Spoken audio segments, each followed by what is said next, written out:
Why, hello. You wonder what streamers do during this time? Well, you ever see like an amoeba slowly forming, right? Like just turning into something. It's like that.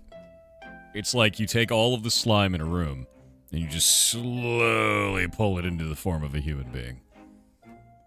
Speaking of which, I'm gonna go brush my teeth. One moment.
All right, I'm back. Barely awake.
I'm reading through everything now.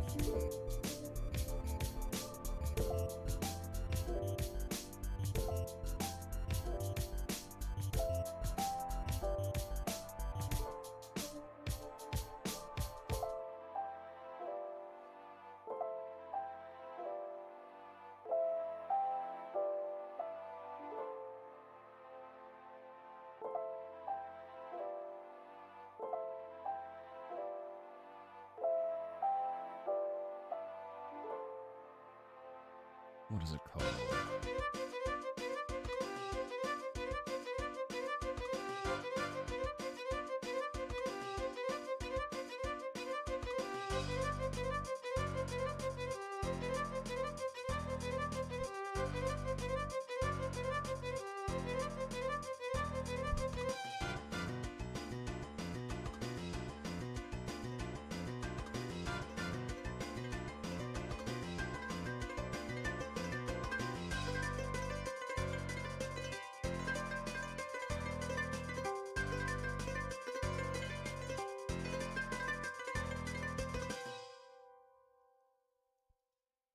Alrighty. Barely awake, guys. It's finally happened. I'm a slug human. It's occurred. I only got 3.5 hours of sleep. Yep. That's it.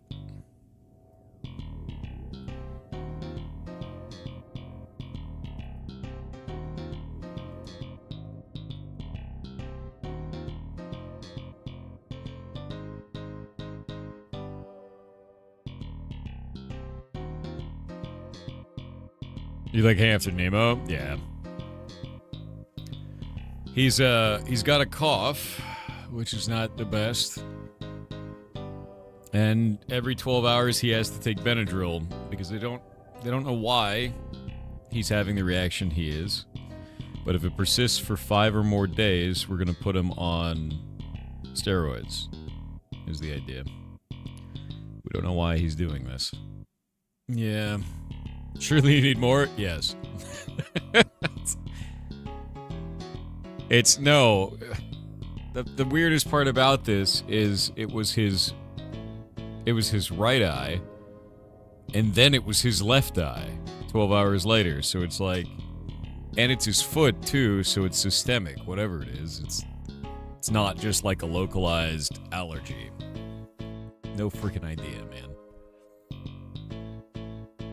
Yeah, so the vet couldn't figure it out. We can't figure it out. We've changed his environment a bunch of times, and now he's got a wet cough. So it's like, what's going on, man?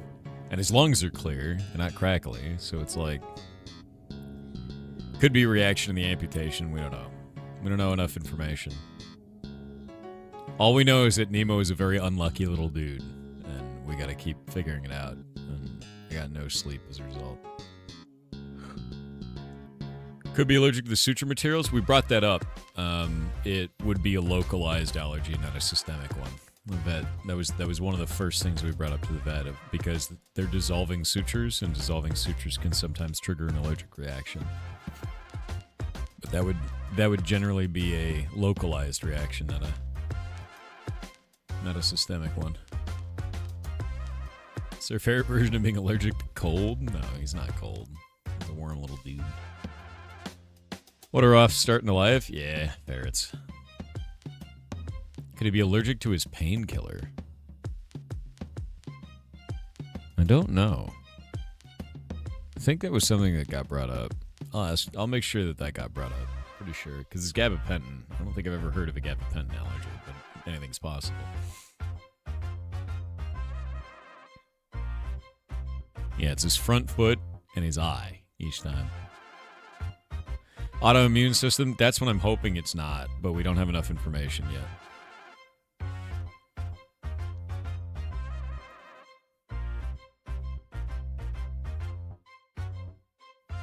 Does he have enough love and toys? Trust me, yes. Is Nemo okay? Yeah, he's having a time, dude. He's allergic to something. Or he's having an allergic reaction to something. That's the thing that's interesting about it. And it's not environmental as far as we can tell. It's weird. Well, we've got him on Benadryl every 12 hours, and the moment the Benadryl wore off last time, he immediately had another allergic reaction. But he expresses the allergic reaction by having a light cough for a moment, and then his eye swells up and his foot swells up. So it's like... Also, I may lose power randomly today. It's windy outside. Very windy. In fact, the most windy.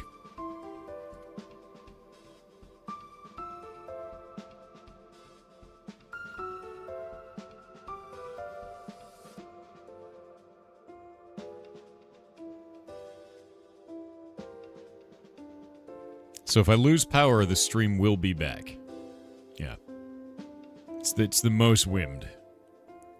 Because I don't want the devs to miss out on their day because my power is shit. Hopefully it comes back quickly if it does. Yeah, no, it's super windy today. I would say it's heckin' windy. Yeah. No, it's scary windy outside. Like, I had to drive over the big bridge. And it was windy enough that it was pushing my little hybrid, and I had to, like, turn into it. Driving down the road, which was not fun at all. Yeah, when you're driving it, like, I don't know, like 45 degrees into the wind so you can go straight down the road. It's a little spooky, man. Not a fan of it.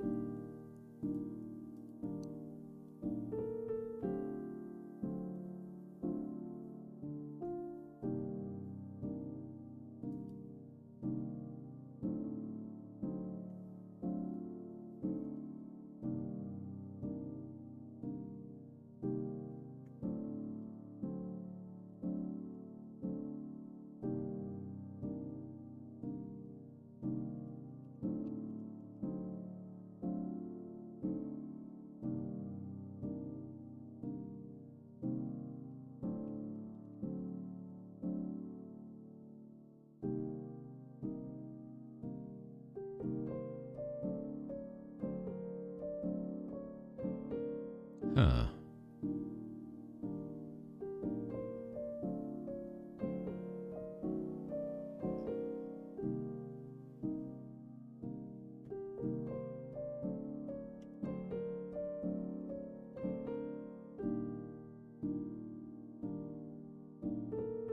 Trying to set some values up for TTS stuff.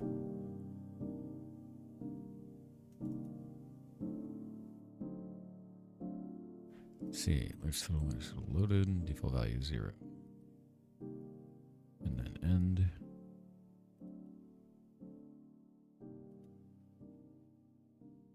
Oh, that's a little bit weird.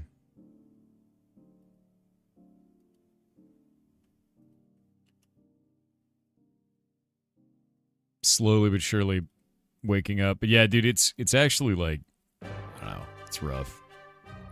The whole thing is rough.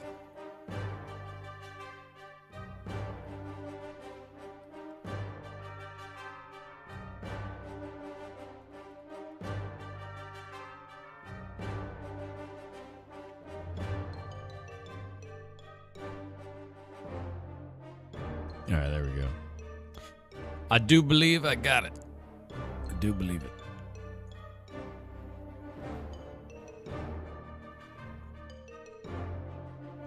Yeah, what I was doing is I'm finally fixing the bug where it sends the TTS, or it sends the det twice every day.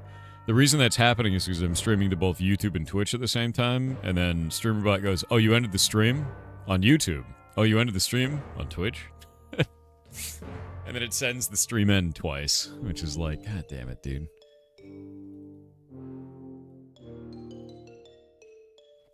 So that's fixed. Did additional RTX to run smoothly? Always, dude. No, I don't want to update Notepad++ right now. Okay. What?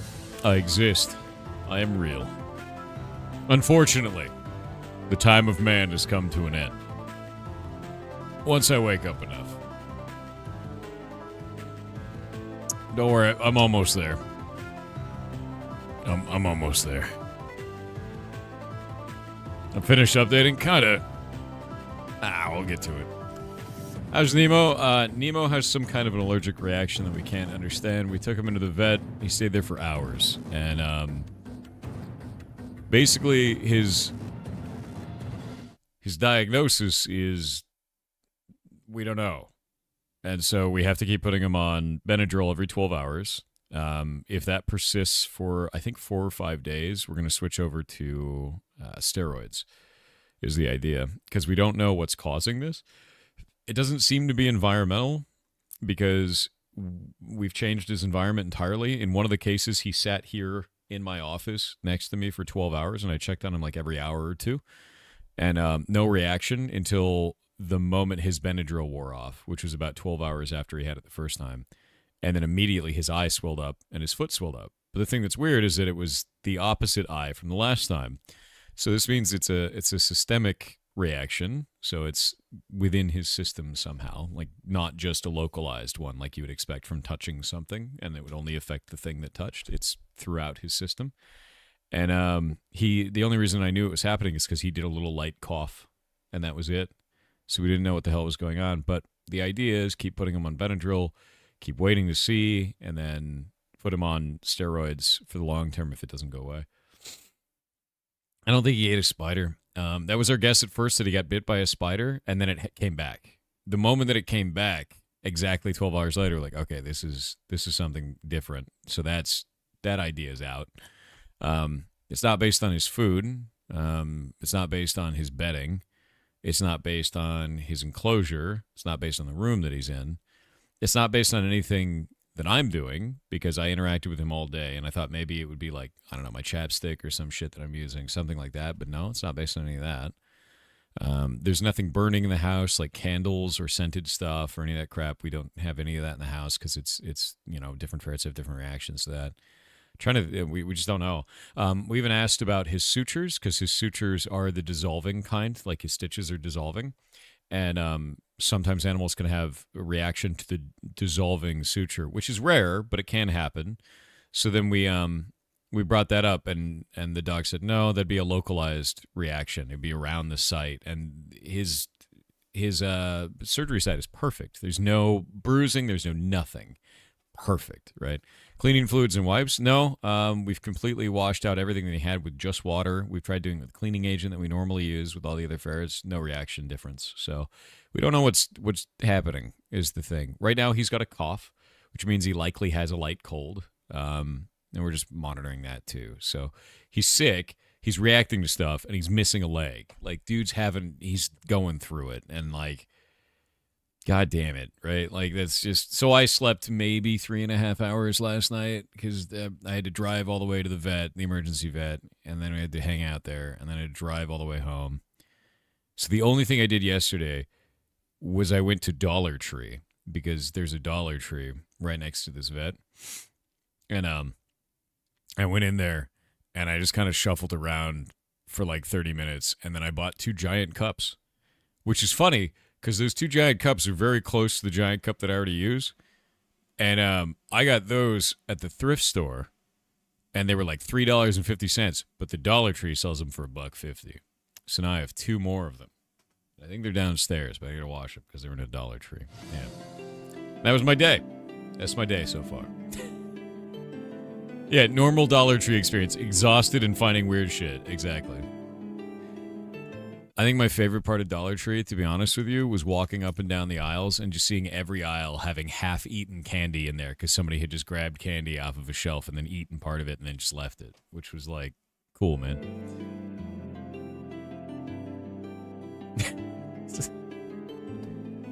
Weird-ass place, dude.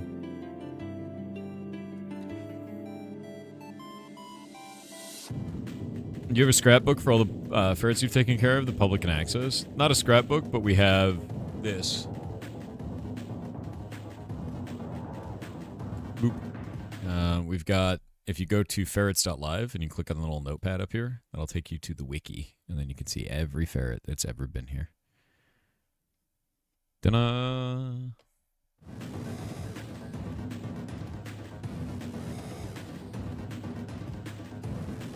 Yeah.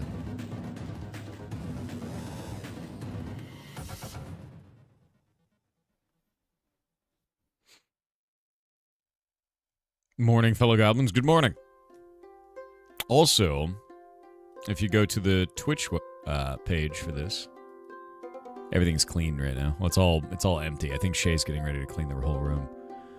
You can actually click on this, and you can look in here, and you can look through all the ferrets. And right now, it's only showing ferrets that have not passed on, so ones that are actively in the rescue, right? But we're going to make another button here that will be all the ferrets that have passed on. So, yeah. Looks like Henry's out. Henry. There he is, with his ridiculous tongue out. Yeah, Henry's a special needs animal. 60% of his brain matter is scar tissue. He was born that way. Oh, he's found a smell. He's doing good.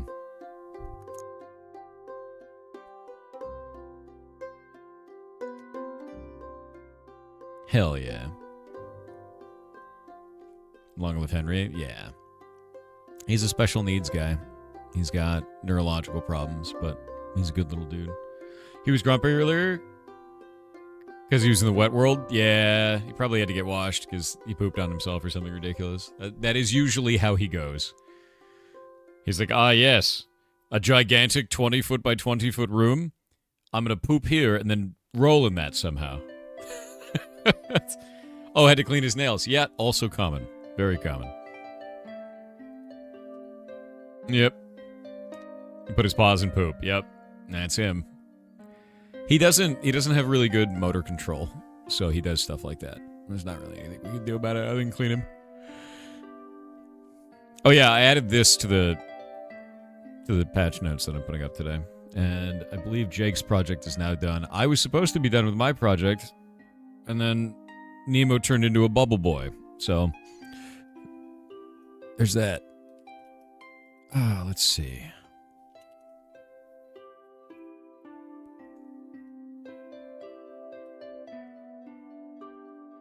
We're gonna put this over here. That's a bug fix.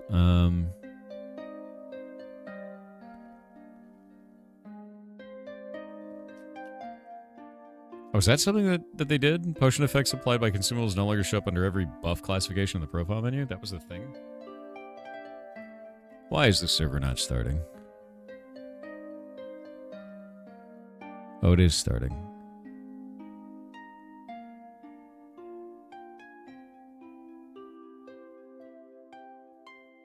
Oh, maybe it's not starting. Maybe it's pissed. I don't know what it's doing.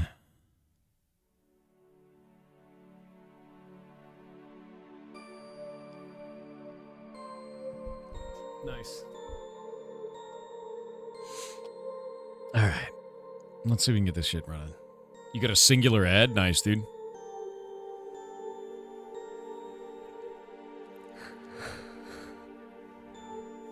I still love that game that was made at the previous Game Jam. It was all about Henry's neurons to perform actions. Oh, you mean like the Henry brain thing? That was freaking rad, dude. That was an amazing game. I was blown away by that.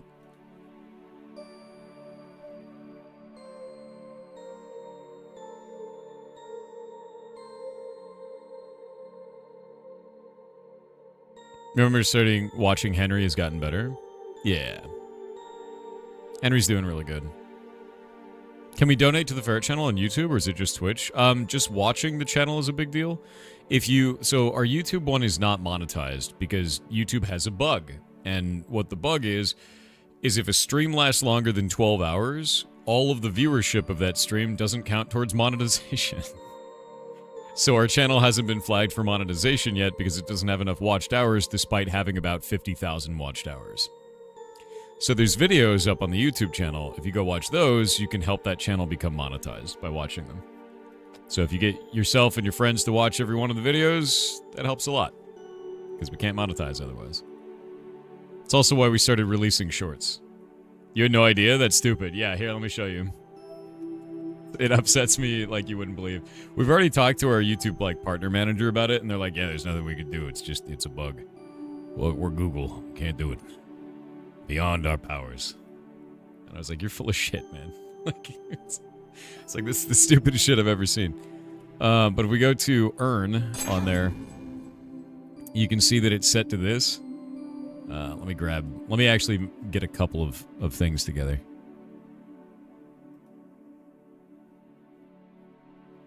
Thankfully, watch time is going up, so give me a sec. It's got to be in the last 90 days. Okay, so it says... Oh, I guess watch time over all time. I'm going to say all time, lifetime. Okay, so we've got 37,000 hours. So this is the ridiculous shit. Earn on YouTube. It says this right here. You need to have the eligibility for the Ferret channel is you have to have 500 subs. We got it. 3 video uploads in the last 90 days. Got that. Easy. Not a problem. Thank you for the rating party of 2,833. Esfand! You absolute mad lad. Dude, I just woke up. My brain is slugged. Dude, it's good seeing you. I hope you're having a good day, man. I literally just woke up. I got 3.5 hours of sleep last night. Nice to meet you all. You guys are having a good day. I was talking about monetization on our secondary channel on the Ferret channel because I found a bug with YouTube. A YouTube bug. Yeah, Esfand rocks, dude. It's a good dude. It's a super good dude. We should hang out again, man, when it's not December and I'm not a slug human. It was great. Yeah. Anyway, nice to meet all of you. Hope you're having a good day. And if you don't know who I am, my name is Pirate Software, and I'm a dork on the internet. Esfand rated. Yeah, what's up, dude? Seems to be... Yeah, no, dude, I got, no sleep. Last night we had... So I run an animal rescue, a ferret rescue, which I'll show you here. Ferrets.live. I just remade the website recently. But we actually run the rescue completely through Twitch. So, all the ad revenue from this goes into the rescue. And right now it's very bare bones because it's cleaning time soon. And then all the toys get put away. But if we go look at all the videos, you can see, the entire environment actually looks like this normally. Ta-da! But we have 58 ferrets, actually 59 ferrets in the rescue right now. And we run it with multiple staff members, and we're building the largest ferret rescue in the United States right now. And we're doing all of that off of ad revenue. So we've taken the horrors of Jeff Bezos, as you can see here, and we've turned that into animal rescue, which is a really interesting model, I think, because most of the times rescues run off donations, and we're like, no, just watch the stream, dude. Literally just watch it. And then the ad revenue pays for everything. So I put up this website recently. I rebuilt everything. And then I've got our major project that we're working on now, which is we're constructing a building. It'll be 2,400 square feet, completely designed just to do this. And we're going to have... Actually, I have the layout. I have the layout in here somewhere. It's hiding from me because I'm barely awake. But last night we had a medical emergency for one of the little dudes. He's a guy... His name is Nemo. Because he's got, like Nemo with the tiny fin. He was a pet store ferret. He got his arm caught somehow on something, and then we can only believe that he spun, broke his arm, but broke it real bad. Guy's a trooper, though, didn't care, started using his now floppy arm as a grappling hook. Also terrifying. He's like tiny Batman, dude. He just did this and then grabbed stuff with it. And they're like, Jesus Christ, it's horrifying. Yeah, like a croc spin. That's what ferrets do. They grab and then they spin like a crocodile. Exactly the same. So he's using this grappling hook arm, and they're like, that's not great. Took him into the vet. Vet's like, there's no way that we can do anything with this. They had to amputate it. So he's got one arm in the front. And during recovery for this, he just has an allergic reaction. And I'm like, what the hell? Because one of his eyes swells up and his remaining foot in the front. And we're like, okay, take him in, give him Benadryl. Or actually, no, we called the vet. Vet says give him Benadryl, so we give him Benadryl. The reaction goes away. 12 hours later, on the dot, reaction comes back. But it's the other eye. So we're like, that's awful. Take him into the vet, sit at the vet for hours. And we're going to keep him on Benadryl for 5 days. And if he keeps having the reaction every 12 hours and the Benadryl runs out, then we have to put him on steroids and find out what the next thing is. But this is, like, imagine doing this for 59 animals. That's what running a rescue is like. It's everyone all of the time having some weird issue, and you gotta figure it out. Yeah. Could have called him Link. We could have. We also could have called him Jackpot because he's a one-armed bandit. That could have been great. So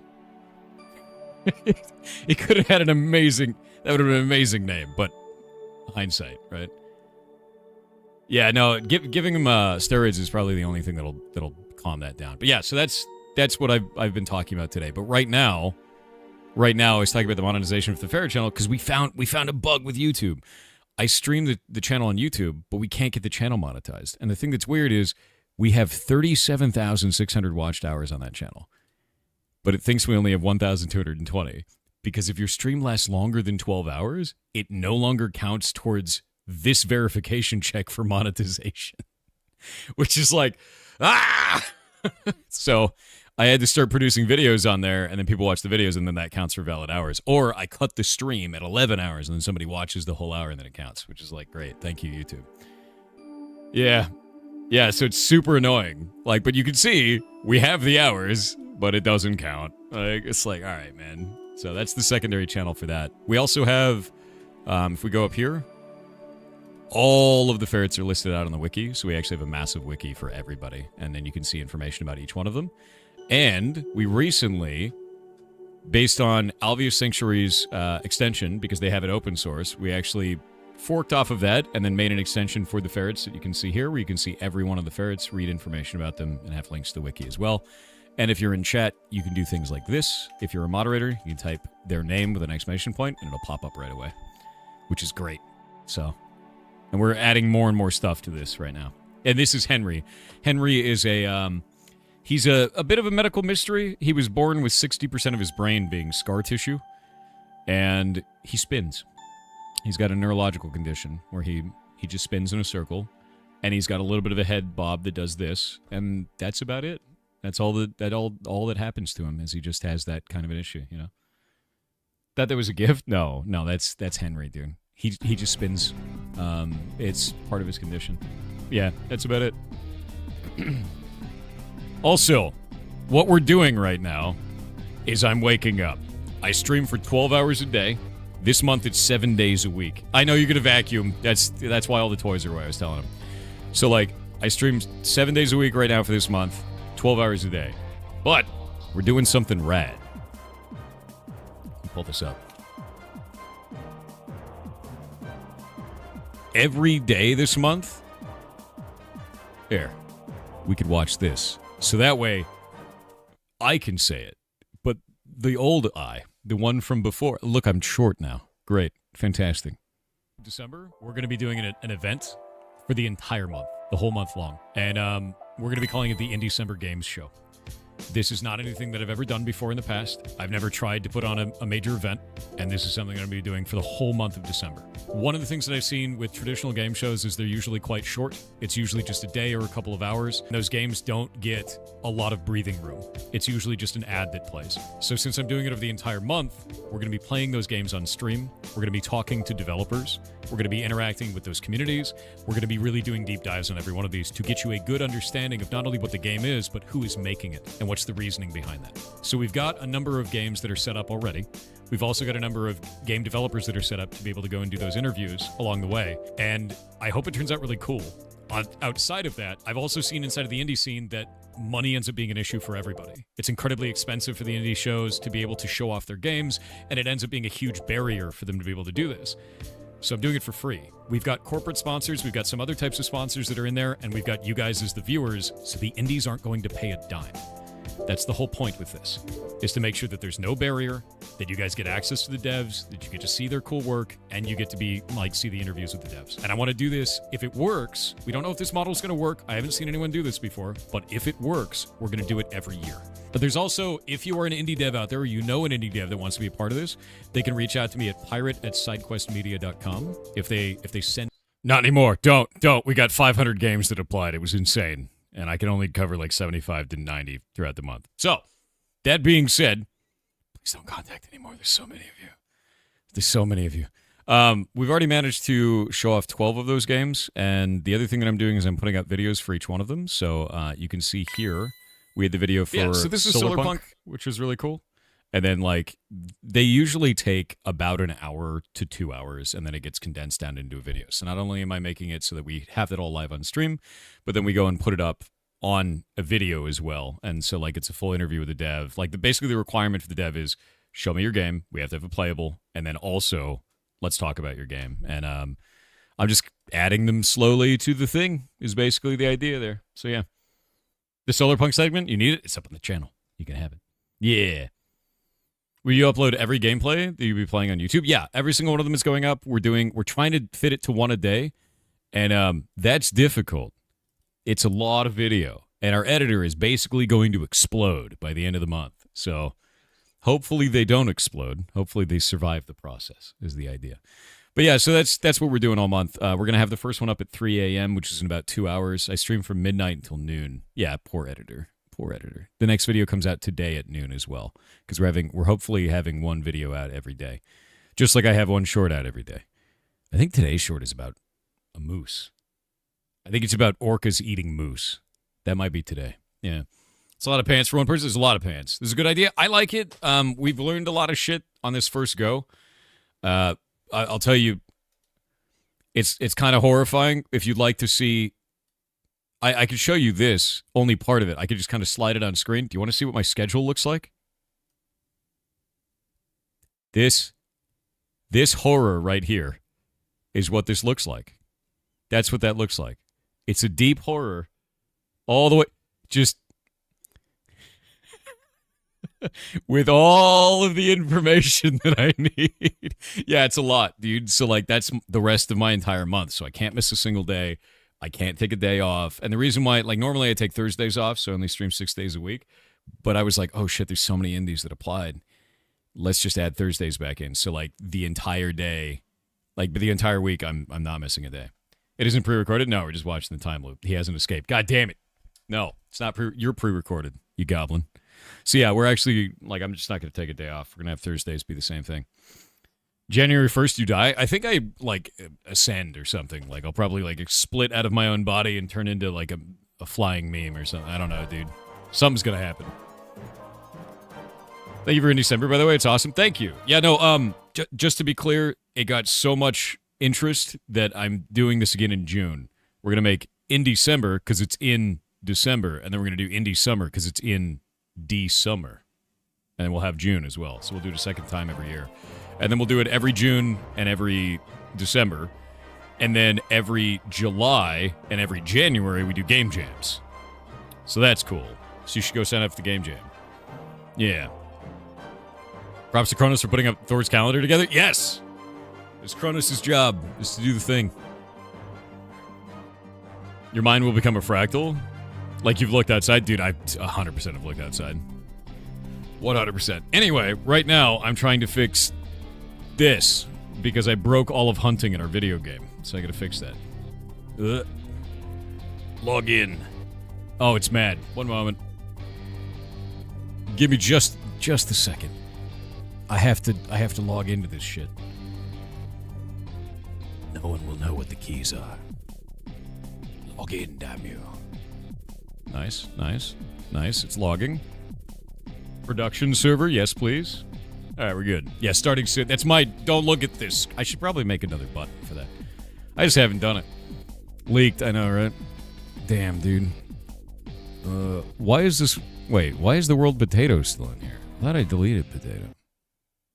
Whatever, I'll kill that later. Yeah, good job. You logged in. Your time is managed by Kronos. Nice. Yes. Yes. That's the whole meme, dude. No, he manages all that shit for me. Because, like, dude, I'm going to be honest with you. I got too much shit to do. There's no way I could do that shit without Kronos managing my calendar into the floor. Why is there a debug folder in here? I don't want to think about it. We'll go to this. We're gonna go pull up that file and start building stuff. Hello, V. Good morning. Jake made an oopsie and is currently fixing it. Jake, what did you do? What exploded? Let's see.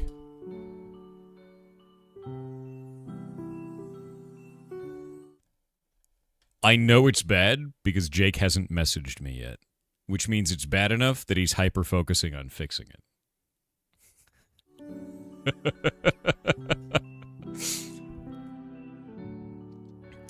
So we just implemented Jake's task last night. My task was to rebuild the entire hunting system, which I've rebuilt all of that.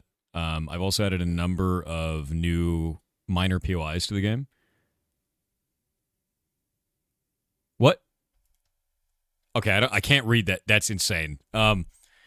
Anyway, that was my part of the task. Jake's part of the task was to make it so that buffs would persist through server restarts. So we have to save those buffs into the database and then pull them back out of the database and reapply them to the character and make sure that they're applied in the right order. Because you don't want to have your multiplicative scalars applied at the beginning. You need them done at the end. Stuff like that, right? But Jake just messaged me and said, quote, I deleted 2 weeks worth of features on accident. What? What does that mean? What does that mean?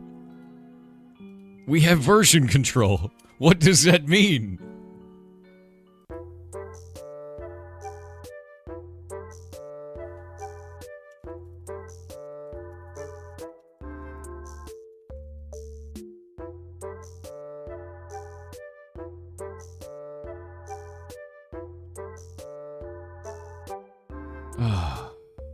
Could be anything. Could be anything. You believe in Jake? Yeah. Odd dev problems. Yeah, exactly. I believe in him. Wait, Jake, tell me after it's fixed. He's starting to explain. Don't explain it. It'll be okay. Yeah, tell me after it's fixed. We can meme about it when the fire is out. I'm gonna fix hunting now because I broke it and then had to go take care of an animal. And now it's mush. All right. Let's see here. Dude, I don't know if Esvin's still here. Did he really unban 705,000 people? That is an insane number of people to be banned. That's his whole career of bans, isn't it? That's crazy. That's so goddamn many. I have nowhere near that many. Mostly bots? That makes sense. There's a lot of bots. We ban all kinds of bots. Bots are people acting like bots, right? Yeah, no, that's completely insane. People are probably mostly bots. That makes sense. Yeah. I was never banned on this. What do you mean were you unbanned? Oh, you mean on Doug's channel? I don't think I've been unbanned on Doug's channel. That's probably the funniest thing that I've seen so far on Twitch. For me, at least. Am I unbanned on Doug's channel? Let's find out. Oh, shit. I've been unbanned. Finally unbanned. So I got banned on Doug's channel because he was doing a meme where he would end the stream if nobody said anything in chat for 30 seconds. And then if you spoke, he'd permaban you. So I waited till 29 seconds on one of the moments, and I said #worth, and then he banned me. And he was like, no, Pirate Software, you too, goddammit. And it's just like this whole funny thing. And then I put in an unban request, I said #stillworth. It took like a month and a half, and I finally got unbanned. That's so funny, dude. Oh, Doug is hilarious, man. He's a funny ass dude. He bans his own chat all the time, just like constantly. Yeah, no, he's hilarious, man. No, he's great. Esvin said he believed around 8 to 10k the bans were real people. Yeah, no, I can see that. Like, I'm gonna be real with you, man. Like, we ban bots all the time. There's so many of them, and there's weird ones too. Like, we've had this persistent bot that's all over Twitch that's been there for like years, and it like talks about sports betting on Twitch. And then, like, it's like, Twitch is garbage, sports betting on Twitch. And, like, all you have to do is you have to hit whatever, like, keywords it has and then just delete those, like, auto-ban it. But I think we've banned that one alone, like, over 1,000 times. Like, like, that's just, like, and there's tons of those. There are tons of weird bots. Does it call you social? No, those are the Twitter bots. I was talking to Chad about this the other day. It's like I have my DMs open on Twitter. Mistake. The moment that I did that, I started getting an infinite number of porno bots that like reach out and are like, "Hey man, like do you want to see my OnlyFans?" Like whatever it is, some horrible thing. But they started a new trend where they say, "Hey social," and I asked Chad. I was like, "Dude, what the hell is that? Does anyone call anyone else social? Am I just like the unk now, where I just don't even understand what the hell slang is anymore?" And then everyone's like, "No one says that." So it's just the bots. It's just Skynut. Skynut is calling people social, and it's become like a forced meme. So now all the people in chat, all the goblins, are now saying social like this, which is like, what's wrong with this, dude? Yeah. Stop it. Stop doing this. Yeah. Oh, yeah, no, there's a couple other ones that do this. There's a couple other ones, which is really weird. Do you want to join a petition to against pineapple on pizza? Have you ever thought about who invented pockets? And then just sending straight up porno. This one just says, no specific clothing item right now, social, and then a porno pic. So like this is basically the state of Twitter currently. It's great, you know? Yeah. Oh, the pockets one? So like, yeah. It says, hey, with 2 Y's, have you ever thought about who invented pockets? And then it talks about getting into their pants to find out. It's a pickup line robot, which is mind-boggling, really. Like, actually insane. Yeah. Yep. Like, it's completely insane to watch, dude. Like, the robots, Skynut is getting... Oh, by the way, for every one of these, the picture of the person is an AI-generated girl. Like, these have to be working or they wouldn't be making them. Like, they have to be working. They have to be. Someone has to be responding to these. There's no... I'm going to respond to it. I should just respond to every single one of them. Every one of the porno bots that comes in, I should just say, yes. That's it. Nothing else. They work on boomers? Actually, that's a scary, terrifying thing. My grandma contacted me recently, and she was talking about... She was very afraid. And this sucks. This sucks. She said she was very afraid because she saw some images of some horrible creatures in the Amazon. And I was like, send me those pictures. We'll talk about it. She sends me these pictures, obviously AI generated. They're like giant snake people and like just, it's bullshit, right? Like giant snake people and like huge, weird blob creature, whatever, right? All AI generated. And there's like a Facebook account that was sending all these out. And every one of them had like thousands of likes. Every one of them. Like, it's kind of absurd. You still have the pics? Yeah, she sent them all to me on my phone. I'll show you guys one of them. She sent me like 1,000 of these things, dude. But she was really freaked out. And I had to talk to her. I was like, no, those aren't real. Those are all robots. She's like, I thought for sure that those were real. But, yeah, let me grab this. They're all taken from like the same Facebook, which is just lame as shit, you know. But... Some of them are like really obviously ridiculous. I can't show that one. That's a giant with its ass out, which is like, all right, man. But they're taken from like reels and all kinds of stuff. Yeah, I'll take one of the less stupid looking ones because they're pretty stupid. And I'll put this up on here and then I'll show it to you guys because they're dumb, dude. Like they're really ridiculous. But like this is the thing is you get for people who can't identify this, especially like you know elderly people, your grandparents. Maybe even your parents, depending on how old you are. Like that, this becomes like a real serious problem. But if you look at this, grab it here. It's just a big ass snake. And the thing that's crazy about this is fake. All of this is fake. It's just AI. But she's like, the snake is enormous. It's terrifying. But like, it's not real. None of this is real. Yeah, and it's all from accounts like this, which is just fake. But if you look at this one, it's got only 85 likes. That one doesn't have many. But the most that I saw on one of them was like 5,000 likes. So like people are like super into it. But like this is tricking old people and it's stressing them out, man. Like so I basically had to talk to her. I was like, don't believe anything you see on the internet anymore. All of it is AI. Like all of it is. You know, yeah, I know it says AI info directly on it, but you have to understand that a lot of people don't realize that, or they don't know what to look for. Like, if you can identify AI right off the bat, you're a nerd. Straight up, you are. You are just a nerd because you can identify artificial intelligence by sight because you're a nerd, because you stay on the internet. Normies can't do this. Normies have no idea that this is AI. They have no clue. If you can identify it, you're a nerd. You're a nerd. We're all nerds. Yeah. Nowadays, it can take a moment to identify. It can, yeah. Oh, yeah. Yeah, I mean, like, think about it this way. Some of the most popular content that I've seen on Facebook, and sometimes even on TikTok, are those ring cam videos of, like, a raccoon coming out and stealing Halloween candy. All AI, 100%. And people even know it's AI, and they still spread it. And then, like, other people go, wait, is that real? And then people jokingly say, oh, yeah, it's totally real. And then people go, oh, okay, it is. Like, not realizing that person's not in on the joke, and they have no, because they're a normie. They have no idea. Like, it's just like, all right, man. Like, yeah, cats shooting shotguns or playing a ukulele or whatever the hell it's going to be. There was one where this cat kept coming out and, like, playing a trombone or a trumpet or whatever, like, literally on the porch, and this woman comes out, stop it.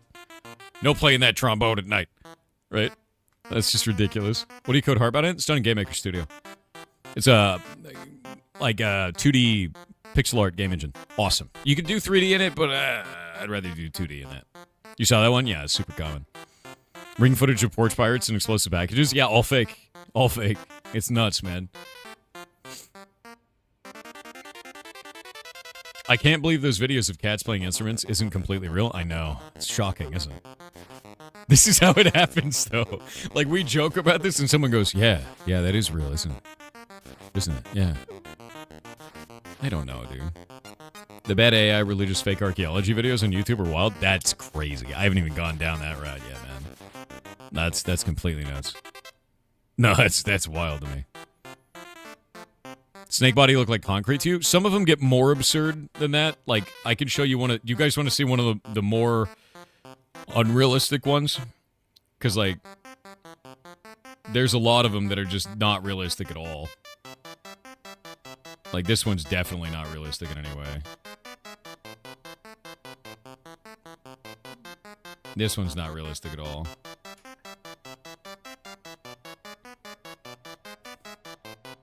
This one's unicorns, you know? Yeah, it's ridiculous, but I'll show you. Show Grandma the Desert statue? No, that's real, though.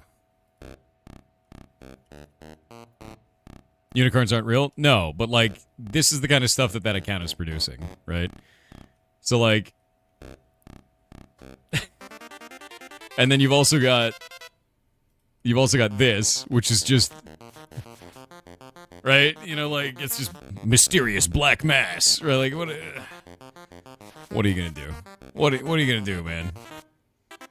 But, like, this is the thing, is, like, you get a lot of content that's like this, that it's up there, and it's really upsetting. Like, really upsetting. So, it's tricking the last generation.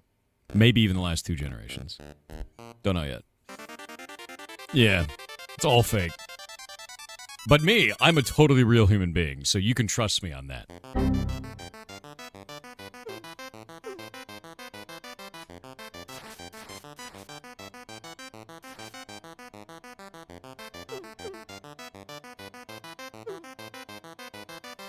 Oh, sorry about that. That, must have been a malfunction with my camera there. Could happen to anyone, you know. Tech these days. Totally unreliable. Right before the ads, I couldn't even control it. Yeah, we pause anyway.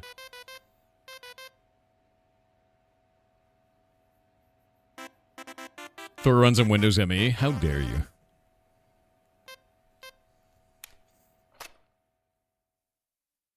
If Thor isn't real, that means we can give the mods bread. This guy still believes in mods.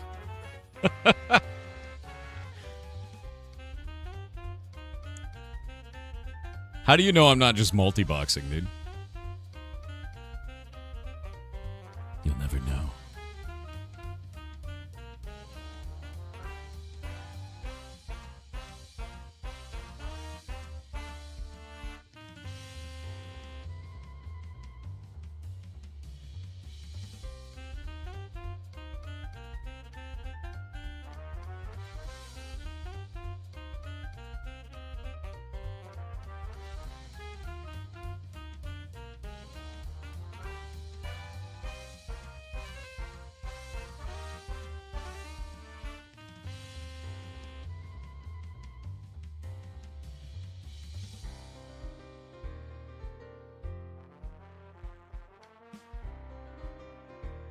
6 days till the Druid comes out in PoE 2. 5 days until Ashes of Creation comes out. In early access. Can you look at the game Shroom and Gloom? A couple of people have brought this up so far. Let me see.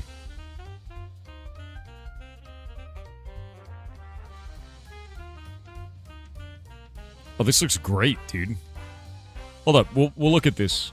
We'll look at this after the ad break. This looks cool, man. I love the art style. Do we still believe in AOC? They reworked the entire economy, which was my main gripe with the game, and apparently it's very good on PTR, but they have a visual NDA on PTR, so nobody can show video of it. But everybody who's experienced it says it's very good. So it's like just I just want to play it, and it comes out in early access on December 11th, so 5 days from now. And then one day afterwards, we get Path of Exile 2, and then one day after that, we get Hytale pre-orders. It's gonna be, and this whole time I'm doing in December. It's gonna be a hell of a month. But this looks sick, dude. I really love the art style on this. Like, really love the art style on this. Look at the fungus. Look at the fungus. Wait, do you dual-wield decks? Okay, that's cool. You have a combat deck and an exploration deck. That's a pretty novel approach to card games. I don't think I've seen that before. That feels really good. I like that. Like, I really like that, actually. Yeah. Inscription? Well, I mean, it's going to have Inscription vibes because it's dark horror card game. And the art style is reminiscent of some of the aspects of Inscription. But if you played through all of Inscription, definitely not. Devolver. Of course it's Devolver. Why is everything that takes my money Devolver Digital? Every time. God damn it.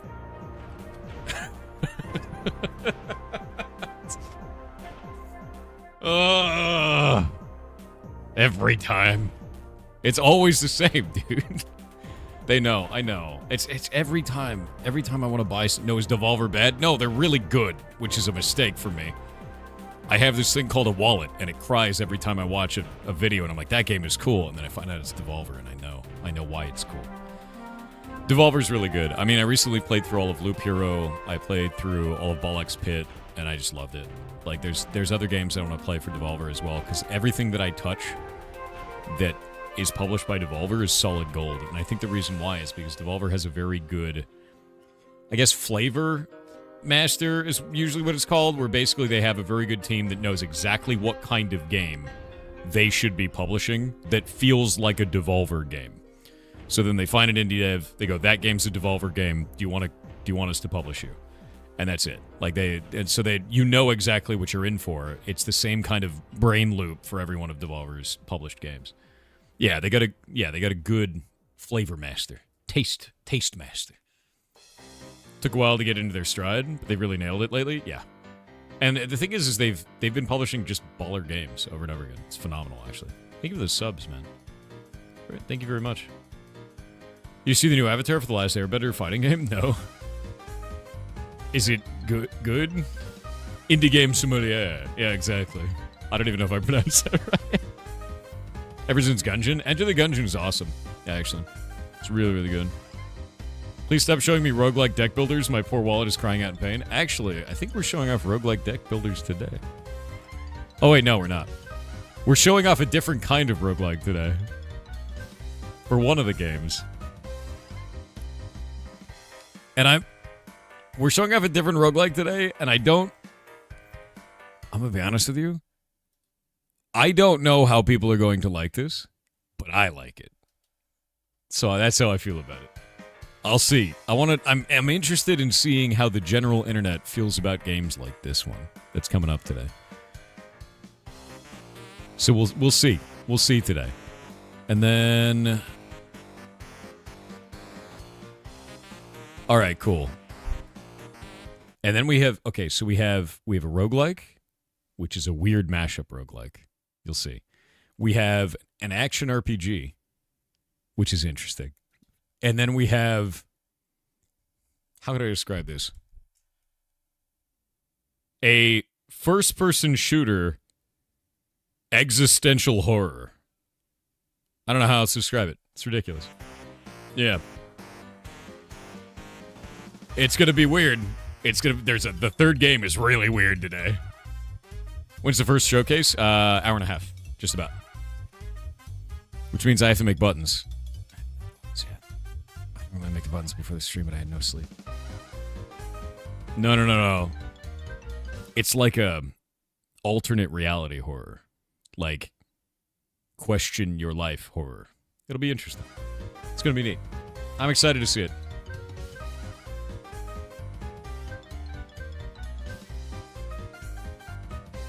Are there talking animals? I don't know. I don't think so. I'm not sure. But I will say, it's won some cool awards. So that's neat. But the thing that got me about it is, I actually found them on Twitter the other day. They weren't one of the ones who applied originally, but I wanted to help them out because of their scenario. They had, when they first launched the game, they launched it publicly and then immediately got taken down because a person that was like a friend of them apparently did some kind of a legal takedown of the game, even though they never worked on the game before. And their game got taken down for 3 weeks. So it destroyed all of their forward momentum when they came back up. The algorithm moved on. So I was like, let's fix that. Let's find a way to fix that. We're going to talk to the team about it and ask them about the scenario. Whatever they can talk about. Yeah, I wouldn't call that person a friend. That horse game? No, it's not a horse game. Yeah. Not at all. Boop.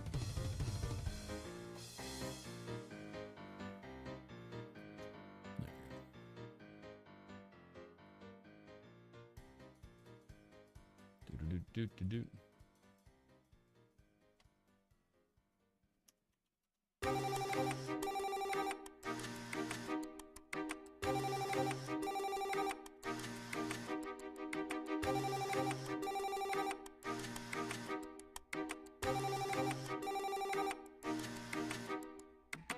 Block game needs a manual restart? I don't think so. Oh, wait, no, I did it earlier. Wait, is it actually down right now? Jake, did you shut it off? I think Jake shut it off because of the critical issue.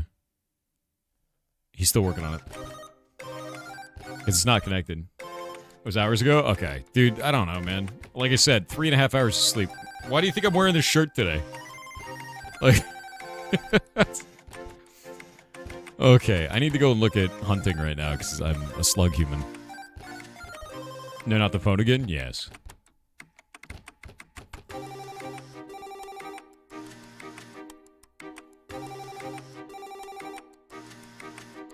Is there a browser extension that allows you to see deleted messages?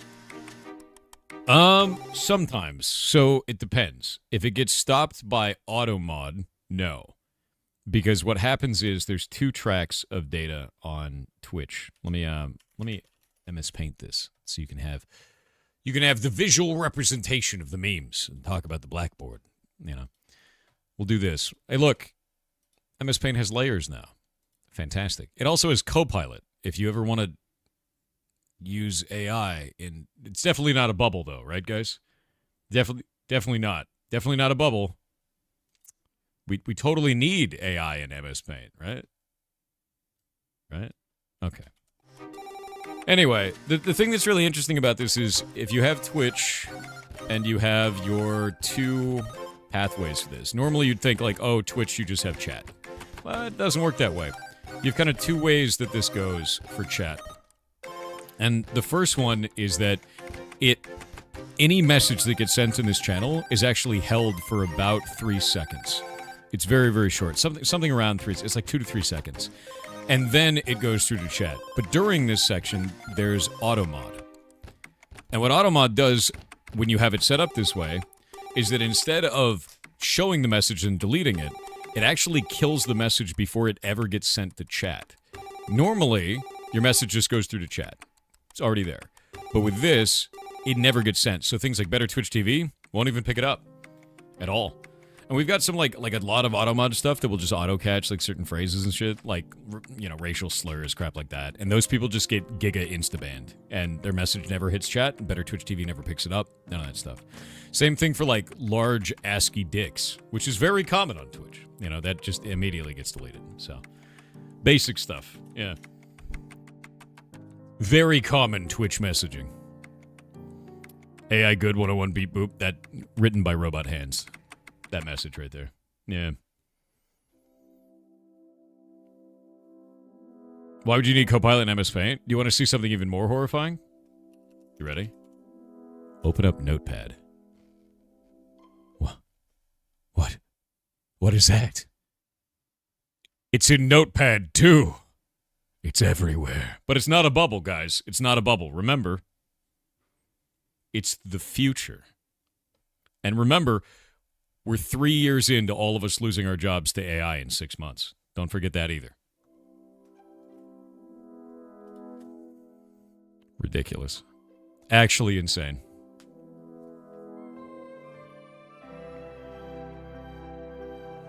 Probably its best usage as fancy autocomplete? No. See, Anti-Roll came up to an agreement. Yes, I did. Yeah. Yeah, I did actually. So if we go pull this up, there we go. We'll go into here and do this.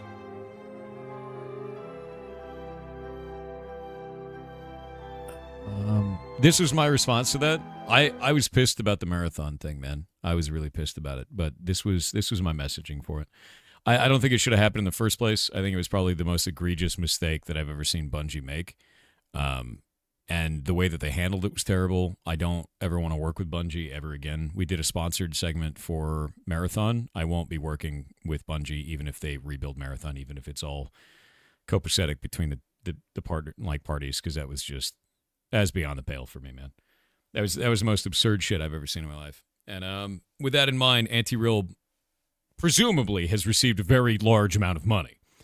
Probably a bed-sized amount of money at this point. And they've said that the issue's been resolved, which is likely as part of whatever settlement that they've agreed to. So that's it. They just said sorry because they got caught. I can agree with you on that. I think it was probably the grossest corporate bullshit I've ever seen. Yeah. Actually nasty. But I won't play Marathon. I won't deal with it. And I still have a shirt that they sent me, which is hilarious. But no, I was so mad, dude. A bed of money and maybe a job. I wouldn't work with them. Yeah, no. But I was so excited for Marathon because I like Bungie's world building. I really do. I love the stuff that they put into Destiny, all the secret stuff, the weird ARG components, like the different factions, like all the hidden shit. So I got really into it, and I was like, oh, man, I'm very excited to go and look at this stuff. And I started looking at all the symbols in the game and like trying to figure out, are these factions together? And then I found out that every one of those symbols that I was interested in, that I thought was different factions within the game, was actually just stolen from this artist. And then Bungie tried to blame it on a team member that was fired in the past, which doesn't make any sense because it was like half the assets in the game. So if it was one team member that was fired, why wasn't there a review made of all of their work? Number two, if you're producing assets that are added to a commercial game in a large team environment, everything is reviewed. Number three, half of the art team, including the art director, were following the artist they stole from on social media. I don't believe it. I just don't believe Bungie. I think it's bullshit, and I think it's a terrible excuse and makes no sense whatsoever, and they pinned it on a scapegoat of a person that doesn't exist. So I'm not going to engage with it. I think it's shit, but I'm glad that Anti-Real got their bag. Whatever it was. Yeah. The fired person's role was senior scapegoat? Exactly. That's what it felt like to me. And I was like, dude, I no respect anymore. Get out. Not interested. It sucks too, because like I love the worlds that they craft, but that's awful.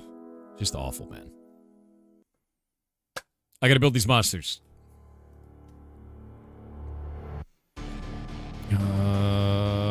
We're on the mountains, I think.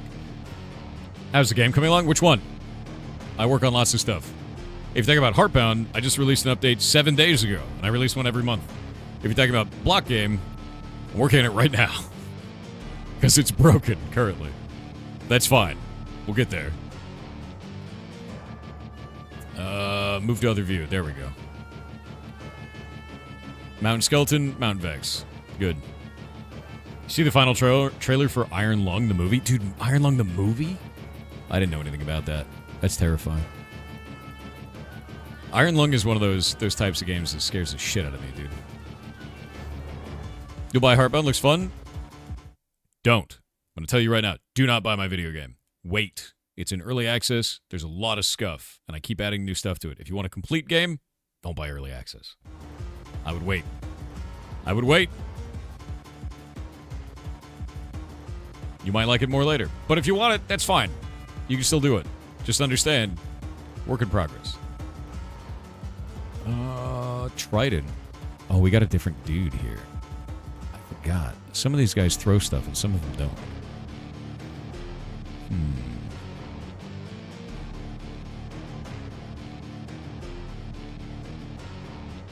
Buy the unavailable demo. Why are you like this? The demo is free, you goblin. Yeah, play the demo.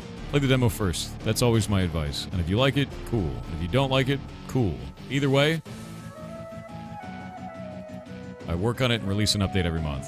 I've actually been in the middle of a combat scene for it for the last, week. That's what I've been working on. You gonna get it when it's finished? Super fair. You do own the soundtrack? This is the soundtrack. Yeah.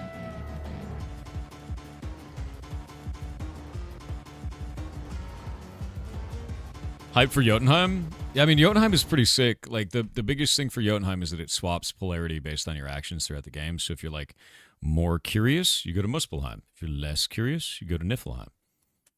It's very different between the two. Hype Train? Hype Trains happen when you guys throw bits or subs or primes and shit like that. But if it does happen, and it reaches level 10, it automatically changes music now, because I made it fully automated luxury Hype Train now. Yeah. Oh, you're just talking about the music? No, it's just part of the OST. No, not Nippelheim. Niflheim. Yeah. I only got it because it was localized for my country. Which country? Because we localized into Brazilian, Portuguese, French, Russian, Japanese, and Spanish. And we want to localize into Portuguese next, as the next target. You need to remove this chat from the stream playlist? No.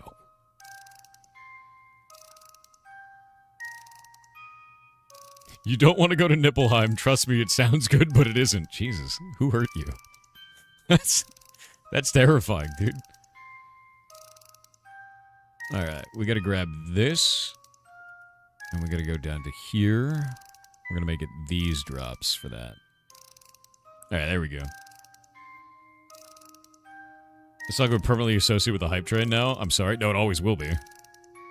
The community has decreed this many a day ago, dude. Mostly because you guys, for the world record hype train, you guys did a 3.5 hour hype train. And it was just that song for 3.5 hours. Which is insane. And terrifying. Yeah. Oh, we have a unique monster in here. The Pale Garden monster is unique. I forgot about this. What do we do with that? He's a totally different guy. He's like the weird tree man. It's the same with Animus. Always be Christmas. Fair. Yeah, it makes sense completely. When do you plan on breaking Twitch again? I don't break Twitch. You do. That is up to you, goblins. Another envoy? No, he's not really an envoy. Envoys are scary, though. Yeah. Envoys are actually terrifying. And then you let AI take your world record? Listen. No. The goblins used to have the world record at Hype Train level 106, and then Beetle beat it to Hype Train level 111, which is wild, honestly. And then, what was it? I guess, Valorant was active during that time, so it was a shitload of bonus gifted subs from Valorant, which is like, oh, man. So now, the meta is if you want to beat the world record, you have to do it when Valorant is dishing out money. Yeah. That's the meta. Did you update the curator page with the games from yesterday? No, I'm going to do that today, though. I had to go handle a medical emergency for Mr. Nemo, one of the ferrets. Val had paid huge. Actually, I found out how that works. I found out from Twitch how those events work.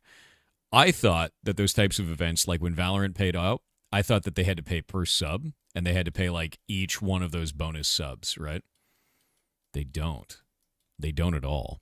Valorant, or Riot, I guess, pays a flat fee. They pay that flat fee. Yeah, no, this is how it works. It's weird. So that they can have their name on all of the bonus subs for the event. So the flat fee is paid. And then Twitch just does the bonus subs. So it's not a random scaling cost for Valorant. It's a flat cost for Valorant. And then Twitch hopes that it doesn't reach too high. But they did it in the middle of Mafiathon.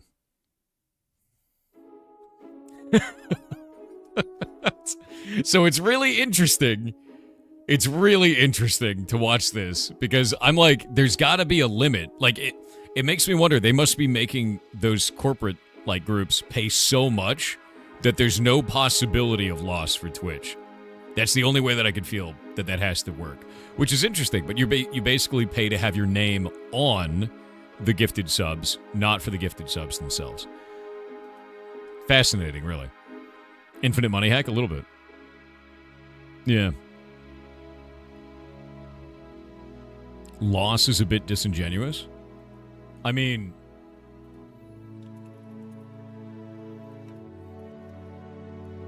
I don't know. I don't know if this would be a bit disingenuous or not. I'm not sure if this would you find this to be disingenuous, chat? Is that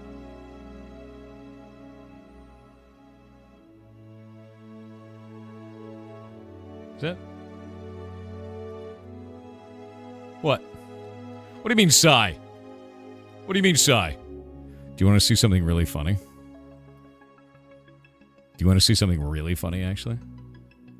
Hold up. I have to show you something that is a great meme. A phenomenal ancient meme from the old times. Let me start up this IDE real quick. Give me a sec. I have to hide the screen for just a moment because I think it's going to open up on my main monitor as I yawn. This is my favorite. It will always be my favorite. Okay, hold up. Close this out. All right, good. I'm opening it. One sec. Where is it?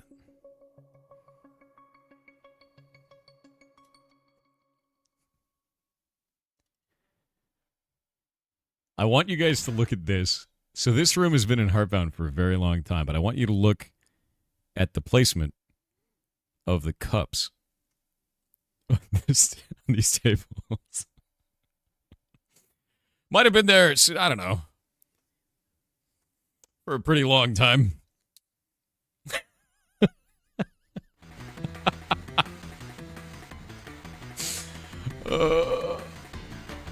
It's full of pain. It's full of pain.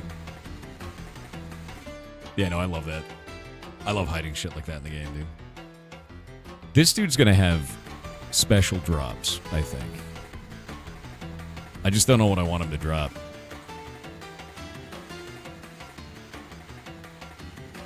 I think I'll make him drop zombie parts for now. Any inspiring words of affirmation? Inspiring words of affirmation, if I could speak. Any of those for you?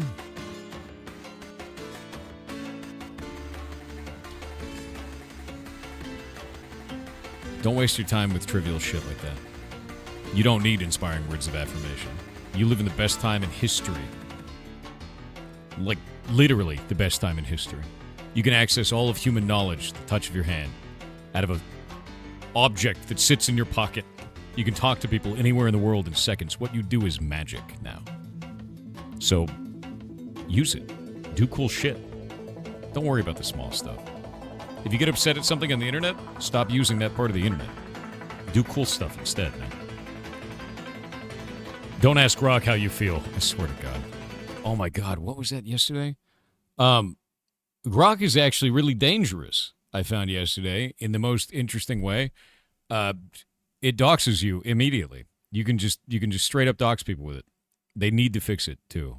Somebody sent me an article showing this, that you could use Grok to get the real life address and a whole bunch of information of targets. And I tried it on myself. Worked instantly. I was like, that's cool, man. Could you like not do that ever again? Yeah, no, it's actually really bad. How does Grok know? It pulls every source of information that it possibly can across the entire internet from both public and private records that people have made public immediately and just dumps it all. And I was like, that's probably the most dangerous use of that I've ever seen. It does it in real time.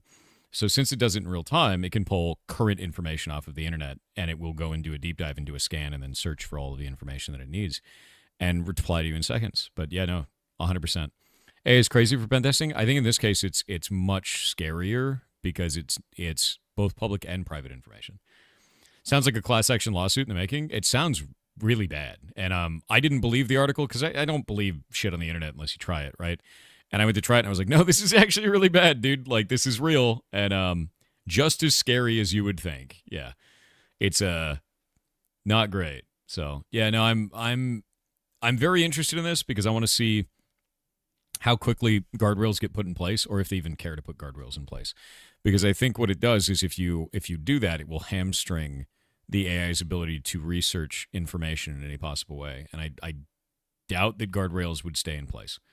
I think this is just going to become a reality of tooling like this, is that this is going to be, that's how it works. That's it. Yeah. Enjoy the basilisk. Exactly, dude. Enjoy Roku's basilisk. Elon's just going to do whatever he wants with it. Yeah, I mean, it's not even about Elon, dude. Like, it's just about kind of the way that these sort of technologies progress is they move faster than the law. They move faster than, any type of litigation. They move faster than any type of legislation. So you have this tool that can now do this, and it's widely available. It's available for anybody who has an account on Twitter, and it can be used for this. ChatGPT can also be used for this as well. I tried it with that as well. So, like, with that in mind, you have you basically have just handed everyone an internet gun. And then you're waiting for the law to be like, hey, stop handing out internet guns, right? And that could take years. We have no idea how long it could take. Yeah. You ask Grok out for, called Grok out for breaking its own guidelines about doxing, and it suggested legal action. That's deeply hilarious, to be honest with you. Yeah. Yeah. What else does Grok know? Whatever the internet knows, which is conflicting and ridiculous. So, yeah. I love that though, is like you ask it to dox you and then you're like, hey man, you just broke your doxing guidelines, and it goes, sue me.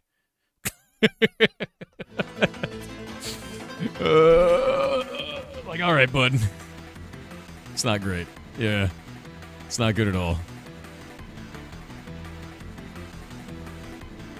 But no, that's really interesting, and that's why I tried it for myself. I wanted to make sure that article was correct, and it is. It's straight up real, and that it's not great, man.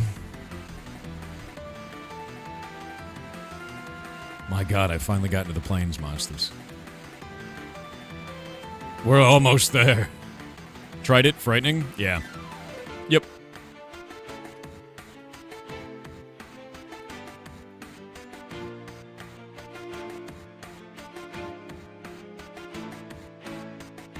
We continue with this Minecraft mod once Hytho revives? Oh, my friend. I'll talk about it after the ad break. That's honestly scary. Yep. Do you think using AI to vibe code video games is valid? No. You're going to make something that's either incredibly hard to maintain or you don't understand it.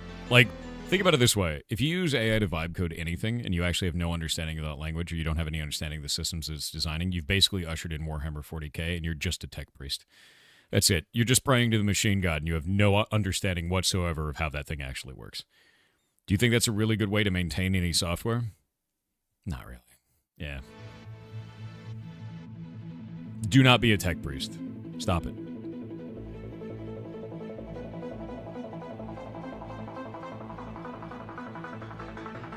Yeah, Grok even checks Australian business registrations for addresses. Yes, it does. It is fully worldwide. It is not good, dude. How do you reach out for sponsorships? I have a business email on my Twitter, if you want to do that. That's a thing. But if you're making a small indie game, just tell me about it. I don't want your money. I just want to see your cool game, dude. I really only charge corpos, man. Like, if a corporate sponsor exists and they're like, I have a lot of money and I want to push this game, and I go, okay, you can give me a lot of money and then I'll do that. But if it's an indie, dude, I just want to show your shit. Let's see it, you know? Windows is now 30% AI coded. Yeah, and it acts like it, too.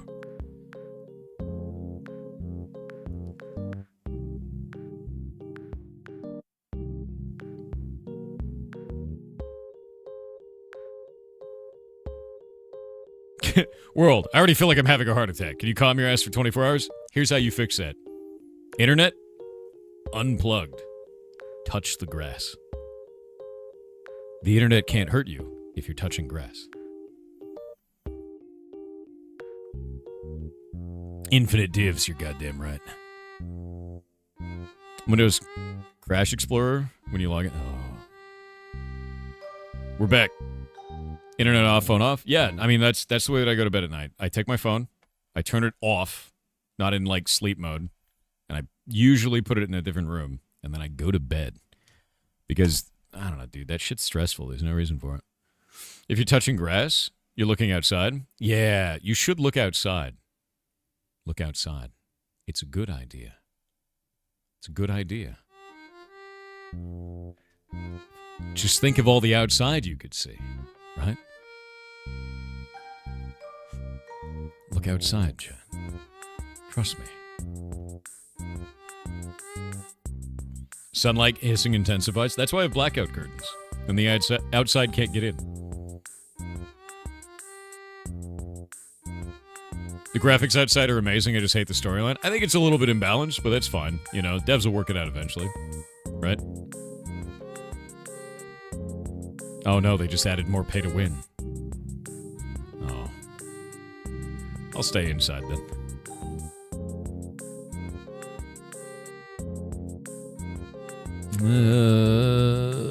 I don't think I actually added anything weird to profession mobs, so let's make sure. No, they have custom loot tables for each one of these, so I think we're good there.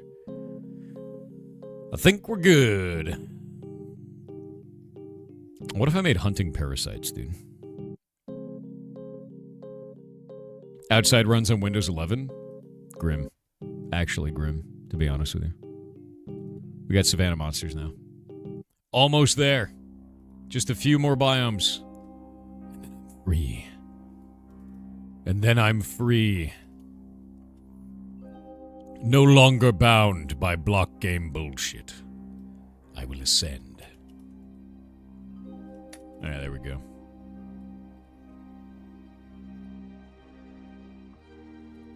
I love that Esvin raided me right as I was waking up, dude. Like, I was barely awake when this stream started. Mostly a slug human, to be honest with you. Did we finish dumping? No, I haven't beaten Kingdoms of the Dump yet, but I'm in the middle of it. Well, I'm at the end of it, is what it feels like at this point. But I gotta get this done, because if I don't get this done, everything's going to shit. Outside is Windows ME, but inside is Windows XP Service Pack 2. We should have just stopped there. We should have just stopped there, man.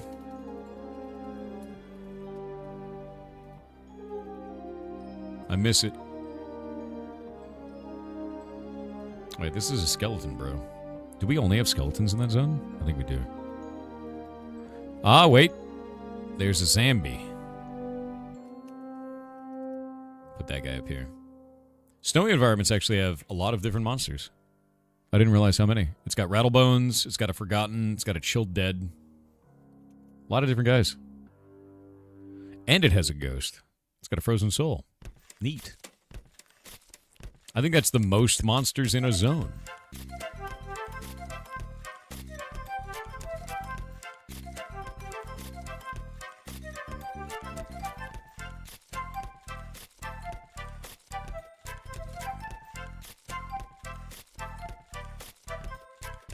You can accept Service Pack 2. Service Pack 2 supports Wi-Fi. I know. Service Pack 2 for XP was probably the best, most stable operating system that I can remember in recent history for Windows. That was probably the... Yeah. I can't think of another... I can't think of another operating system for Windows that felt good by comparison. Windows 2000? Really? Really? Recent? Yeah, because I'm old. I don't remember anything past last Tuesday, let's be honest. Sunken Cells, Swamp Mobs. Okay, we gotta go to Swamp. Swamp. There we go. Let's make sure this is skeleton, and then ghost. And then we can delete this whole section here, because we don't need that item at the table. In front of my AI notepad? Yeah, right. How dare you? Right here, in front of my AI notepad. In front of my AI MS Paint. Jesus Christ. What a time to be alive, dude. Soon I'll have all these tokens set up, and then we can just start doing neat stuff. I'm excited for that.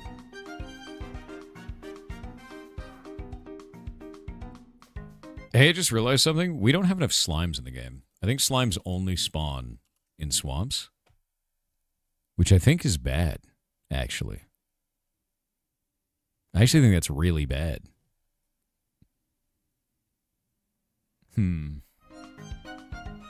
I should add frozen slimes. Yeah. Yeah. Yeah. Should slime spawn near alchemy POIs? Yes. That's a good idea. I can make it so slime spawn at alchemy POIs. Let me work on that. Oh no, those are gonna be elites though. They're gonna be different. Yeah, they're gonna be different. I can make it so slimes don't split too. I can do that. Do all kinds of shit. Yeah, they're called failed alchemy. Some of them are called failed alchemy. I think there's gelatinous cube in the swamp, and then there's failed alchemy in a different zone. I don't remember which zone it is. We'll look it up. I'm not sure yet.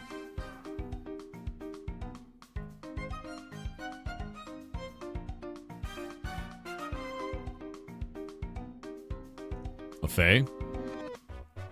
Oh yeah, we should probably do TTS. Very Soft has obtained the cursed quest. A poll has begun for chat to decide their fate. Fully automated luxury cursed quest. Slowly replacing myself with a clanker. One day at a time.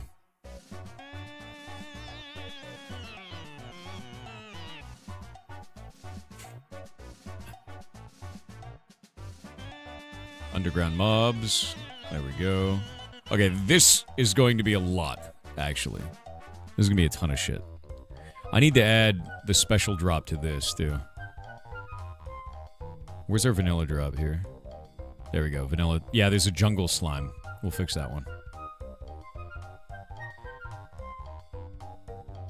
Swamp slime. There we go. There we go. Good YAMLs? Indeed. Yeah, it's all YAML all the way down for our config, dude. I'm almost done with this, though. What I need to do is I need to build all these monsters. With cooking. Ooh, very soft with cooking. All right, let's think about this. What horrible food can we think of today, chat? What cursed dish should they make? Nothing with fermentation. Almost 50-50 was close. It's got to be a slime-related one, because we just made a slime. Yeah. Stargazy pie is an oldie but a goodie. Actually, who here doesn't know what Stargazy pie is? Who's never heard of Stargazy pie? It's cursed. Sometimes a curse quest is we make them do something really cursed, and then the community votes on it. And if you vote that it's cursed enough when they do it, then they get a cursed diamond, which is the VIP status. But Stargazy pie is a set of... It's a pie with fish in it. That's what it is. It's a pie with fish.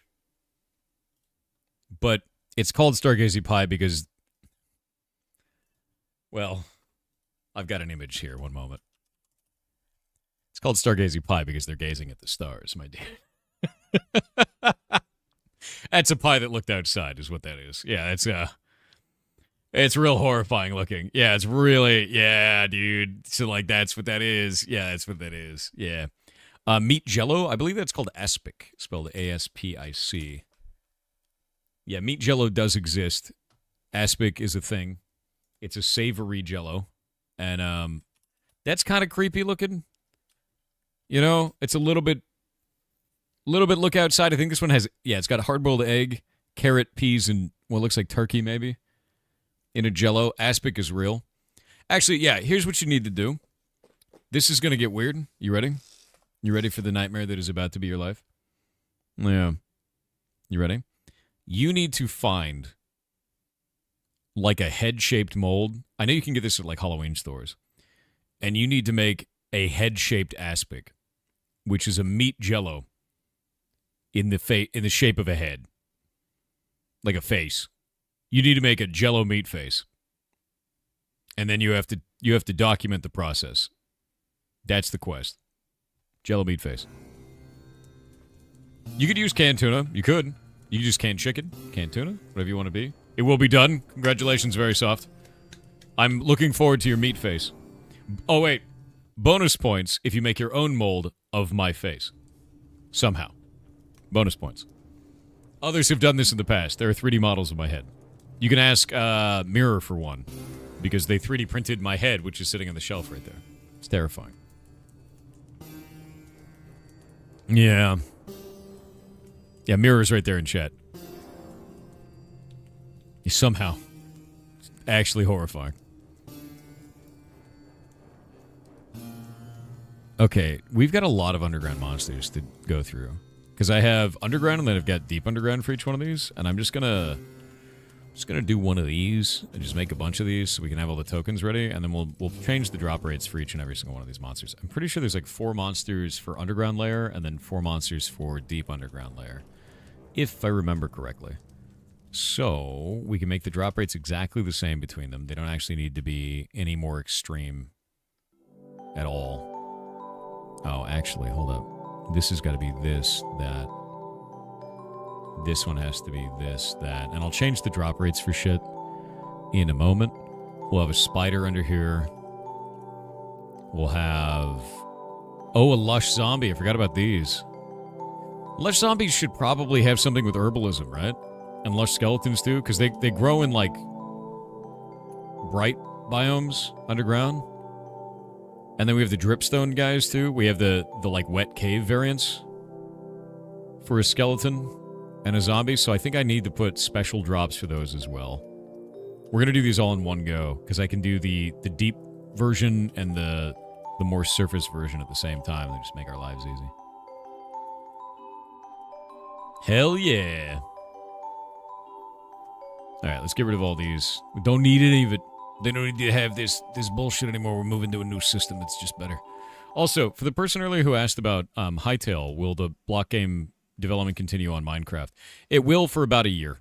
It's going to take us about a year to transport everything from Minecraft to Hytale in a way that is correct, you know, for block game to move forward. And that's just a lot of work, man. It's a lot of work, and when we get it done, we'll be able to move on and change stuff. But for now, everything's going to be in Minecraft, and we're going to generate a bunch of content in Minecraft, and then we're going to build systems to transport to Hytale starting on January 13th. And that's it. That's what we're doing. We need folks to help test out the Hytale vision? Absolutely. Like, we're going to be testing all kinds of shit. What we want to have first before we let anyone in at all... Go by like could do it in 2 years easily. I know, right? That's the funniest part about that. That's hilarious shit. But the idea is that we're going to be moving it over to Hytale starting on January 13th when they enter early access. And we need to make the combat system function first. Once we have a good bucket for combat and your stats for storing and saving into a database, then we're going to work on just getting one item done, one monster with logic, and I think the town land ownership system. And then get Murkheim working. Like, we'll just be adding one feature every time that we're going to go knock out this feature next. We're going to knock out this feature next until we have one-to-one parity with the Minecraft server. And we're going to be developing stuff in the Minecraft server at the same time. So building new structures and things like that. Likely not big, massive systems, because we'll be building that into Hytale. But we will be building, like, builds, like buildings and quest BOIs and all that kind of shit into the game. I'll be making those still. So, yeah. What's the last feature that relies on so much else that it can't be anything but last? I think that's going to be the monster logic, to be honest with you. Because we have to build a combat system first. We have to build itemization. We have to... Actually, no, I think it's going to be items. It's going to be items first. Or items last. Like, that's probably what it is. Because monsters can exist if you have a combat system. But items can't exist unless you have monsters and a combat system. So it's like... Items are definitely the last. It's the sprinkling on the top of the donut kind of a thing. For sure, yeah. Now build one of every system and focus on content? Yeah, that's the idea. And it's not even just focus on content. The porting process is going to work like this. We build all of the systems in place. We have one item, one monster, one dungeon, right? All the basic shit. And then we have built automated tools at this point to transfer every other item over. Since everything's in config, we just be like, and just reformat it in the format that we need for it to be in Hightail, and we just do an automated process to transfer everything. So you'll go from one item to 2,000 items in minutes, and then all we have to do is do testing to make sure that all of them work, right? And that's the idea, is we can build the bucket first and then fill the bucket with water. That's the whole point of this. And since we've done all the work over on Minecraft, that work isn't wasted at all. Yeah, not at all. Not in any respect. It will be completely used. And I'm excited for that. Very excited for that, actually. Skeleton. Let's grab him. Zombie. Skeleton. This isn't going to have a thing, is it? No, it's not. Okay. Where is the slime? I feel like we should add slimes to the underground. You know? I feel like we should.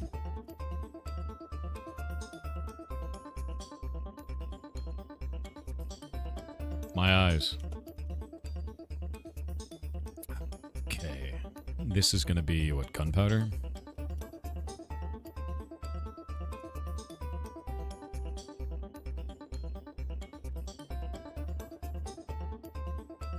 Nice. Nice. Alright. This looks fine. I think we're done there. My brand. Is Henry out? Yeah, he's out right now. That room's gonna get cleaned soon. Wasn't Aspic the chosen weapon of 50s housewives? I'm pretty sure that you're thinking of fruitcake, because that's more like a weapon. I feel like you could knock some sense into somebody with a fruitcake. Fruitcake's terrifying, to be honest with you. I actually think that fruitcake is a parasite. I think the way that fruitcake works is that when you eat a piece of fruitcake, it slowly migrates into your brain, and it makes you want to make another fruitcake so you can gift it to someone else. Because I don't see anyone ever making a fruitcake unless they've tasted fruitcake. That has to be a parasitic arrangement. Like, that has to be. It's like you ate, like, a mimic seed, right? You know? Yeah.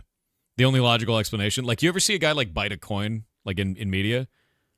Like, what if that was a mimic, and he bit that coin, and a little bit of the mimic got inside of his mouth, and then just replaced him slowly, right?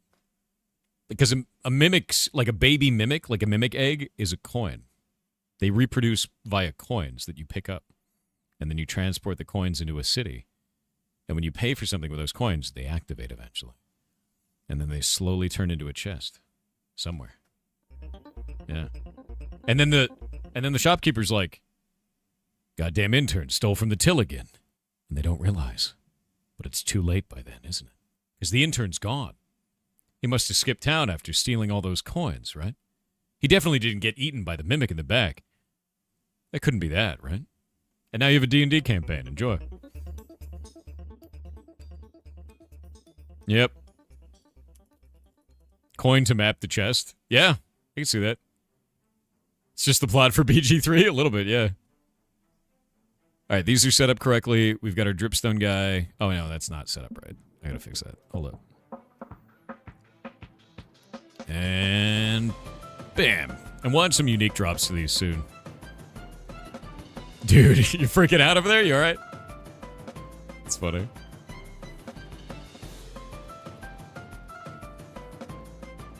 Do enemies for Arc Raiders dropped? Pictures in stream chat?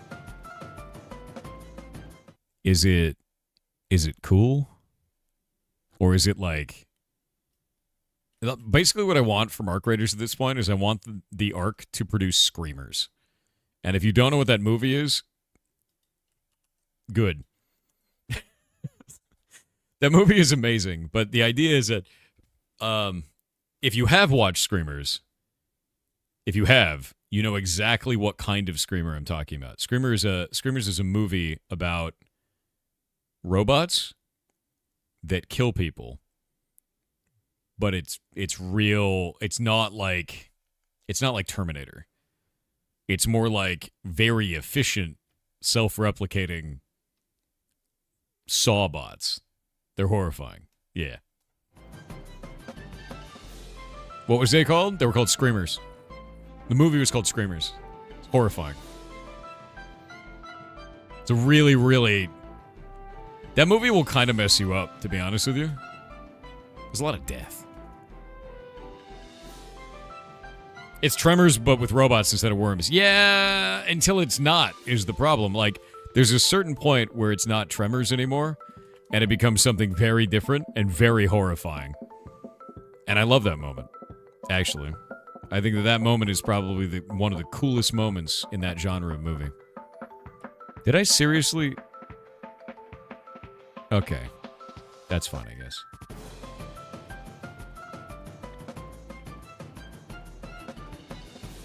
IMDb title, did you link it? It's only got a 6.3. That doesn't deserve a 6.3. That shit is absolute cinema. Every time I see an older movie that's like getting like blasted in reviews, it's just like one of those moments where I'm like, respect your elders, man. That movie rocks. It's a piece of shit, but it earned its place. There we go. All right. These are cool. I think we might be done with those. Yeah, this is the largest file for everything. Underground, deep, deep, deep. All right, good. And I'll go back through and we'll add some unique drops to these. I think in a little bit. Not yet. Not yet. For now, I think this is fine. But soon. Oh, I got one more file. Windy mobs. It's windy. All right, there we go. Yup. I think it needs to be a ghost in here, too.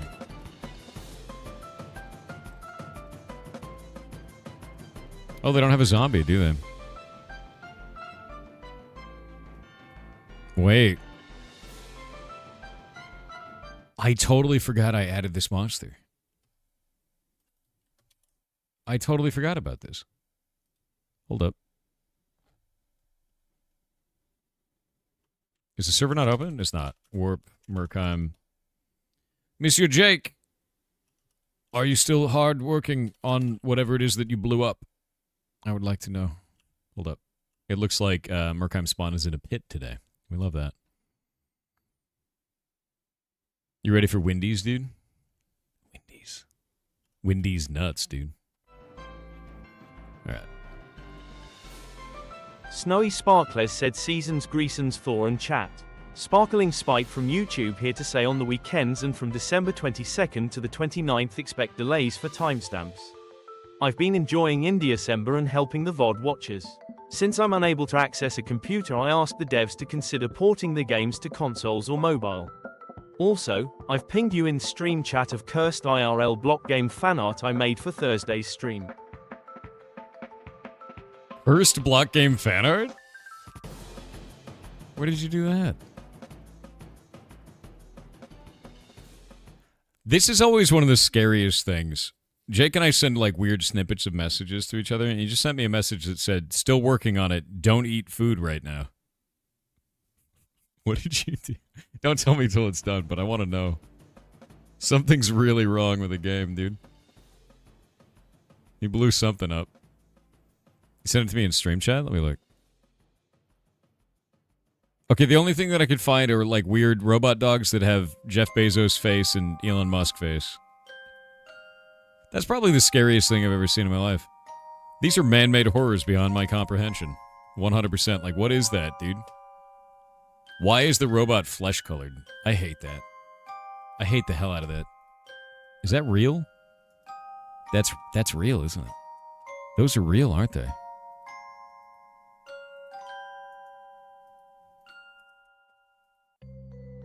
Nah, that's gotta be fake. There's no way. It's an art installation? Is there a video? Link it to me. They pooped NFTs? What? It has them all shitting NFTs.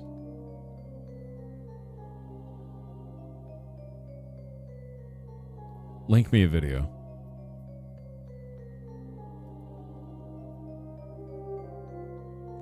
Oh my god, they're big. Oh no. Oh no, they're real. Oh god, no. Oh, I hate them. Oh, they're all in a pen together. Ew. No, ew.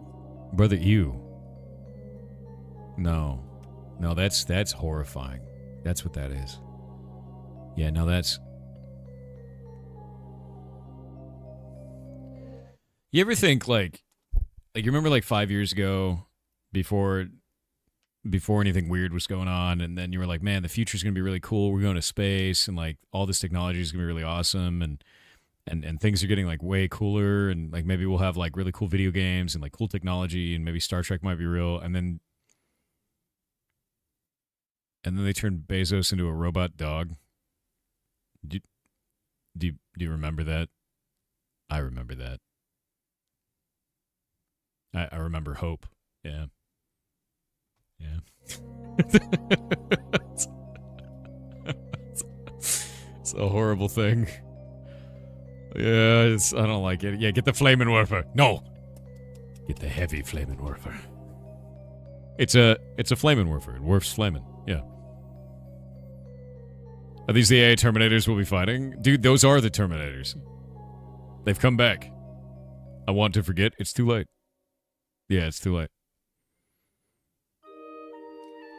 What is this little... What did you send me? What horrible thing have you sent me?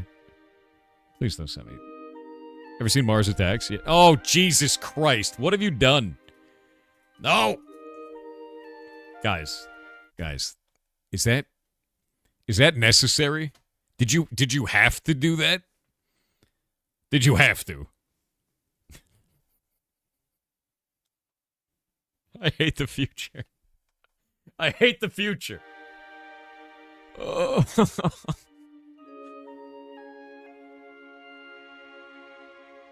I hate the future. This is the worst future, dude. It's the worst. The future sucks. Let's go back, dude. Yeah, I don't want it anymore. I don't want it. Let's undo it. We had a good run. Just unplug it all. Whatever it is. Just get rid of it. Your kids, Marty. Yeah, exactly. No, dude. I don't want it. I don't want it. Okay. Oh, hunters of block game, I have good news for you. The ritual is complete. Every monster in the video game, in the open world, now has a specific drop based on hunting. However, I have bad news for you. Jake broke the game. We can't play it right now. Every day we turn more into Squidward. I'm fine with turning into Squidward. Honestly.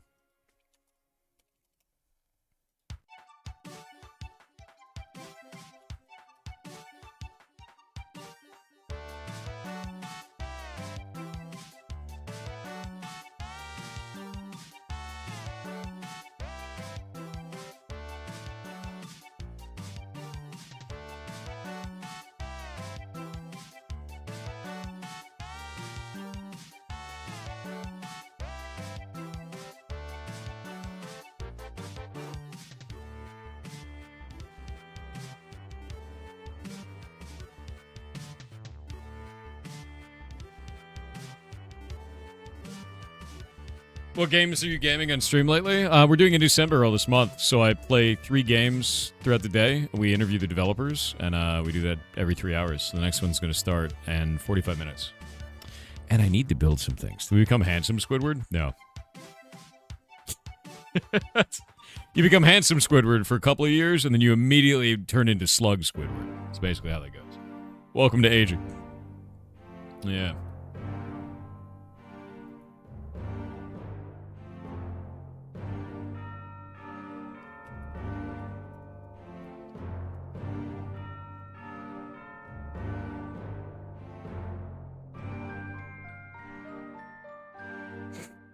You missed my art in stream chat? Probably true. I don't know where it is. There's so much weird shit in stream chat. Just post it again.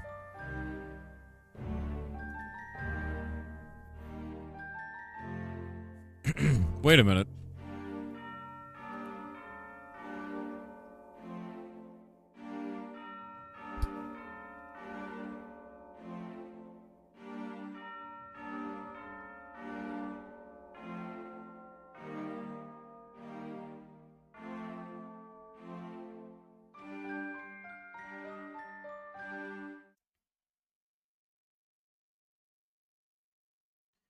So I was looking at that article, and someone called this out on our Discord.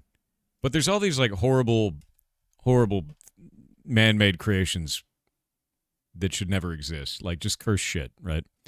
But then we look down here, and you see this one. And this is obviously, like, photoshopped, right? You could just Photoshop that. That's all you would need to do. But I want you to see something. I'm going to grab this. 1 second. We're going to inspect this. I'm going to grab the image itself. Because apparently they're stupid and they put it inside of its own encapsulation. Let me grab that. And we're going to get really close to this. I want you to look over here. The crowd is AI. Look at their eyes. Look at that one. Look at that.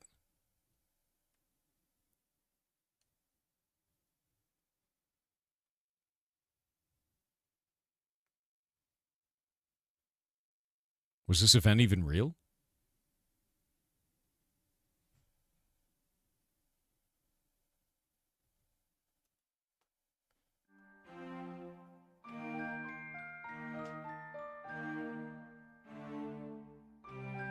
I hate this.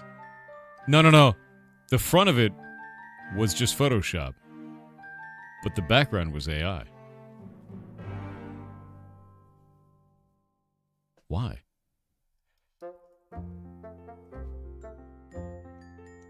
I don't like it, man. Yeah.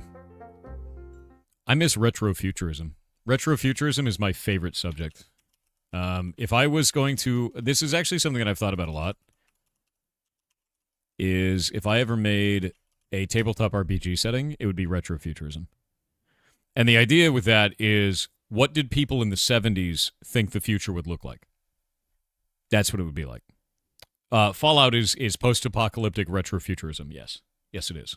Really, really cool genre. I actually love it, honestly. But I love retrofuturism because you just have like the most absurd imagery. Like just shit like this. Right? Where it's like in the 70s, they thought, oh, in the future, we'll also wear 70s clothing, but it'll be kind of slightly futuristic, and we'll have robot butlers that are also our companions, and we'll be able to manipulate time and planets. Right? Like the Jetsons is retrofuturism, yeah. But I love this, because it's just like, you can't fathom the next technology that arrives. You can't. You can't fathom what next advancement we're going to have in tech at all. No one can. We can only guess, based on our current level of technology, what it's going to look like tomorrow. And it's always going to be wrong. But retrofuturism is very interesting because of that, because it's from a time before us, and we look back and we go, that's what they thought the future was going to look like? And then we're like, I have a device in the palm of my hand that can access all of human knowledge. Cool, right? And they were like, what if we made it a man? And he looks like a tin can, right? You know, and now we're like, what if we put Bezos' head on it and made it a dog?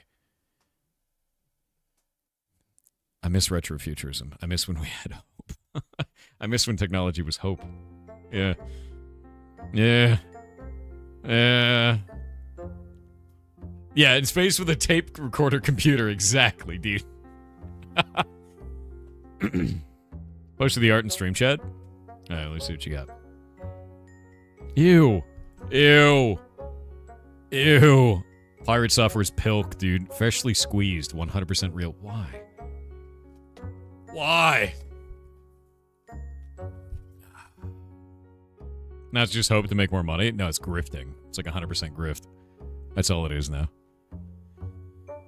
The old days, man. If only. Alright. I think we're good. I think we're good. Yeah. Cassette tapes are still used today for archival purposes? Yeah, magnetic tape. We used to have a staff member that worked in magnetic tape. Like, that was their job. They were an archivist, which was interesting. That's actually a really cool piece, though. The fact that you made that, like a physical object, is really neat. Unless it's AI, which it might be. It might be. I'm glad that hashtag worth it has become a meme in the community. Remember CDs? CDs nuts. Thought you could get me with that. Mind Goblin.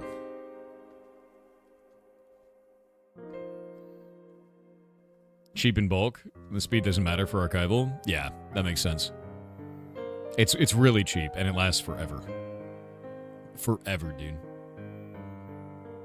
Yeah. There's an MTG Mind Goblin? Hell yeah.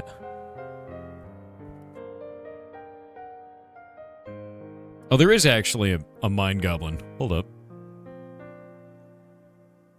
Hold up.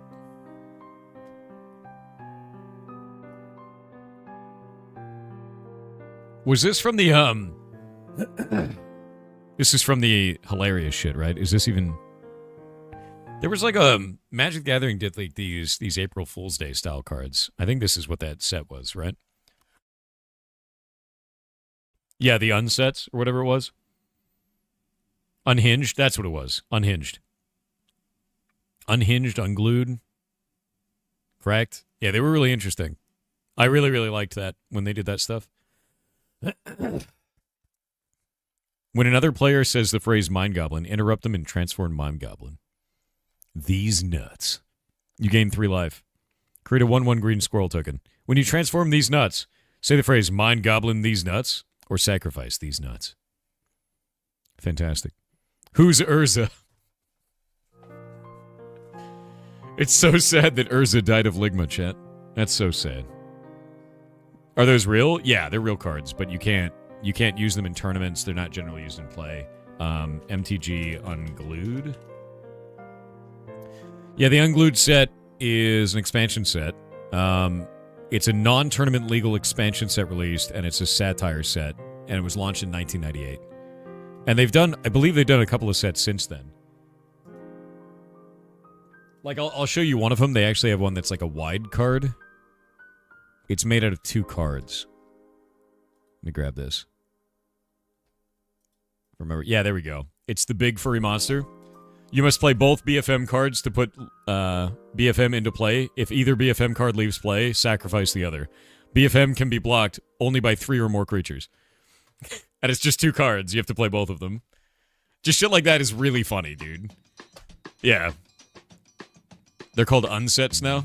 Yeah, I think at the time it was, I think it was unglued and then it was uncracked. Or cracked, rather. Yeah, the egg.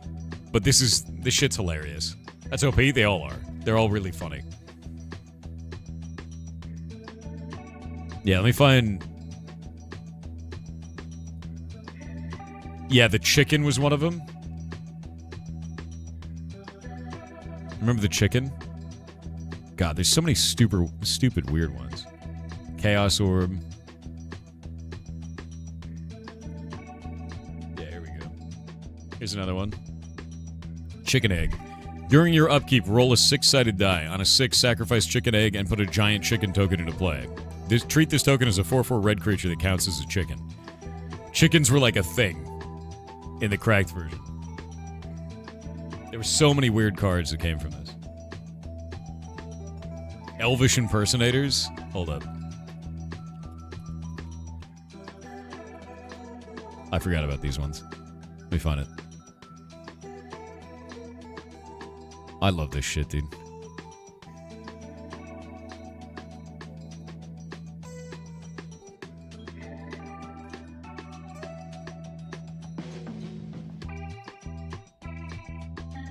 There you go. Elvish Impersonators was a really good one. There's a lot of really stupid cards that they released during these sets, and I liked it because it was fun. It was fun, and it wasn't tournament legal, but they're hilarious, man. Like this Chi Stands Alone. Yeah, there was another one too. The Chi Stands Alone. Stands Alone MTG. This is like I find this to be a really fun time in Magic the Gathering overall. Oh, somebody's got one here, and they've got it all like in a sleeve. But the Chi Stands Alone, right? So if you control no cards in play other than the Chi Stands Alone and have no cards in your hand, you win the game. That's the card. So you have to play the enchantment, and then you have to somehow discard all of your hand and have nothing in play, even though it costs 6, which is like the funniest. Like the picture's amazing too, but all of them were like this. All of them were like this. So look at the unsets. I didn't realize they were called collectively the unsets, but they're very funny, man. Yeah. Became tournament legal with a different printing? What? You're kidding me. How is Nemo? He's having an allergic reaction of some kind. We've got him on Benadryl every 12 hours because the Benadryl takes 12 hours to wear off. If it persists for 5 days, we're moving him over to steroids is the vet's plan. So that's what we're doing. We're following vet orders, doing the basic shit. But we don't know what he's having an allergic reaction to. It may be something internal based on his recovery from his limb amputation. So we're just kind of waiting and seeing. He's also got a bit of a cold. He's been coughing. So that sucks too. Could have been the carpet. Nope. I had him in my office for 12 hours yesterday throughout the entirety of the stream. Every hour or so I'd pick him up and handle him and check him out and make sure that he was okay. And then I put him back down, and 5 minutes later, at the end of his 12 hours, he coughed. And I was like, that's weird. And I went to go look at him, and his eye had swollen up, and he had his foot had swollen up again. And it was a different eye because, like, the last time it was one eye, and then the next time it was the other eye, and they were 12 hours apart, which means right as Benadryl ran out. We know that it's not an environmental factor because it didn't start until recently.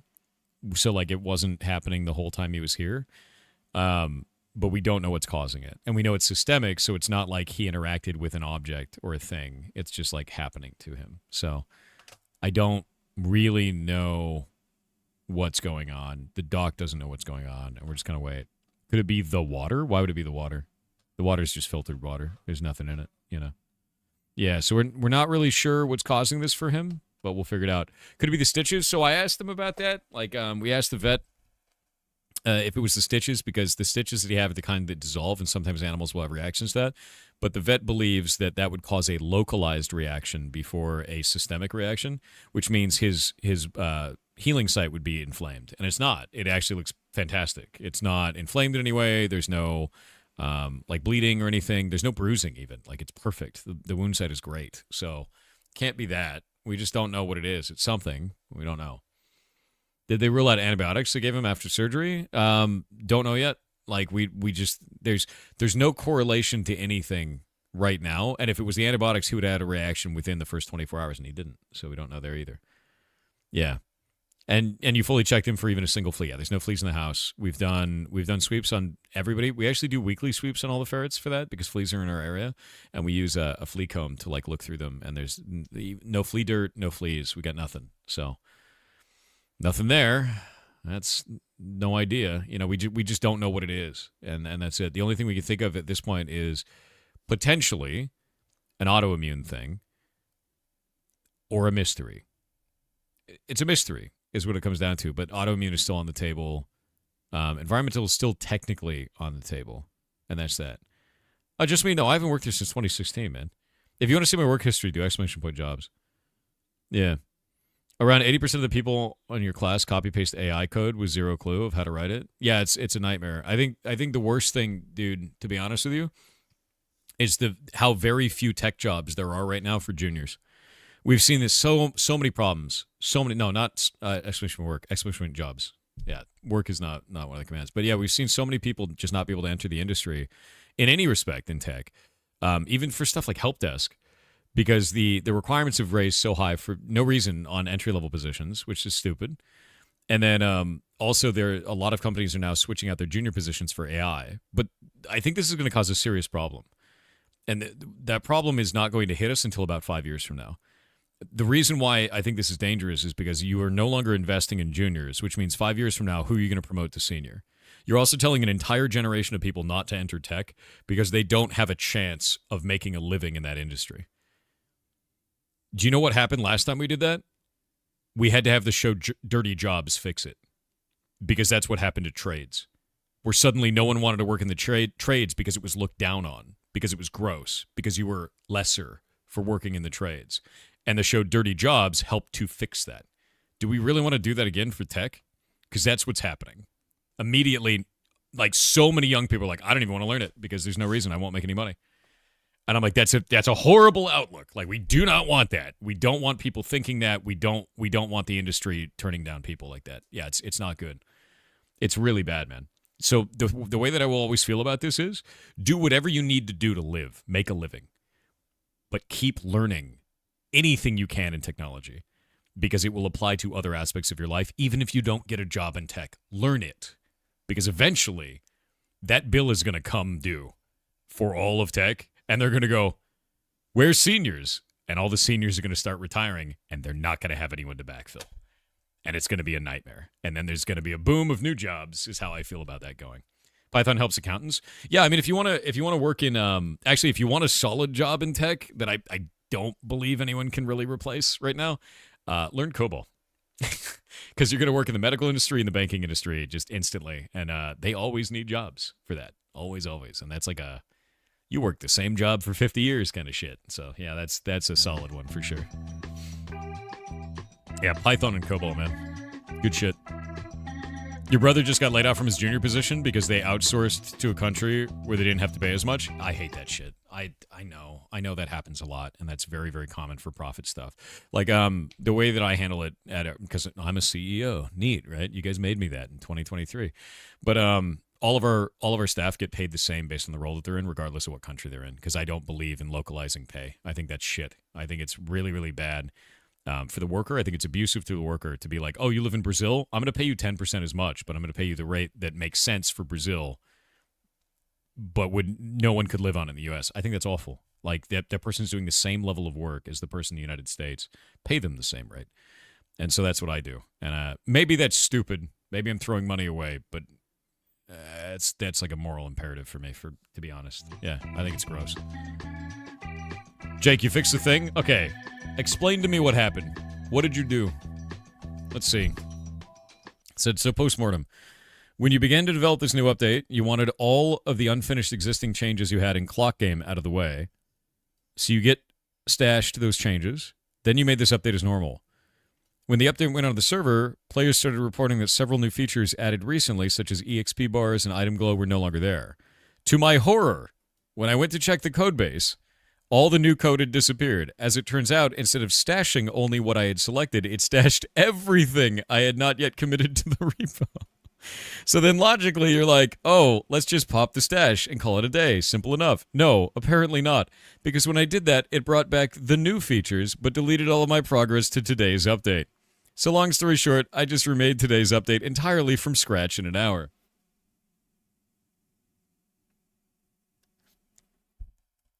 This is why you commit. Each time you need to more frequent commits.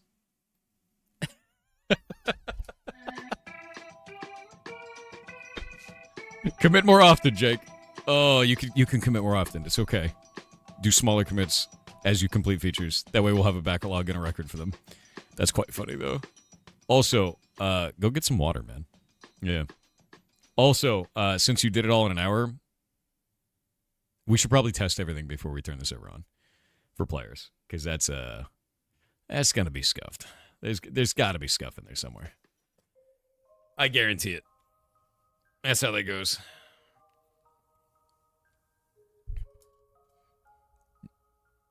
Although, good job, number one. I already turned the server on. As far as I can tell, everything is fine. We'll see. Yeah, as far as I can tell, everything is fine is the scariest statement any human could make, though. That's almost as scary as I'm from the government and I'm here to help. Like, that's just, you know... Speaking of which, I need to actually look at my new structures. Locate, structure, and what is it called? Locate structure, fossil, ribcage. I think I fixed this? I don't know if I did. Oh wait, is this the one I blew up? I did. It's gross.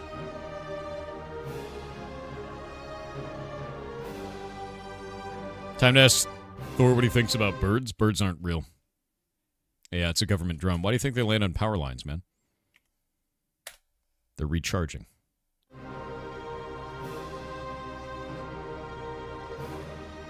Like, obvious, right? Yeah, birds aren't real. Birds have never been real. Okay, did my processor for this work? Did this shit work?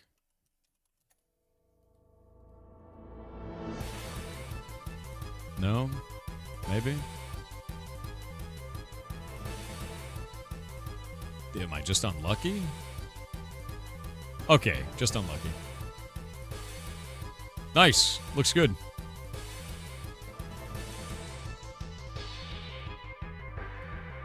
It works. It works. That didn't work. Oh, I changed out the pigman. Okay. Alright. I think we're good to go. You can de-whitelist it. I'm gonna fix up some drop tables, and we'll go from there.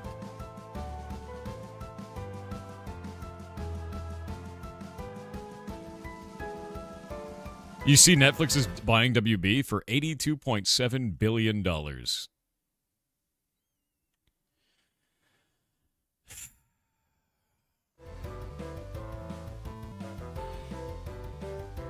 lot of money, man.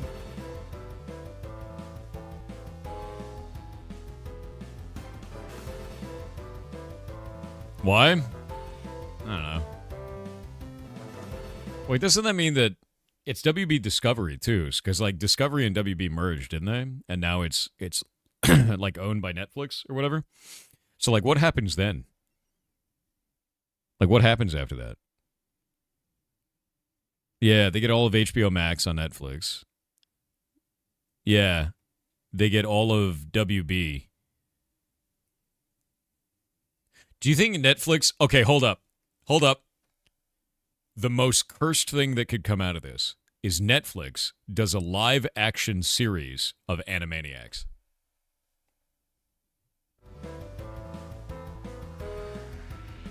Yeah.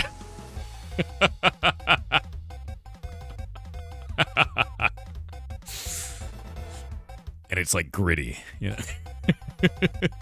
You're sick, I know.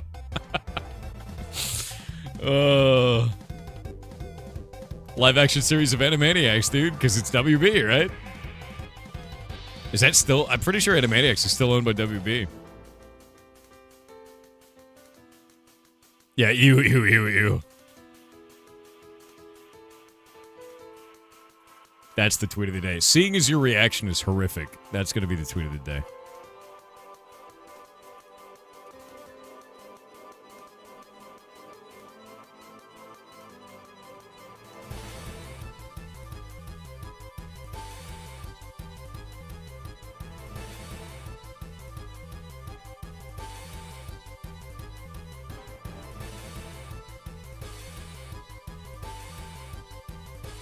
Yeah, I guess the acquisition hasn't gone through, yeah?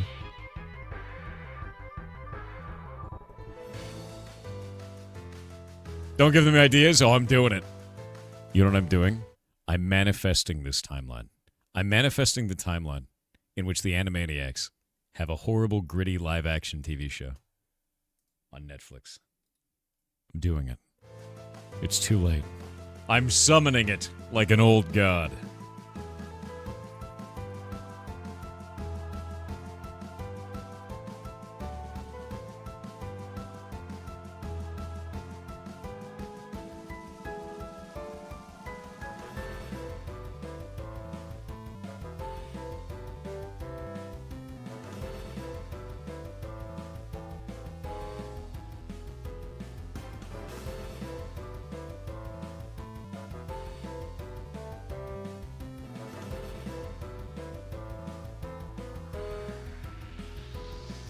I'm gonna do it. I'm gonna do it. I'm gonna tweet it. I'm gonna tweet it. There's no taking it back then. The Basilisk will know. It'll know. Netflix buys WB, then we're going to get a gritty live-action Animaniacs.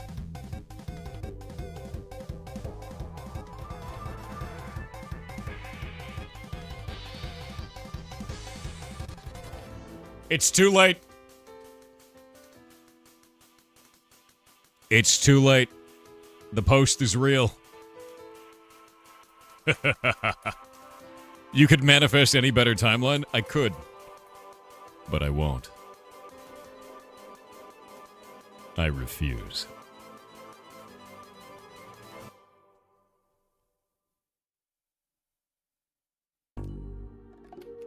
I've taken your protest into account, and I've decided to become worse. Just to let you know.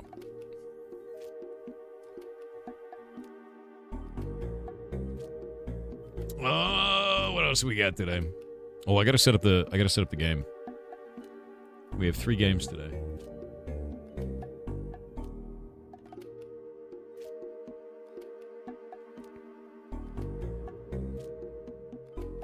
Boop. You have a mouth and you will scream. It's too late. I've already summoned it to the internet. Like, once you put something on the internet, it's real. That's what I've learned, right? The internet is already mad. Yeah, it's already mad about this good.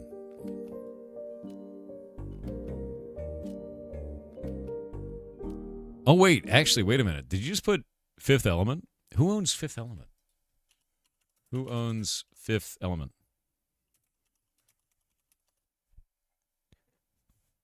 Oh, it's owned by Sony. Oh, Sony Pictures. Oh. Yeah, Fifth Element's awesome, dude.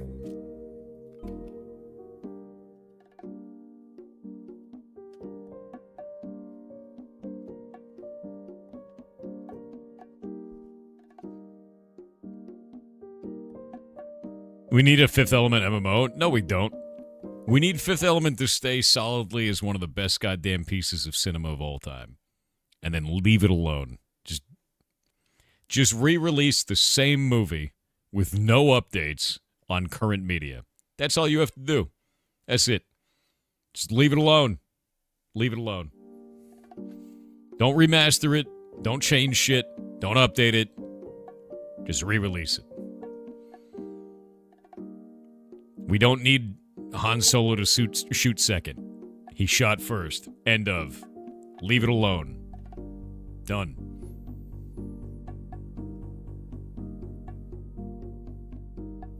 Why they eating up all the satellites remains one of your favorite quotes ever. It's funny as hell, dude. That movie's amazing. Did you like Firefly? Yeah.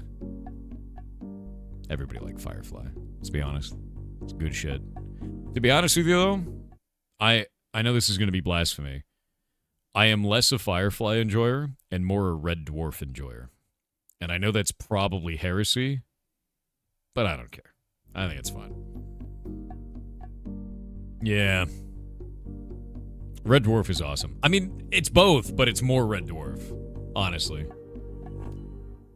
You did not like Firefly, really? Really?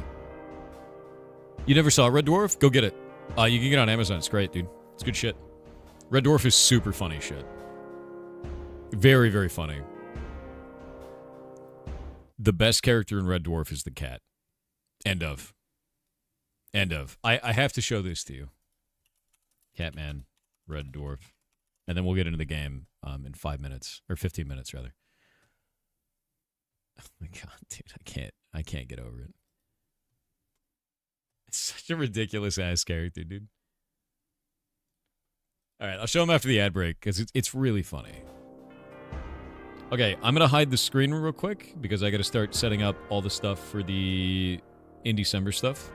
Because I didn't have commands for this or anything set up, because I woke up late. So, let's do this. Duplicate, duplicate, duplicate. I've got my games for the day. There they are. What day is it today? It's this day. We're going to grab this.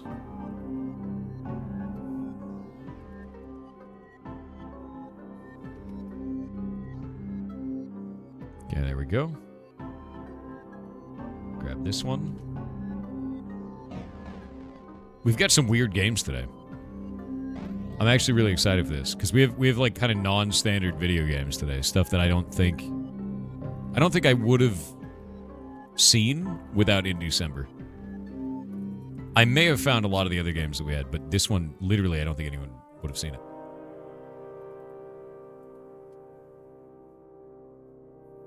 You ready to make the tweets for him? Hell yeah. Thank you for doing that. Telling anybody about the games is huge, man.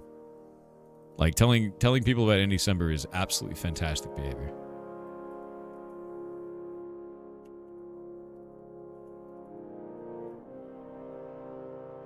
In December Showcase. In December Showcase. Let's see if they actually have categories. They do. Very nice. Pretty sure that's the correct category for this. And then this last one is going to be in here. Yeah, the first game today is wild. It's a pinball game, dude. And I love pinball. But they've turned it into something that I think is insane. So we're going to have fun with that. Yeah, it's a pinball game, dude. I was really excited about it, too. It's got a weird name. You'll see. You will see. Like, isn't a pinball table? Kind of. It's digital, right? It's a video game. I wish it was a pinball table. You'll see. You'll see. You'll see. It's going to be weird. Okay, we got a demo for this.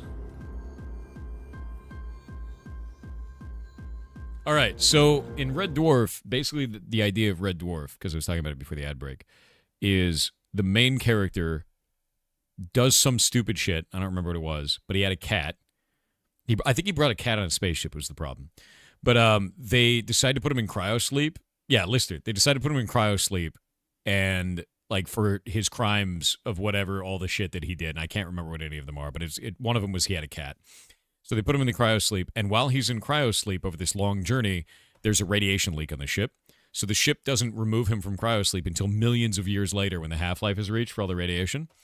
And when he comes back out of cryosleep, everyone is dead, but his cat was pregnant, and his cat had kittens, and then over all of the millions of years, they evolved into a man who is the cat. And he's just like a super fashion-sensed dude with fangs. And it's just like the funniest shit on the planet. I think he's the best character in the show. Like, straight up. He acts like a cat the whole time. He's constantly like, oh, I look good. I look good. Like, that's his whole character. Yeah, he's just really, really funny. And then the guy who really didn't like him becomes the ship's hologram. So you have the dude who hates him is an immortal hologram. His cat becomes a man. And that's like the basis of the show. And it expands out from there. It's a hilarious show. It's a really funny show, dude. Oh, and if they're a hologram, let me see. Red Dwarf hologram. To tell that a person is a hologram in the show, let me grab Rimmer. 1 sec. They get an H on their forehead. So the whole show, he's just got an H, just because he's a hologram. So you know he's a hologram. It's just so stupid, dude. Like, the show is just really funny, and it's like it's a space comedy show, and it's hilarious. So we're gonna get into that. All right, let me build the rest of these buttons, and we'll go from there, because I have other buttons to build. Indie. Grab them all. By the way, Peppered yesterday, awesome game. I love the hell out of that. Yeah, buttons. We're building buttons. It's kind of retro sci-fi as well. It is. It is retro sci-fi. It's super funny. Today we are starting with, let me see. We'll grab this. Put that one there. Put this one here. I'm excited for this, man.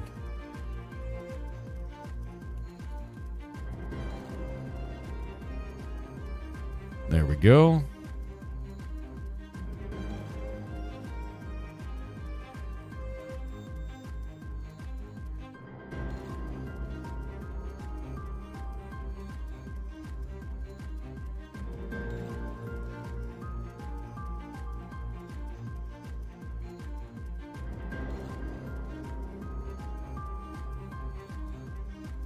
There we go. It's cold outside.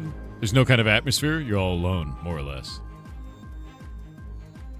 Haven't finished Ghost of Tsushima? You forgot you bought Death Stranding 2? Oh my god, dude, you've got like another 500 hours of gameplay. Good luck, Mutacool. Good luck with the advent of code, man.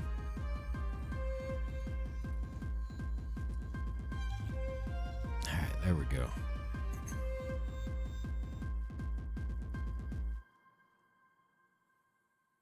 Alrighty. We've got the first game set up. I need to go install it now.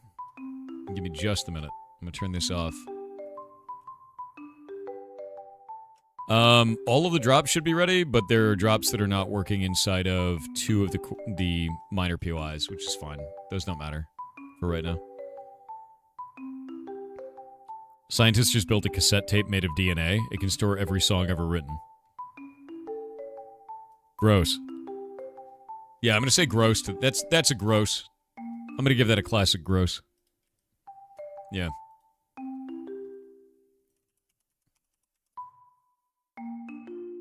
Yeah, that seems gross. Install that, and then install this one. So many buttons. Chat, I have so many buttons.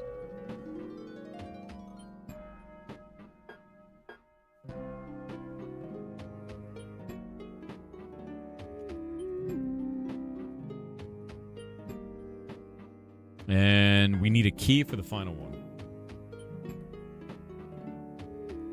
Let me see. Let me see.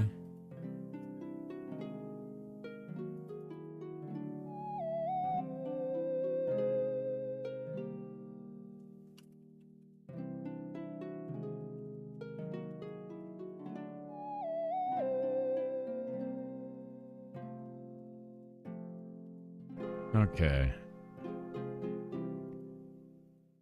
All right. Today we have 3 games for in December. 3 games today. One of them is Deeply Haunted. One of them is Deeply Haunted. It's a first-person shooter that's a lot more than just being a first-person shooter. It's a lot of things. You'll see. Horrifying. Another one is an action RPG kind of a game. It's an action roguelike where you can swap between worlds, which is very neat. I think that's cool. And the first one is a pinball game, which is a rare kind of game, but it's also more than a pinball game. It gets weird. Today is Weird Games Day. I think the least weird one is the action roguelike. The other 2 they're weird, actually. And I like that. I'm super into it. So, we'll start that in 6 minutes. Before that, I'm going to go use the bathroom and get water. So, be right back. I also love pinball. I love pinball.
I have returned.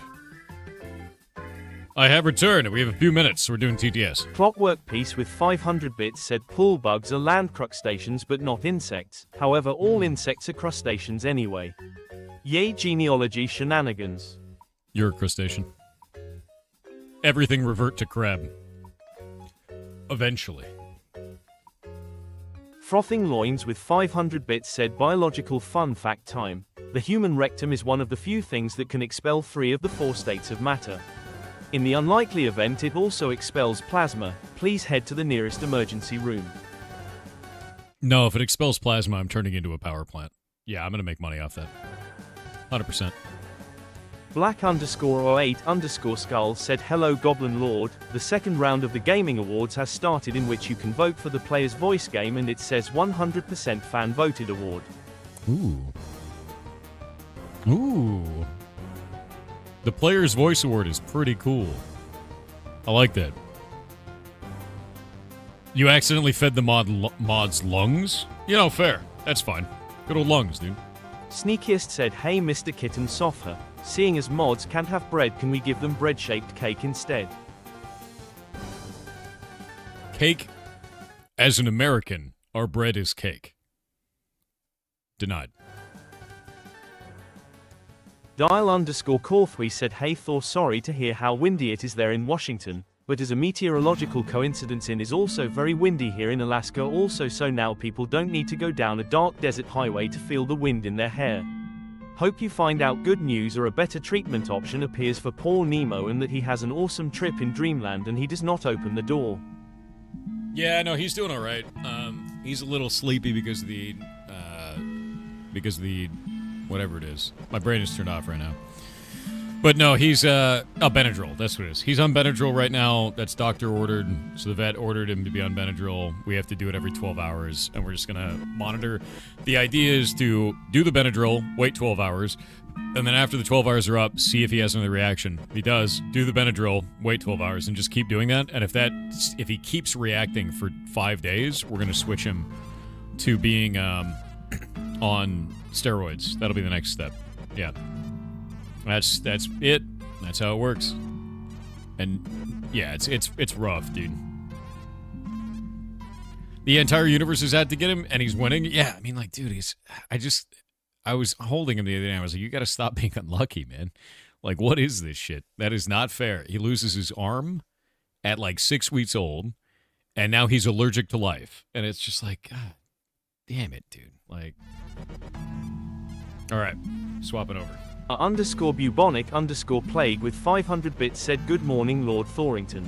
Ta-da. I have 2 things today.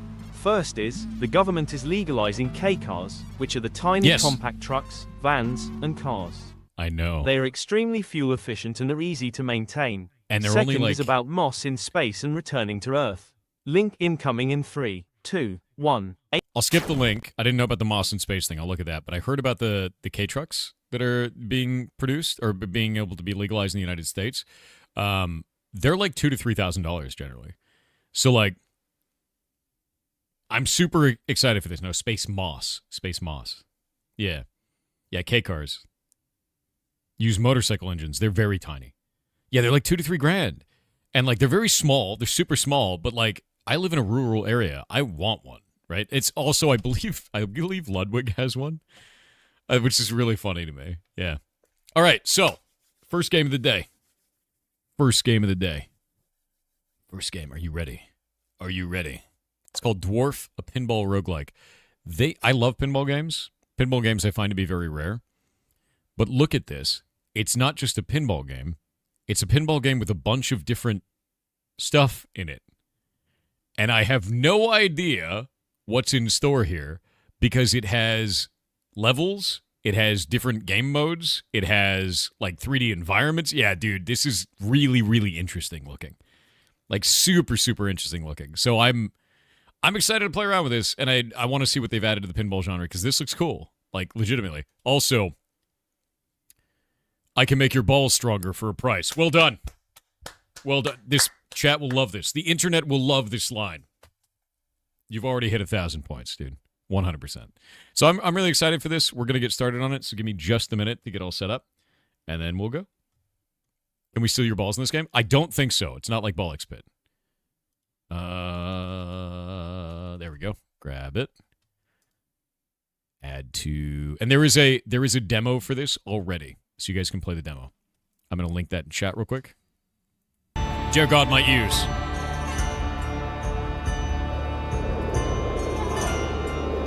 The music is sick, but it's very loud. Stop. Stop. There we go.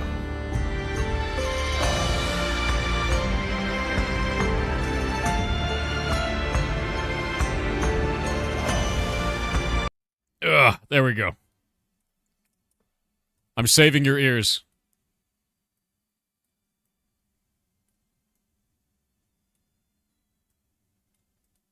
Oh. Wait.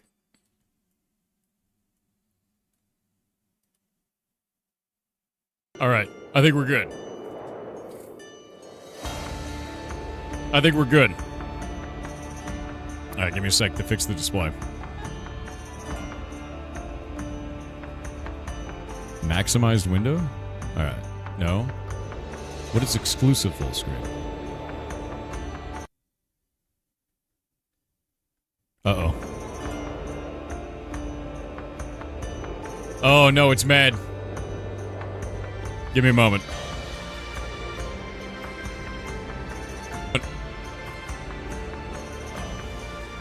I didn't know what exclusive full screen was because I've never seen that option.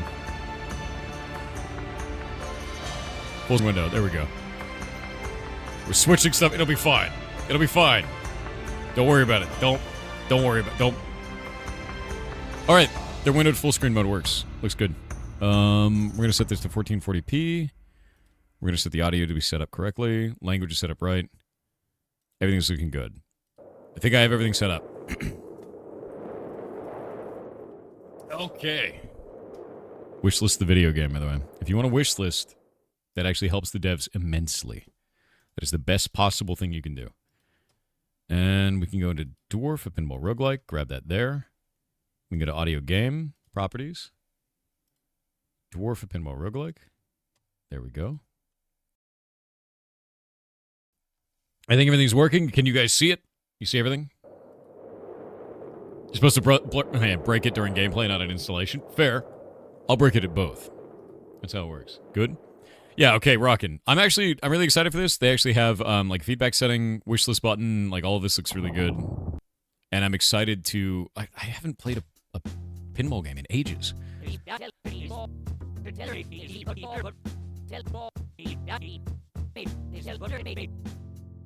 Wait. Dude, the voice is good. It actually sounds really cool. What's all this on your minecart? You think you're some sort of pirate, do you? This is war. No time for silly games. Wait, is that a working cannon? Yes. Eat it. That was loud. Wasn't even loaded. If you want to fight with a cannon, you have to learn how to use it properly. Grab one of those cannonballs and power it up in the mining phase. Alright. Pirate mining. Permission to come aboard, Captain? Yar! Use space to fire balls. Cannonballs. Use A and D to keep the ball in play. The more you hit, the more damage you'll do. All rookies must score at least 25 to pass. Alright. So we got our flippers like this, and we could just... Oh, I wonder if I have to hold it. Oh, look at it. Look at the damage. It is just normal pinball. Okay, we can actually do that. There we go. That's what I was wondering. Oh. The cannon is an interesting touch on that, to be honest with you. Nope. I have to get used to it. I have to get used to it being A and D. I think I want to do it with two hands. Try and destroy one of the target dummies. Press A and D to aim. Press... Oh. See, now it's completely changed. It's like pinball plus bagel, but also with different ways of aiming and different challenges involved. Two target dummies still standing. You know what to do. Do more damage. Hit a green peg to refresh the board. I'll add 2 now. Okay, so we can do combo. That makes sense.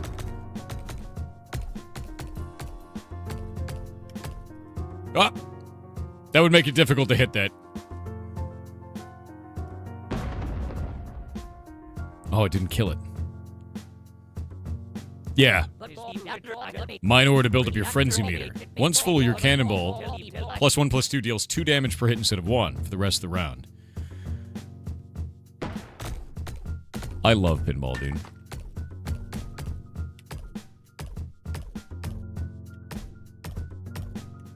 There we go.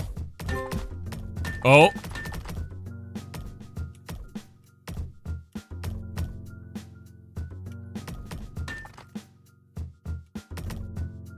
No! I was right in the middle. My sadness. Literally pecking on pinball. Good. I mean, to be honest with you, I'm fine with that. Nice. I wonder if I have to shoot directly at it or if I have to land past it so it, like, hits for a bunch of damage.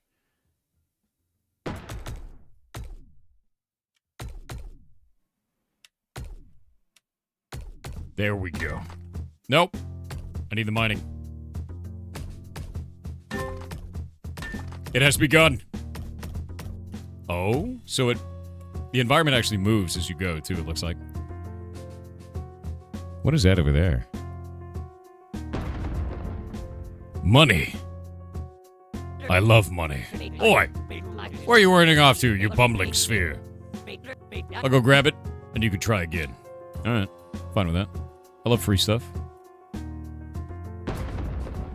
Sick. Is that a chest you could shoot? Yeah, it seems like it. I love that it just keeps coming out at random angles, dude. Do you hear that? Oh dear God. It's become a monster now. Slay that beast. So we have to go to the mining phase before we go to the cannon phase.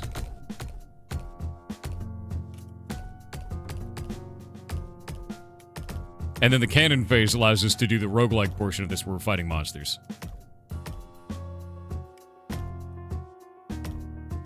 Trying to get over to the side over there. There we go. I wonder if that increases the amount of damage we deal with the cannonball. Hit him. Oh yeah, it's +26, so that will actually increase the amount of damage. Okay, so the better that I play, the more damage it's going to go. Yeah, it does. That's not great. Up, up, up. Got it. Yes. Oh. Nope. Come on. Yes, onto the mining, onto the mining, onto the mining.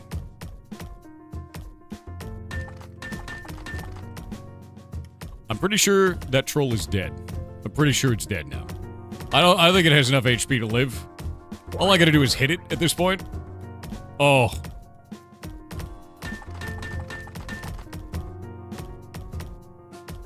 Yeah, switching to 2 hands was definitely the play, man.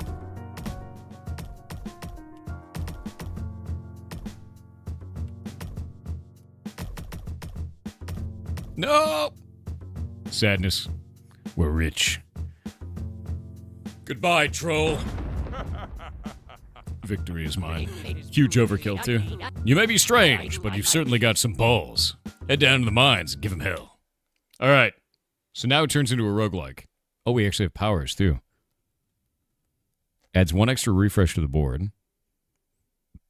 On-hand reload. I think the 1 extra refresh to the board is kind of insane, to be honest with you. Yeah. It seems like overkill gave me more money, yeah. So, like, doing really well in the pinball portion looks like it gave me more money in the combat portion. Yeah. And also, +1 ball discard per turn? What does that mean? Does that mean I get to use the ball twice? That might actually be even better. I'm gonna do worms, dude. Okay, this is sick. Look at the board on the right. There's bosses, and horseshoes, and chess. Yeah, I'm going worms, dude.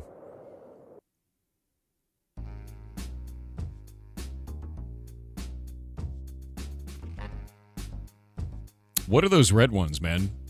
That seems bad, right? Oh, Oh, weird. I have a ball and chain now. What is going on?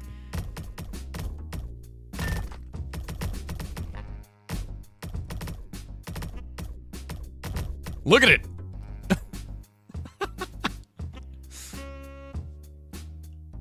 Oh, we have a skeleton archer over there. I'm going to take down the archers first.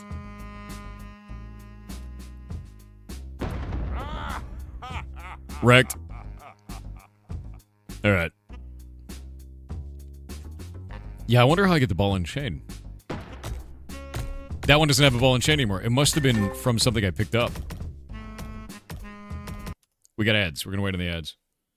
It's like Peggle plus pinball. Yeah, but it's also got like aiming portions for using the cannon. Like there's a lot of mechanics in this. This is quite interesting. Yeah, it's all completely different art style too. I really think it's sick, yeah. I think it means you delete a bad ball that is weak, i.e. it doesn't make you waste the turn on a bad ball. Maybe. Could be. This looks like a lot of fun. It feels fun. We're going to wait on these ads, though. Yeah, the chain shot was really interesting.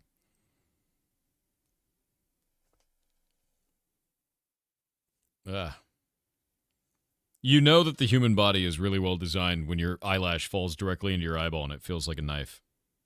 It's pretty great, right? It's a fantastic move. We love to see it.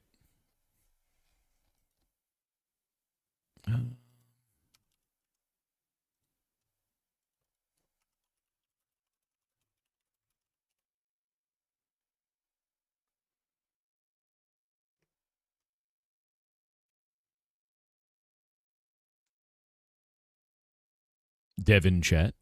Likely. Don't worry, there's a space behind your eyeball where all the collected eyelashes pile up. Oh no, I pull those out every month. Yeah, just as one big lump. I've been saving them up in a jar for you. Now what? What do you do with that? How will you survive this? Was the little guy okay yesterday? Yeah, we've got him on Benadryl. The vet checked him over. We don't know what the cause is, but basically we're just going to wait for him to have a reaction, give him Benadryl, wait for him to have a reaction, give him Benadryl, and if that persists for 5 days, we're putting him on steroids. That's the plan. Anyway.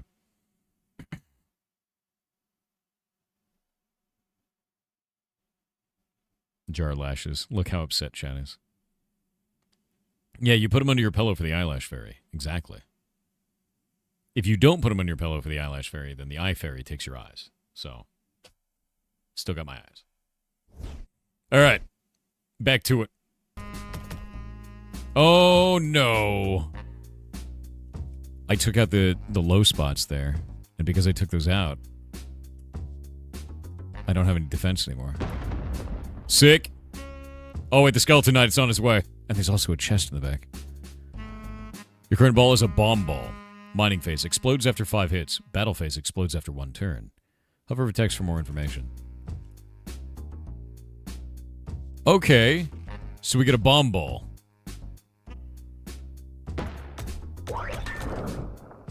Sick. That was a great shot.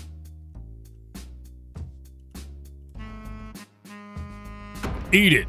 Oh, that was weird. Okay. That's probably not good.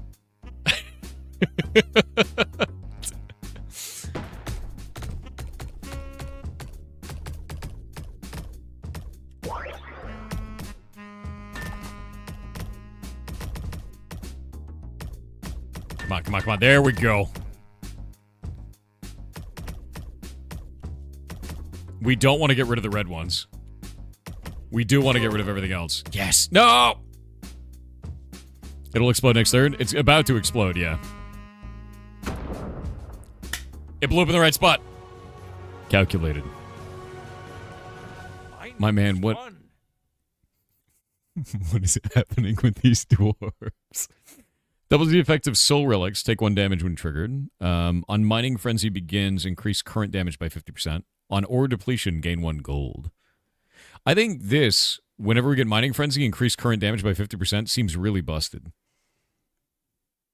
I got 25 coin. Upgrade at blacksmith or purchase at merchant? I'm going to go with purchase at merchant.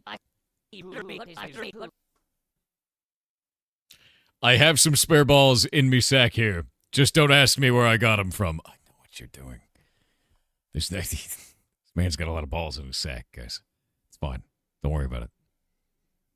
We can get a bunny ball that gives multi-ball 2.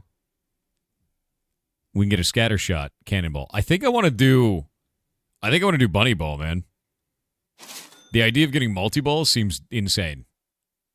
Yeah, I'm down. Let's do it up. Okay, I have to choose a direction now.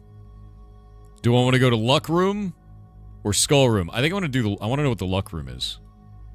Wait. Oh no. Do I have to... Okay. You have to choose by using pinball. You can't just choose the direction. Oh no. That is insane. Oh look, dragons. Let's not go that way. That's a bad idea. Yeah, it seems bad, right? Hey, buddy. Help a guy out. Help a guy out. Ah, it's got my axe. All right, buddy. I love that it looks like he's holding a selfie camera. Yeet a weapon over here. I'll give you my axe as a reward once I bludgeon that beast. Sure, we can give him a ball. What are we gonna give him? Let's give him a shitty cannonball, actually. Right? Because bomb ball is sick. Scattershot is sick. Let's just give him a shitty cannonball. We can remove a shitty cannonball this way. There you go. Cheers, lad. Here's my axe, as promised. Stay safe out there. I'm going home. And now we have an axe ball. Is that a rabbit? Yeah, I have a rabbit ball that does multi-ball. That's what it does. Oh, you can look around? Dude. Look at this. Oh, you found a hammer too inside the chest. Accept. Now I have a hammer. We can stop as well. I can just stop moving. If I want to. We can also fast forward. Horrible over there, isn't it?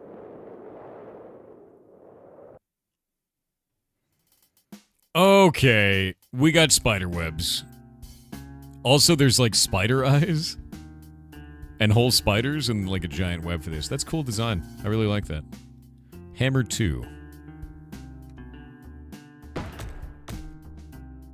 Oh, I'm an idiot.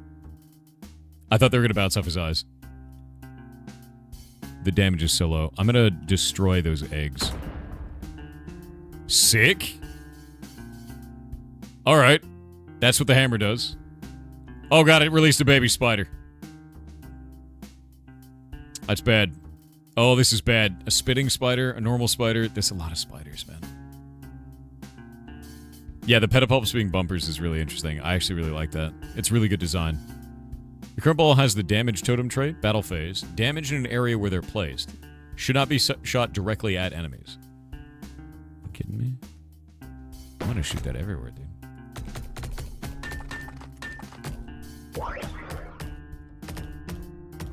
Alright, alright. Sick. Oh my god, the damage. The damage. No. Oh my god. The spiders are screwed, dude. It's over.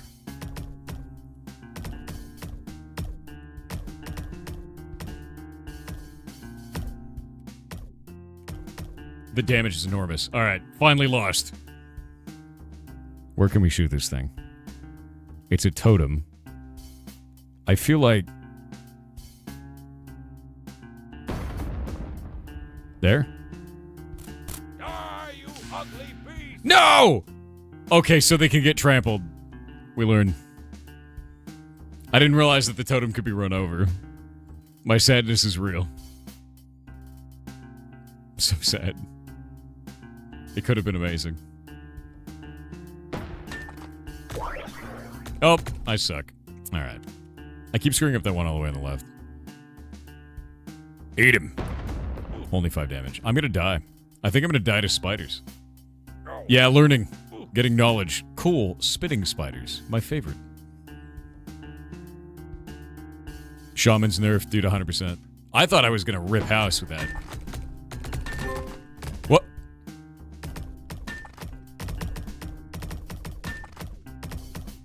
The bunny ball. There's too many of them.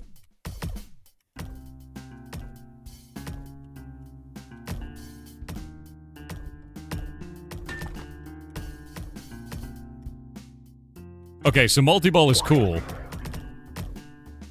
but also leads to great giga confusion. Nope. Alright, this should do a lot of damage. Wait, I'm just shooting a rabbit. What happens when I feel like I should shoot the rabbit over there. What? What? Oh, how many of these do I get? Okay, you get 3 shots from the multi-ball. That's kind of sick, actually. I understand now. Left arrow sends you back 10 seconds? Yeah, you can do that on Twitch now. Alright, we have a normal cannonball.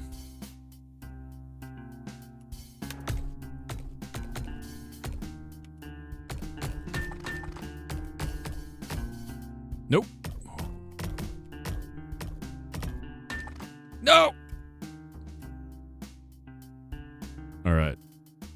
I have not enough damage, but I think I might be able to take out the spitting spider. I'm not. Although it did AoE there. Very light AoE. I really suck at this. I do, dude. I'm used to playing pinball with, like, tactile feedback, I think is what it is.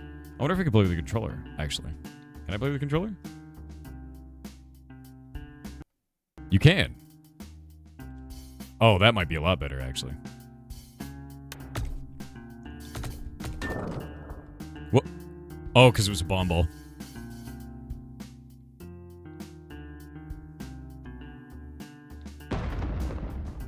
Alright. That's fine. Yeah, bomb balls explode after like 5 hits.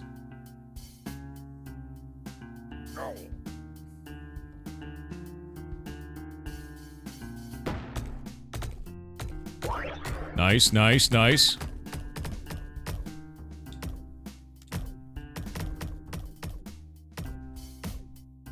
Oh, on controller it feels a lot better, dude.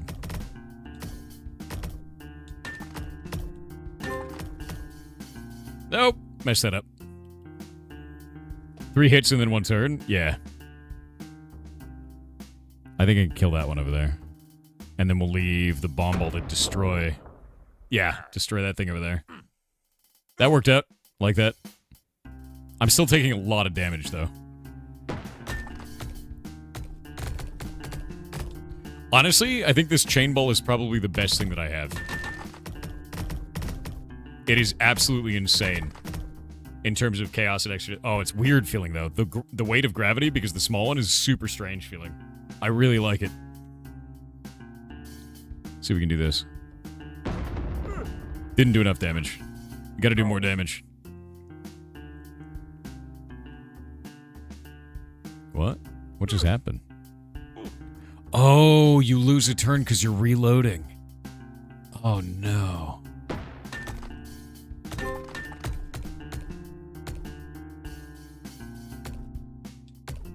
Nope. That's fine. This is the one where it becomes like a totem, I believe. So we'll put it there where it won't get run over. Or is that not the case? It's the other one that's the totem. Maybe the axe is the totem? Yeah, I think the axe is the totem. Yeah. I think that one just stays on the map until someone runs into it, is the idea. I think that's... Yeah. But it looks like the axe didn't reload. So I may not actually get an axe again. That may just be gone.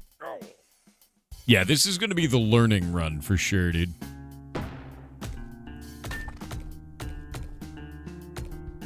Boop.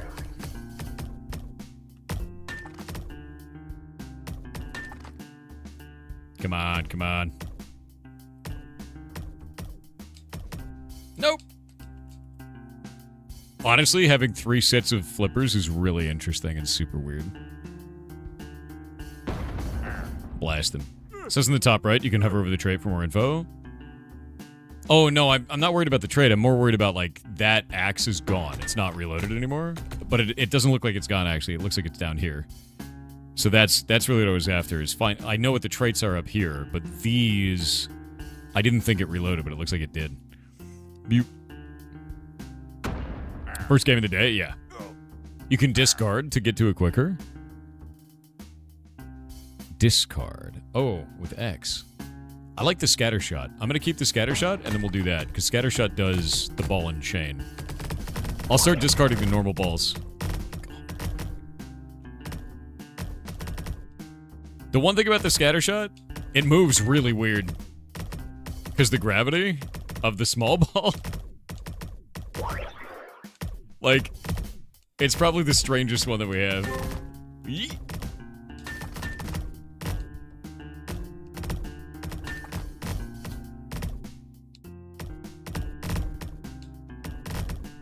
What?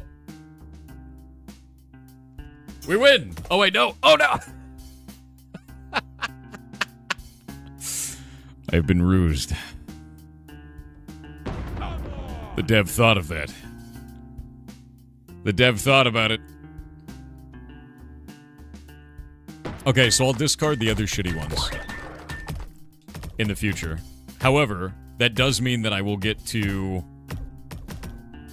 some other ones faster, or I'll get into the reload phase faster, which means I'm going to be losing a round and taking more damage that way. So it's going to be a kind of a... It's a gamble, basically. You want to get the better balls, but you don't want to lose your turn too fast.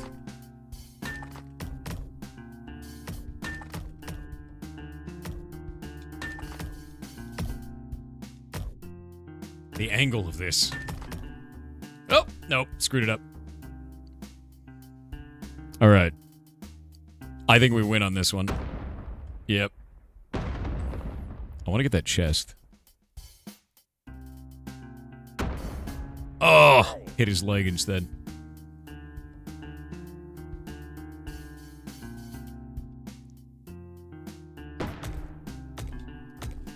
Wow. There we go.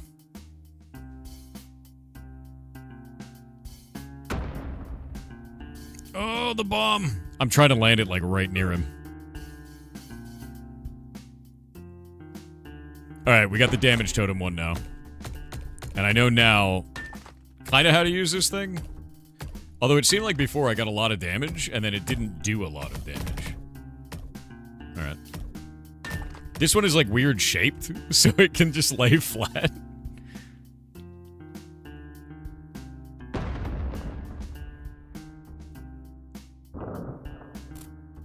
Okay. I don't know what the range on it is. I wish it had a reticle around it to show. I got victory, but I got my ass kicked. When a ball with a totem trait is trampled, explode, dealing 40 damage to all enemies in 10 meters. That's huge. Yeah. I think I'm going to use that, because we have the axe. So that's a totem trait. We're going to heal at the tavern. Looks like you've seen better days. Give your balls a rest and come have a drink. 20 health for 15. What do we go to the merchant? What do you get? A healing totem. Healing totem. That seems like a better choice. Could I heal myself with that? I can make your balls stronger for a price. Just place them on my anvil here and I'll start whacking. Please don't.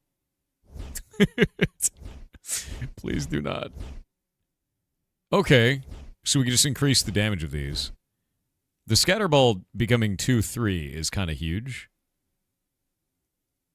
I'm doing it. I'm going to upgrade, I think.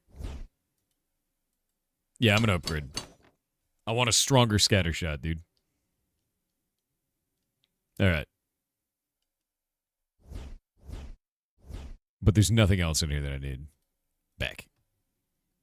And I don't have any money to do anything else. Hi, Pirate. Hello! I do feel like there's only one direction we can possibly go here. Wait, what happens if I let him fall? What if the dwarf falls off the map, dude? Do I take damage? I might. Yeah, it's pinball. Dwarven pinball. Oh, okay. Skeletons in the way, dude. Alright, multi-ball first. My god, he's got rabbits.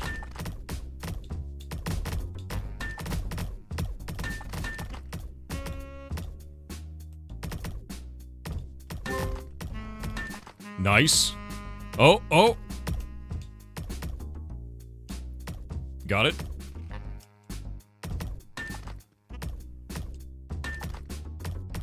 Trying to get as much of that ore as possible. Let's get the green. Gotta get the green. Let me get the green. Oh!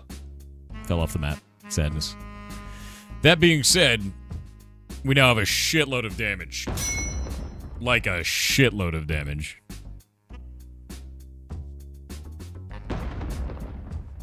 Just a massive amount of damage, dude. Take out that archer. Come on! Sick. So you can hit overkill, too. That's awesome. We've got powerful balls, Chen. It's true. Alright, hammering. We need the green. The green, please. Nope. Angled wrong. Oh, dude, it's so close. No! No! Yeah, I'm earning a lot with my balls. It's true.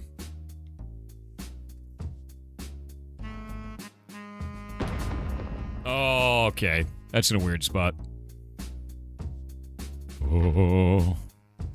Yeah, walk into it. Walk into the hammer, dude.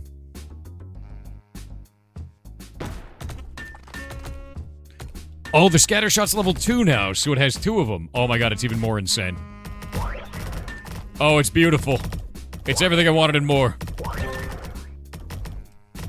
Look how insane it's gone. Yes. Yes. More of it. Nope. It's the most powerful balls. It's true. Boom! Oh. But unstoppable. He walked into the hammer. Let's explore the unknown. Shield of Balls. When you pick up a new ball, adds 5 max HP. Fantastic. Reload, refresh the mining board whenever I want, on hand. Or Silval, when you kill an enemy, add their soul to this vial. Each ball starts with the damage equal to the total number of souls. I'm stealing souls and putting them in balls. This is basically Pokemon. Yeah, that's how Pokeballs work. It's true. Yeah, the soul, dude. 100% the soul. He's got some spare balls in his sack. Can we get another bunny ball? No, I kind of don't want any of these. I kind of want to just upgrade another ball. Alright, what ball do we want to make stronger? I mean... Oh, I need one more point. I can make the bunny ball stronger. It gets multi-ball 3. I can make the hammer stronger. The hammer is disgustingly damaging. I feel like I should probably heal. Yeah, out of everything I should do, I feel like healing is probably the right choice here, to be honest. Yeah, I'm gonna give my balls a rest, dude. Wait, why can't I get this? Locked in the demo. Yeah, alright. I gave my balls a rest. Should I keep my money or should I upgrade one of these cannonballs? I think upgrading a cannonball is a good idea. Because they're kind of shitty on their own. Yeah, they're not super great. And... there we go. And continue. Yep. Medic, you just drank, dude. Alright, which direction do I want to go? I think going to the right is the right way. Actually, no, if we go to the left, then I can get the horseshoe, and the horseshoe is very good.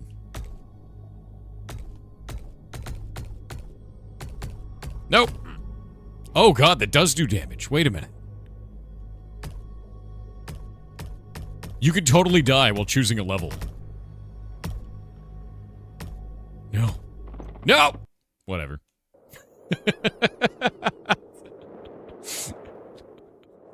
Yeah, you take damage from it, dude.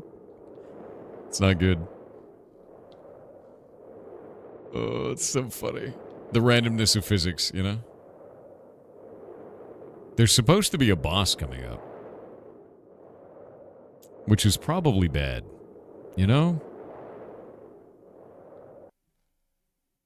Oh, that's not great.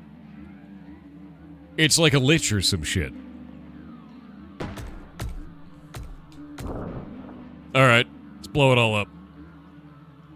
A shield symbol in the enemy health bar means you cannot damage them. Observe gameplay to see what lowers their health, such as if they're an enemy spawner. Alright. There's a bone pile there.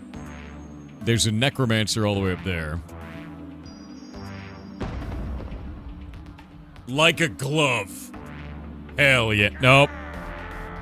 That's a lot of damage. That's a lot of damage. No! Oh my god. I was trying to hold on to it. It didn't work. That's not good at all. I'm gonna get whatever's in that chest. Wait, what? Alright. Well, that's not great. That's not great at all. I think we should just go straight for the necromancer. I don't think I'm gonna survive otherwise. Damage totem.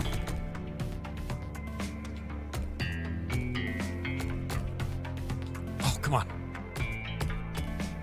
What? Alright. That's cool. I like that.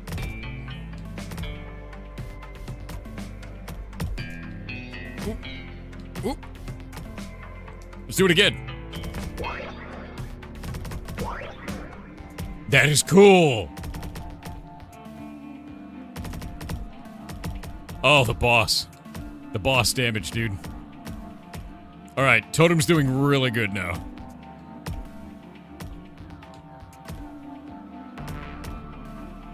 Wait for it, wait for it. Nope. It got weird.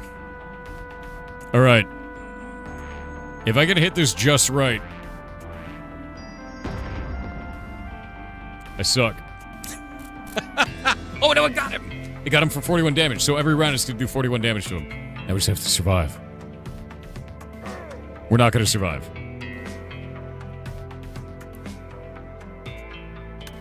Alright. Hammer time. You ever just have a cool idea and then that idea doesn't work and then you feel bad about your idea? You ever feel that way? You ever feel like that in your life? You ever go to hit the button and then you hit the button too late and then you feel a regret? You ever feel that way? Hi, my name's Thor. That's my life right now.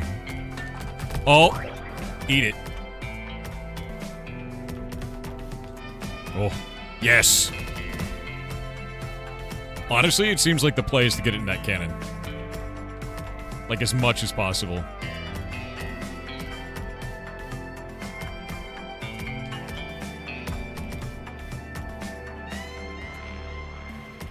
Nice. Nice. Got him.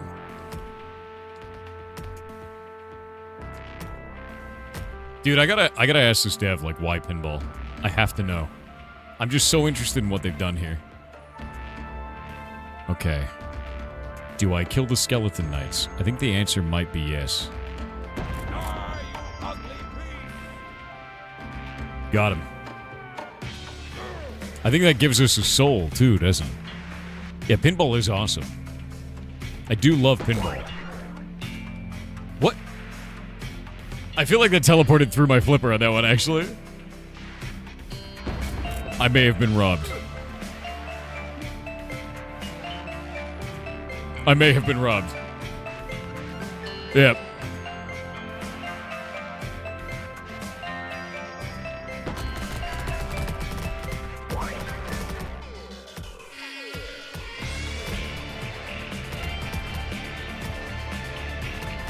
Go, Bunny Ball.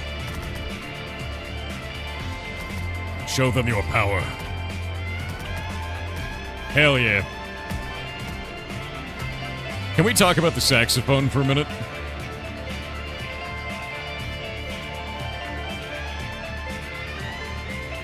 Like...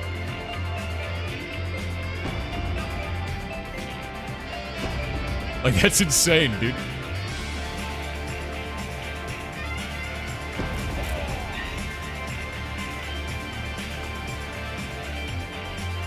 Yeah, the music is incredible, man. Oh my god, get to my favorite beast. Thank you. All right, we get a scatter ball.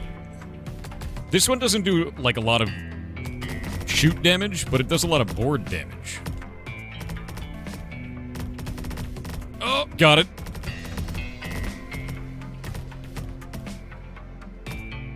Oh god, that's so weird. The physics. The physics. Okay. We got ads. I'm gonna wait on the ads.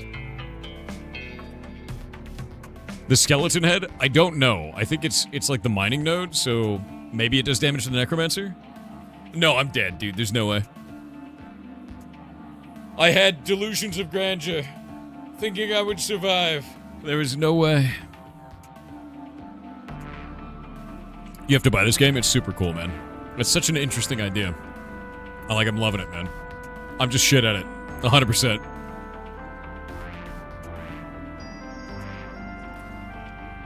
I am absolutely hot garbage with this so far. But I will get better. Yeah, Delusions of Grandma. Yeah, you figured it out. Oh, it adds 100 points if you hit the skeleton head? That's sick.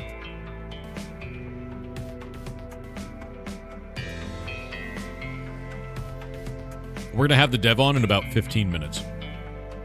You've never been good at pinball? I like pinball, like, cabinets. Getting used to it on this. Tactile feedback is the hard part for me.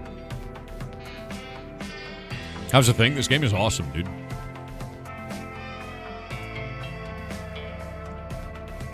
You just wishlisted it? You're not a huge roguelike person? But this presents it in a fun way, and I like pinball. Exactly how I feel about it. I think it does present it in a fun way. You're having Devin stream? Yes. What engine could it be? I don't know.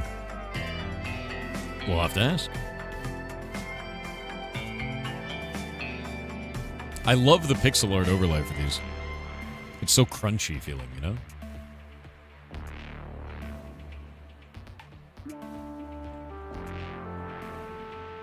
Oh, dude. Do you really knock this? Do you actually? I don't own a pinball machine. You know what I might do? I have an idea. When we have the Ferret Rescue building completely built, I might turn the current Ferret room into a games room. And finally, in my life, in my old age, have a midlife crisis and buy a pinball machine. That might just be what I do, you know? Get an arcade cab with an emulator on it and a pinball machine. Wrecked. Absolutely annihilated that skeleton. Doing it no balls, no pinballs. True. True. Oh no, I reloaded. I'm so dead. Oh, there it is, the saxophone.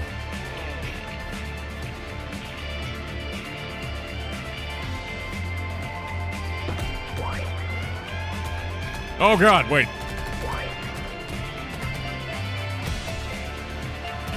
Yeah. Abuse the cannon. Alright, alright, alright. More cannon. Oh, god damn it. It's fine. It's fine. We will survive. Oh, I was so close to killing it. It's not good. The bone pile finally died. I'm about to as well, though, so... Oh, we got a scatter shot. Yep. What?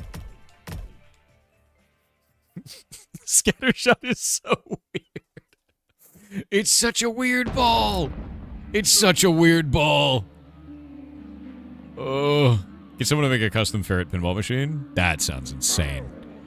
I'm gonna die next turn. It's fine. I'll die how I lived. With balls. Okay, okay, this is good. Yes. We're loving it. If I can get to, like, 600 points, I could just kill the skeleton. Right? That'll be fine. Totally going to happen, right, chat?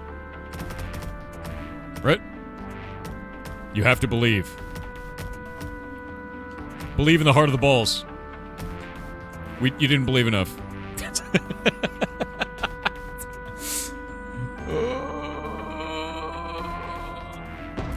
Well, I killed one on the way out. So what does this do? When you kill an enemy, add their soul to this ball. Each ball starts with damage equal to the total number of souls captured. That's sick, actually. Well, I'm not dead yet. Really? Alright.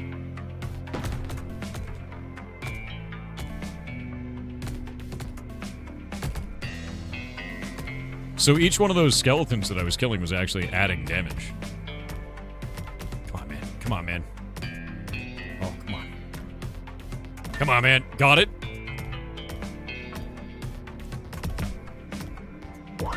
Sick. Nice, nice. Nice, nice. No, that was straight down. There's no winning. That's when you bump the machine, dude. As you know it's going to go straight down, you bump the machine. And then it gets a tilt error and you lose. My balls. My balls. Lost. Lost. Very sad. Take a relic on your journey. Okay. During the mining phase, on relic triggered, adds 1 damage to current ball. On relic triggered? That's kind of interesting. Game looks like a ton of fun. It is so far. I lost all my balls, though. On the first boss. Hello, skeletons. I just have to get better at balls, dude. That's all. I wonder if there's any meta progression, actually.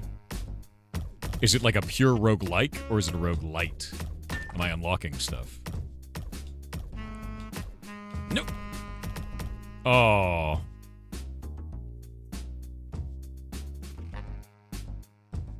Eat it. You curious through something in Star Vortex? I love that game, too. That game is like Diablo, but space. An infinite level generation. Nope. Oh, that is the worst. It's definitely going to your wish list. Hell yeah. I don't think I can do enough damage to kill the Skeleton Knight, so I'm just going to hit that. Give me that monies. Ooh, he won't hit this turn. He'll hit next turn. I got to get 75 damage total. And all I have is shitty cannonballs. Is this a demo? It is, yeah. Alright, alright.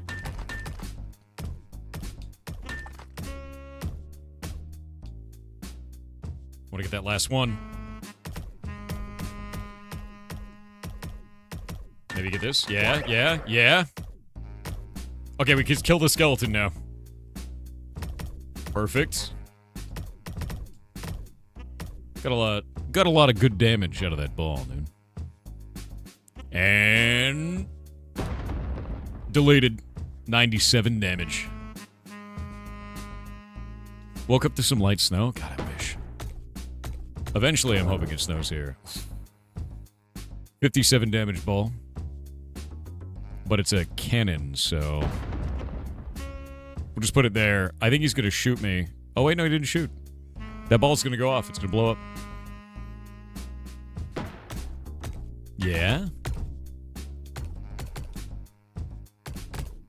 Not the best. Nice.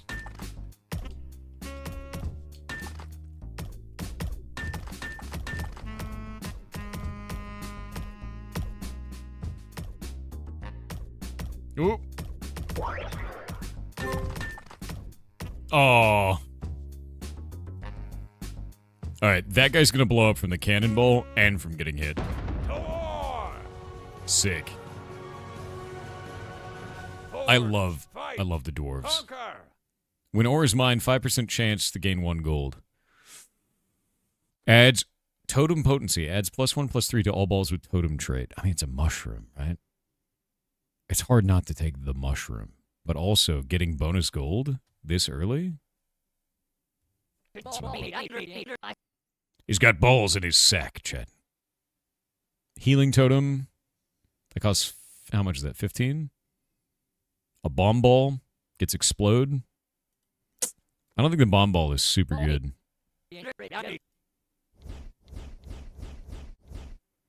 I think the scatter shot is super good. Maybe the bomb ball is better. Actually, no. I think cannonballs, I think I should upgrade my cannonballs, because that's not something I did last time. I think that's a really good idea, is to upgrade as many of these as possible early. Because then they go from 1-2 to 2-3, and I think that does more damage per time that they hit something. Which is like, that's just busted at that point. We can trade out the ones that are shitty, too. Oh, Noctis, I'll check it out, man. Boop. Oh, okay. Okay. Okay. I like that. We can bounce it off of the pickaxe. We're going to the luck thing. Oh, dude, it's this guy again. Give me the axe. Yeah, I'm gonna help you out, Oogly. Oogly. Give a ball. And we'll give you a shitty cannonball. Sick. Alright, we got an axe. I got an axe ball now. Yeah. Yeah, the map on the right is insane, dude. So, like, we got to the first layer of horned skeleton, and then I got my ass kicked. Why is it a GoPro angle? I don't know, but I find it hilarious. Oh. Oh, that's cool. Dude, that's actually really interesting. Like, look at the right side. Where does the ball come out of? Okay.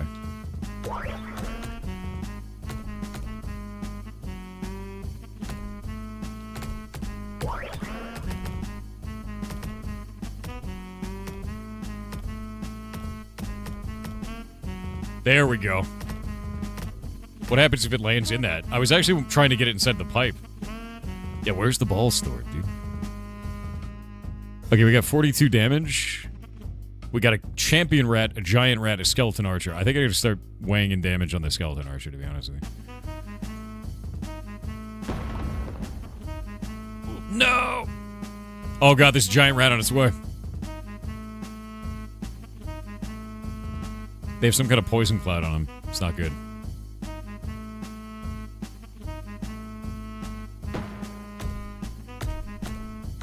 Yeah, I know, right? The jazz is insane.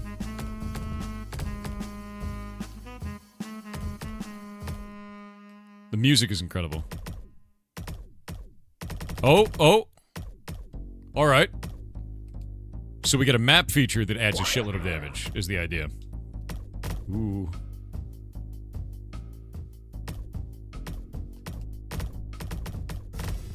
Nice. Map feature. I think I'm gonna kill the big rat. The champion rat with this one. Like, I'm getting a good run right now, man. The amount of overkill is gonna be bonkers. Oh, not good. I finally broke that wall. Ah. Alright, let's see. I think... Oh. Can I kill him through? Is there piercing? Sick.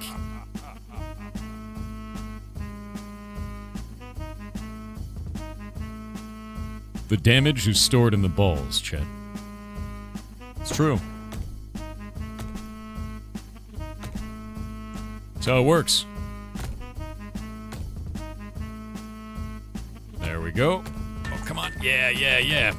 Wait, what is that? It looks like it like released the... Oh, that was the coin. Okay, so by mining that, it's actually releasing the coin from it now. Because of the perk.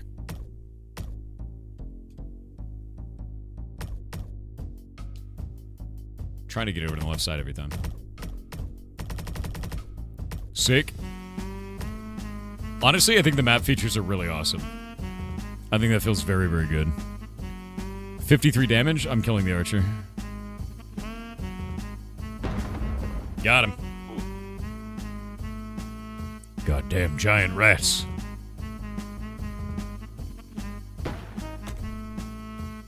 Oh! I don't want to talk about it. I don't want to talk about it. I'm just gonna leave the axe there, because it's... Oh, it did 0 damage! It's a totem of 0 damage. Oh! That's what I was trying to do. So leave the bomb there, it'll be fine. My bones.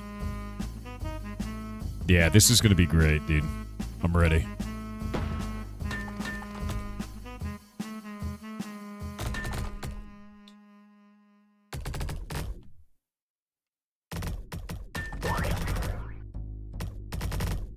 Okay. That's fine. That's fine, I guess.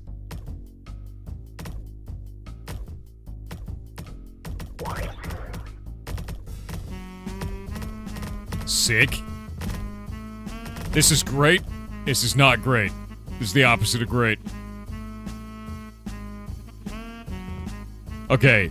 The bomb should kill them, if I remember my damage right. So I get the chest, and then the bomb goes off, and it doesn't do enough damage because I don't know how to do math. That's great. I'm really good at math. Now I'm gonna take more damage because I was reloading. That was my final ball. Great. Great. Oh, it's the X. Okay. Oh! Map feature, very good. Come on, more. What? Oh, it's beautiful. Oh my god. Oh, the damage. Oh, yeah, that was weird. Yeah, that was weird. The level of damage there felt great, though. I wonder if I can hit both of them at the same time. That did nothing. It bounced away. What a fool I was. I thought the axe would do a lot of damage when it hit, and then also do AoE, but it just does AoE, based on where it lands. Learning. A cacophony of errors, chat.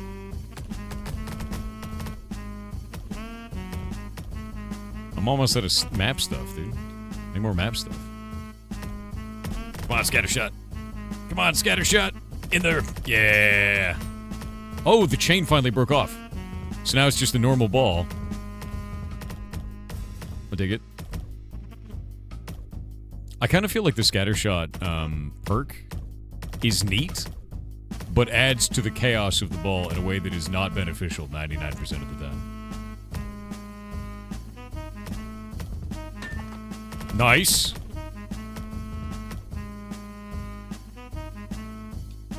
Come on, man. Come on, man.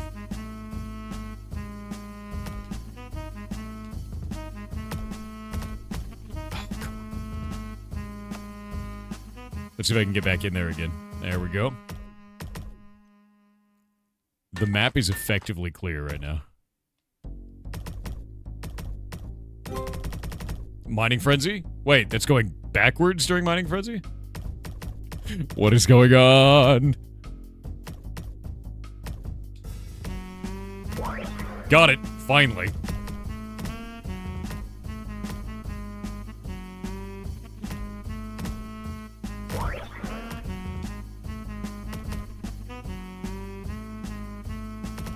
This music is boss, dude.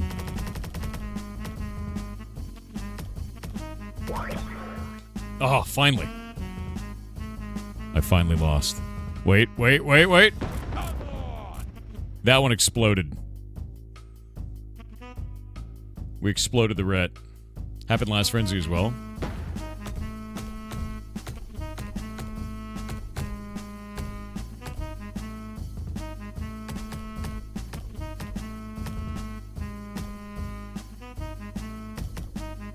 There we go. Nice. Nope. Not so nice. I'm trying to, like, start to learn to abuse the map features for these, too.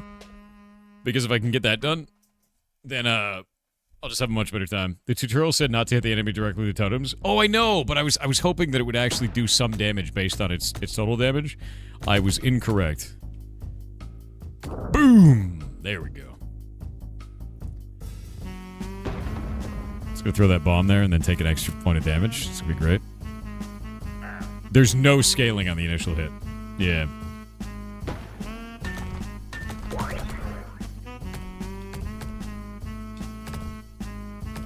Nope.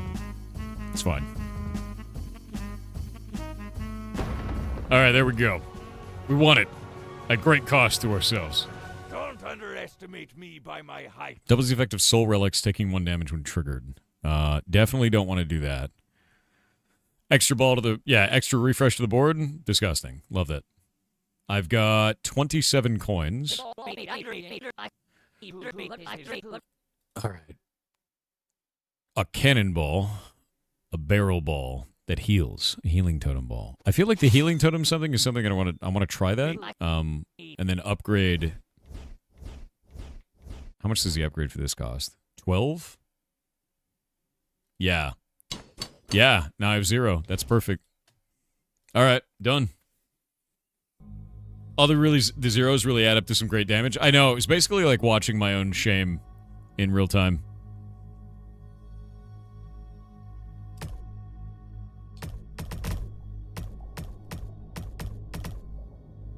Do it. Yeah. Think you might want to call the dev? I will be, yeah. I'm going to go do that now. I just realized what time it was. I've actually been having so much fun with this that I forgot what time it was. I will be in the channel, oh developer, that is set for you. You may join when ready. Whenever that is. Hello! Let me fix the audio on my end so that people can hear you. Alright. Try talking now. Hello? Hello. Might be a little bit quiet. Let me fix it up. Chat, can you hear them? Can you hear me, chat? Let me turn down the video game. Function not available in current version. I will find another way to turn down the video. The main menu for that. Oh, it's fine. I'll just turn it down on the actual client side. There we go. Put it to about 50, somewhere there. Okay. That should be about right. All right, so if you'd like to introduce yourself and tell chat who you are. Yes, hello, I am Sam. I am the solo dev of this weird dwarf game. I am in Wales, and it's my second game. It's your second game ever? What was the first one? Life's Not Supported. How long have you... Oh, sorry, go for it. Sorry, yeah, it's a survival space game. Oh, that's cool. How long have you been making games for? I've been doing it since I was 13, but not like professionally until a few years ago. That's awesome. Is this your full-time thing now? Or is it like... Yeah, it's my full-time thing. That's awesome. How do you feel the reception of this has been so far? Because, like, so far, I really dig this, and it's rare to find kind of, like, pinball games, you know? But, like, doing it as a roguelite is really interesting. And it looks like you launched it in August. So I'd like to know, Yeah, the demo's been out over a little while. Yeah, it's been good. People have been enjoying it. It's been breaking a lot on stream when people have played it, so I think this is the first stream where it's not gone terribly. Well, I've gone terribly, because I'm bad at it, so... You have to fix the bug where I'm shit at the game. That's top priority for sure, yeah. That'll be in the next patch. Thanks, man. Yeah, just patch me out. That's... No, honestly though, I think the game is fantastic. I'm really interested in this. I'm interested in the art style first and foremost. What made you go with this? Because it's pixel art, but it's like, are you using 3D models that are then pixel artified? Like, how did you do that for the that? It's just an overlay. So it's a shader because I can't really 3D model that well, so I've kind of been grabbing assets and stuff and kind of editing them to try and make something coherent. And then doing a shader on top of it that makes it look like a pixel art. Because it's pixelization shader. Personally, I think it's got like a really cool aesthetic to it when you do that, so I dig it. I actually think it looks really awesome, like really, really awesome. And as I slowly get better at this game, It's very slowly, by the way. Getting deeper into the dungeon is really interesting. What made you want to turn this into a roguelike? Because I don't know if I've... Is there a pinball roguelike? I don't know if I've seen one. I mean, there's Peglin, but that's not pinball, right? Yeah, when I first started making it, I don't think there was, but I think there might be one or two now. But yeah, I was playing Peglin, and you don't have a lot of agency in that game. Like, you shoot the ball, and you kind of just wait for the damage to happen. Yeah, so, no, that makes sense. So you wanted to kind of evolve on that, like add something different to the genre. Yeah. What made you want dwarves? Like, where was the... And specifically a dwarf with a cannon, right? That's also kind of a pirate.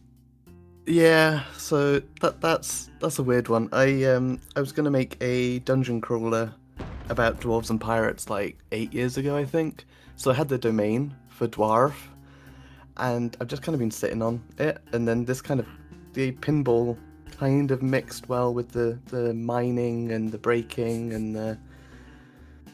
Yeah, it's weird. That makes sense. I mean, like, it's one of those things where it's like sometimes you just try something weird, and I do think it works as well. I think it's quite fun. I have no idea what this healing totem does, and I'm scared. Do I put that near myself? Yeah. Oh, here we go. Oh, wait. Heal everything? Does that include me? Yes. It's gonna leave it real close. Oh my god, the healing is insane. That was beautiful. Alright. I'm gonna need that every single time. Yeah. What engine is this using, actually? Unity. Okay, that makes sense. Yeah, I saw, like, we've had a lot of Unity games, and when I first started this up, I didn't have to switch my, like, on OBS, which program I was going after. I was like, oh, this is probably Unity. Because it'll detect as the same game, which is interesting. So give me a little bit of information about your maps here. You've got a massive amount of stuff that I've seen so far, of just, like, different kind of, like, enemy types. We've got a boss fight, but there was a mini-boss. You've got, like, a whole train of maps on the side. How many map variants do you have for the pinball portion of this currently? The pinball portion, I think there's only about 6 or 7 at the minute in the demo. But obviously there'll be more in the full thing. Oh, I just scuffed that completely. That was that ball didn't happen. That's what we call fake. It's not real, Chet. That's actually quite a lot of them, though. Even in the demo, are you so you've got the demo out. You feel like people like what you have so far. They're really interested in it. What do you feel in terms of, like, release date? Have you already made a public announcement for release date, or is that something you don't even know? It's fair not to know, by the way. There's nothing wrong with it. You plan these things and then they always take longer, but early next year at some point is the plan. That's cool. Yeah, no, I mean, that seems really close. Do you have, like, a Discord with a bunch of people that can talk about this? Oh. Yeah. Oh. Yes. My favorite part about the scatter shot is breaking the chain. Oh. There we go. Yeah, if you want to link that Discord in chat, that'd be great, because I know some people in chat are, so far, how many of you guys are really interested in playing this? Because if you are, you should join that Discord, talk to the dev, do the demo, give feedback, because this could be really, really goddamn cool, and it already is quite fun. The one thing that I will say that is interesting is what you brought up with Peglin, where you don't have a lot of agency. And I do feel like I have a lot of agency, I'm just shit at it, right? It immediately feels like a skill issue whenever I'm doing anything that's, like, doesn't work, right? It doesn't feel like the game is robbing me, if that makes sense. And it, I like that. I think it's quite phenomenal so far. So you're doing something neat. Thank you. I do like the different locations of, like, the flippers on this, like this one being the spider's pedipalps. It's just very interesting. I actually really, really like that. And that's something you couldn't do in, like, a Peglin. You could only do that in pinball, because you have, like, flippers to do that. So including map design to theme it around the monsters, definitely a huge win to me. Oh, no, God. So bad. So bad. I want to talk about it. Yeah. Oh, Automod got him? Okay. The mods will post the link. Don't worry about it. Yeah, so what is between the demo and there, right, and the launch, what are you most focusing on currently? The sheer amount of maps, I think, is one of the things to have a lot of variance, especially in the early game, because you'll be doing that over and over and over. Also, meta progression. So you'll be building up this town that's been invaded, and they'll let you find more balls, more relics, and more events throughout your run. So we get town building mechanics too? Okay, I'm super down for that. That's awesome, man. Yeah, I was wondering if it was going to have meta progression, because in the demo it doesn't have any, right? Oh, wait, we got ads. Give me just a minute. Ads will run for 2 minutes. Chat can still hear you. They can still hear me, but I wait for those who don't have, money to pay for subs and stuff. I don't want to miss anything. So you just kind of dork around for 2 minutes.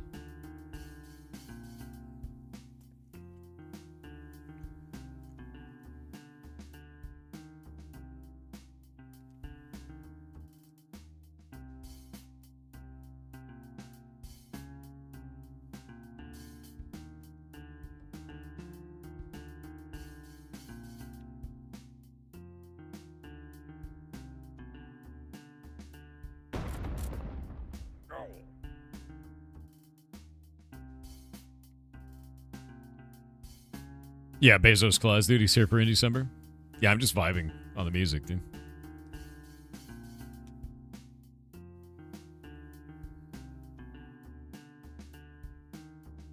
I will ask about that, Chronox.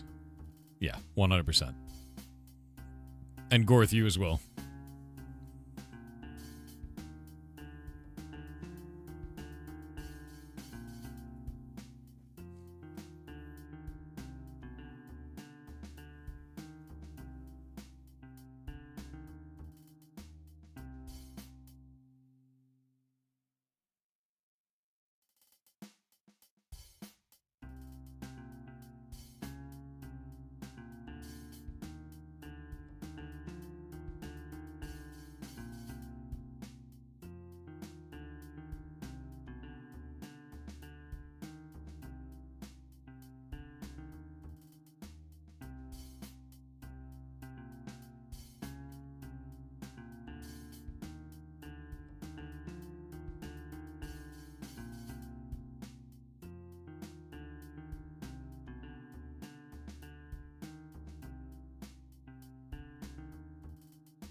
All right, ads are over. So yeah, I think one of the things we can ask about right away, because I forget what I was asking about before the ad break, just wipes the brain clean, is tell me about the music, because we got to a mini boss. It was playing sick jazz music, like epic saxophone.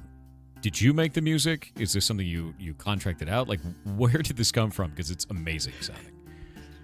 So some of it comes from there's this guy in Istanbul that goes under the name Rehadus, and he produces some great jazz tracks. So got quite a few of those in the game. But the boss one is just a stock track that I bought the license for. They're amazing. I think you've done a really good job with it, and I think they did. So you just got the license for it, and you're just able to add it in. That's fantastic. Dude. Yeah. Yeah, no, that's really cool. I mean, that's a great way to do it, is finding something that already exists out there, making sure you can use the commercial license, and then just going for it, right? Yeah. Yeah. Right before ads, we were talking about meta progression. That's what it was. I am interested in meta progression. So you said you're building a town, you're doing town building, and you're adding extra stuff to it. Do you have any type of features that you can talk about that will be added in meta progression? Like, what kind of stuff will scale with that? What is the town for? What services does it provide, etc.? If you have any ideas for that right now. Yeah, sure. It'll be fairly simple. It'll be like you have to do like certain achievements, and they'll unlock. Okay, this I can't think of the top of my head, but this type of building will increase a level or whatever, and that'll let you to have more like relics, or you'll help someone, and they can appear as one of the random events to help you. That's actually fantastic. I love the idea of town building in video games. That is always very, very cool to me. I've always been a huge fan of like, let's build a base. Let's do something with that base, right? It just feels really nice. There are so many balls puns in this game. How does I it don't feel know to what build you a mean. game full of balls? What is that like? Well, my it's a lot of fun. It's a lot of fun. My Yeah. first game was very based in science, so I couldn't have much fun with it. So I've kind of let myself just do what I want with this one. So it's quite silly. That's good. Like this right here is also really interesting. Like the travel sequence of being able to look around. This isn't Yeah. something I would normally see in a game like this. What made you want to build this? Because this is really cool. Basically, just because I thought it'd be really cool. Indie games. Dude, like 100%. Pretty much. Like, did you get the inspiration from anything else, or is it just like, hey, that'd be neat? Well, the maps on like Peglin and those sorts of games, they're not very interesting. And I thought, well, it's a 3D game. Let's make it so you can see the world that you're in a bit more. Fair. And you can like pause, and there'll be secrets. Like if you pause at the right point, you might be able to get a few extra gold coins and stuff as you go. I should have been paying attention to that. Yeah, game style certainly has its charm. It does. So since it sounds like your biggest inspiration was Peglin, are there others as well, or is it just Peglin? It's mostly Peglin, to be fair. That's fair. Yeah. I mean, it makes sense. It seems like what you've done is you've taken the same genre that Peglin has, right? The same kind of a game. You've added a lot onto it. You've built something unique and different. And it feels good. Like, I've played Peglin before, and you're right. There is a lack of agency when you throw in stuff. I've also played other types of games that are kind of in that same weird genre of, like, you're doing another thing to do combat. Like, have you ever played the game 10 Million? Or You Must Build a Boat? Ever seen that one before? No, but they are in my library to play. Yeah, they're really quite good. It's a match 3 to match 5 game, but like it has different kinds of objectives of like you want to open a chest, match keys, right? And like it just does like a dungeon crawler in order. And this feels kind of like in that same genre of like you're doing a thing to fight in a dungeon. And I think you've done it in a way that I think is unique, feels interesting, it feels different, and I really like this. So I think you're going in a cool direction, man. Thank you. The lack of agency is why you never wanted to play Peglin. That's fair. This feels like I have a lot of agency. I'm just really bad. It's like, that's kind of a hilarious feeling. It's like, oh, dude, I could do anything, but what I'm going to do instead is suck. You know, like that's. But I definitely feel like I'm getting better at it. I'm getting like more comfortable with the controls and like the way that it feels as I go. You know, yeah, you're free to fail. That's exactly. You are free to fail, and that means when I get like a really badass run, it's probably going to feel amazing by comparison. But no, this is quite cool. So I see you have all these perks and stuff over on the side. Like, yes. Can you talk a little bit about your design philosophy of these perks? How do you balance such a thing when you're building something like this? Because it is all based on a little bit of luck, you know, kind of, you know, physics luck, and then also player skill and understanding of pinball. Yeah. I'm sure that there are people making insane combos in this. Balance-wise, it's just playing the game lots and tweaking values, really. Have you found anything that is like you would consider completely broken that you've had to fix that the community has found? There's something that's still in the game actually. There's 2 random events in the game, and you've only had the one repeated, unfortunately. But you get a relic that spawns a ball on a chance when you hit a peg. But that also hits a ball, so you can snowball that, and you can get like infinite balls on the screen at once, which is quite overpowered. Yeah, that sounds like it'd be kind of busted. I dig that. That seems that's super still fun. in there. We need to make the balls stronger. This is the only way. Yes, more healing. Additional heals.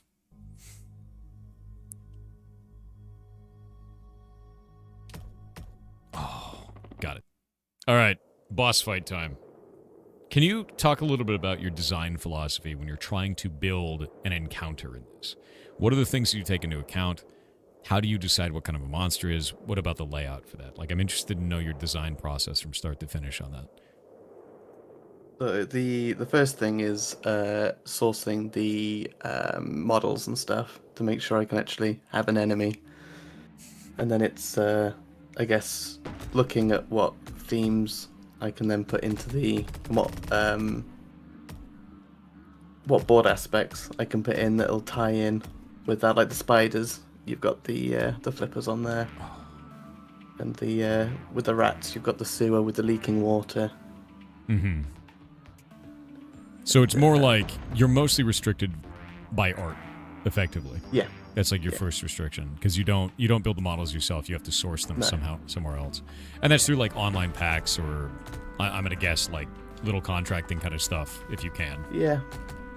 So if you Pretty could have infinite resources, the biggest thing that you would want to be seeking out is art then, effectively, right?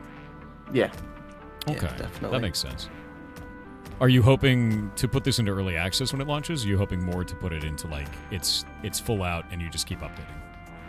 Yeah, I'm thinking full. Just with the way that Steam works with early access, I want to make the game fully first, then launch it and update it afterwards. Yeah, it's always interesting to see like the way that people feel between the like positives and negatives of doing that, because I know like Steam does this thing called visibility rounds, and visibility rounds will let you be on front page like 5 times of your game's lifetime. But it when you leave early access, it does one that's like worth 1.5 visibility rounds, which is very interesting. And I always like looking at the strategy of like what different devs are doing for that. But it makes sense, you know, if you want to go not the early access route, it completely makes sense, because Steam does show those less at first. Yeah. Grab that. Well, my first game was an early access game, so I want to try the other way. There we go. I love the map features, by the way. Being able to get like in the cannon and stuff like that is just very, very fun. I'm going all out just trying to hit the Necromancer first this time. We're going to ignore the Skeleton Knights. Kill the boss, ignore the ads. I'm sure it'll turn out fine.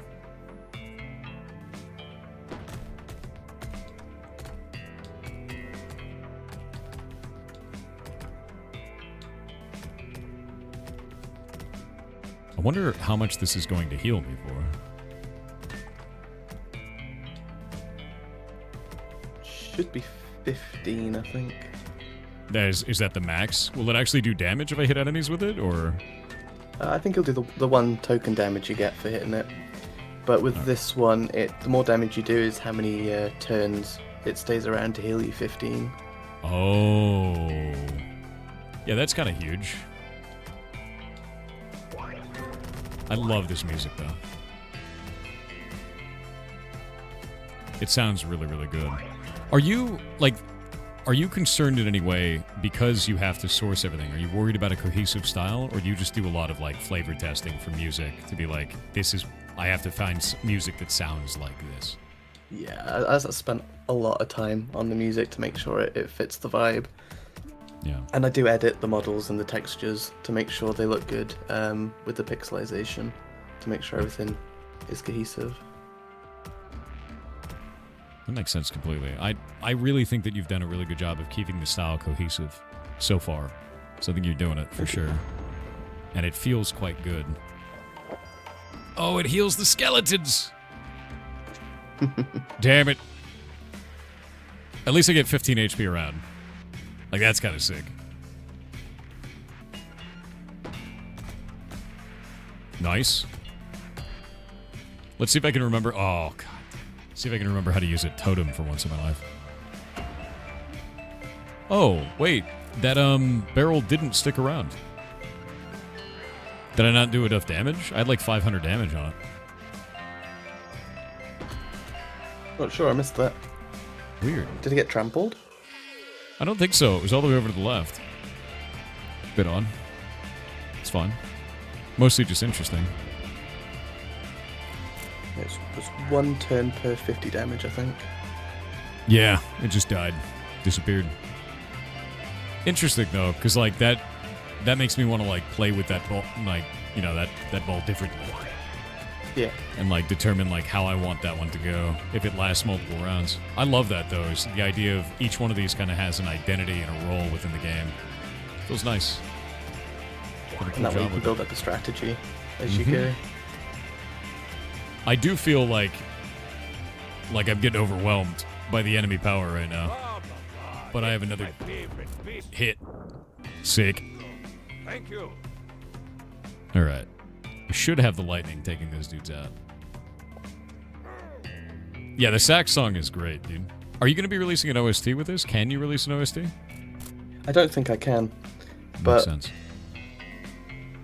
I might get some more. I'll get some music specially made towards the end, and then that can be OST. No, that makes some complete sense for that. I'm interested. I think one of the things that's really interesting about this to me is it's very rare to have today a developer that has enough money to do their true vision. Most devs go the route of getting a publisher to try and do that, but then you lose a lot of the income at the end, and the publisher may take control of your project, and all kinds of stuff happens with that. If you get a bad publisher, it's a really bad day. So you went the route of trying to source this stuff from online sources where you could get commercial rights to doing that, which is fascinating to me, because that's like a route that most people don't do, and if they do that, they don't end up releasing something because it's very hodgepodge. But you've managed to make it happen in a way that is cohesive for the whole game. If you released this and it became like a hit, would you want to go back through and replace some of those assets? Is that stuff that you'd want to like have full control over so you could do things like release an OST, or would you do that on a future game? Which would be your priority for that? I'm not sure. The scrappy sort of aesthetic I quite like with this one, but I would probably choose aspects that I'm not fully happy with and redo those. I've got the barrel again. How much damage can I do?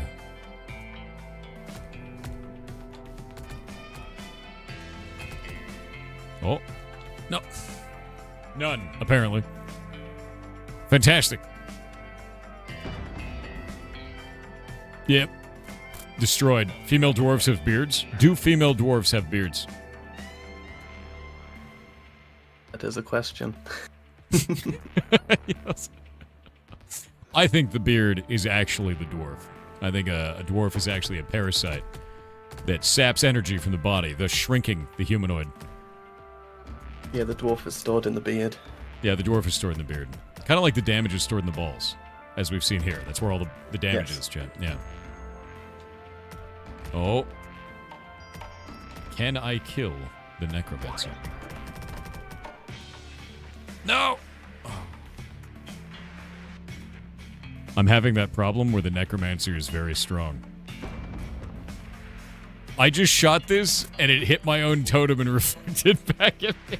I thought it would go over the totem. No, I don't know if you've soft-blocked yourself there with that axe, actually. I'm screwed. I'm like giga screwed, dude. I didn't realize that would happen. It's over. It's so over. Yeah, that's an 07 for sure, man. Oh, I'm just gonna let it happen. Strengthen the balls? I can't. It's over for me, friend. So I'm kind of interested with the damage that you're doing in this. Is there... Like, you're making it into a cannon that actually does the damage out on the board. When you're playing through this, have you tried different ways of doing combat, or was this the thing you tried first and you settled on it immediately? So, I tried lots of things, but on paper, and this seemed to make the most sense in terms of being able to place your balls in a strategic way and have different fun things come out of that, like the AoEs and the totems and the bombs, and there'll be some shield ones as well, so you can block projectiles. Oh, that's quite cool. Having the idea of blocking projectiles. Oh, that was great. Would be awesome. Like, especially with the Necromancer right now, because he's completely kicking my ass. Yeah. Yeah.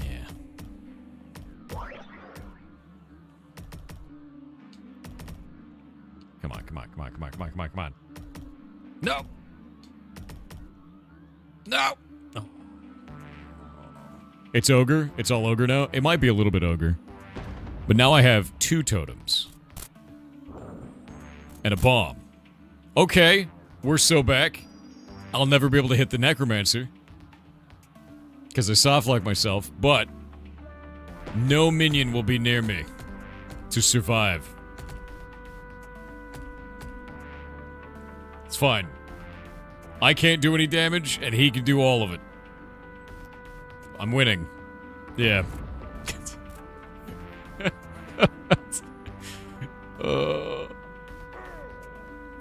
How would you fix this scenario, by the way? Would you just chalk that up to skill issue? Or is that something you'd want to change? Because I think it's hilarious, personally. Yeah. But, yeah, if you do that late in a run, that might be quite disappointing. So I'm thinking of removing the collision on the axes so you can shoot through them. That's fair. Have you thought about anything like with modder support or Steam Workshop or anything like that? Maybe people being able to build their own maps? Maybe in the future, yeah, if enough people like the game and want that to happen, obviously I can give all that stuff a go. With it being in Unity, I know it's quite easy for modders just to do things themselves without any developer support on that. Nice. Yeah, it's always interesting because every dev feels differently about that, but like how they feel that should be done if they want their game to be modified in some way. Oh no, I'm dead. Yeah, there's no way around. I love this. I love that you've put a pirate hat on this too. It's quite funny. It just makes me laugh because I'm like, yeah, we're in for dwarves and pinball and pirates, and skeletons. It just like spirals out of control in a great way. Yeah, it's chaotic. I love it, though. I actually think this is quite fun. And I am slowly but surely getting better. Yeah, I can't actually stop. Like, if we stop here and we can look around. So, you said there were secrets involved in a lot of these different areas. Yes. Is that all based on, like, perfect timing? Or is it, like, is it pretty forgiving? It's pretty forgiving, but I don't think you've come across any yet, 'cause they are later. Oh. I'm not good enough to see the at secrets least. is basically what's happening. Yeah, pretty much. Yeah, fair. I understand. It's fine. Is this a pinball RPG? It's a pinball roguelike. Oh, that's not going to be enough damage. Nice. Yeah, I got told to get good. No, I need to get good. I'm not very good at this yet. Nice. Listening to work, the game sounds very interesting. Thank you for showing it off. Yeah, no, it is quite good. And I think the thing that's coolest to me is just the idea of a, like you said, Peglin, but with more agency. And I like that. It's a lot more active gameplay, and it's going to set apart people who are good at games like this versus me.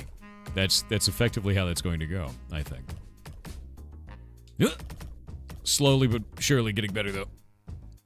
I'd be interested in seeing the end game kind of insane combinations, because you have a ton of different powers in there, and it feels like the runs could get rather absurd. Yes.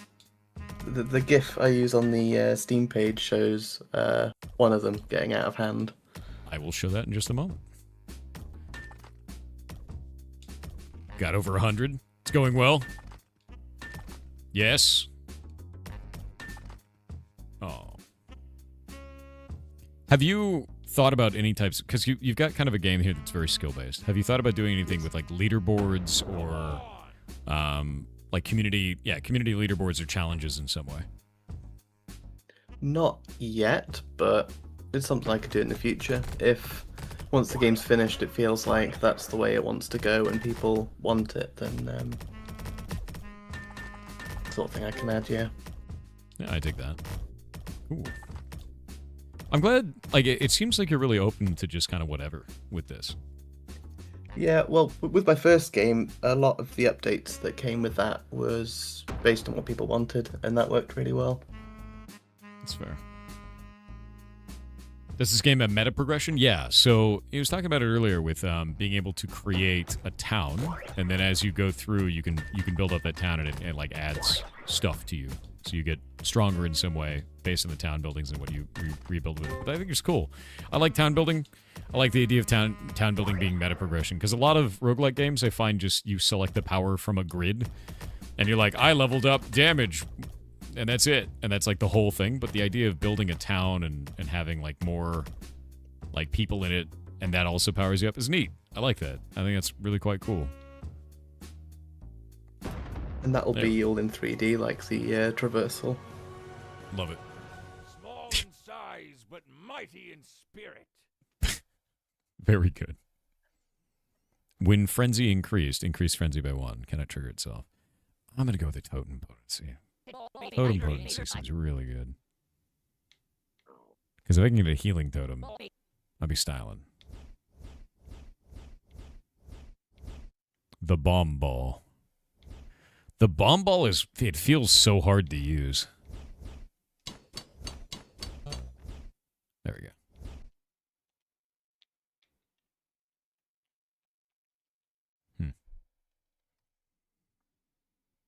The art style is insane. I love it. Yeah, it really is.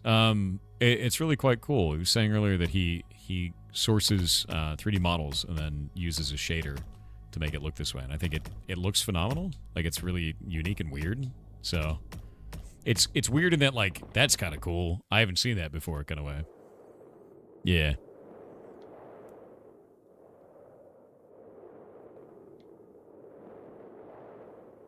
I wish I could fire the cannon here.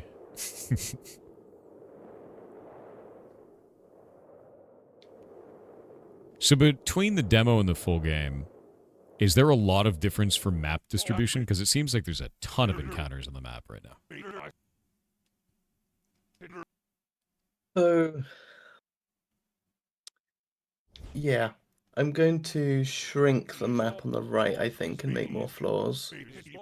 Really? With more non-combat things between, because the combat sequences are quite long, so you can have like a different. Your build should change enough between the different combats to make it feel like you're progressing. That makes sense. I'm also kind of interested. Like, can I save in the middle of a run, and then like return to it later? Not at the minute. Okay. Is that something you're planning to do? You're interested in doing? Yes, that is something I am doing this weekend, actually. Oh, really? All right. Well, hey, that works out. I was gonna say, because like with the runs being as long as they are, I'm like, dude, if I only have 10 minutes, like I wanna save it. You know, I just got owned, by the way, absolutely unequivocally owned. It's great. Or I swear, dude, sometimes you just whiff. Sometimes there's a lot of times. All right.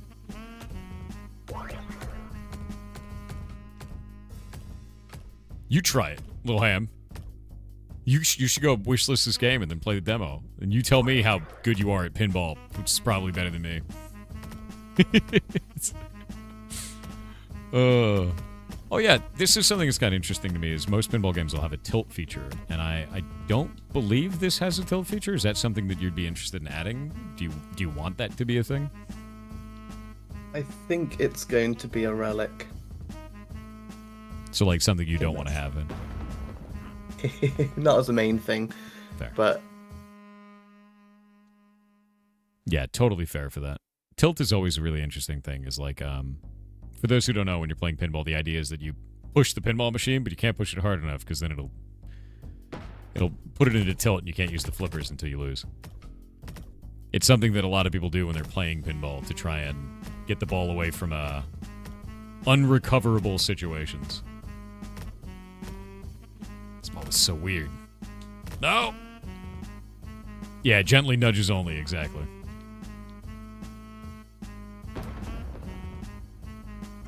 Your PC has a gyroscope on it? More like pressing a button on my controller, right? It's kind of a thing.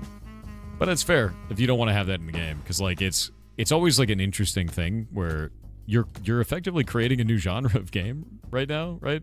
We haven't really seen a pinball roguelike, so it's more like, what do you want to define it as? That's the standard now, because that's the first, you know. Yeah, when designing like the maps and stuff, it's quite hard to make it so the ball will eventually go down the gutter or down the middle. So making it harder for that to happen, because if the damage gets too high, you still kill the enemy. Yeah. So you kind of want that ball to die at some point. That was one of the things I was thinking about that felt a little bit odd for me, is when I hit an enemy with a ball and say it's like a massive overkill, like my expectation is because it's a pinball, it would bounce, right? Yeah. But you have it just kill that enemy and then stop there. Was there a design philosophy reason for that? Was it a feedback related reason for that, where it just stops?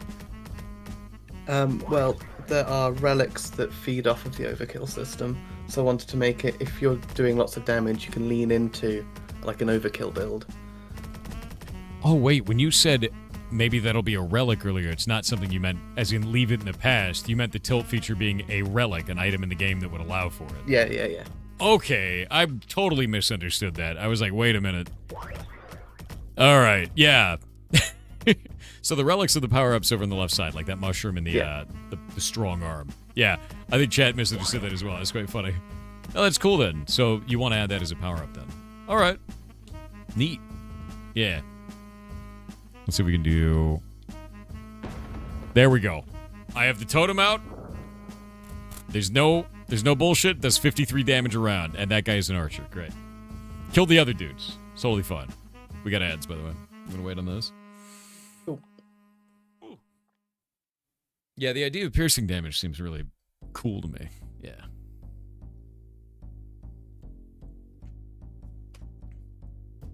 There'll be an arrow ball that will do the piercing. I dig that.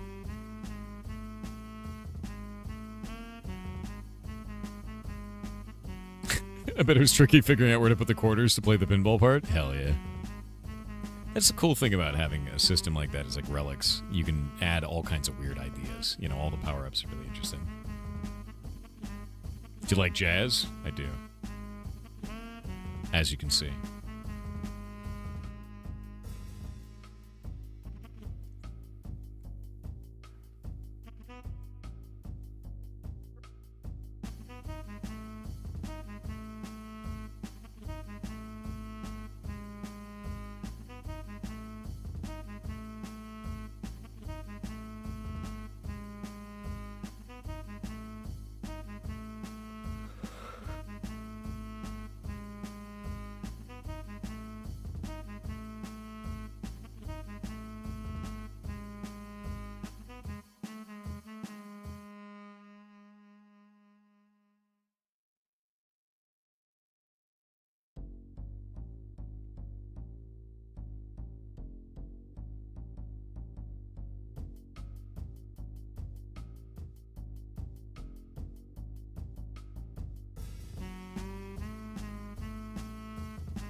Did you run out of coins? Social? Oh, don't say social, dude. That's the robots on Twitter. I swear to God.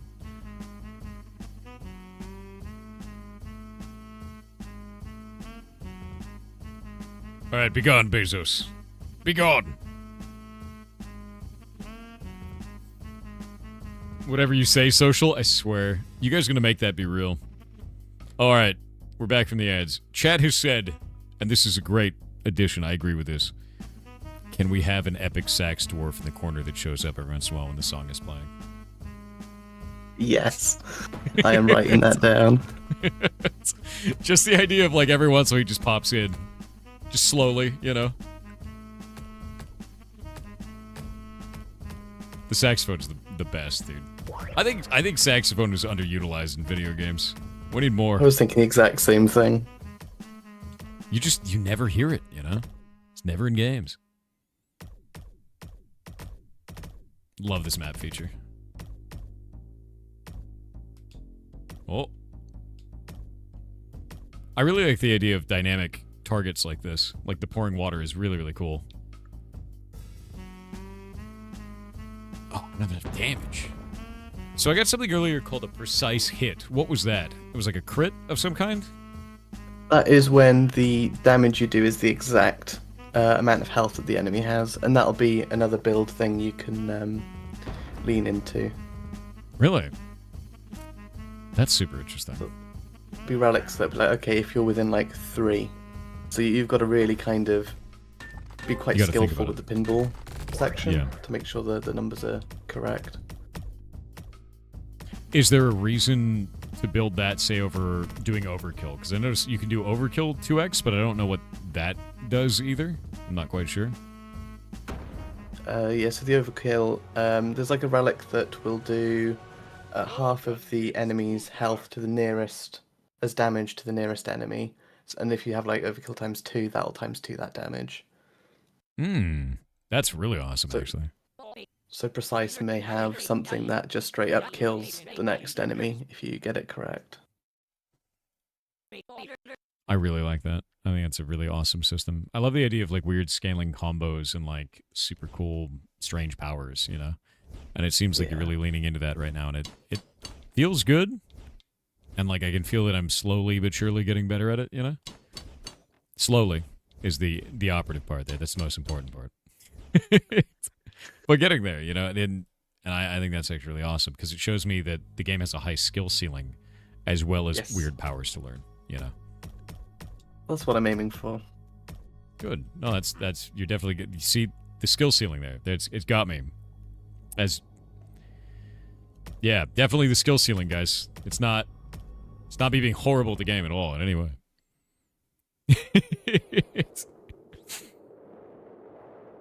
So, can you talk up a little bit about any features that got left on the cutting room floor? Was there anything that you tried to implement that you thought would be really cool and it just ended up sucking? That is a good question. Moving the cannonball around the track at the bottom of the battle was something I did at the start, but then you could essentially dodge all the enemies forever, so that didn't work out very well. Oh, because they'd have to go and move and follow you. Yeah. That's interesting. But, I mean, that feels like it would have been neat, too, you know, like... But yeah, dodging them forever is probably not the best. And there's a few going. relics, I think, that I had to delete because they just couldn't work in a manageable way, but I can't think of them off the top of my head. Oh, look at that! The big zap. I got the chest and I got the triple zap. Boss.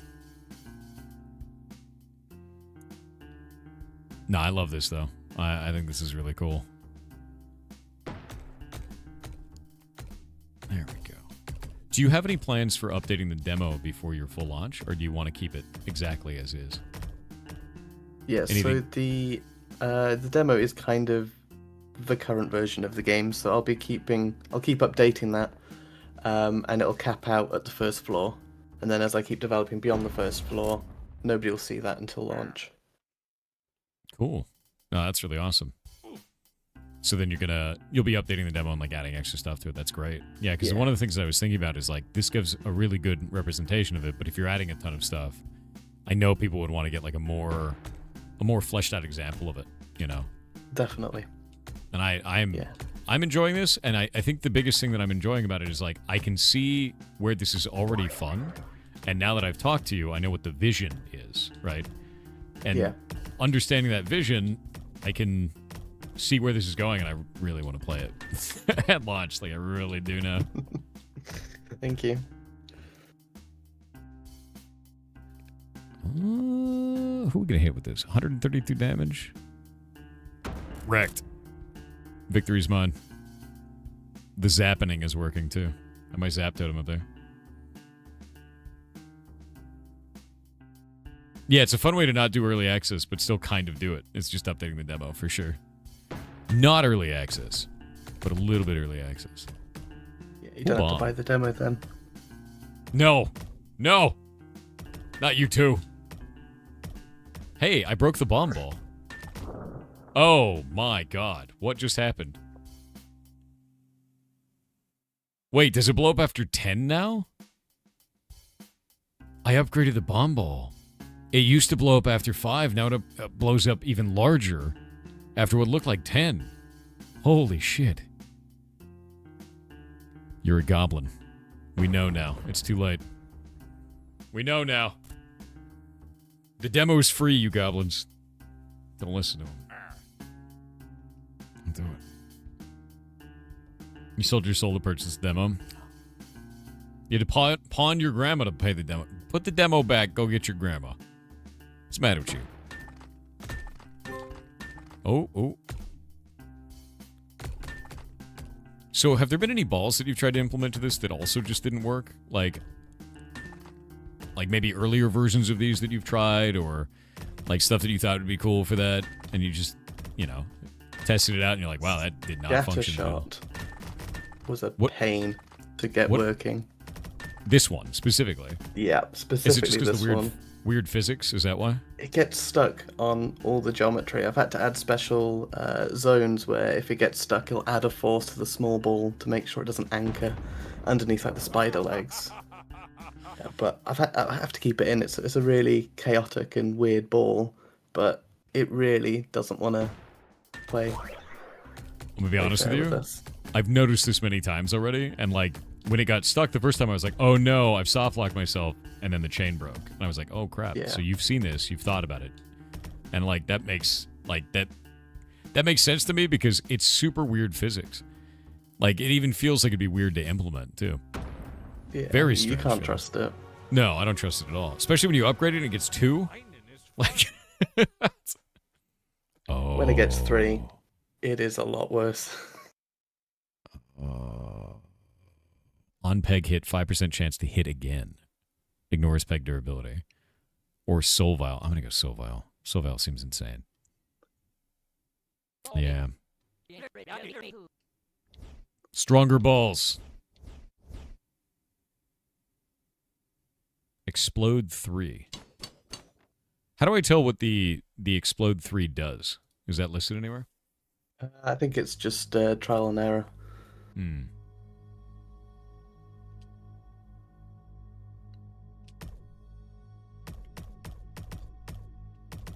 Nope.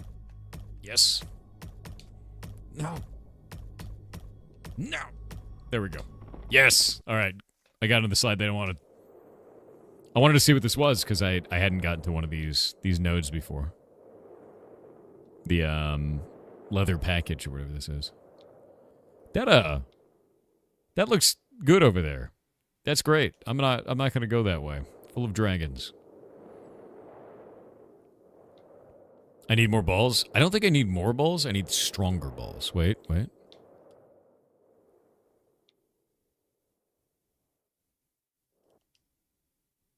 I just got a free bunny ball. Done. Bunny ball 2. That's awesome. Did you miss a dragon? You did. There's a dragon. Like, there it is. It's big. And it has, like, babies. That seems like a good way to go. Yeah. The wing slap will cool you down. Yeah, forever. That's the problem. The fire breath will also probably heat me up for the rest of my life, so I'll never be cold again. Alright, we got a bomb ball, level 3.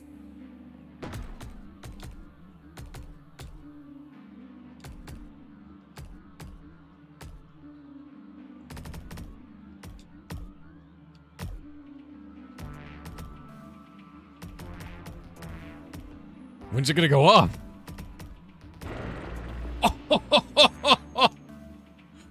Oh, man. Okay.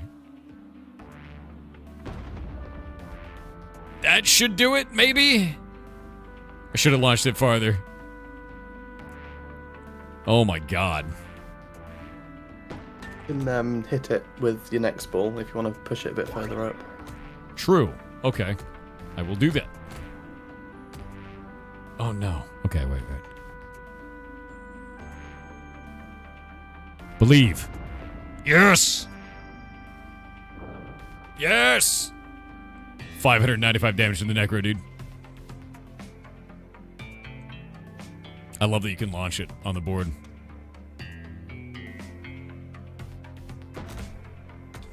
This is the time. This is it. This is when the Necromancer dies, dude. No! Okay. I'm gonna put this one to the side this time.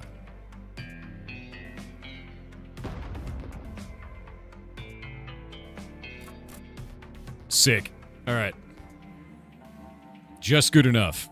Just good enough. It hurts?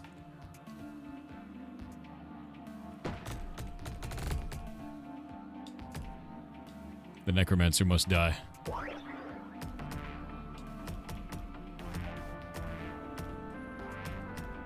Good.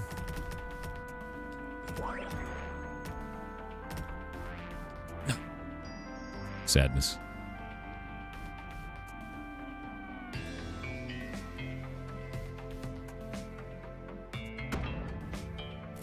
Okay. That's not great. But I pushed it out of the way, so it's fine. Yeah, pinball curling, exactly. He's getting ready to hit me with a spell again.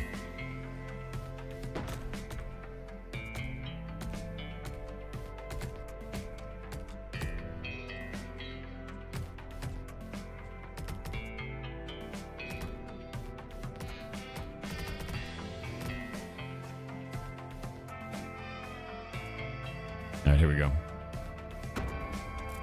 90? He's at 248 left. And I have a clear shot. Oh, but I'm at 52. Come on, come on, come on, come on. The scatter shot, my worst ball. Whoa. This ball is complete chaos.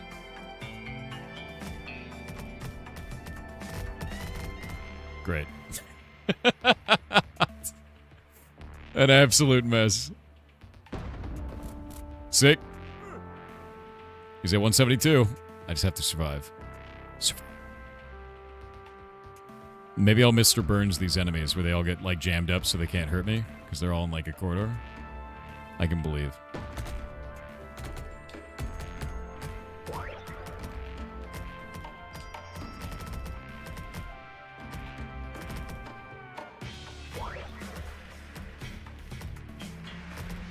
I think this is it. I think I win. It's 108 damage.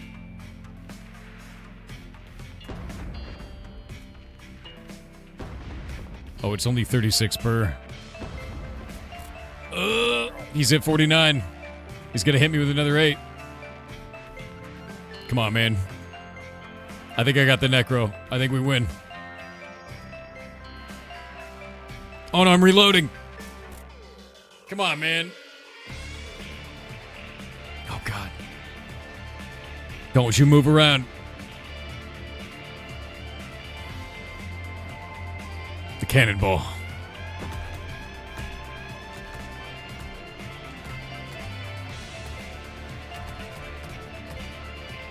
No! It's 57. How much do you have? 34. Eat it. Holy crap, I beat the necromancer. It's finally happened. Size, but mighty in spirit. I've done it. I have survived the onslaught of the necromancer. The deep horror averted. Yeah, let's drink some beer. Because I'm a dwarf and I need that. Let's see. So it looks like they level up to level 3 at maximum. Is that correct? Yeah.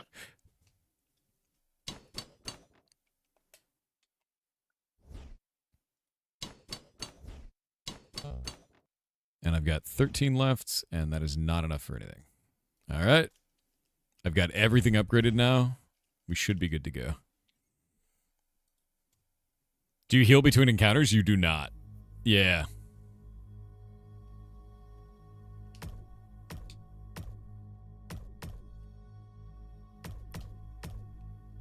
Actually, let's go over there. Let's go over to the horseshoe. Because I think I've only seen one event from that. It's just the axe guy so far. You said deeper in the dungeon it'll actually become other events? Not other events, but there will be secrets along the way.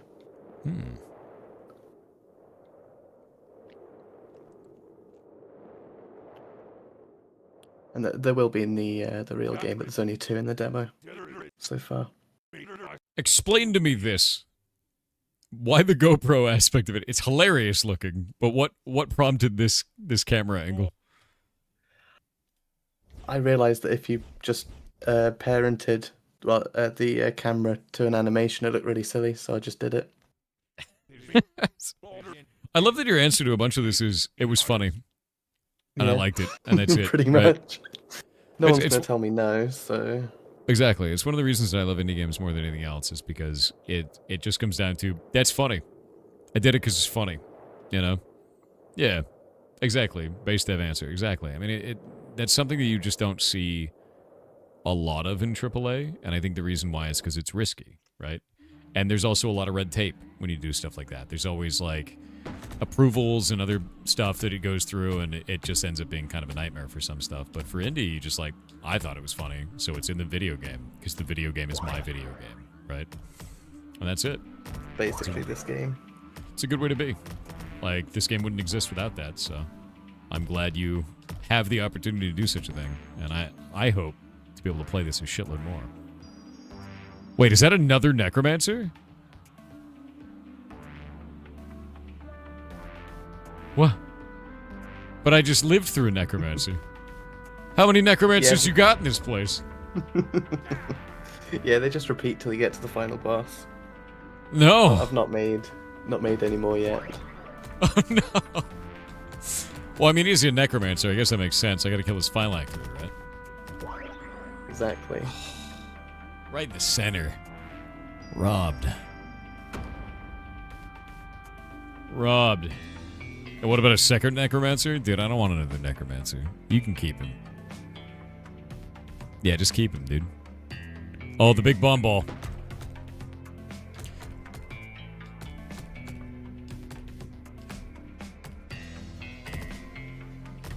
The thing that I like about the bomb ball is because when it does finally blow up, if I have the strength thing, it means the next hit that it does doubles the damage. What's up? Oh. 558 AoE. Like a glove. Like a glove. As a fellow bone-raising necromancer, you could just bone-raise fellow necromancers. I don't think that's fair. I don't think a necromancer making a necromancer makes sense, because the necromancer, like, wants all the power, right? Yeah, it seems bullshit. A little bit of bullshit. So how do you feel about my performance in your video game so far? Well, it's been interesting watching you play with my balls, but it's a hard game. So I'm bad at it, and also I'm getting owned by the dev. It's a great day. It's fantastic. It usually takes quite a few runs for people to get past the necromancer. To be fair, the first time. Yeah, no, I definitely took a couple of runs to be able to do it. Game's tough. Tough in a good feeling way, though. It feels like, not way like I'm getting robbed, but like I'm a skill issue, you know? And Yeah. that's always the thing, is when you have physics-based games, I find a lot of the times it feels like you get robbed. This didn't feel that way. So I think you've balanced it and tuned it in a way that feels good. And then, the next run, you got the skill to get further, but then, as well, when the real game comes out, you'll have the meta progression to get even further as well. Exactly. Which is like, I'm very excited for the meta progression, because I do like roguelites a lot, you know? And right now, with it being a roguelike, it's quite fun, but it's also very difficult. Yes. Yeah. Alright. We got 2 totems. Yeah. He's taking like 60 around.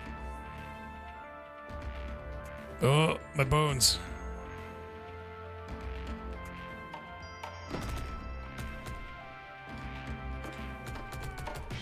Now I can't hit him anymore because those totems are in the way, but they're doing enough damage that I don't really care. And I can use this to kill these guys, which gives me souls that makes all of my stuff do more damage permanently. A lot of ball jokes here today? That's true. I mean, we're powering up balls to do damage to a necromancer. That's what we're doing. Bunny balls, dude. There they are. They replicate rapidly. Oh? Good combo?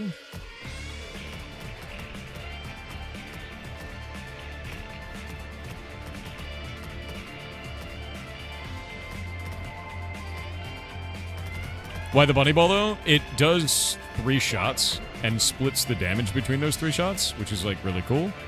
So it's 167 damage right now. But if I shoot this guy, it's going to do 55, and then I'll shoot another one for 55. And then another one for 55, which is just, like, really nice. To be honest with you. Like, because that gave me 4 total souls into the soul vial. There's never enough battles. Like, that's just good. Slowly but surely healing. Will I be able to beat everything now? Is really the big choice. Oh, the bunny ball can be upgraded. It's the only thing that can. Any new balls? No. I don't need that. Actually, I could probably get a cannonball. I think we need more bunny ball. Leave it. What is this gibberish? It's actually fantastic. What made you decide on characters talking in this way? Because it reminds me of Animal Crossing, and I think it's quite funny. I came across the YouTube video basically displaying, hey, this is how you do this effect. And I thought, okay, I'm doing that then, because that's really cool. I think it's funny that like everything is just like, yeah, I just did it. That was it. No deep thought, just it's fun. Yeah. Do you have any crafting in this, actually? Yeah, someone in chat was asking. Is there any crafting, like, inside of the town? No. That's fair. All right, I've got spiders again. Not a necromancer this time, thankfully. Wow, I got absolutely owned there. The egg cluster is different this time. That's weird. What? It went over the top of it, it flashed, and did no damage. Maybe we have to hit the center of it. Yeah, I think the hitboxes for them are quite finicky. That's totally fair.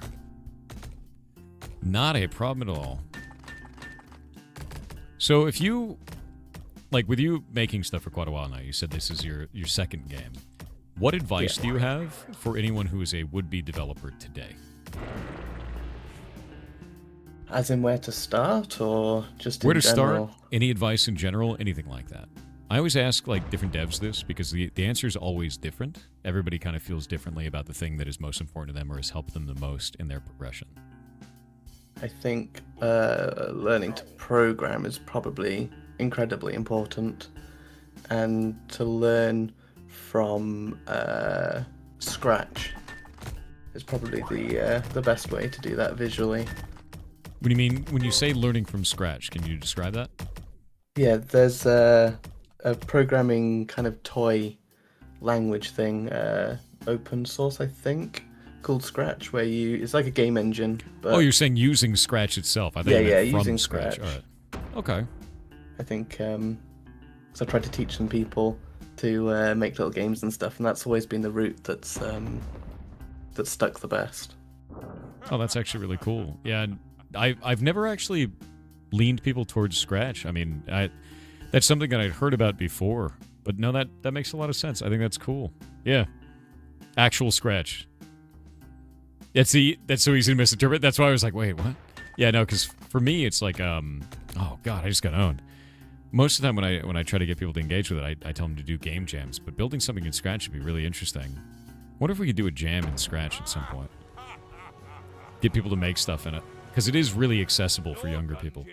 100%. Yeah, the time between writing a tiny bit of code and seeing something on screen, you kind of quickly put together that you have control over the computer. That's one of the reasons why I liked Game Maker, is getting people involved with that, because they have that like free version of it out. And then the first thing I always tell people is just make a box move. Like once you can get a box to move, you basically have half a game. You know, it's not a good one, but you have the bones there. Ooh, that's a really interesting perk for this relic, making it so that you want to have all cannonballs and not other stuff. Yeah, it's an interesting build. I think it's probably the best one at the minute, actually, if you start with it.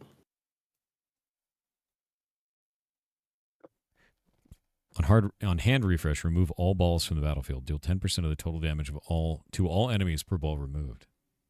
I'm gonna go Soul Shatter because I get a lot of overkills now. More. I'm actually healing more than I'm losing now. It has begun. The great embalming of our time. You love development environments that reduce the edit, compile, debug cycle to near zero? Yeah, it's one of the reasons I like working on block games so much, is when we're working on that, we just hotfix everything in.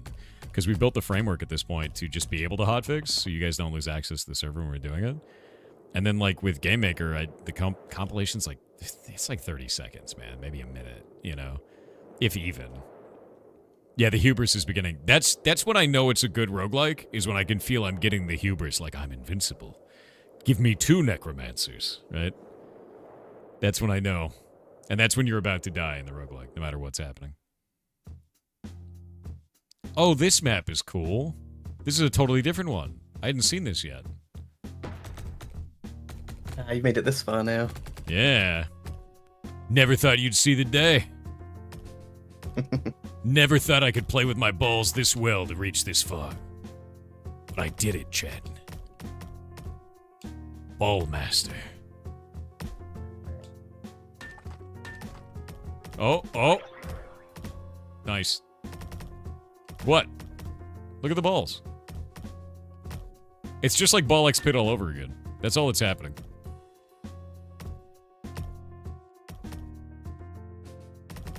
There we go. Oh. Oh, I fell off the map. We got ads. I've mastered them. The balls. Yeah. Maybe. I'm probably gonna die, to be honest with you. Oh, you have a troll now. Great. Deeply horrifying.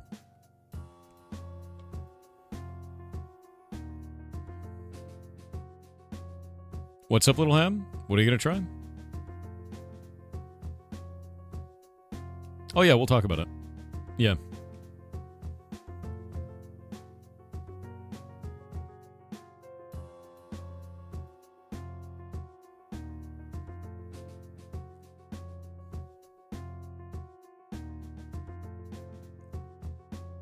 You really seem to enjoy it. Proof the game is good. I do enjoy it, yeah. And I'm slowly getting better at it. Which is sort of the idea right now.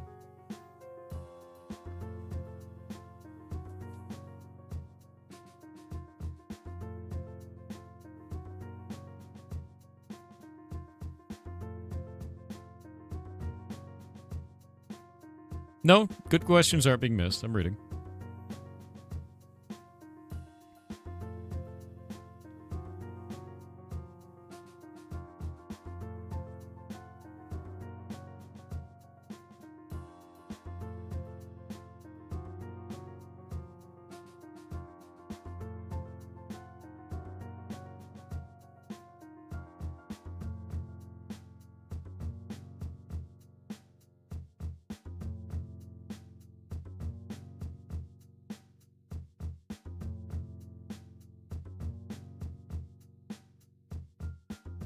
Can we get an epic sax dwarf Bezos? No. It's funny, though. All right, ads are over. There we go. Ads have finished. So, outside of in December, have you tried marketing this in any other way? And if so, what have you tried? I have emailed a lot of YouTubers and streamers to see if they'd play the game. And I've been in a couple events. So I was in Yogscast Tiny Teams earlier in the year. Well, that's fantastic. How did that work out? Did you find that to be like really beneficial? Did you get like a lot of community out of it? Yeah, a lot of feedback out of that, which was good because it was still earlier on, so I hadn't quite found its identity.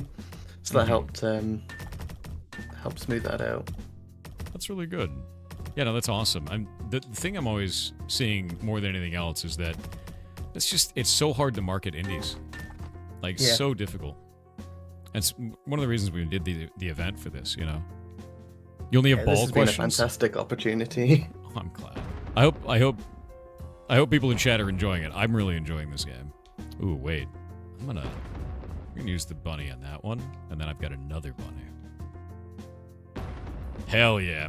Oh god, wait, he's just gonna throw stuff at me. The bomb ball. The bomb ball is almost bait right now, because it's going to take a whole turn to do damage. And the board is not really, covered in stuff this time around. Oh. It didn't even go off. No! My sadness. The 4 damage. It's a very interesting concept for a game, yeah. Yeah, 100%. Really enjoying you watching you play with this man's balls. Why? Why are you like this? You could be any other way. You have created a very compelling game about balls, though. That is true. I hope you know that. Yeah, I found with Peglin, you could see they really tried to not make any puns. Like, everything's orbs. So Yeah, they I really noticed kind it. of steer away from. I thought, well, if they've gone this way, I'm really gonna go this way.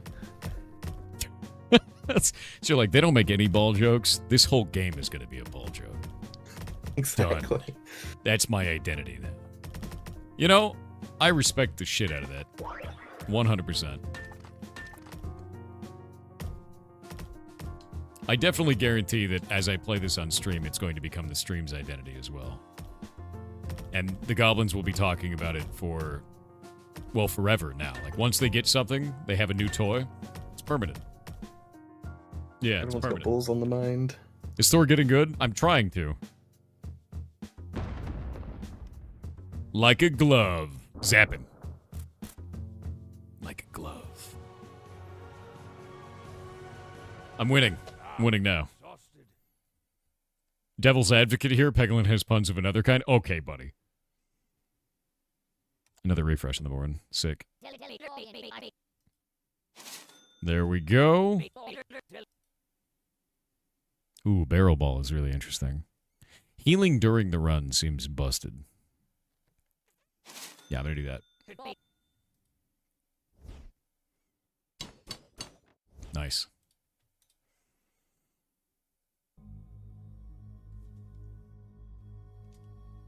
All right. Well, we're almost at time, but I have really, really enjoyed this game. Is there anything that you want to tell the community before we head out? Give it a go if you like the look of it, really. And thanks for letting me show it to everyone. Yeah, no, I think it's fantastic. And like for me, I know we make like a lot of jokes and everything like this, but this has been great. Like I think what you're doing is really, really cool. I think that it's interesting as hell to see new styles of games. Like I've never seen a game that works this way before. It feels really interesting, and it's got like a lot of flavor to it you wouldn't expect. Like just weird stuff like this scene, you know, or being able to move around and see in the mining cart as you go. It just feels unique. It's well done. So I can't wait to see what you do with it next, and you know, keep the community involved. Let people know like what you're building, because I'd love to see that. I'll probably join up in Discord and see. If you guys haven't joined the Discord, you should. The game needs goblin balls? No. Why are you like, maybe. It's up to him. There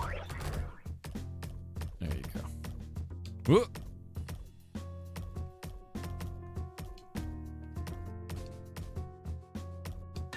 Awesome. We'll have this one last round, and then we'll have to switch out. Because I have a million TTSs to do, but I really do love this.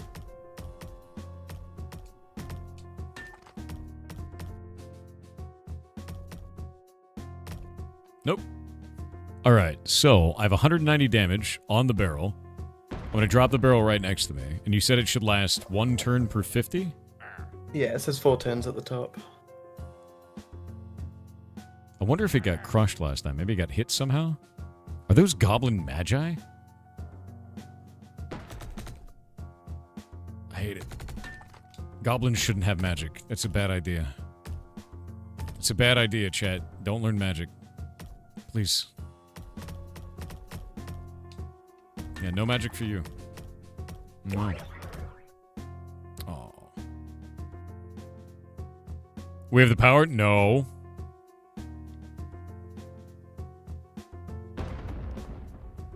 Zap. Oh, I'm getting owned now. Yeah, there's no way. I'm so dead. Oh, he trampled it. Damn it.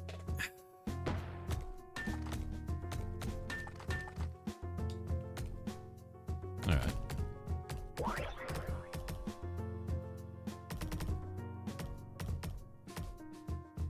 Oop.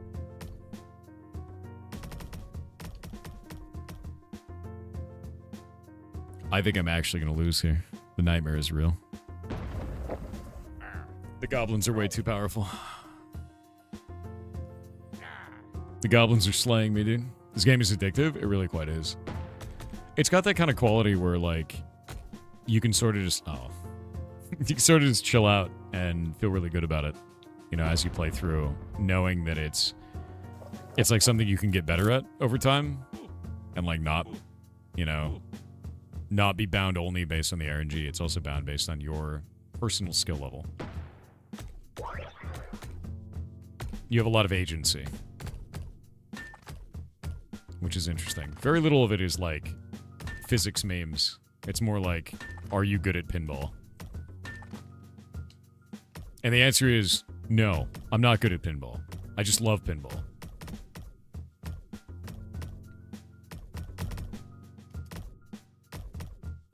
And I will have to end after we throw this one, or die in this fight.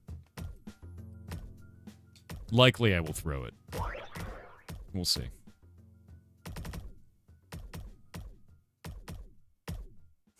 Alright, chat, do you have any other questions for the developer before we head out to the next stuff? Anything at all?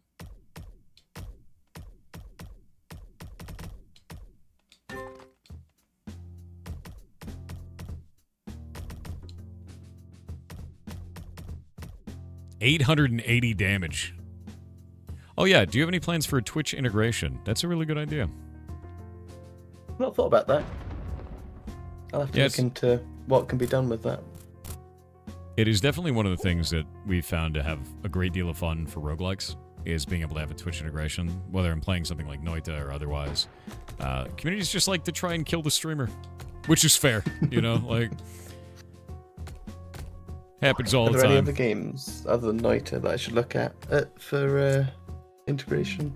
I actually think Noita is probably the best example of one that I've seen where the community tries to kill it, but I guess there's Vermintide too, does that as well. And that one is mostly just chat murders you, the video game, you know? Yeah. Bollocks Pit was one as well. They have a character named the False Messiah, which is actually really on the nose and pretty good, where like you can only play False Messiah when you're streaming. And then also it gains like powers or detriments based on what chat votes, which I thought was kind of cool. Nice. Yeah, I loved that. I just thought it was really interesting. I was like, oh, that's cool. It's like they're making like a tongue-in-cheek kind of statement about streamers, and then also it's a streamer-only character, which I thought it was brilliant. Clever.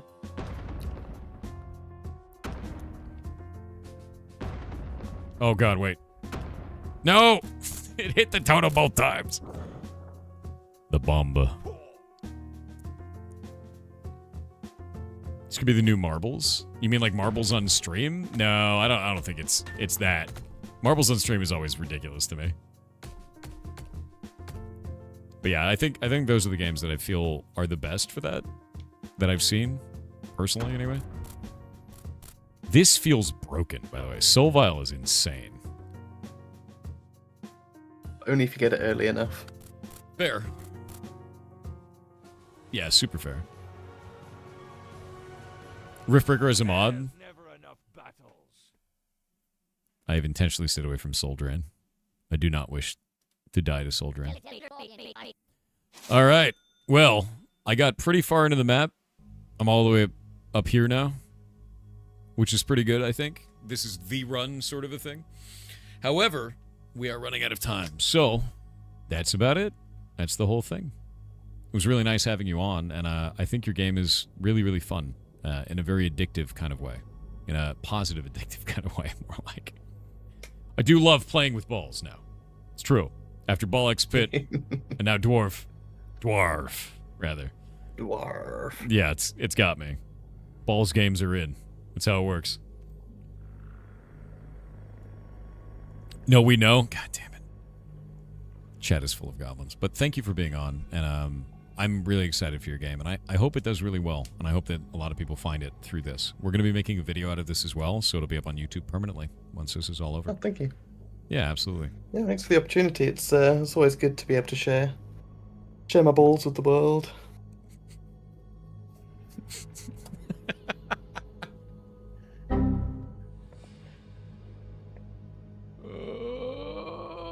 Dev gets it. Yes, 100%. That's very funny. All right. Well, I will talk to you later. I hope you have a wonderful day, and thank you for being here, and thank you for showing us your game. Goodbye. See you around.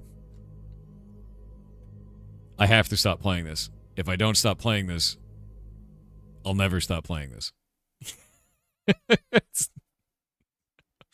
I had to stop. There came to be a moment where I just had to. I had to stop. If I didn't stop, it'd be a nightmare. I would never stop playing it. Never. Yeah, I would never stop. Don't say that like it's a bad thing. It's not a bad thing, but I had to. I had to. It's a fantastic game, honestly. Really, really is. Aquadictus said wild that it's so windy there. Fun fact about winds. If two people fart towards each other, the exact center of this interaction is where winds meet. Are you saying where winds meet is a fart front? Is that? Alright. Got it.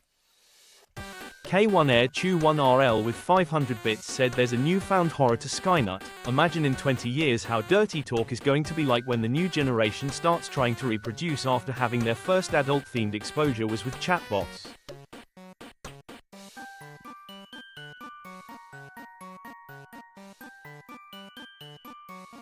No. No. No. Wig Diddley said boop. GG. Thank you very much. Bozilla_SWE said good morning social, longest of lemons, No. kitten with softest hair. Have a great day. Also 7. You're a 7. Like 5 7s. That chat will be unreadable. Why have you done this? The horror. Quintred said if Kronos is the one in charge of your schedule, it would make sense why you are still in the time loop. No, I'm not in the time loop. I left. I escaped. Tarmok_2 said good morning Mr. Kitten Software. Great Goblin King, Lord of Lemons. Last night I finally had to make the switch to Win 11. And already kinda annoyed with it as they seemingly took basic out. Like, for the first time in a decade my taskbar is at the bottom of my screen and not on the left side and they removed the ability to simply change that. I mean come on Microsoft. That's ew. Yeah, the deep ew. Oh, wait a minute. Oh my god. Hold up. Do you guys know Siberian Lizard over on Twitter? The one who makes the, like, Ferret comics of, like, memes and thieves? Do you know those ones? You seen those?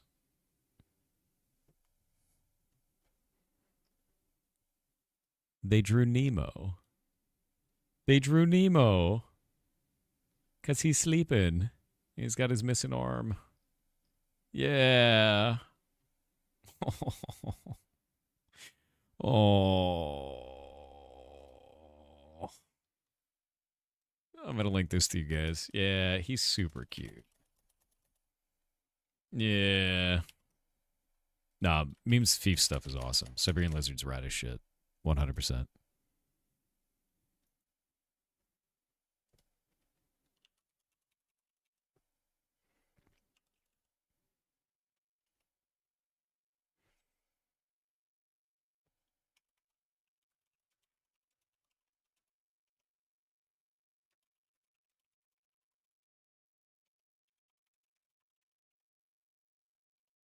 Yeah, no, it's freaking rad.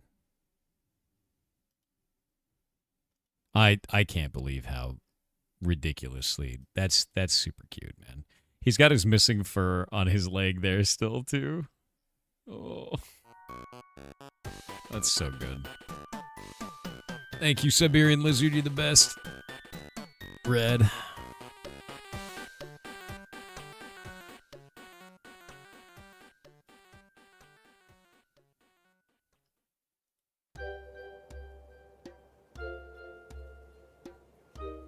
Dude, I'm ready. I'm ready for the live-action Animaniacs, man. People are losing their minds right now. They're very upset on the internet. They're very upset.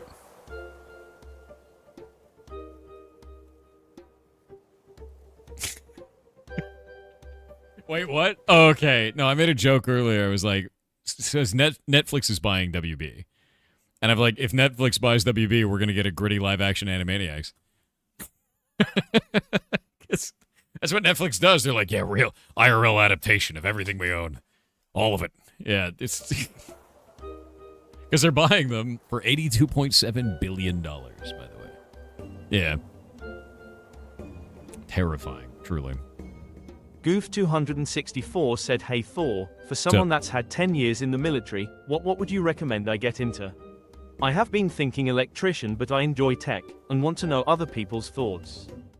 I'm going to be honest with you. Get into the VA's office to make sure you get your benefits, number one. That's what I would always suggest anyone who got out of the military. I had a buddy who was in the military for a very long deal of time. He had some issues when he got out, and they told him that he was not eligible for benefits. They lied. He was eligible for benefits, and he followed orders like a good soldier would. Listened to the dude when he was leaving that he was not eligible for benefits, and he never checked. And then he found out many years later that he was owed benefits and had been the entire time. And now he's actually able to get the help that he needs. So the first thing I'd say is benefits. Go to the VA. 100%. Do it. Outside of that, if you want to be an electrician, you want to work in tech, honestly, either of those is a valid path. The hard part with tech right now is we're getting AI that's taking a lot of the junior positions, so it's going to be much harder to break into.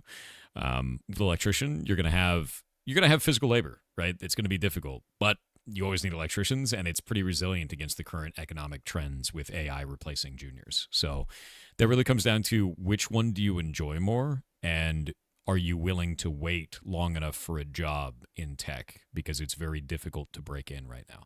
I would always say do what you want to do the most. Don't worry about it. Go in a direction and learn things.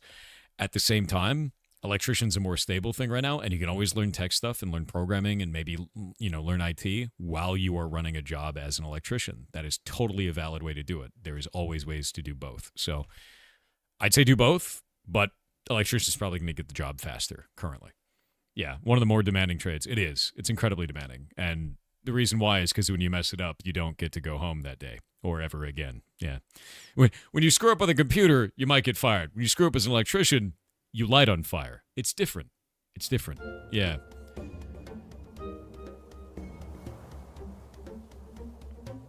Plumber and carpenter too? Yeah. I would always say the trades are boss, dude. I've told people that for years. Like, it's such a valuable thing to do. Yeah. The scream is different. True. Do not screw up as the electrician. Do not the electricity. Batokage said for your D&D game, you should play a wizard lizard that doesn't believe in magic. You know what? I might, actually. I might play a lizard wizard. I do. I might do that. That totally eats avocados. Yeah. If you fail as an electrician, couldn't you face legal problems? You can if you're working in tech as well. It's either way. You have no idea. Like, if you're working on critical systems in any possible way, you totally could as well.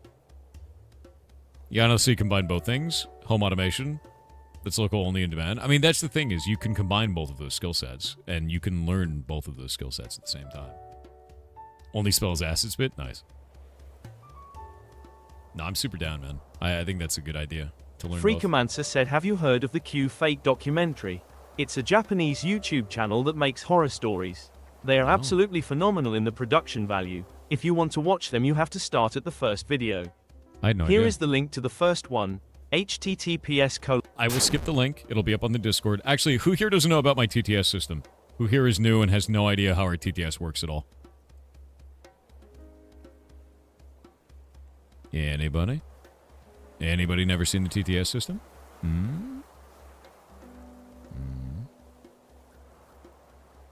Me? No clue? Okay, so TTS system here is unique. If you throw 500 bits or use channel points, you go into the queue. And right now, there's 10 actions in the queue. Also works for YouTube Super Chats, right? So all this goes into the queue, and when I hit this button, it eats one. The real Miracoon with 500 bits said, Happy in December. I didn't find this game found me. I think you want to see this. Here is hoping you look at it. Fingers and nipples crossed. Link incoming, https:// I see the link, it's Tingus Goose. Yes, we saw it on stream the other day. Congratulations, it's a goose. Now, with that in mind, That game's horrific. We'll look at it in a little bit. Every time I answer one of these, it goes into a channel on our Discord called Answered TTS. Answered TTS shows your name, your image, the queue number that you were, the name here so you can search it up in the top, your message that you had, and a timestamp to the stream at that exact location. So you can put in a question, leave, come back later onto the Discord, and get your question answered because I wouldn't have answered it whether you're here or not. If I don't answer your question by the end of the stream, if it was channel points, they get refunded to you. If it was money, I can't refund it. So it goes into debt. And I pay the debt out to charity, and all of the receipts to charity are listed here in the pinned comments. So far, we've given $66,805 to charity using this system. Neat. Yeah. And that's mostly because I was really shit at answering every question in the stream. Cypher FTW with 500 bits said hello again. Hello. Long time no see. I kinda ran away during all the drama. Didn't That's believe fair. most of it, but I got lots of hell IRL for watching you. Drama has died, I am back. Glad People are to be weird. here, smiley face. Also chat. Do I buy 2 more Avatar Collector boosters? MTG. Don't do it. Don't do it. Don't. It's just a real life loot box. Don't do it. Don't do it. Love yourself. Love yourself. Don't. Do not. Do not the boosters. Yeah, exactly. Don't. I'm gonna go into here. We're gonna look at items real quick. I need to pull up materials because we have new materials. Mr. Momo items. That's really cool. You mean the system? Yeah, it's quite fun. I really like it a lot. I built it all in StreamerBot, which has been a lot of fun. Yeah, do not the boosters. They're just loot boxes. Do not the gacha loot box. Exactly. The real Miracoon said Thor, since you showed the MTG double card, check out Juiceless from the card game Keyforge. In Keyforge, a double part card is actually allowed and playable. There are currently 3 of them, including a big monkey and a big robot. They were really fun chases from a few sets ago. That sounds like a lot of fun. I dig that, actually. I might check that out. Let me make sure we know exactly what these... Wait, why is that broken? Hold up. This is broken, and I don't know why.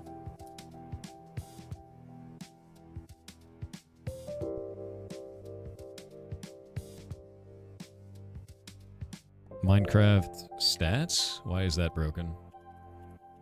Mince Raft. Why are you broken?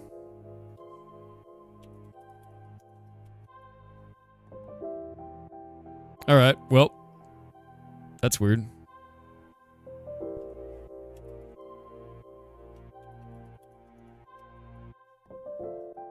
Server's not down, but I can't see data for it. Huh. Huh. Odd. Yeah, really weird. Are we done with pinball already? Yeah, it was 2.5 hours, man. That game is awesome. I think it actually rocked.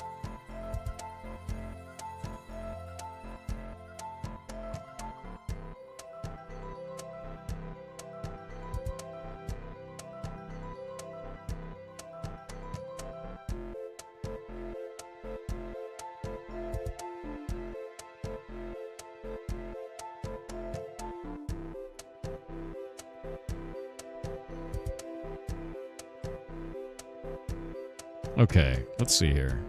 I need to warp to... Why is that broken? Yeah, for whatever reason I can't do this. Let me go into command prompt real fast.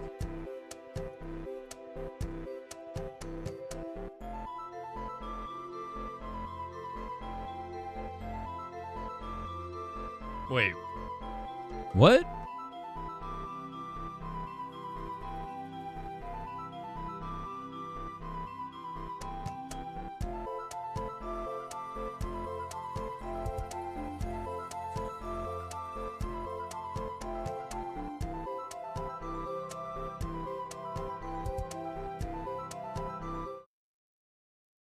Is this some DNS shit?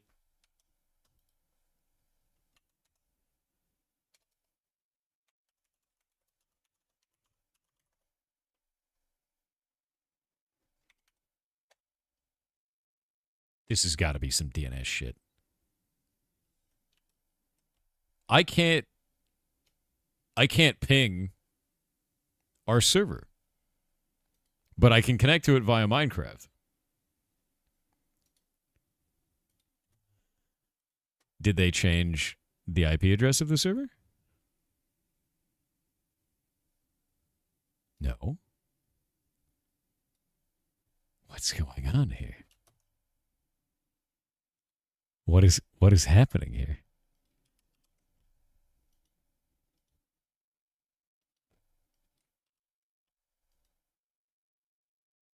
Brother, why? Brother, why? This has got to be their anti-DDoS shit. Something is going wrong with the host. Yeah, something's going wrong with the host. It's not DNS shit. I think it's, I think they did. Yeah, it's going to be the anti-DDoS shit. I'm going to talk to him about it. Yeah, I'll hit him up. That's the only thing I can think of at this point.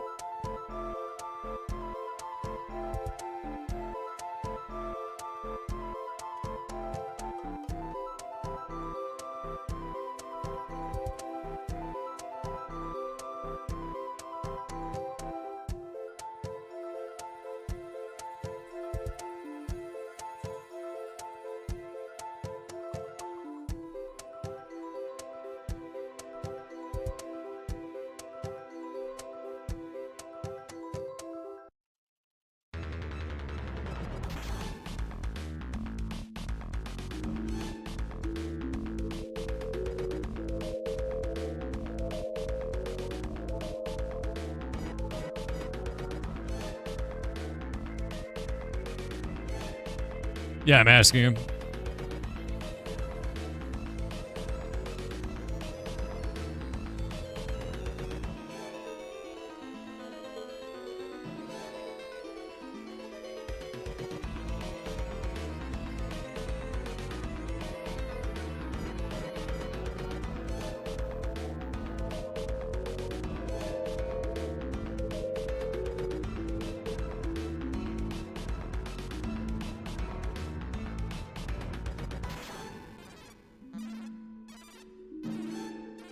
All right. Hello, little Hab.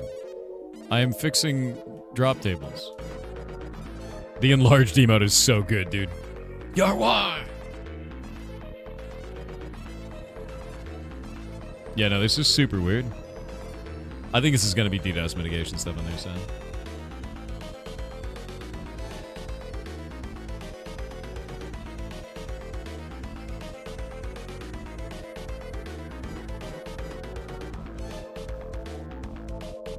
Your why was your most used emote for 2025? Hell yeah. Oh yeah, no, I'm definitely logging in. Like, I'm connected correctly, but I think there's a DDoS mitigation issue because I can't ping it in command prompt. Request times out. I can't connect to it via Stream Deck. It says not connected. So I don't really know what's going on there. It's kind of weird. It just thinks that that pathway is wrong for whatever reason. So I'm just asking him, did you guys enable a new DDoS mitigation method? It seems like they did. They've been doing that a lot, which makes sense, because, like, it's a bunch of weird shit.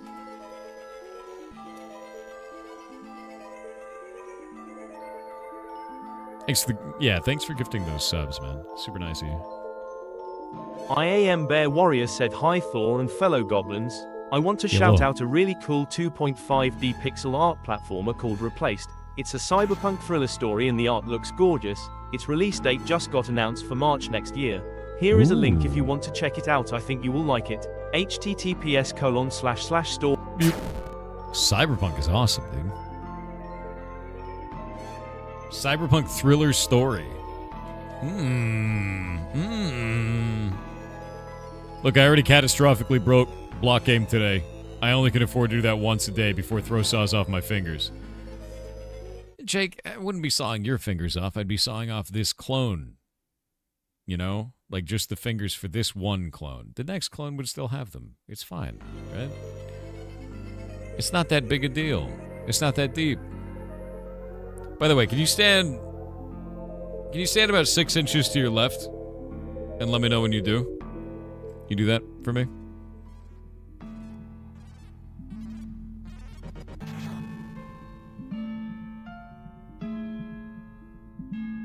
Okay, you there? Okay. Anyway, Jake's having a great day today. We definitely haven't just activated Jake 2. Not at all. Yeah. The _bacon_dragon with 500 bits said, "Hey Thor, earlier you mentioned it's best to not interfere with old films but just bring them up to today's quality. I'm curious, have you heard of or seen Project 4K77, 80, and 83? Nope. They're all fairly cool restoration projects." I have not seen that, but yeah, no, I completely agree with that sentiment. I hate the idea of updating storyline or changing things to be more sensible in today's whatever, right? I think it's bullshit. Leave Star Wars alone. Han Solo shot first is how I feel about it. Just leave it the hell alone. And I love the idea of having those films be more accessible today. You know, like make it so that I can have it digitized. I can watch it on maybe download it, maybe, you know, watch it on a DVD, even though it's an ancient movie would be really nice. Yeah. Yeah, Han shot. Han shot first. Han shot first, and not only did Han shoot first, but he was the only one who shot. Other guy died. No chance to shoot back. So, like, I hate changing old media to be more correct. We love those characters because they're different. We love Han Solo because he's kind of a rogue, right? He's an anti-hero. Like, Greedo was a sleazebag. Yeah, 100%. And I just don't... I will never understand the necessity of changing these types of things for modern sensibilities. Screw that shit. We like it because it was a time period like that, you know? Flawed characters are interesting characters. I agree. Yeah, I super agree. It's one of those things that's kind of interesting, right? Like, there's like a lot of talk around, well, if you watch media that has, you know, very bad racist remarks in it, then you're going to become a racist. Dude, I grew up on things like Blazing Saddles. I'm not running around thinking that that's an okay thing to say. If you know what Blazing Saddles is, you know exactly what I'm talking about. You know what it did? It showed me that people who talk like that are the villain. Like, great, right? You know, like, and I just think it's ridiculous to change media to try and just clean it up, you know? Yeah, it's just absurd to me. Yeah, normalization is bad, but context matters. It's not normalization, though.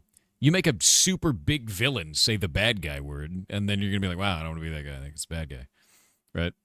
Things like Blazing Saddles and Kentucky Fried Movie, you goddamn right. And I think that those movies should stay the same. I don't think you should change that shit. And I think that it's the only time that someone would see that as a thing that is promoting that kind of behavior is if they lack the critical thinking to understand the context of how it was portrayed in the movie. And I think that's a skill issue.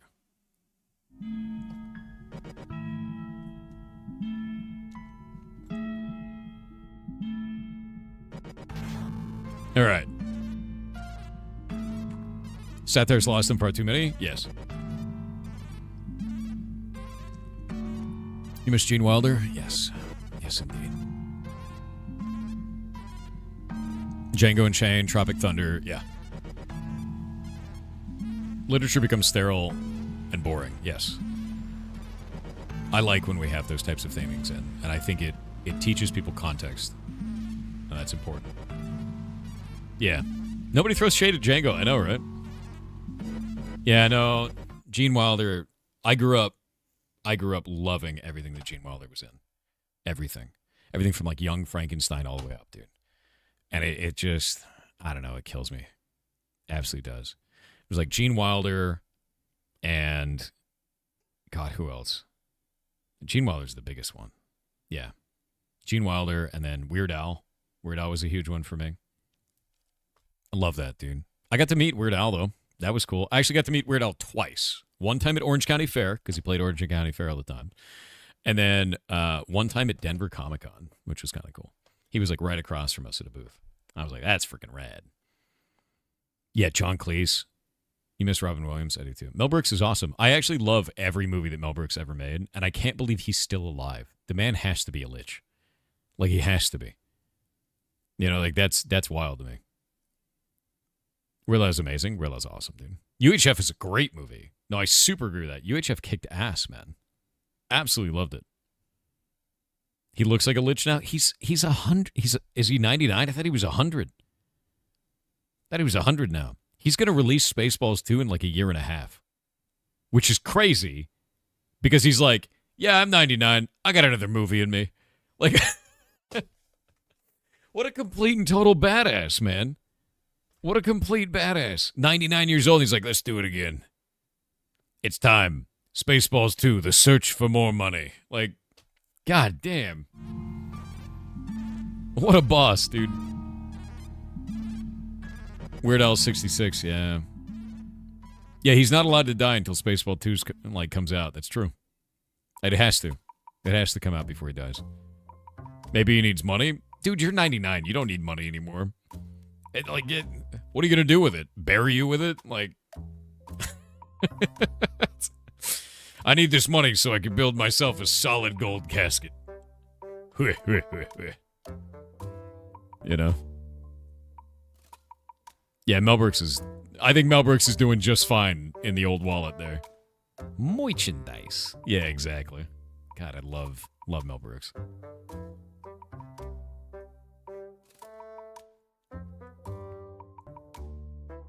Unfortunately, life is expensive despite your age.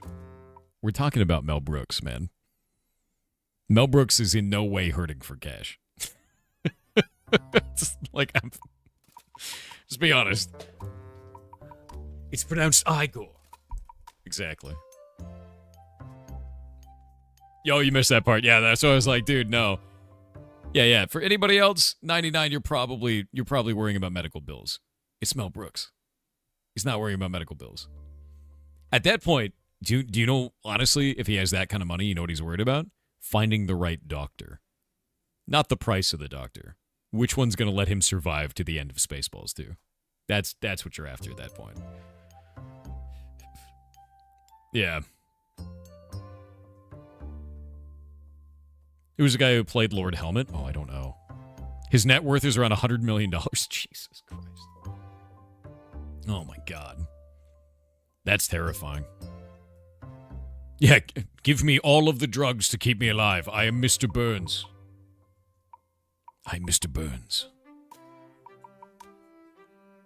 Lord Helmet is Rick Moranis, is it? Let me grab this.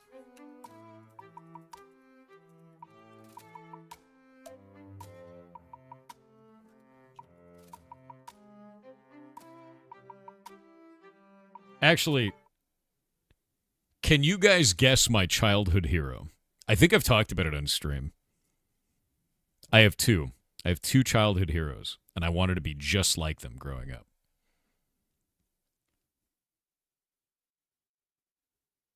No, not Buckaroo Banzai, I bet that's pretty good. No, they're real people. They're real human beings. You goblins. No, it was... No, not Professor Snape, not Afro Samurai. Dude, when I was a kid. Actual goblin behavior, dude. Oh. Captain Caveman? You're Captain Caveman. No, not Bill Nye. Good choice, but not Bill Nye.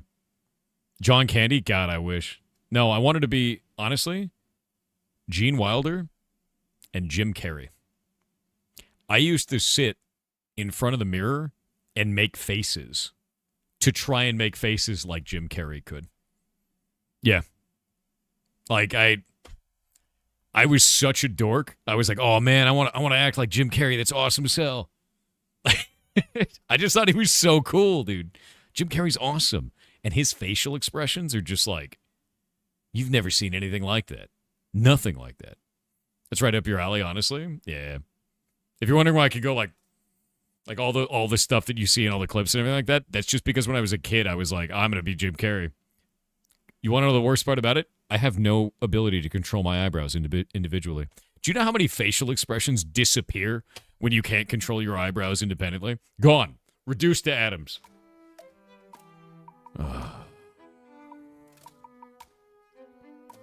He's the only person who could ever be the mask. Yeah, 100%. Yeah, I can't control my eyebrows independently. I can't. I can just do this. And that's it. I don't know why. There's no muscle control for it. I can control a muscle back here that makes my ears move, which is very funny. Yeah. Yeah, I can just do... And that's it. I can't do them individually. You can use your hands, it gives dramatic effect. Dude, there's no more dramatic effect than Dwayne The Rock Johnson's The People's Eyebrow, dude. Like, I wish I could have it. You don't have ears? What do you call these? Huh? Now you look dumb, don't you? You move your scalp? Yeah, I can do that. It's weird. Tim Misney? I don't know who that is. Look up Tim Minchin. That's a funny guy. Holy shit, that dude's eyebrow's insane. Whoa. Dude, if only. If only I could do that. That's insane. Look at that eyebrow. I can't do that. I can't control my eyebrows independently. I tried since I was a kid. Couldn't do it. That's crazy. That's like The Rock, but old. Yeah, he's gained the power. This is The Rock in the future, dude.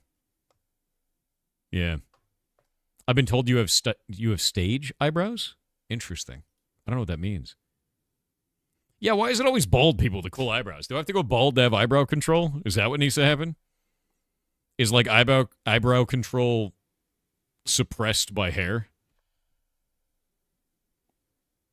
You don't try, you learn to do it, takes effort. I tried to learn to do it for years. I can't do it. I don't know how.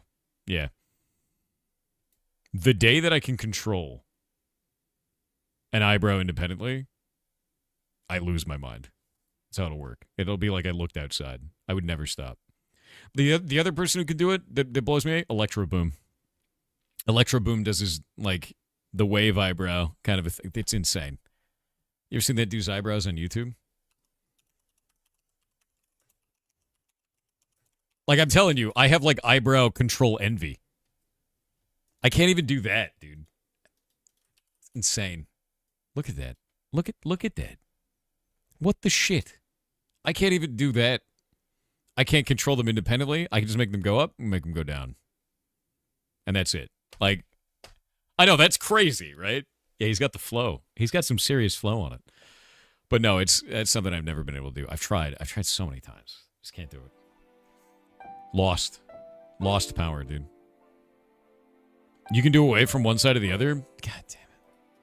Son of a bitch. I can't believe it. Just out here gloating about your eyebrow power. Mad. All right, we got the next game. Are you ready? Are you ready for the next game, Chet?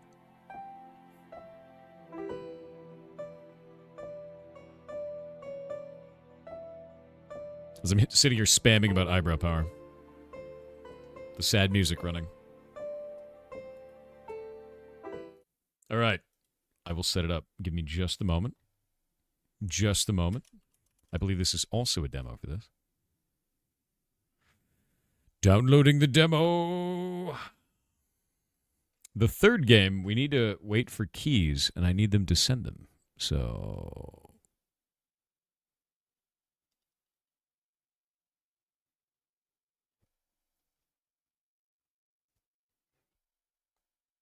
waiting on it.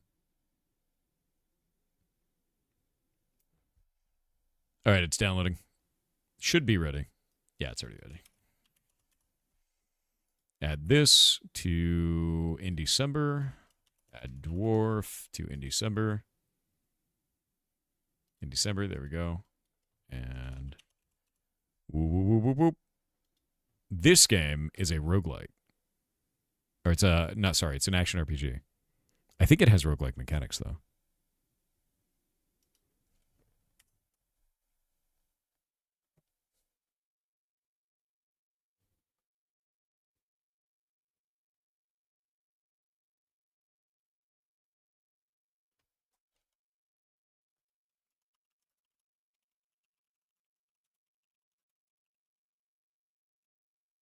All right. One moment. Okay, I gotta get the audio set up. Windowed full screen, that's working. Ooh. Is there no audio control? It looks like there's no audio control. Set this up. Oh, developers, are you here? I need to make sure that this audio is not too loud. So I'm going to pull this down to the bottom. Start the new game. Give me just a second. I need to wait for it to actually have music, and then we can try it.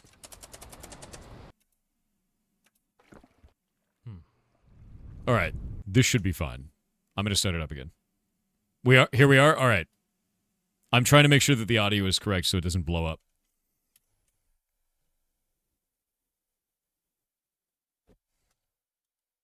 Dev reporting in. Hell yeah, devs. Multiple devs. All right, properties on this. We're going to set it to the video game. There we go. All right. Will I butcher the name? Developers, you have to judge me. But the second game today for in December. Absim? Absim? I'm just going to wait for the devs to roast me. Correct. Glorious. We've done it. We've done it. Your game looks beautiful, by the way. So from everything that I saw on Steam, everything that I was pulling up, the game looks really, really good. I'm excited to get into it. Should I play with a controller or with mouse and keyboard? Oh, developers.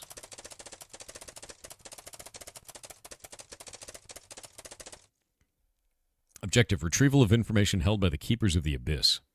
Island of Nihilor. Nihilor? Difficult. Maybe controller? Better controller, but as you wish. All right. Well, I got one right here. Mission details.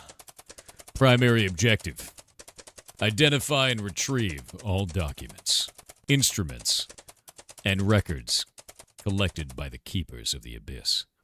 Critical for understanding the anomalies of the island. Look at that. Look at it. God, it's beautiful. Yeah, dude. Told you it was beautiful. Engagement protocol. Treat anyone on the island as hostile. All encounters must be handled with extreme prudence. Hell of a place to dock. Doesn't look like anyone's home. Chief, this is Rifter. I've made landfall. No contact yet. Whole place looks like it gave up. Understood. Head into the village and locate a secure position for base camp. We'll dock the cruiser once you've locked it down. And Rifter, keep an eye out down there. Something about this place feels wrong, even from here. Acknowledged. I'm on my way. Out. Dead quiet and abandoned. Just my kind of welcome party. Look at this. Look at this, dude. Once you guys sent in your submission, the moment that I saw this, I was like, this is a wild art style. It looks fantastic. Look at that. Yeah. Yeah. Okay, I really like this. Actually, I love that you've put target dummies right up here in the beginning to show exactly what the game feels like. A lot of games like this don't do that. They just kind of throw you into combat. Haunted. Destructible objects. We love to see it. I love the proximity sound on that. That's beautiful.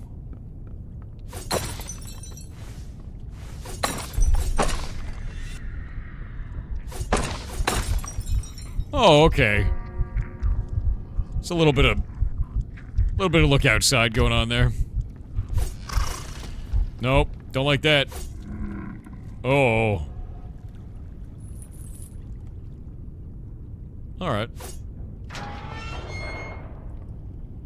Love that. That guy looks like he needs some, some eye drops, I think. Yeah. Yeah, He's got a little bit of pink eye going on. Yeah.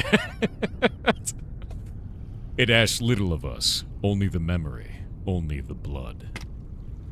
The waves, they speak always.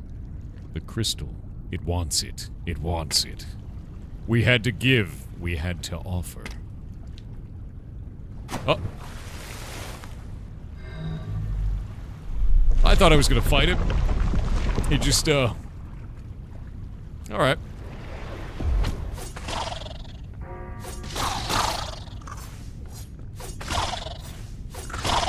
Nice. Combat feels really nice and clean.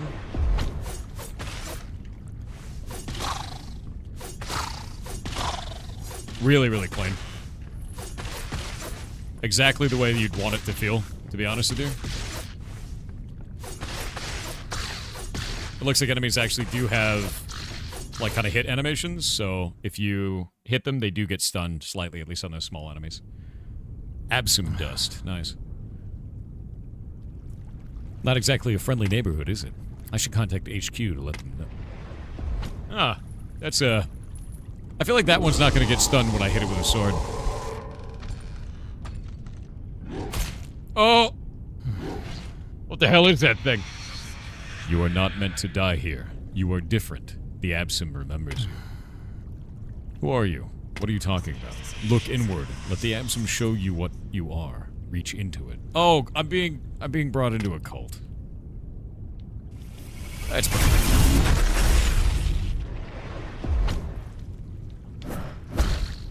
Oh, that's weird.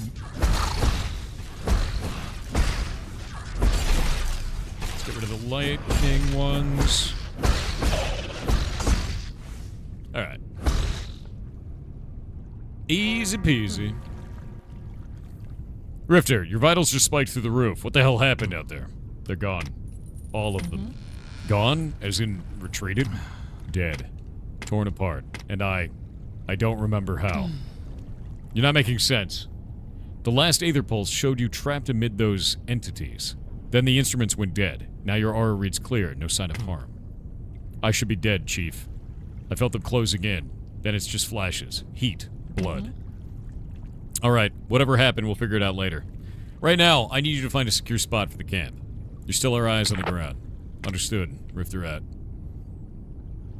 Okay, so we can swap into Absum mode. That's friggin' sick. Okay, so we can just swap. Oh, looks like we actually have a gun, too. And it has heat. I like that. Yeah, I do that a lot. We have a potion on left button. We have a turn into an Absum on right trigger. We have a gun on right bumper. That feels good. Hi. You're like a big, horrible Cthulhu thing. I must kill it. What? Radio tower. Radio towers are devices that resonate through hidden signals. When activated, they align and reveal the correct direction to follow, guiding your exploration through Nihilor. Alright. Nice. 160 currency. Well, it tells me to go that way. I want to go this way. See if there's anything that I missed. Nope. Nice. Yeah, a little bit of secret god powers.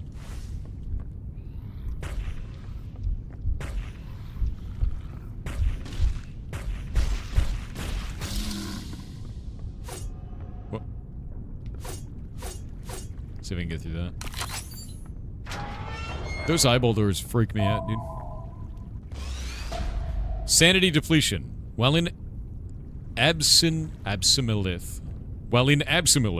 your sanity blue bar will be slowly drained. When depleted, you'll start taking damage. Be careful. On the island of Nihilor, losing sanity will increase your physical attack. The lower your sanity, the greater your attack bar becomes. Okay. Lose your mind. Take damage. Do more damage. Love that. You won't always be able to use your powers. If rifting fails, move to another area and try to rift again.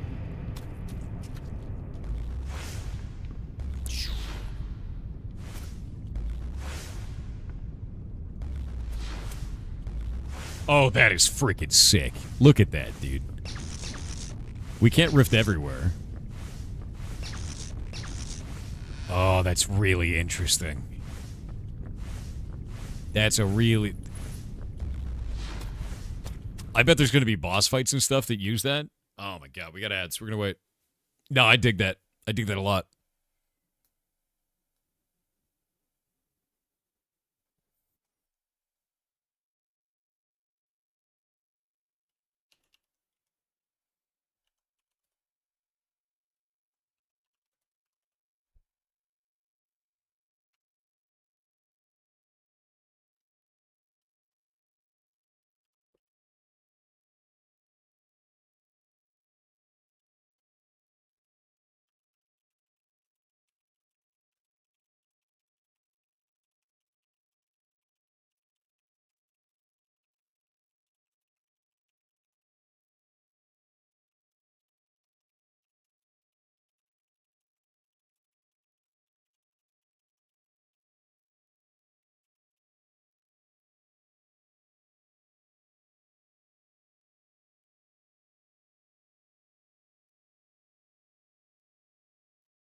Not now, Jeff. I know, right? I'm going to do a TTS while we're waiting. Kendoza said it's funny that it's windy over there. We're currently experiencing 130 kilometers per hour winds here in Newfoundland on the east coast. Stop it. Stop it. Stop experiencing that. That's insane. Faxoran with 500 bits said a time for something serious. For a while I want to stream myself. Not for any financial gain but for the heck of it. I think I can be very entertaining. Is the TTS record to Discord your thing or something that can be done with other channels? I just made it. You do so much that I admire with your channel. Of course if it is your IP then I will say no more but would love to pick your brain. I made it Again I may be a goblin but I like goblin knowledge. Yar it was bad, but you're awesome for all you sacrifice for. Ah, you're awesome, dude. If you want to build it yourself, I made it in StreamerBot. It's not like something that I commissioned or anything like that or whatever. Like, just build it. I think more people should do that with TTS. I think it's fun, man. So yeah, just make it in go get StreamerBot. Check out StreamerBot. I think you'd really like it.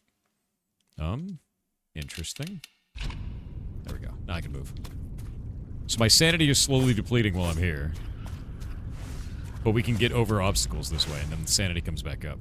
However, I can also stand on a platform like this. That's really interesting, man. Look at that. Right?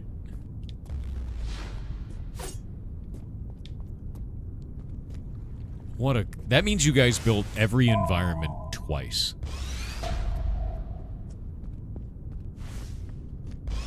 Completely bonkers.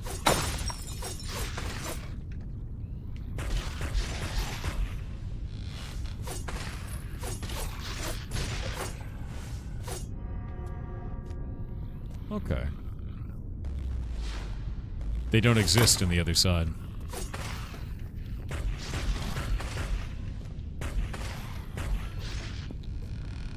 Did I just gain a level?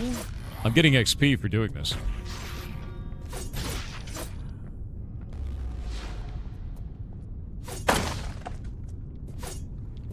Interesting. It looks like there's a little bit of, like, aiming that it does for you, which is kind of huge. Yeah. You love 2.5D games? I agree. These guys are giving me experience points.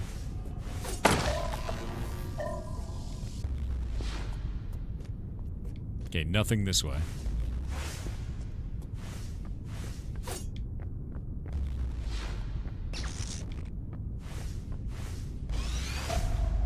Love it.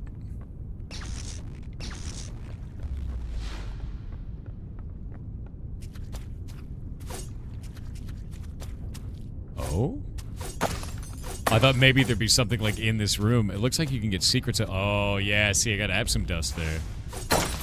So there's like secrets in one world and then also in the other world. Dude. Dude.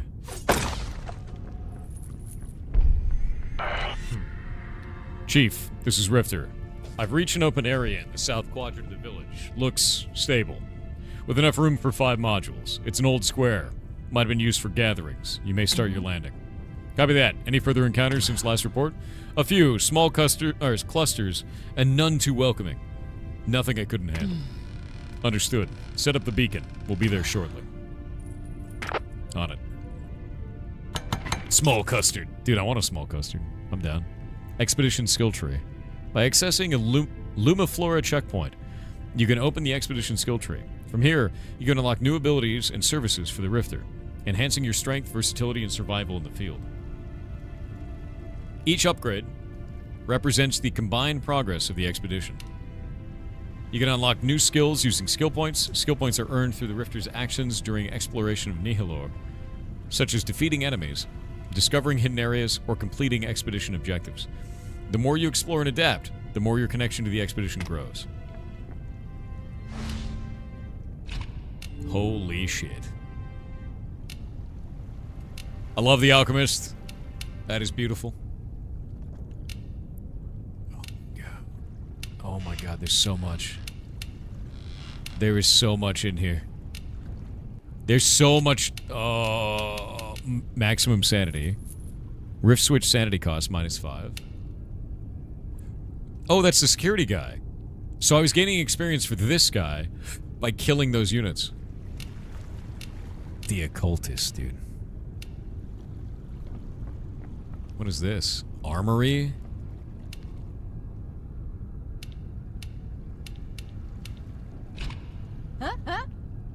Look at this place, Rifter. Just a rotting old fishing village to the eyes of the fool. But don't let the appearances trick you. Ruins, relics, lost tech, strange materials, this place has it all. Doesn't matter how it looks, this place isn't dead. It's a vault, brimming with knowledge, and I'm here to crack it open. If this village looks like this, I need to see the capital. Aren't you excited, pal? You get to go first into all of this. How lucky of you. Yeah, alright. This island is infested with unknown creatures, you say. I don't care. I've seen far worse in war. These stories of monsters are just nonsense for those who haven't faced true hell. Creatures or not, this island is just another place to get through. Ghosts and mystical powers do not concern me. We have a mission, we'll see it through. Hell yeah, dude. Alright.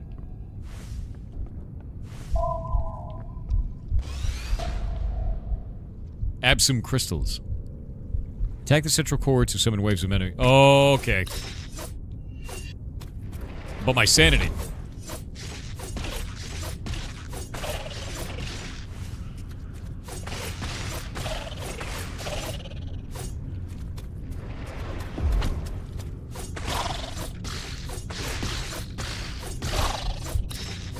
Come on, sanity, sanity, sanity.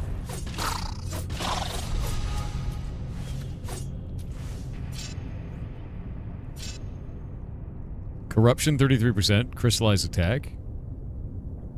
Cool. I sense that finally you're beginning to understand the truth behind this place. Each step brings you closer to what sleeps beneath Nihilor. Secrets do not fear the light. They await those who know how to see. Do not let the light blind you. Keep searching. My max health has been oh.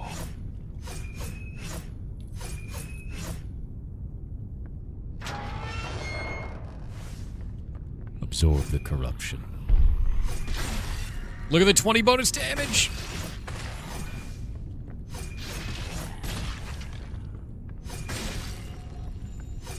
So it's got a cooldown, but it does 20 bonus damage.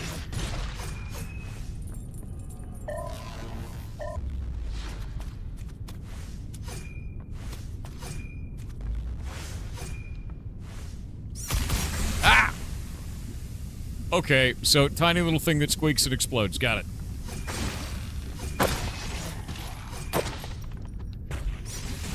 Eat it. They also hurt enemies too, though.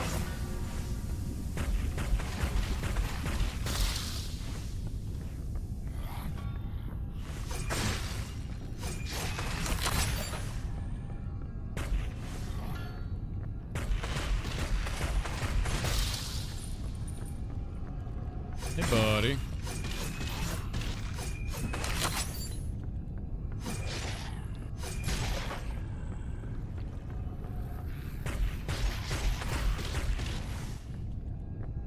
Alright, I'm gonna go through that portal after I clean whatever this shit up. All this shit up here. Get it all removed. There we go.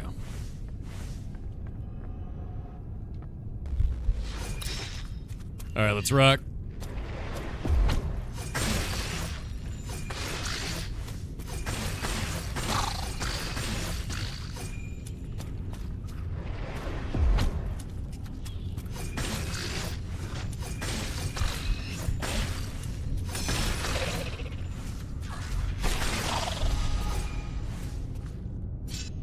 Electric Absym. Enemies are randomly hit by electrical sparks. Eruption 50%. Lightning interval every 6.5 seconds. Lightning clouds 1. Lightning damage 20. Yeah, I'm going with that. I don't know what corruption does. I feel it within you. It grows. Understanding. Willpower. You have already passed through many veils. And what you've become honors me. Dude, anytime a corrupted being says what you've become honors me, it's a bad idea. Yeah, that's not good. Don't touch that. Whatever that is, whatever's saying that, leave it alone. If you wish to cross the threshold of higher knowledge, from where the broken voices stand as monuments beneath the weight of knowledge, head ever westward. Do not trust what you see. The path reveals itself only to those who can ignore the deceit of the eyes. Do not trust your lying eyes, Jen. Okay. Let's see what I have here. Wrist gun, Aether gel container. Oh, that's a lot of corruption, man. That's fine, right? Yeah, I'm only 50% corrupted. What, you've become honors us? Oh, no. Chat, you're not supposed to be an old god. You know what I mean? You're supposed to be normal, I think. Maybe a little bit. Nah, you were never normal. I'm lying to you. Okay, so we have a split route here. I want to go over there, though. How do I get over there?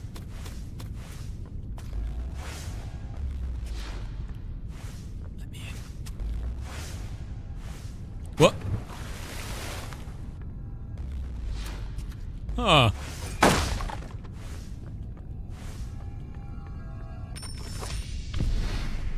Money. I love money.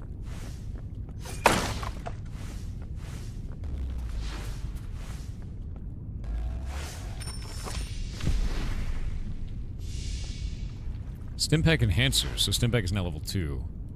This is an interesting little chest there.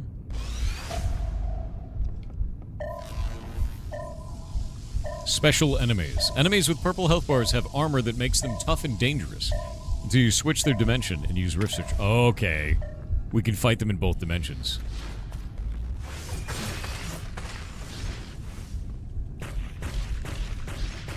Ah, that is tough, actually.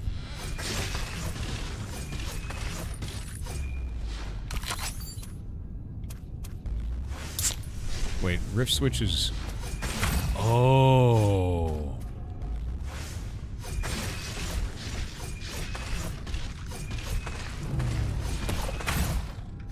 So we can Rift Switch to remove their shield, but it costs sanity. Is what I'm seeing there. So you see the shield on them and you go, nope. That's interesting. What's that? Mysterious blueprint. Okay, we're getting rep with the other characters. What sanity? Bottom left corner, the blue bar is sanity. So if I swap over to the other environment, like we come back up here, you can see that I've done that and my sanity is slowly draining. Also, if I hit left trigger, it uses a lot to swap back and forth. But that brings enemies into that world, so... That seems haunted. Hey, buddy. You doing alright over there? That guy is, he's gonna be okay, right? Right? Like, he's gonna be okay? He's taking a nap? Hey, buddy. You can't park here. Yeah. Yeah, you can't park here. Thought you should know. It's important.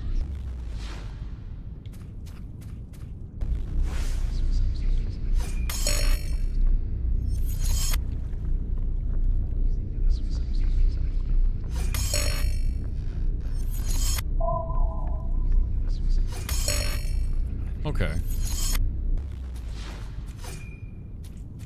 I see. Okay.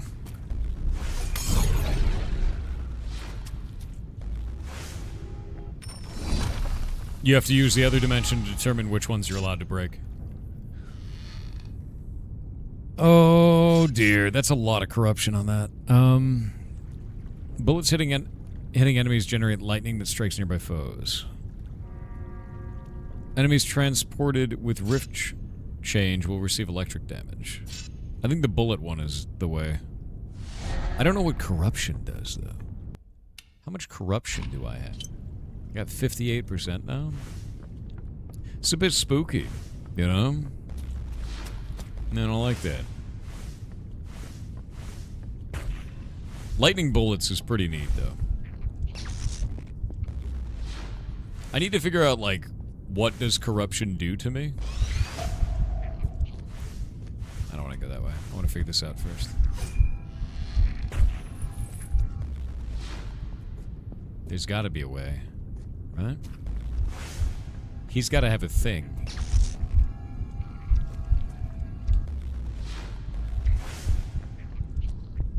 A thing connected to this somewhere.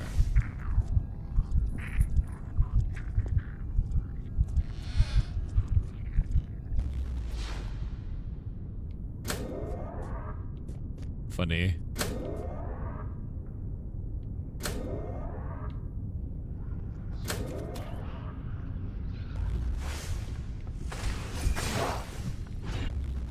Not what I wanted.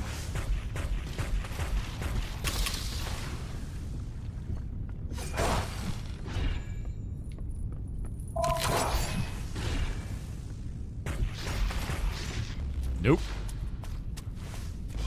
Oh yeah, I could just remove his shield, yeah?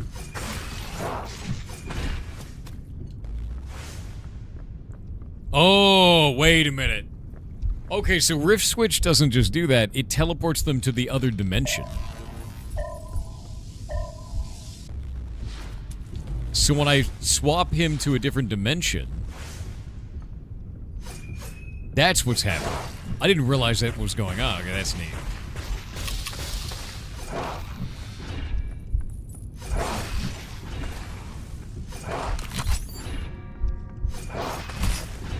Oh, I finally got hurt. It hurts. Alright. I'm gonna switch back. I want to go see the other direction. Circle around you takes enemies in. It does. The interesting part to me is it doesn't just take enemies in, it like... There it is. It switches them to the other dimensional side, whatever it is that you're doing, right? Stimpack fragment. Okay, they gave me all my stims back. Nice. So, like, if I'm on the real world, it'll swap me back. If I'm on the other world, it'll swap them there, right? It just moves them to whatever world I'm switching to.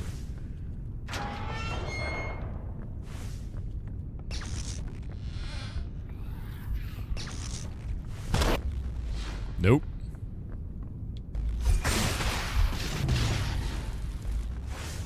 Like that. That feels insane.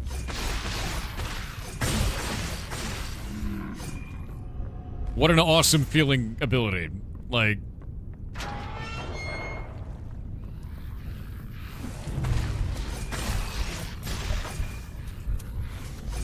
And since this world, I can regenerate my sanity, and the other world, I do more damage the lower my sanity is, I can just send people to the other world and then start doing damage because my damage is higher while I'm in here because I'm insane.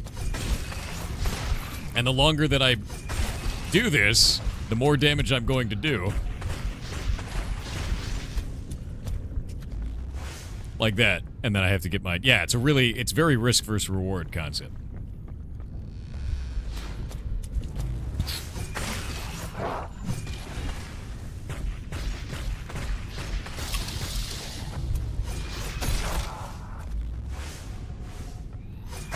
You can also remove enemies to be able to change the difficulty of what's going on by doing this.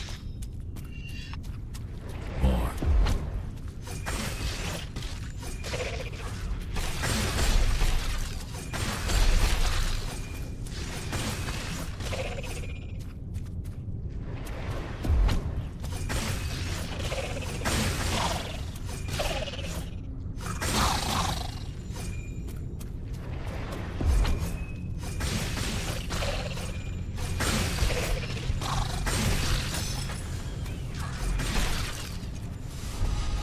There we go.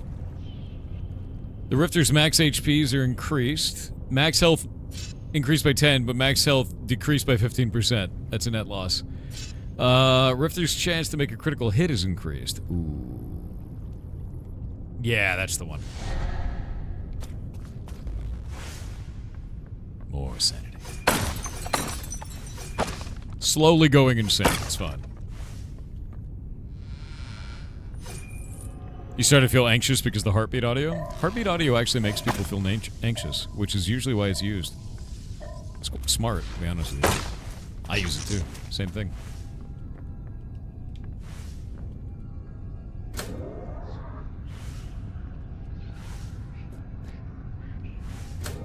What's going on in there? Hold up. What?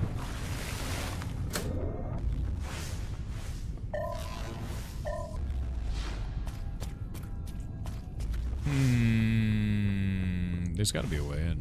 Also, that guy still has stuff.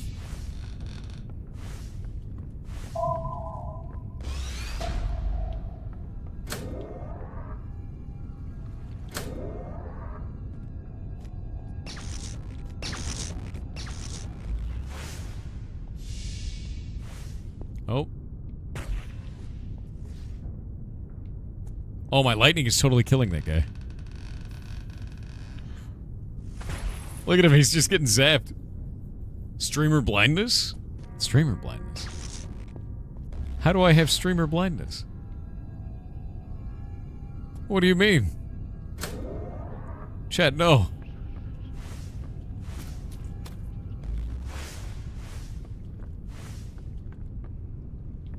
Where?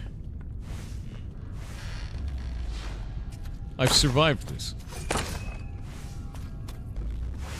What do you mean? Might be somewhere else. Wait, that was weird.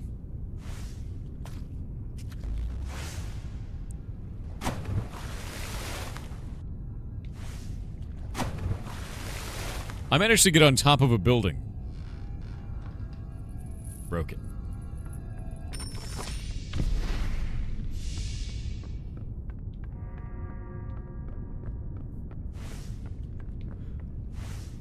I will always find a way to break a game. I don't think there's a way to get up there just yet. I'm gonna go forward.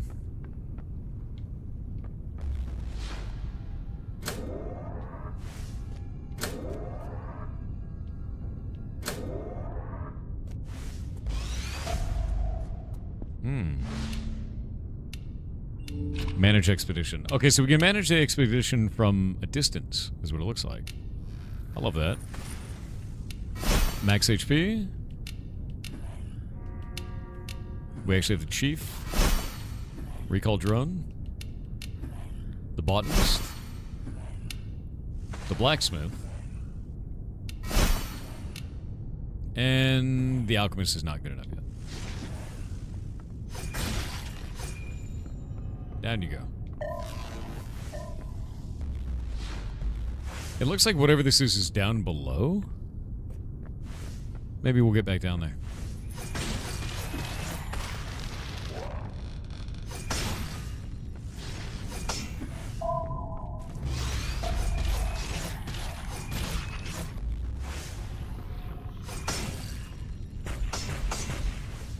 Nice. Love that. I love the idea of having like a support enemy like that. That's freaking rad.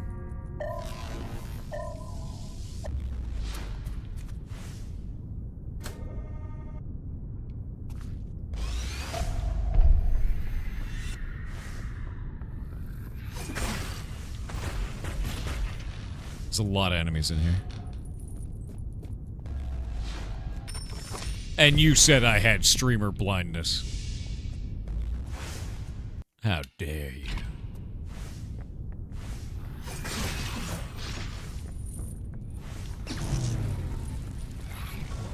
I like how, because I couldn't transport to the other dimension, but they could. Like, they just went into the floor.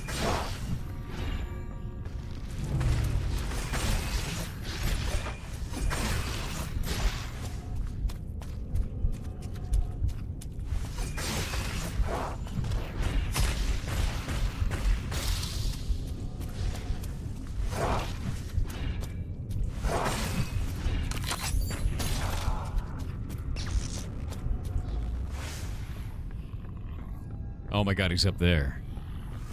Well, that's probably bad. Let's get rid of that good old cultist, you know?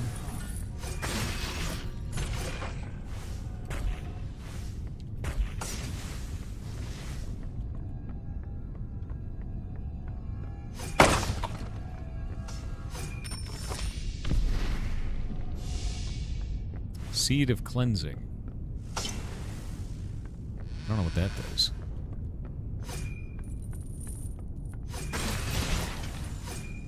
Alright, let's look at the seed of cleansing. Inventory? The cleansing seed is a rare specimen produced by Lumiflora. Oh, the game is not actually paused. Give to the botanist required skill elixirs of resilience. Alright.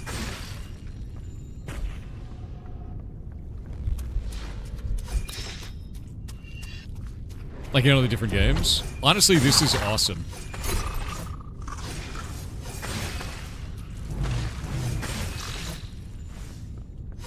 The idea of fighting between them is crazy. The one of the things that I do want to bring up, and I kind of want to ask him about it, is I've noticed that there's no music pretty much anywhere so far. And like, I want to know if that's like a design decision, or if they want to, or if it's like a drawback of their team, or like, what is it? Because that's fascinating to me. If it's a design decision, I'd like to understand. Whoa. Oh, my bones. Or is it off by default? I didn't see any audio options in the menu. So I'm gonna ask a bunch of questions around that. I'm kind of interested. Oh, we won. How corrupted will I become now? You kind of like there's no music? It's very atmospheric, so it might be a design decision. I'm interested. Enemies transported through the rift will be crystallized. The Rifter's dash crystallizes the enemies. That's kind of sick. But that's a lot of minus max HP so far. Crystallized shot, common. I think I'm going to do crystallize the rift. Oh, but that brings me to 91% corruption. That's a lot of corruption. I'm going to do the dash. Yeah, I'm going to do the dash. That's too much corruption. I don't know what happens when you hit 100%, but it probably isn't good. You know what I mean?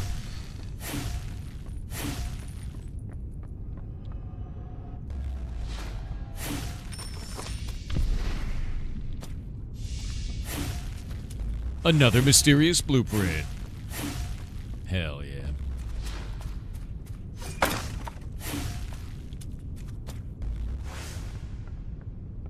What is that? A little 100% corruption never hurt anyone. I mean, I'm gonna be honest with you. I feel like that's not true. I feel like 100% corruption is probably too much corruption. A journal.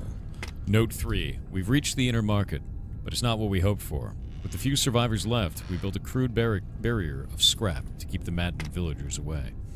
Evelyn is worsening. The cut on her arm has turned red and swollen. Her hands shake. Her breathing falters. No remedy helps. She's slipping away, as if something inside her is breaking. I fear it's no mere infection, but the curse consuming us all. Night has fallen over the market. Children need rest, and Evelyn most of all. Alright. That seems good. Good, you know. It's great. It's a great idea. Weapon enhancement. Alchemist bro. You get nothing. Max sanity is kind of legit. Max health.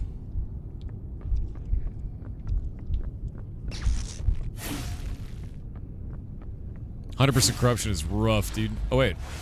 Hello, sir. Stimpack upgrade kit? That's nice.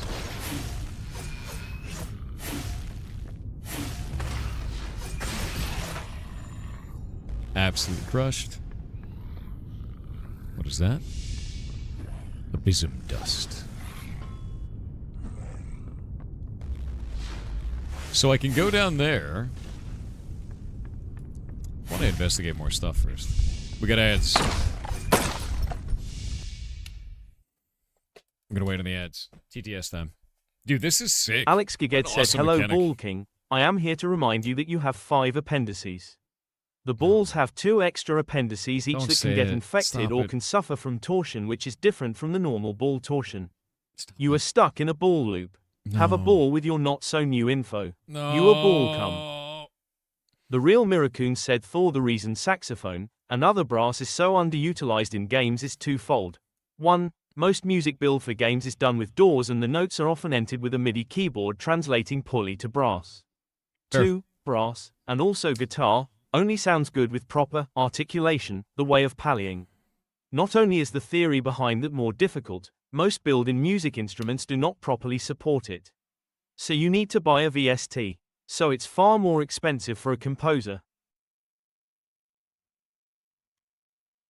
I'm gonna be honest with you, that makes sense, but the saxophone sounded freaking amazing in that game, so worth. 100% worth. And I wish we could see more of that in games, honestly. Kurdow with 500 bits said, hey social, how do you feel about playing with balls? Damn it. Mahora Why? said, hey Thor, Why? I had a small interaction with a person who believes the hate speech against you. And I have a What? strong urge to try and correct them, but I also know people believe how they feel about a thing and not the logic of it. Yeah. So I was wondering if I should just leave it or message them or what. I'm surprised at how strongly I feel about people getting you misunderstood. Honestly, it's up to you, man. But don't take it too hard. Honestly, you know, some people just want to be the way that they are. It's whatever. So if you want to do that, you go right ahead. Anyone ever farted and sneezed at the same time? Yeah, that's how you take a screenshot. That's how it works. Oh, interesting. I found a bug. Wait.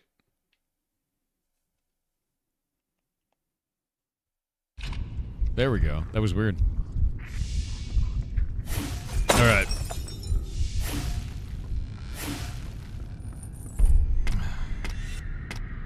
Okay, we already found that one.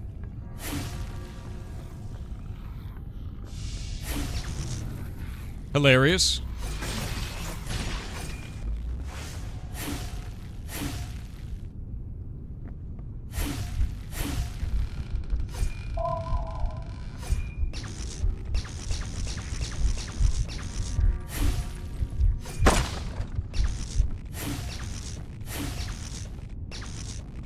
Why can't I transport it? Interesting.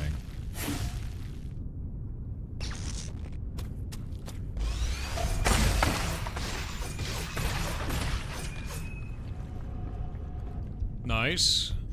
I love that you can just, like, walk over environments in this.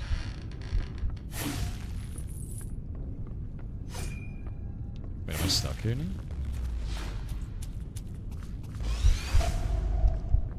That is deeply horrifying to look at.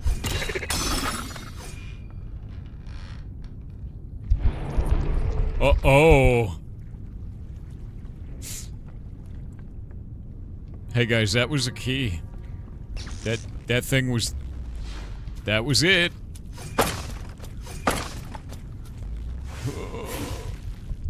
Imagine getting turned into a key. Right? Because these all used to be living things, I bet. Like, what is your purpose? When you die, that door opens. Oh. Uh-oh. Right?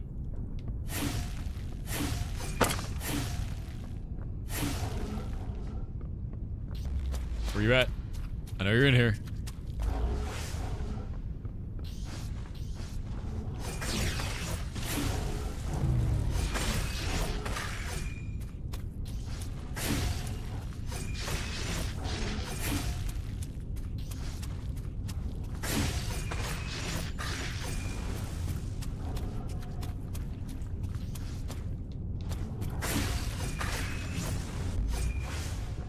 Yoink. I really like the dash through stun. Yeah, the game mechanics feel fantastic. Oh, okay. Hold up.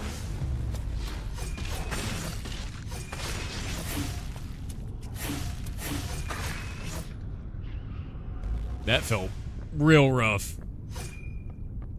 It feels like if you don't play very well, the game will turn around on you really quickly. The barrier's gone. They broke through during the night. Villagers, crazed and unstoppable. We ran through the dark, rain pounding so hard it drowned our steps. Cold cut to the bone, clothes soaked through. Found shelter, found dry yellow clothes. Awful, but warm. Evelyn's still sick, but at least she's not shaking. There's a boat behind the house. We're leaving for the residential area, before they find us. I found 2 of them now. That was note 4, so that was after the one we just found before. That needs to remain intact.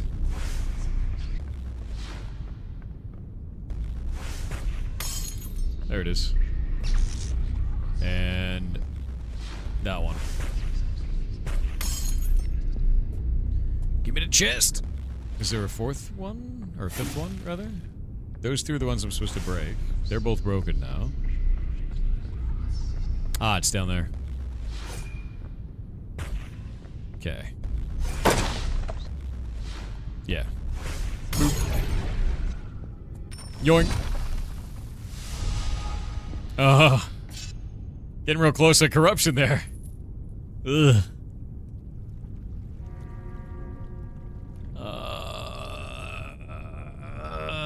I mean... I think I'm gonna discard this one. It's not very good. I'm gonna discard it. We're getting that Abyssum dust. Yeah.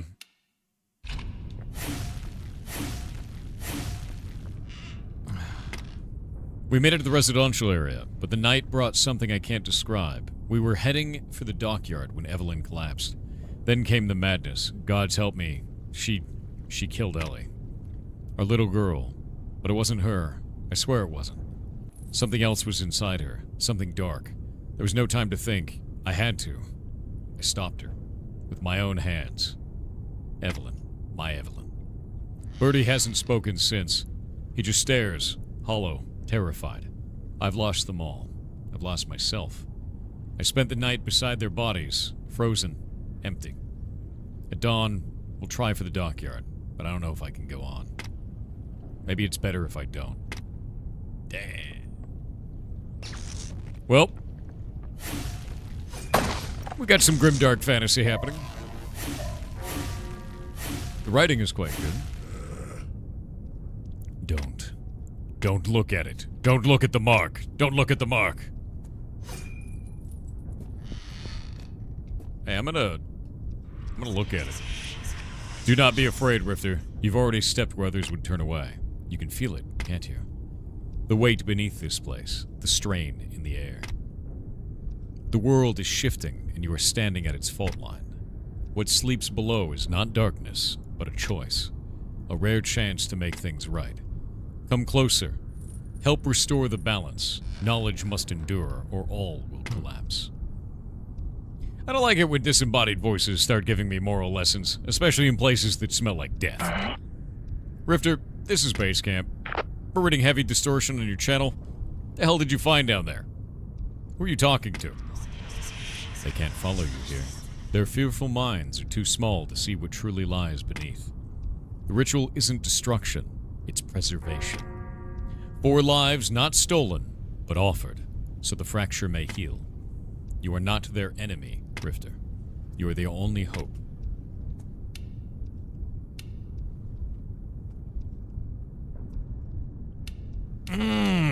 Okay, you know... Yeah, Rifter, WTF, over. I'm gonna be honest with you. In for a penny, in for a pound. Starting the ritual.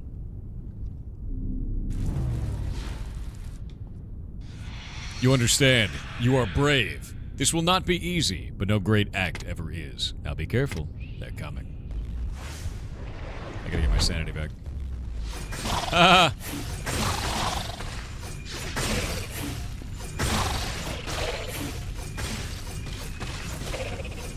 Feels good.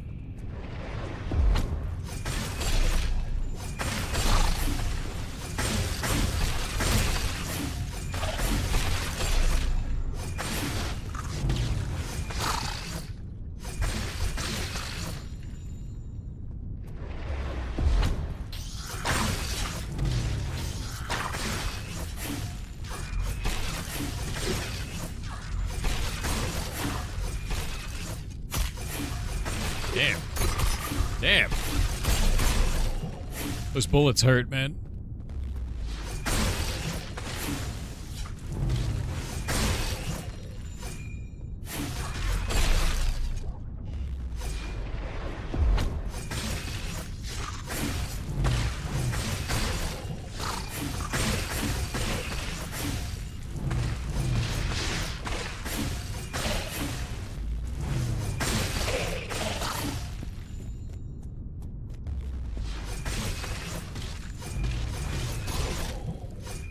Nice.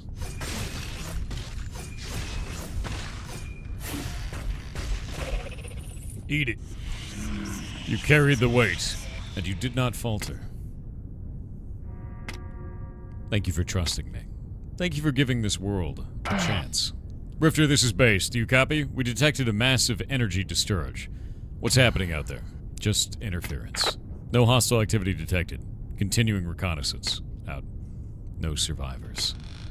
The knowledge I've gained, it may aid me. It may consume me, but not today. Okay, that's a lot of stuff.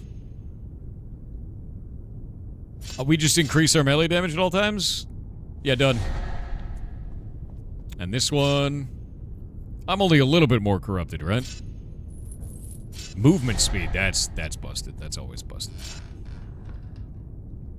Oh, bullets hitting enemies generate lightning that strikes nearby foes. Only 108% corrupted. That's fine, right? That's more than all of me corrupted, right? Right? Right?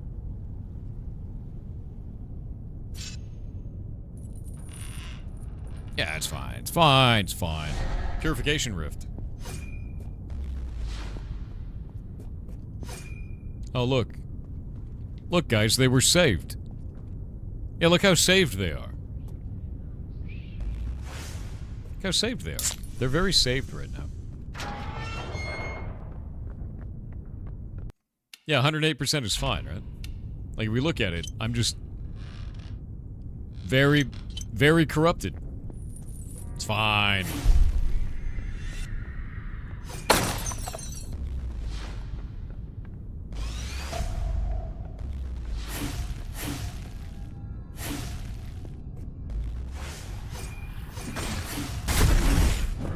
Eat him.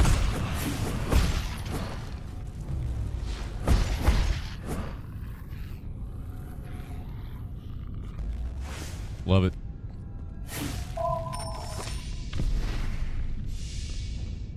It's fine. I like how you could swap dimensions and then that guy falls off the building. It felt really interesting, actually.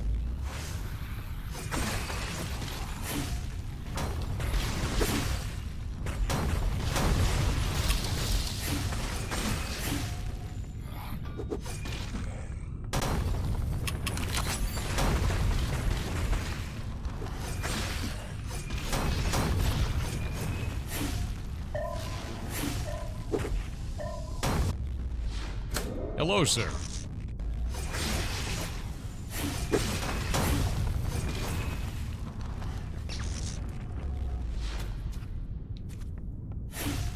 Survivors are crunchy now? Yeah. Alright, I'm gonna have the devs on in just a few moments. About 2 minutes.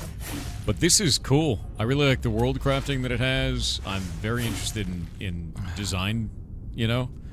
And in the kind of direction for stuff. Note 6. I can't shake off the weight of last night.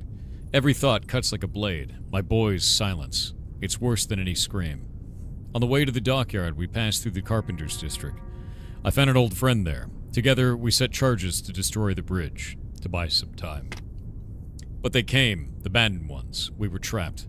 He looked at me once, then triggered the blast. The explosion threw me down. I lived. He didn't.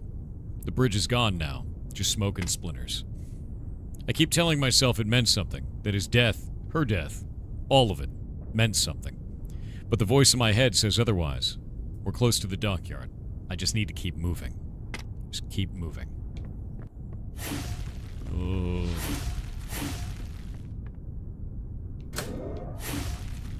Dead Cells turned 3D definitely does not feel like Dead Cells. Maybe for the art styles were you saying it? Oh.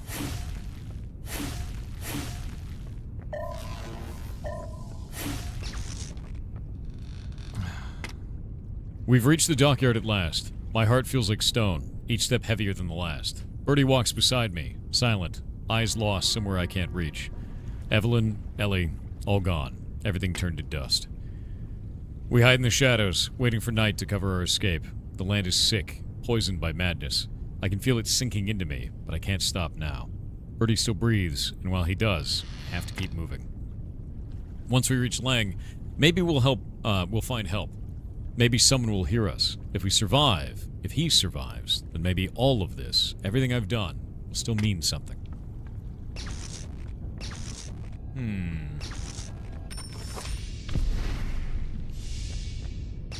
Another seed of cleansing. Love to see that. Huh. Well, alright then. What's up, dude?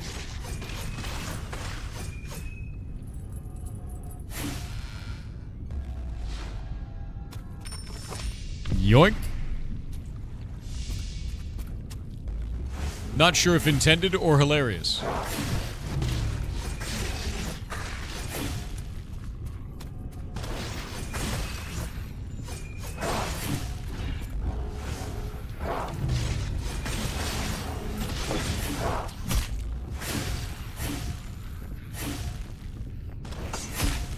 Oh, I dove through it wrong.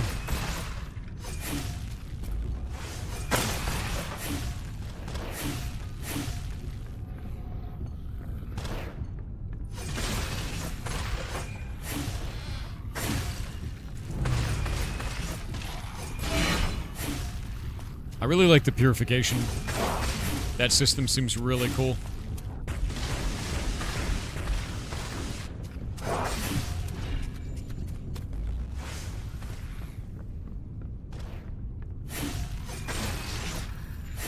Like, purification damage, being a big AoE like that is very, very interesting.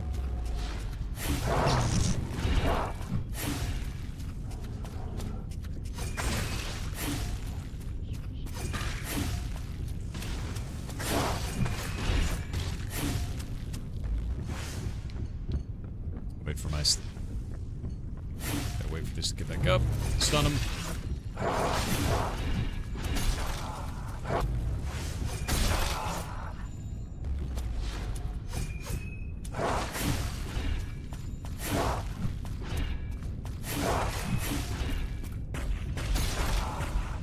Nice. I love it. Absolutely loving that. I need to use my, my super more.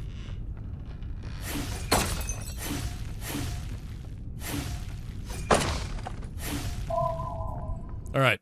I'm gonna call on the devs. We're gonna go from there. This is awesome.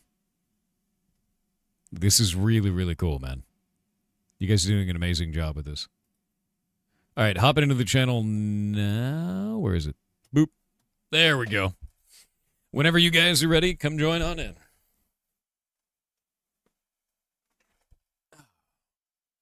Why, hello. Hello. I see Hello, your hello. name. Your name is also Rifter. Yeah, it's me. How's it going? Yeah. It's good. Thank you. So, introduce you guys like yourselves. There's three devs in here in the call, but let chat know who you are, what it is you work on, and a little bit of actually there's 4 now. 4. They're multiplying. Yeah, so let them know who you are. Basically, it's the whole team. So I'm gonna say that I am the composer and the sound designer, and I let the other guys present themselves. So, guys. Hello, I'm Filippo, and I'm the responsible for the bug, or the programmer if you want. That's fair. I'm Nicolo. I'm the artist of the environment and the characters. And I'm Samuele, and I'm the game designer, mostly the level designer. That's fantastic. It's nice to meet all of you. And your game is cool as hell. I have not seen a system that works like this. This feels really, really cool. I guess the first thing is I'd really like to understand, we were talking about music earlier. There's very, like, the sound design is all just atmospheric. Was that an intended thing? You just want to have atmospheric noise? You don't really want to have music behind it? Exactly. What you heard or didn't hear, it's that basically what we're trying to achieve by not having music while you're going through the level is just that kind of feeling that you get in Souls-like games. In Souls-like games, you don't have music during going through the level, but you have the atmosphere, the sounds, the monsters. You hear your steps, you hear your attacks, you hear everything. So basically, what we were going for was that, trying to immerse the player in the world instead of giving it a background music to accompany him during this journey. Yeah, personally, I really like it. Like, it's kind of grown on me where I can hear each sound that the enemies are about to do. I can hear, like, you know, if I'm making an attack, it feels like it has more weight behind it. So I like that. I think it works really, really well here. Very much so enjoy it. Thank you. Tell me a little bit about the world design. Like, what were your guys' inspirations for this? Like, for the world setting, have you called on, like, mythology? Have you called on other games? Like, what things drove you to want to build a universe like this where you can swap between parallel dimensions? There's a lot of corruption going on. I'd love to know.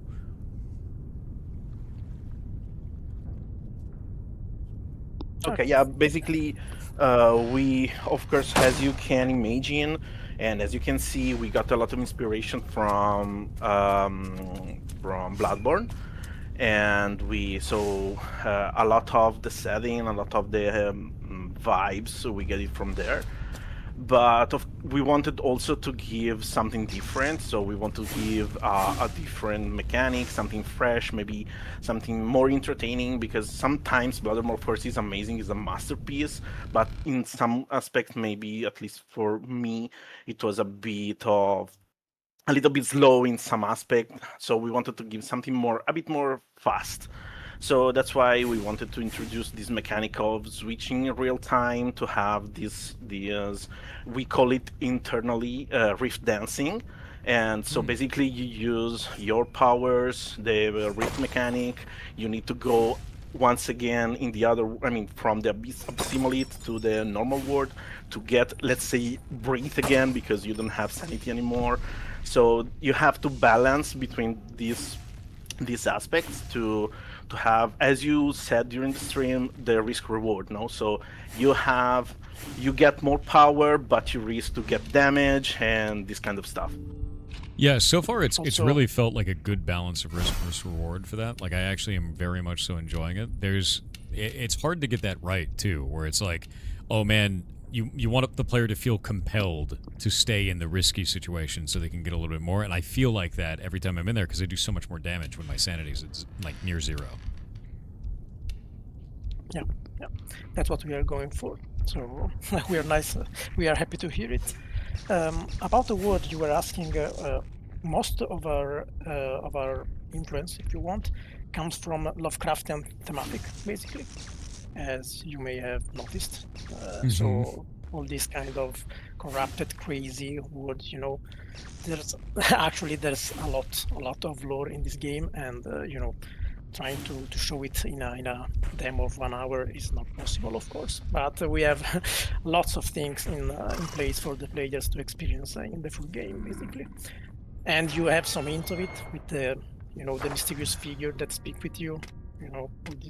There are lots of things, really. I love this aspect of being able to have characters back at town, and then as you interact with things along the run, you can level those guys up. Is this something that stays per run? Is this meta progression, or is it like, does this disappear in some way? I don't know. Like, is this? I'm not sure what happens after I get through this level. Is it a level, or is it like, can I just keep going? Okay, It's a full if you story. stop going on. Stop. Okay. Yeah. All right. So, if you press respawn, yeah, you just press respawn. It's no problem. No problem. Yeah, we were talking, so yeah, that's the end of the level. So, yeah. You don't want me to show that? Is basically it. Okay. No. You can show it, but I was telling you about the meta progression, and maybe we can show it a little bit more. If you use the checkpoint, you are in front of it. You are in front of it. Just press fast travel or return to base, basically. Oh, okay. We can do that. We'll go return to base. Oh, I get to keep all my stuff. I was worried that would end my, like, run, because I'm used to playing, like, a roguelike, right? And then it would just disappear. Yeah. The misunderstanding is this is not a full roguelike. This is more like a Souls-like, like yourself said. Oh, so I'm corrupted forever. Nice. Yeah. No, you're not corrupted forever. You can continue. You can go to the botanist. If you open the inventory and you read the description, they're actually... we haven't a fully fledged system, but the hint should be to bring the seed to the botanist of the expedition. This one. Oh. And there is the option to reduce your corruption. You have to think of this system like a sort of soft cap for your powers, basically. So you can take more powers and be more corrupted, but if you go after a certain threshold, you start to experience significant malus, basically. Okay. So this is our, same risk-reward mechanic approach to your progression, basically. Okay, that's good. Yeah, because I actually had 108%, and I wasn't quite sure what that does. What does it do when you're over 100%? While you're reaching to the 100%, you can see in your HP and sanity bar there is a little purple missing part, that is locked. This is something that you lose with corruption going on. Yeah. And if you cleanse yourself from corruption, you regain it back. And going after, in this demo, for now, you only have a system that it's quite cool to see, but I don't think you can achieve it anymore. Basically, the player don't respond to your controls in the same way. There's you are going crazy, basically, stuff. There's some shaders, some effect, it's quite a fun thing to see. But in the real full game, there will be a system in place to have consequence in the story, basically. There are some events that are tied to the corruption and so on. Yeah, that's actually really, really awesome. The idea of being able to play around with the corruption mechanic, and I didn't realize that it would be not like a roguelike, that it's more like a Souls-like, because that it feels, because of the scaling powers, that it would be that way. But now I have these scaling powers. How long do I get to keep them for? Do I keep these forever? Is this like a permanent build? Of course, yeah, but of course in the demo we have to, give the players a better feeling of progression, so we have slightly stronger powers. So that makes sense. It's all balanced to basically give more enjoyment to the players. I love that, though. I mean, I think that's fantastic. That's really, really awesome, because I was under the impression I'd be losing all of this stuff. The idea that I can keep that forever, that is part of who my character is. Are there any options to cleanse them or swap them out in case I try something and it just doesn't feel right? Yeah, of course. As you can see, there is an alchemist in the expedition. Right now you can only talk to him. But with the alchemist, what we are going to give the player is basically the possibility to customize the build fully 100%. Awesome. So you can craft some crystals, you can upgrade some other crystals. You can manage your build basically. Also about that, we have like a dual progression system. Really, we have this system based on crystals. So you have the corruption tied to them, and you have the slow and steady progression given by the expedition members. With the skills, the power up on the weapon, in the full game there are more weapons, more skills, all these kind of stats that are free of corruption because you just have to spend ups in powder, and you're good to go, basically. That's fantastic. We are about to get ads. I love this system. During the ad break, we're just going to wait for 2 minutes. But yeah, no, I love this. I think this is really, really cool. I didn't realize that actually changes the whole way that I feel about the game. Like, I already liked it, but now the idea that it's permanent and I make a character out of it and I make that build is very, very interesting. Like, incredibly so. And I love the idea of the corruption system being like something that I can fight against by finding those seeds. So exploring environments and doing pickups is super important. Love that. Really, really like that. And the ads have started. So we're going to wait 2 minutes. Chat can still hear you. I can still hear you. But I wait for those who don't pay for subs and things like that because I don't want to miss content. It's okay. We just chill out for 2 minutes. You know what's funny? It's that actually there is a secret in the demo. That, wait. Don't say it now. Don't say it during the ad break. There is a secret. No, wait. Because the ad break, they Wait won't for be able the to ads know. to go Yeah, off. you gotta wait for them. Those poor. Okay. That's funny. I just wanted to say that you didn't explore the whole demo. I know. It's-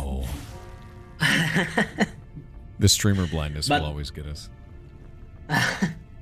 It's okay. It's actually really hard to get to the secret area, let's say. So, See, now it's not a problem of streamer blindness. See, now I want to do Now, it. if we want, we can go. We can guide him to the event. It's not really that much, but I think it's more fun to find it. Just gotta wait on those ads. There's 40 seconds left.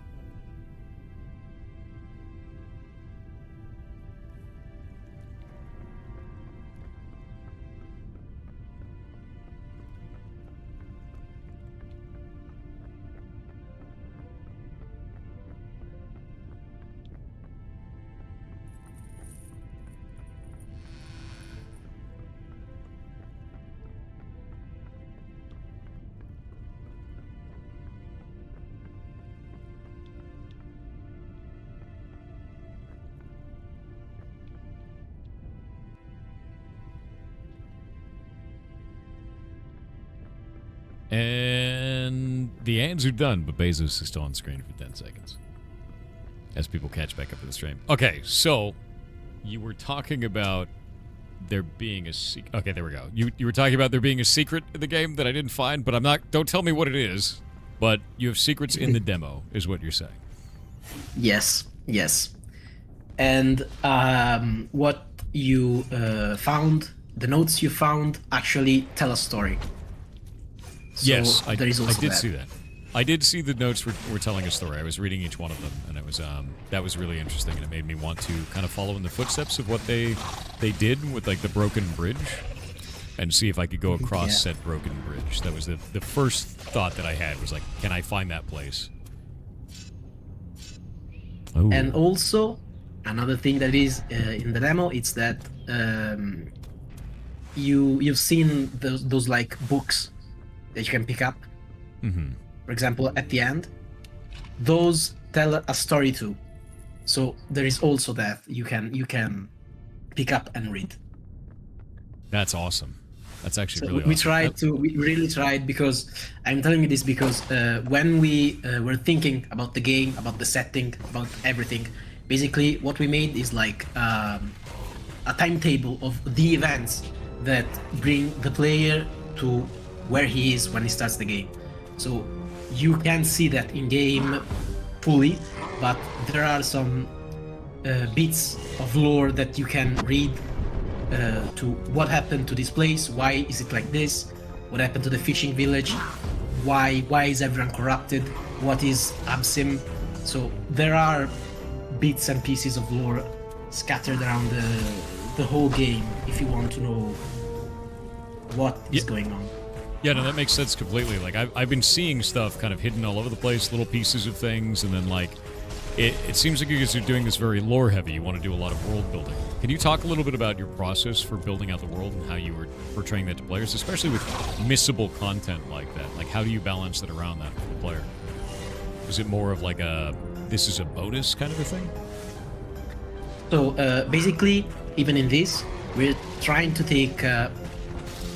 So Souls-like approach. So the lore will be scattered not only in the characters you find and interact with, but also in the items you get, in the bosses you fight.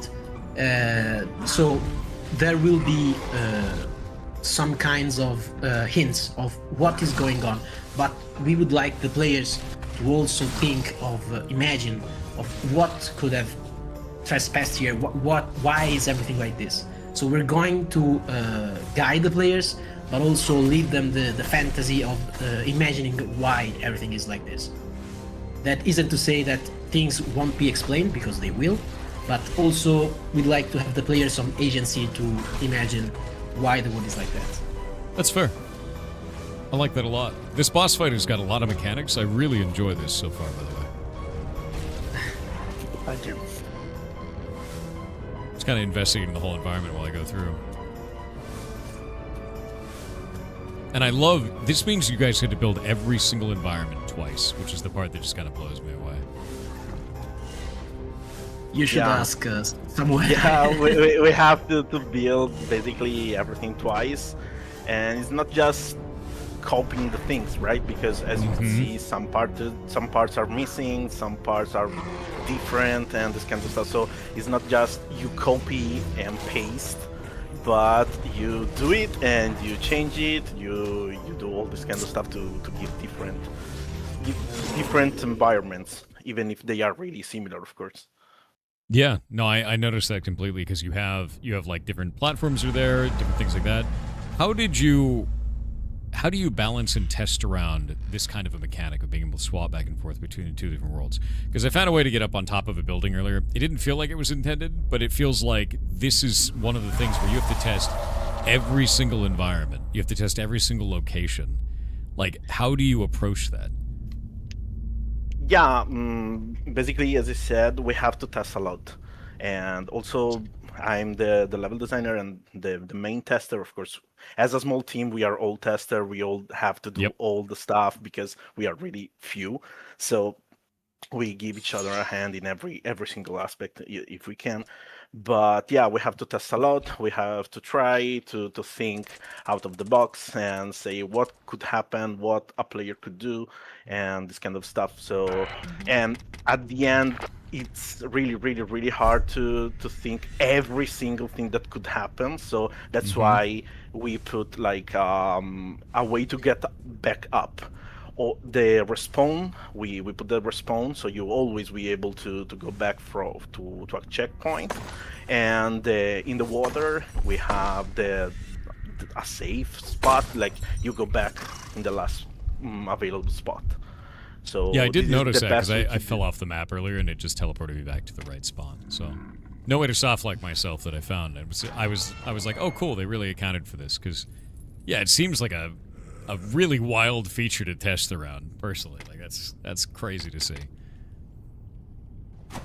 Yeah, and it requires a lot of testing, like a lot of testing, because it's really hard, like Samuel said, to find every spot that the player can mess with. So we're not saying that there won't be any spot that you can get stuck, but we give the players the ability to unstuck, if you will, from this place. So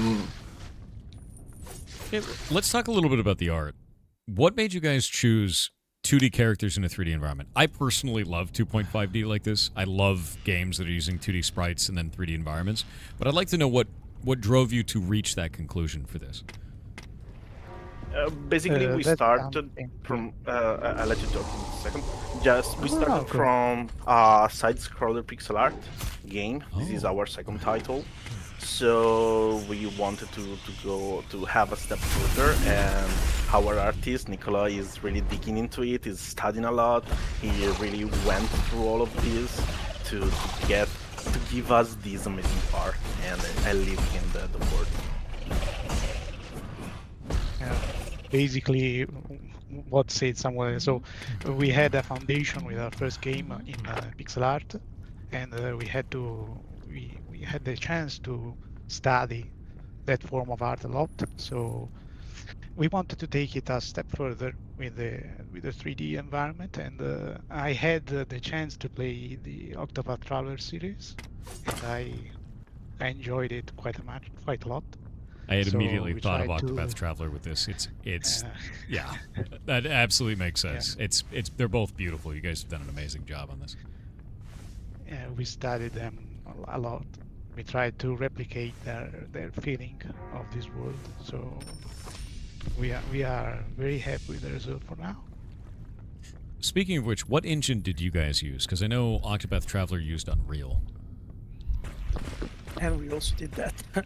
Yeah, you are did as well. on, Okay. Unreal 5, yeah, Unreal 5.3, if other devs want to know.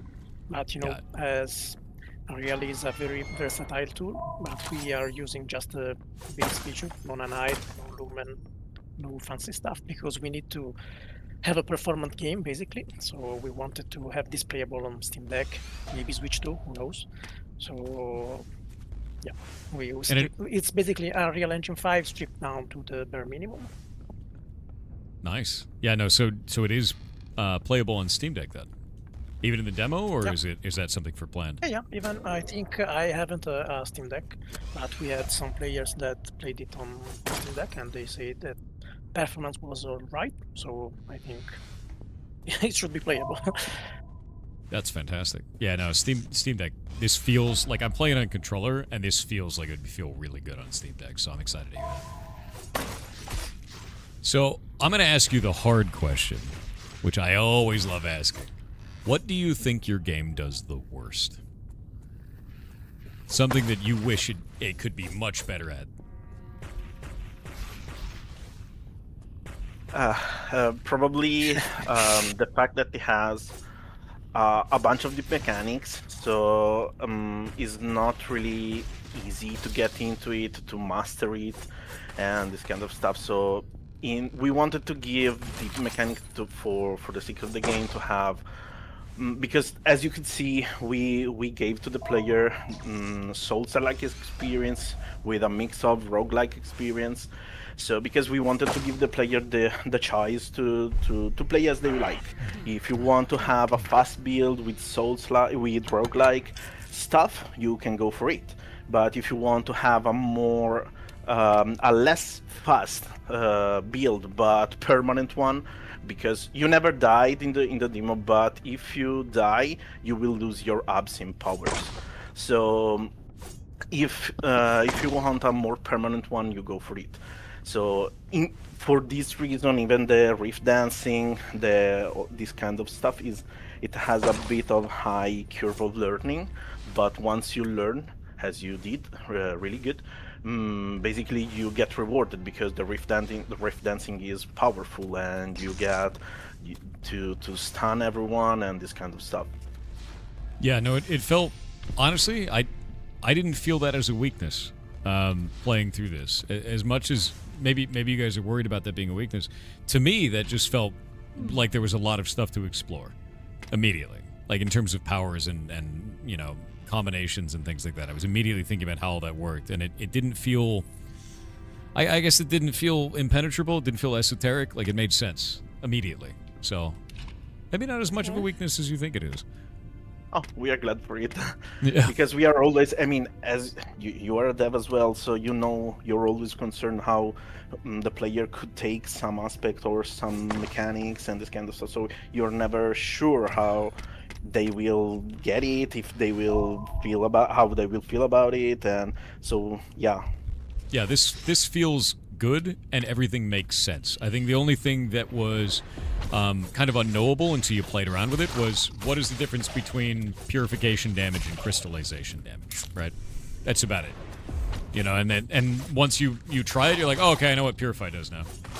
So it wasn't even that big of a deal. It was more like I have to test this to see. Yeah, you know, this is a demo, so the real problem for us, at least in the demo, was to introduce all the mechanics in a short time frame. So we have lots of things, and we don't have a lot of inventory stuff. The UI is pretty much, you know, beta.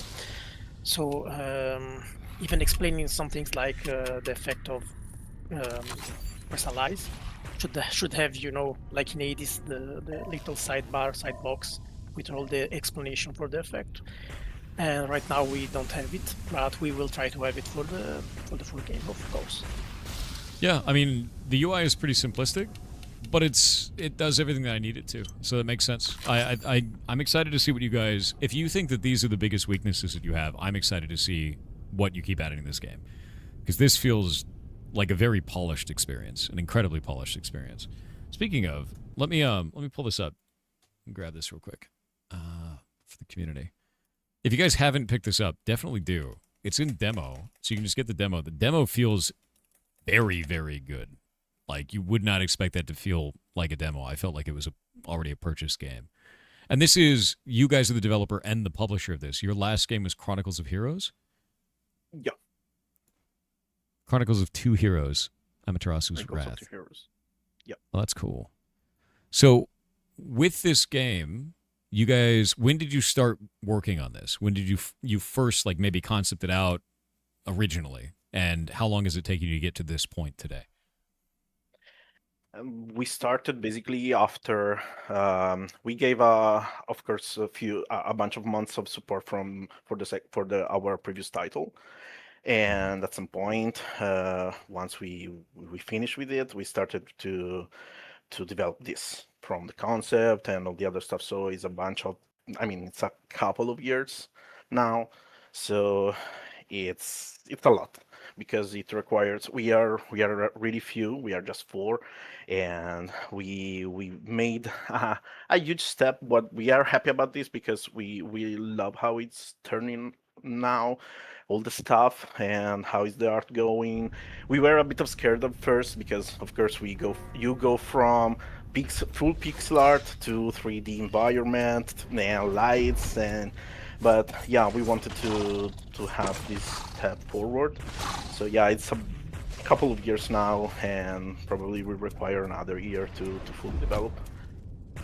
Yeah, I saw that your release date is Q4 2026. Yeah, it is. Yeah.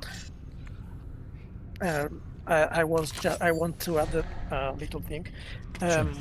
When we were prototyping this game, we were going for a full 2D top-down view.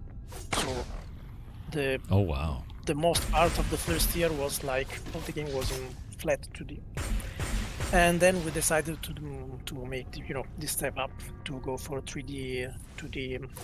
I don't know how to want to call it, HD 2D 2.5D game.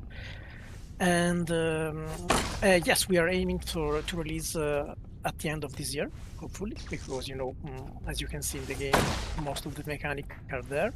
Of course, there are more power, more boss, more enemies, all this kind of stuff, but the foundation mechanics are all there. So that's basically it. And we wish to maybe find a publisher for this project, but if we will not find it, we will try to publish it ourselves, and that's it for now. So in terms of wanting to find a publisher, what is it you guys are actually looking for? Because to me, like having worked in publishing and made stuff, I'm interested. Are you trying to reach like a more global audience? You trying to do localization stuff through them? Is it a matter of getting on more platforms such as console? Because for me, you guys have effectively already made the game. The only thing that you have left at this point, because you have a solid base, you have solid mechanics, the game feels correct, is just content printing. It's making more levels, making more powers, etc., etc. The buckets are all there. So what is it that you're looking for in a publisher? Yeah, basically the thing is, we noticed that showing a bit our game is getting us a bunch of good response from the public, but as a small team with really few money, let's say, in that way, we don't have much space or money to advertise it, to have a proper marketing. So this is our main concern. So to reach a big audience and to have more people possible, of course, to see it. And this is our, of course, biggest concern. Sure. And of course, even having the porting, because in some posts we made on Reddit, a lot of people asked for PlayStation release and this kind of stuff. So yeah. Yeah, porting is a big one. A lot of publishers will handle porting for you, but I'm really surprised because you guys have such a game that's so far along. Porting and localization is absolutely normal for a publisher to handle, though. 100%. I would be interested, and I guess I'd give you a cautionary tale. Please make money off of your game. Don't let a publisher take it all. Don't let the vampires get you. But at the same time, if you need the support, you need the support, right? Have you tried going down any routes for like crowdfunding or doing things like streaming parts of the development or putting out videos or making YouTube kind of stuff to see if you can gain funding that way to avoid having to have a publisher? We haven't tried any of it because right now all of our ends are all on developing. So every indie dev knows that marketing is the final boss, basically. Yeah. Yes, the it thing is. that everyone underestimates, but it's really maybe one of the most important things in development. So we haven't done it, regrettably, and I don't know if we will be able to do it, and I don't know if doing it will be enough. Will bring enough revenue for us to continue developing the game. I'm going to be honest with you. If you put a Kickstarter for this, I think it would do gangbusters. I would put money into it. Like I'd be amazed. Most Kickstarter games that you see today have so little game in them when they go up there. They're usually just a concept, just an idea, a hint of an idea. You have a fully playable, incredible demo. I'd be very surprised if that didn't do well. That being said, if you want to go the publisher route and you guys don't want to go down that route, that's totally fair. But I do think that would work. 100%. That's good to hear because, we already worked with the publisher for our previous game, and if it would be possible, we would like to, be ourselves the publisher for this project. But I am we always a also big have fan to- of indies retaining ownership of all of their stuff. That's a real concern. We are also concerned about that. But then there is eating, buying stuff, and we need the money to do so.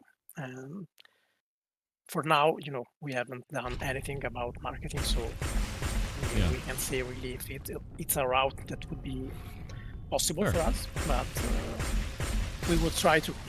After you said that, we will try to, of course. Yeah, no, I think that's a really good idea. I'm interested because to be real with you, you guys have something that, like, I'm just sitting here playing it while we're talking, and even though I've already done this content, like, it feels compelling each time because my build's completely different this time. It's based around the gun now. Like, this feels really good. Like, you guys have a lot to be proud of, legitimately so. Thank you. Oh, as I almost die. Yeah, no, this is cool as hell. What do you guys think of chat? Tell us.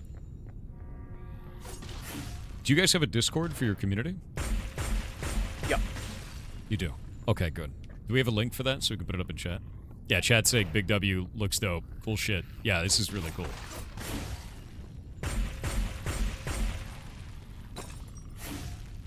Did I send it here in the Discord channel?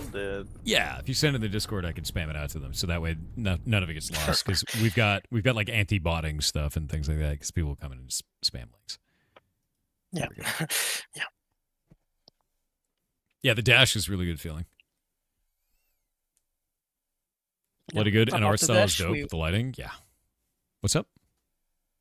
Yeah, with the dash, we have studied another indie game that is Windblown. I don't know if you have played it. I've heard of they have that, but I this don't know anything dash about it. Yeah, they have this dash that is really, really satisfying. So we are trying to basically copy it.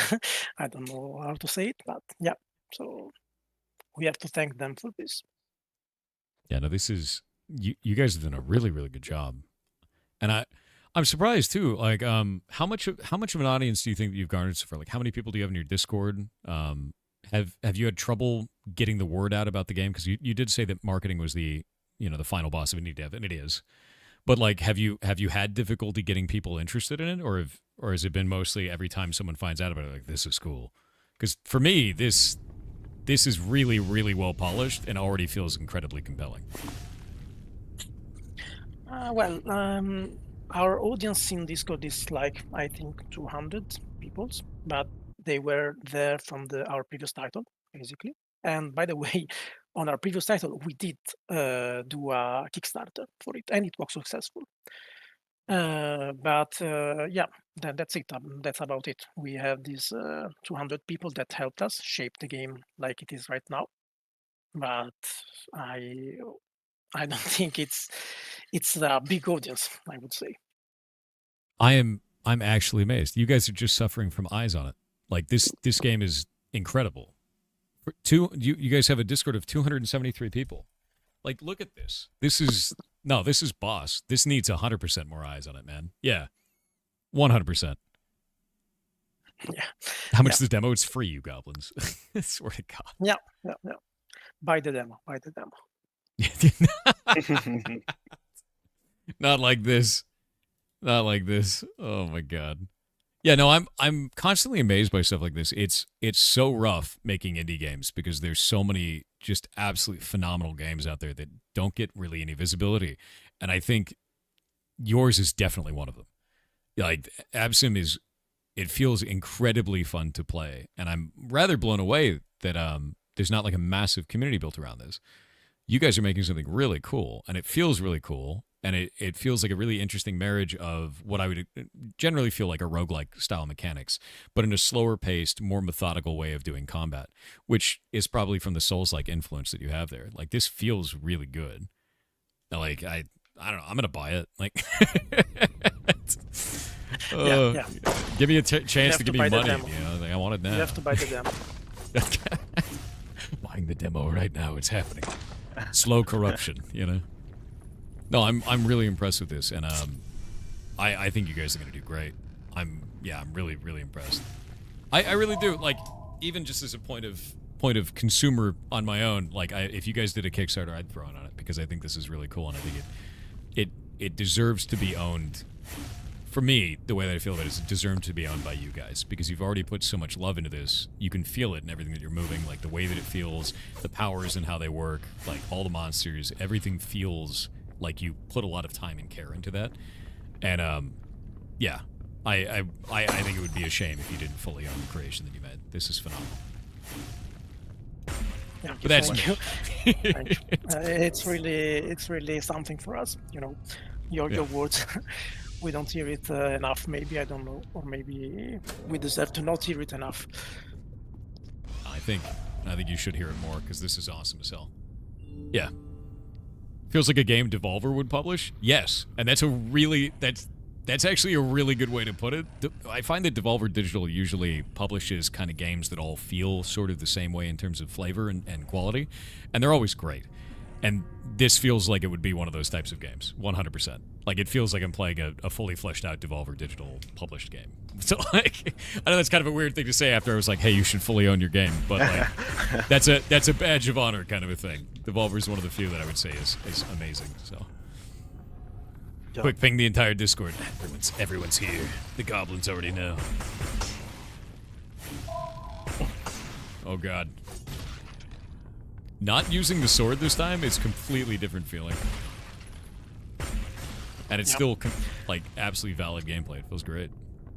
Yeah, my favorite build in the demo is if you find attack speed for the gun, you have like a minigun at some point, and you mesh everything. Mesh every single thing.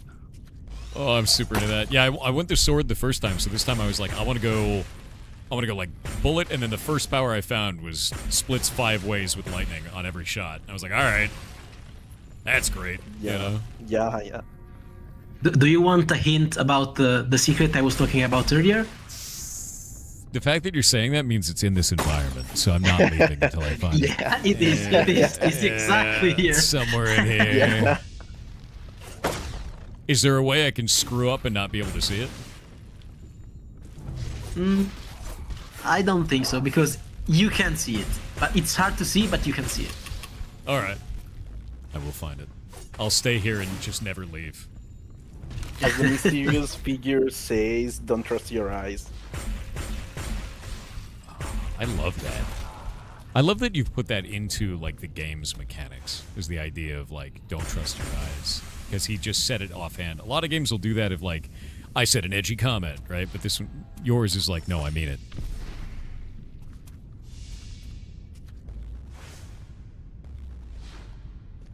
Oh.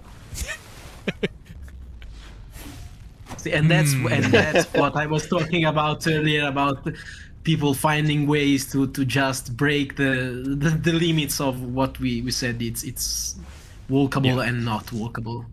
I think that's actually fantastic, though, is like finding weird stuff like that, and you've got a failsafe for it, you know.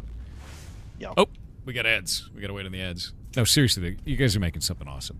Like, legitimately, this is freaking rad. We're gonna wait on the ads, though. We got 2 minutes. Yep.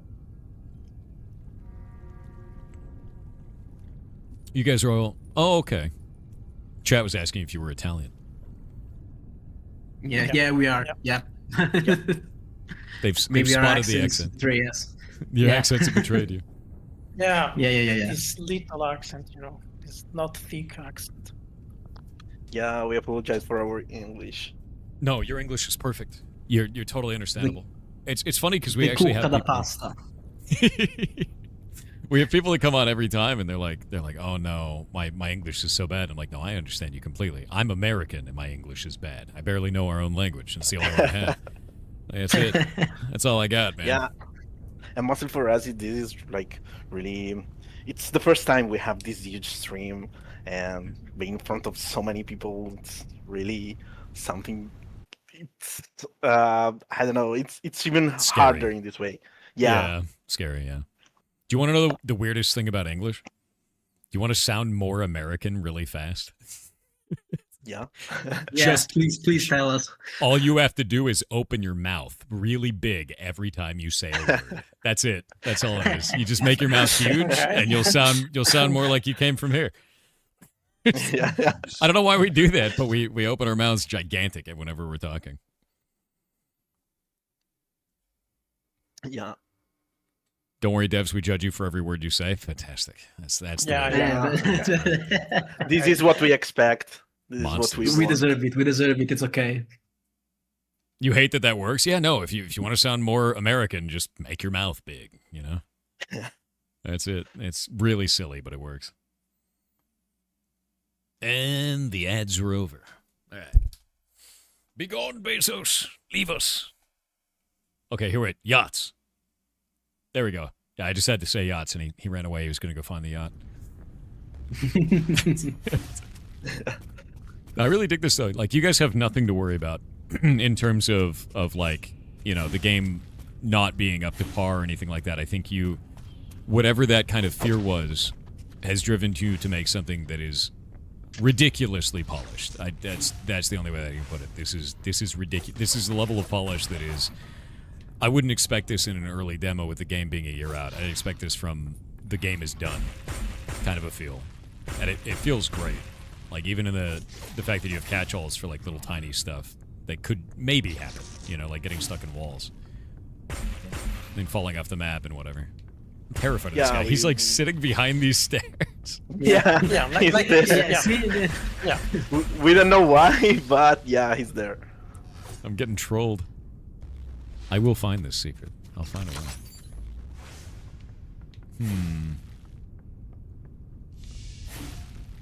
And it's a big secret too, because it's really good. What you get for discovering it's amazing.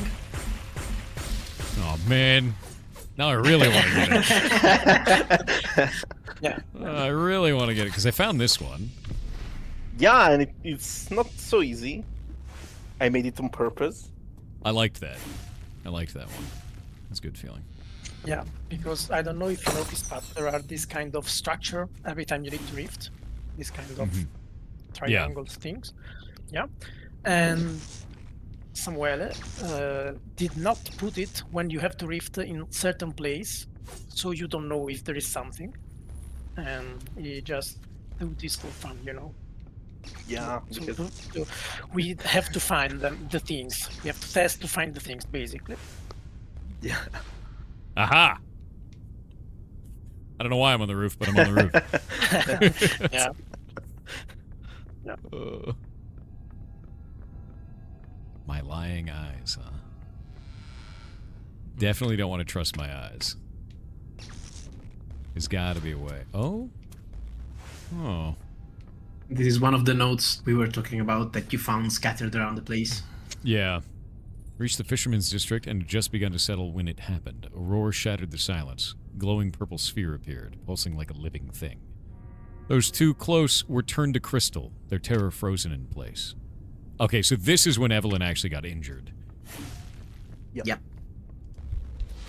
To kill this thing. I love these, by the way. It feels like... Also, if you want, I can give you a bit of a tiny secret that was in development, and we changed a bit of the level design, so you don't see it anymore. But if you want to. Sure, I would love to see that. Yeah. Do you remember the monster you fought at the beginning? Yeah. The one that injured you and made you transform? Yeah. That's Evelyn. Oh! Oh, it's terrifying. So you guys ended up not... Did you not add that to the game, or is it just not, like, explained ever? We, in the beginning, we wanted to discourage people from exploring too much of Absimalit. So those kind of monsters were roaming all around the place, and they would make this scream that you saw that would stun you, basically, and then they would hit you really hard. So it was like a thing to discourage players from exploring too much, but we felt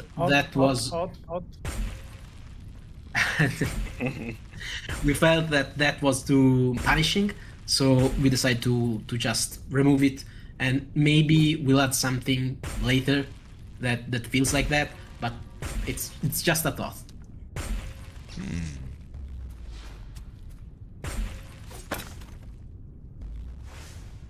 Oh. Victory's mine. You find all of them. You find all of them. Yeah, that's all work for Samuele, so please continue. Yep. Yeah. It's my job for years.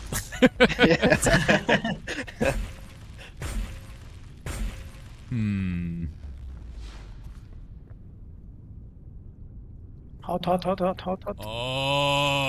Oh. Don't trust your eyes. Don't trust your eyes. The thing is that asset looked unique. So I was like, there's gotta be something here. Love that. Love that.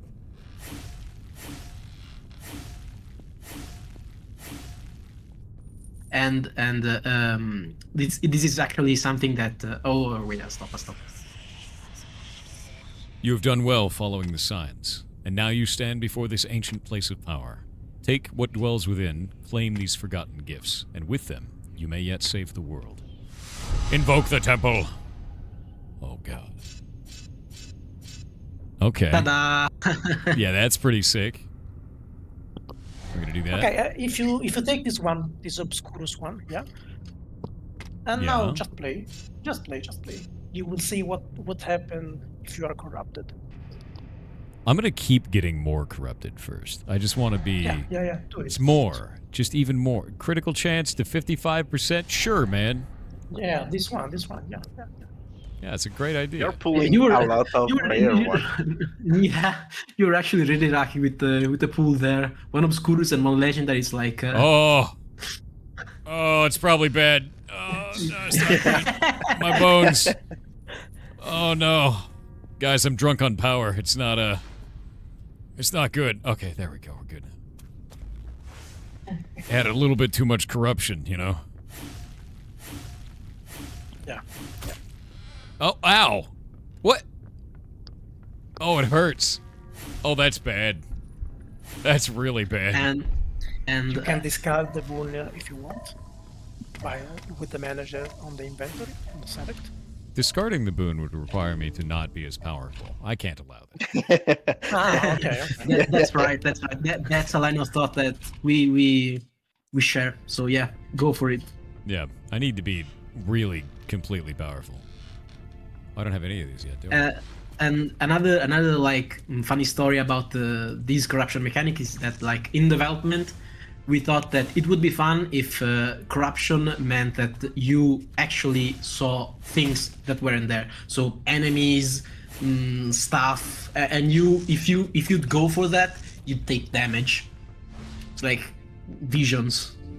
That's But wild. in the end, we decided that just the controller being funny and the camera looking all woo would be Can enough. I not turn in seeds yet? Am I too early in the story to turn in the seeds?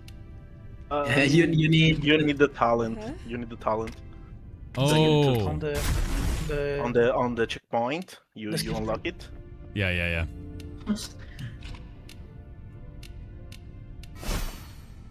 Oh, thank God. Take it. Take all of it. Oh, down to 104%. That's probably fine. 104% is way less bad than 191. Yeah, basically, I think you start getting drawbacks from like 120, I think. 150? 150. 150. So what made you guys want to do it at that kind of a level instead of just 100%? Just wanted to go like above and beyond. Basically, we wanted to have in the early days of this system, we have like multi-step malus. So when you reach, I don't remember, maybe 300%, you die instantly. And That's pretty legit. And you know, we have started to make it less and less strong. And then you have the 150% that is right now. It's like a reminiscence of this multi-step system. It's the first of the bad step, basically. No, I love it. I think that it feels really, really good. Because it's like, I could totally go above and beyond for a little while. Yeah.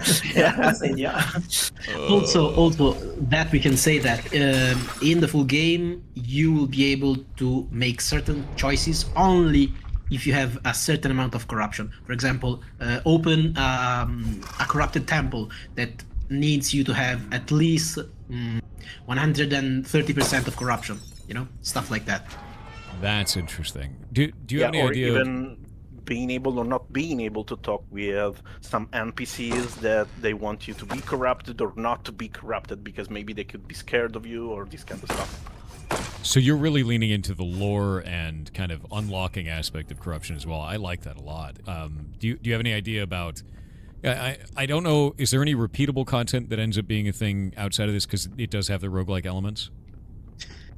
Okay, so this is a far shot, but we thought about, since we took inspiration from Bloodborne, we thought about doing something in the lines of the Chalice Dungeons.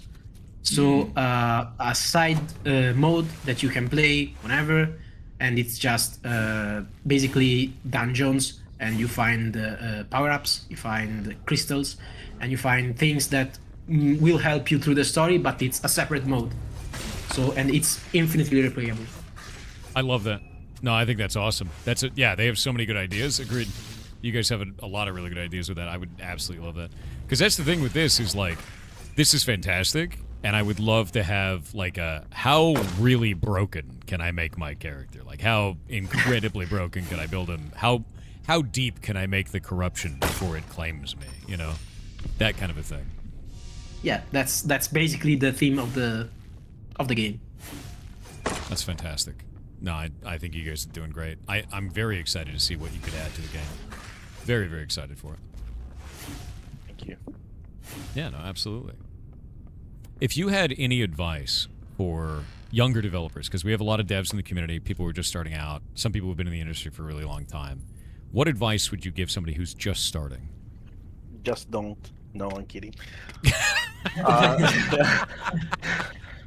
Damn. You heard it here first, folks. Don't be a game dev. There you go. Go on. God damn. Grim.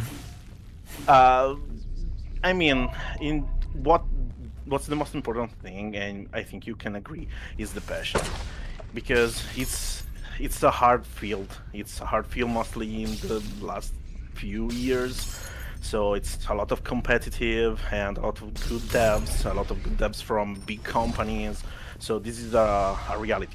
We have to accept it and we have to face it. But if you have the will to study, to get better, to listen even to players and your community, because this is really important, not being too much proud of what you do. I mean, you have to be proud of what you do, but not too much attached, because at some point you can get easily burned while you play, you do the stuff. So having feedback from the others is really, really important. And even if sometimes it can hurt because maybe you want it really in that way, but if they say it, there's a reason. So yeah, maybe you can mix, like hearing from the others and improve yourself and get a better product, because at the end you're making games for players, not for yourself. So basically it. Yeah, that makes sense. Do any of you guys have something to add? Anything to add? My personal advice is playtest a lot. If you can, new player, try to playtest the demo and ask the right question to the players. What feels good, what doesn't feel good. And if you have an idea, try to make the things that are wrong right, basically. But playtesting for us would be our fastest way to improve the product, basically. I just realized that no matter what I do, they die. Oh no.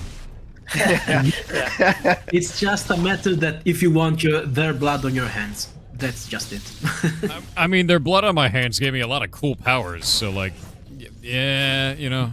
That's a choice you can make. If you can live with yourself. I mean, I can live with cool powers. That's... Go for it, man. Just go for it.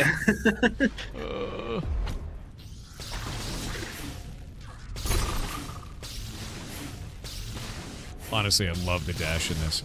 So, this is sort of an interesting thing, and I've been thinking about it playing through. A lot of games like this will have like a stamina or cooldown on the dash. What made you not want to do that?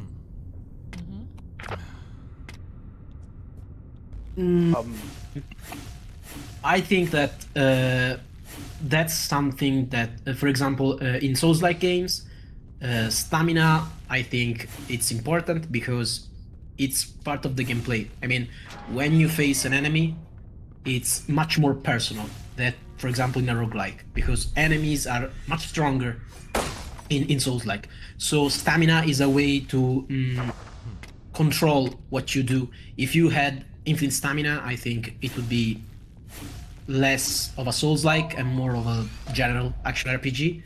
So, and even in roguelikes, we always thought that having stamina would be a bit limiting for the player. So we decided that the player could have infinite stamina. They could dash whenever they want. But the thing is, we will just pour them with enemies. So the dash actually feels important in another way, but in a similar way also. So you can have you will dash infinitely, but you have to time your dashes. You have to use your dashes correctly, because you will have a lot of enemies to face. So that's basically, yeah. Yeah, no, I feel that through playing the game. I was mostly interested in, like, you know, what led you to that, and that's exactly how I feel, is like, when I'm using the dash, like, I need it. I need to use it correctly, and if I don't use it correctly, I'm probably going to get smacked in the face each time. Like, I have to pay attention to... Yeah, even though I have infinite resource, it's about the timing. It's about using it correctly to reposition or do damage. Like that. Yeah. Screwed it up. Nice. And look how much damage I took, right? I went from 100 out of... No, but it's exactly that point. Yes, yeah. It's that. Like, if you use it wrong, it's pain. Instantly. Yeah, you basically get hit a lot, yeah. I love the riff dancing. It's good. We had lots of discussions about the rift change, because we always felt like it was not strong enough or too strong, so it went through many iterations before we found that the perfect spot where it feels okay, not too strong, but at the same time, it feels really good when you like pull all the enemies together and you just drag them down. That was the feeling that we were aiming for, without having it feel too powerful. Because if it's too powerful, then you trivialize the other aspects of the gameplay. So we wanted it to feel good, but not being extremely powerful. Yeah, it does definitely feel good. I found a really interesting spot to hang out. Thank you for giving me a lot of work. Thank you. It's not like it's going to be a weekend or something. My favorite part about this is now that I've got myself over here, getting back on was quite difficult. But I managed to do it. There we go. Because it marked it as a safe spot. So if I fell off the map, it put me back there. The journal. What of these do I have now? 7 out of 8. Yeah, this has been fantastic. I think that your guys' game is amazing, and I hope that this in December garners you a lot more players than you had before. I hope that you're able to retain full control of what you're making and have financial stability when doing so, because this is fantastic. And like, yeah, I'd play this on stream. I'd play this off stream. This is rad. You guys are doing a great job. Thank you. We also like to thank you for the opportunity, because, as you said, it's really been hard for us to have people have a look at the game, because we don't have a lot of reach. So your stream really helped us in this. So for that, we're infinitely thankful. I'm really glad. Like, the whole idea for In December is specifically to fix that problem for as many devs as possible. Like, we can't fix it for everybody, but we're gonna fix it for as many people as we can, and then let's kind of go from there, you know. And my hope is, oh god, getting owned. My hope is that what we'll be able to do is be able to do that for June as well. So like, we're gonna do an indie summer, because I got 500 games that submitted. And like, I can't do all 500 games in a month. I could do 3 a day if we want to do them correctly, you know. And like, so I've been doing 3 a day, and then I'm streaming the Thursdays for the rest of the month as well, which I normally don't stream Thursdays, because I'm like, dude, we have so many, I just want to cover as many as possible. And what we'll do is, for the rest of the ones that didn't get covered this time, we're keeping their information, so we can contact them and be like, hey, do you want to be in here for June now? And then just keep it rolling. I'll just have this like thing where everybody can get in and do that. And I think the other thing that I'd like to do is maybe like a year from now, maybe next in December, we'll come back and see where you guys are at. You know, like if you've already launched your game by then, like how is it doing, everything like that. I think it'd be cool to like touch base later. So I've got all these ideas for how I want to do this, where we can help a bunch of different indie devs and kind of give a showcase for that. Because the only way you can get it outside of that is either going through a publisher where you lose control of your game, you know, in one way, a small way or in a big way, or throwing a ton of money at it, which is just like, indie devs don't have that kind of money. It doesn't make sense. So that's the whole point of the event, and I'm glad you guys are getting exactly that out of it, you know.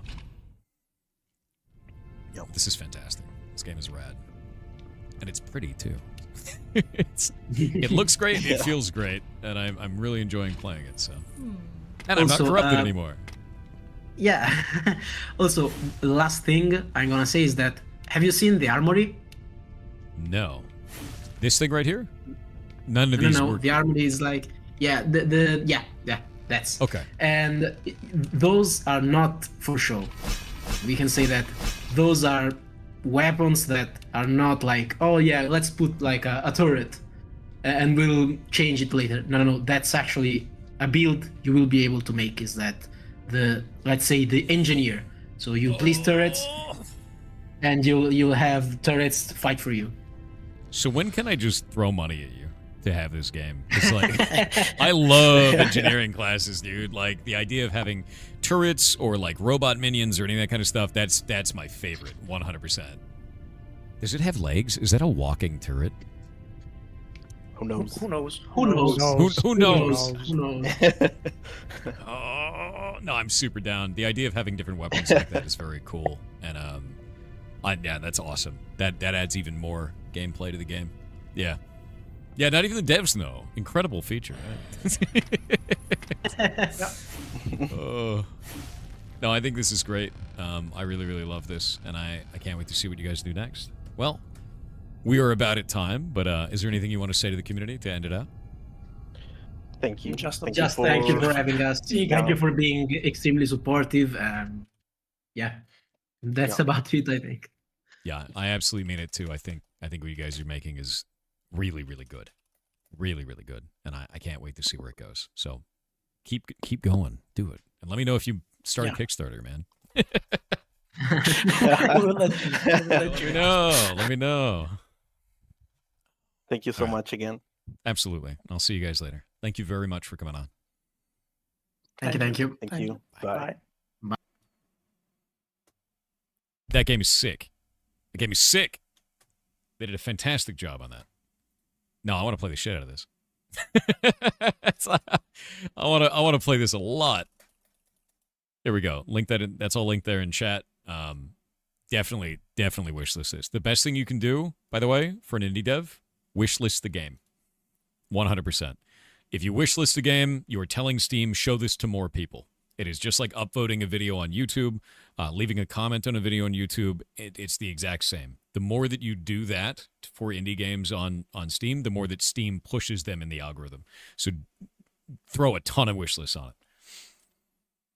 I spent the entire time playing the demo, and I might be doing that the rest of the day. Yeah, it's fantastic. Even between like the sword build that I had and then also the gun build, even though they're wildly different builds, they both feel really fluid. And that's what I wanted to check is like, what does this feel like if I play? Did one of the weapons get neglected? No, they both feel fantastic. And they feel very different from each other too.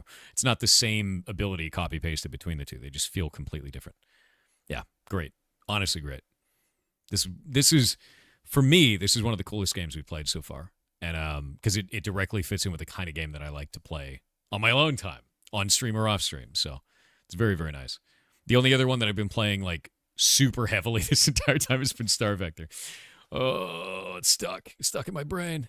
Or Star Vortex, rather, not Vector. Well,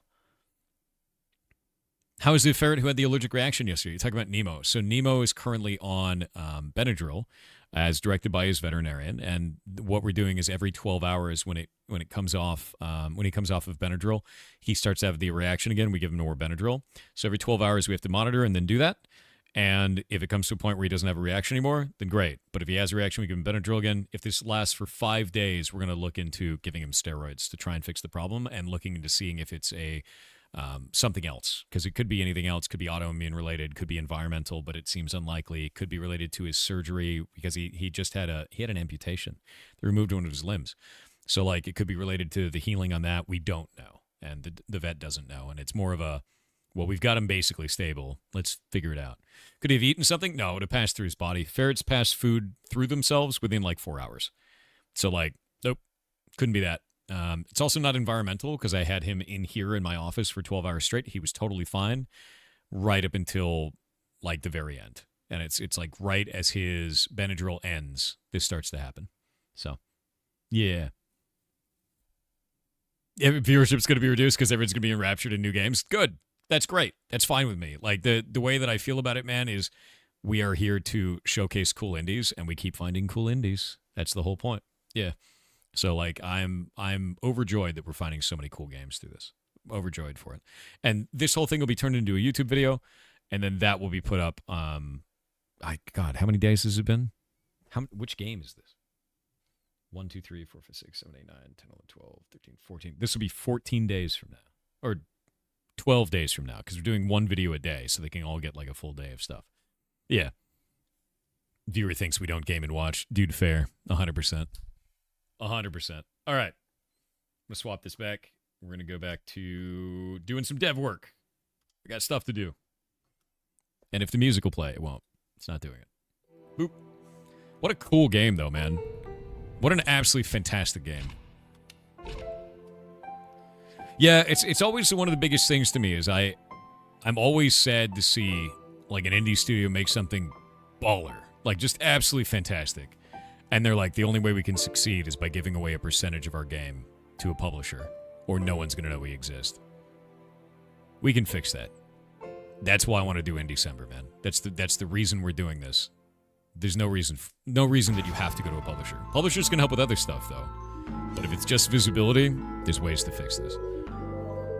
Yeah. Are you reviewing an indie game every day? Actually, 3 of them a day. So the whole idea for In December is we've gotten over 500 games that applied. I was able to select like 75 to 90 of them. And every day we get 3 games at 3 a.m., 6 a.m., and 9 a.m. So we get another one in an hour. I play the game for an hour. Then I have the developers on. Then I ask them a bunch of questions about their game. You get to know the devs. And then we go to the next game. And then that gets turned into a video. The reason I wanted to do this, and by the way, they don't pay anything. That's the whole point. We have corporate sponsors, and we have like major game sponsors that are going to be part of this. There will be sponsored games, and I'll let you guys know when they're sponsored. But the idea behind this is to give a showcase for these game devs where they don't have to pay anything because there's such a barrier to visibility for being an indie dev. And if we can do it in a way where corporate entities pay and the devs and the indies pay nothing, nice. So that's the whole idea, is that the ones who pay are like the big entities, and like, or they're backed by a massive publisher or something like that. That's really what I want to get out of this, is we're showcasing indies that need it, not just your big game, Yeah. That pinball game dev was hilarious. Oh, the pinball game dev was great. The Peppered game dev was also great. I agree with that. Yeah, game dev for Peppered was awesome. Yeah. Where will the video be posted? All up on the YouTube. I've already got a couple of these up, so let me go grab it here. There is a list that this all gets launched onto. Let me grab this. Content. Videos. Star Vortex and Grimfog are ready. I'm gonna put Grimfog up today at noon. Because we got Bourbon Risky, we got Solar Punk, we're getting Grimfog today, Star Vortex is going to be tomorrow. And we're just going in order of the games, the order that they were shown. So we'll go into, let me see, Indie, yeah, Star Vortex, then that means the day after will be Feast, then Soulmates, then Lost Twins 2, then Kid Bash Super Legend, then Compressed Space. Dude, Compressed Space looked rad. What a sick puzzle game. Really enjoyed that. But yeah, if you want to know more about In December, I've got a video here for you, which I'll go link. It's loud. It's loud. It's me talking. There you go. Is there a schedule or daily list? No. I intentionally don't release that because a lot of these games you've never heard of, and the whole intention is to surprise people with something that they otherwise may not have looked at, or if they judge it based on what they see on the internet before they actually see the game in action or meet the developers, then that's not good for the game either. I want you to see it as I experience it and see it, and we all experience it together, so there's no preconceived notion of what the game could be like or feel like or whatever. A lot of people judge things really, really quickly before they even engage in it, That'd be difficult and potentially inaccurate for what? Trippa. Reminded that yesterday's games have been added to the Steam page. I will fix that right now. We'll go do that now. Let me go to here. Let me actually black this out real quick. And we'll go to this. We'll go to groups. Please. And go to admin page. No, that's not what I want. Go to this. Curator. All right, one sec. I need to manage reviews. So in order to do this, I actually have to add each one of these. So if we go and look in here, I need to go and add a thing that's like part of the In December 2025 game show. And then I can grab each one of these games and then do it. So let me turn the music back on and we'll do that. And I'm going to change this to just chatting because we won't actually be working on games while I'm doing this. And we got to add Lost Twins 2 was added on here. So create a new review. It'll be Peppered. An existential platform. There we go. Informational and post. And all I have to do is I have to add each one of these like this, which is pretty easy. Deck of Haunts, which was awesome. Informational. And these types of reviews are just informational reviews, so it's not like a positive or negative. It's to tell you that it exists. Oh, wait. I gotta type in this one. Create new review. Battle Suit Aces. Dude, Battle Suit Aces was super fun, too. I really love the way that they did mechanics for, like, crafting on top of cards. That felt really nice. Dwarf. A pinball roguelike. There we go. Oh, wait, no. I have to change it. As much as I recommend the game, informational for all of these. And then Absim. There we go. Made sure it was the right one. What about cosmetics? Did you like the Hightail cosmetics? What? Link. Link now. I need. I'm gonna hide this real quick. We're not gonna. Well, actually, no, I'm not. We're not gonna put this one up until it's out. We'll go back. And then I have to go to lists and then edit this list. No, I don't want to report the creator. I am the creator, you goblin. You goblin website. There we go. Lists. Where is it? View full list. I guess we go to the full list and then edit from there? Dude, I gotta figure out where I do this. Hold up. One sec. Boop. Grab this. And then do manage lists. And then manage that list. Alright. What a weird way to do this, man. Alright, there we go. Now I can grab all of these, and we can add each app individually. I can only add applications that I have left a review for. So that's the idea. I leave an informational review for it, and then we go from there. And see, now it'll only show those ones. So once the informational review is up, we're good.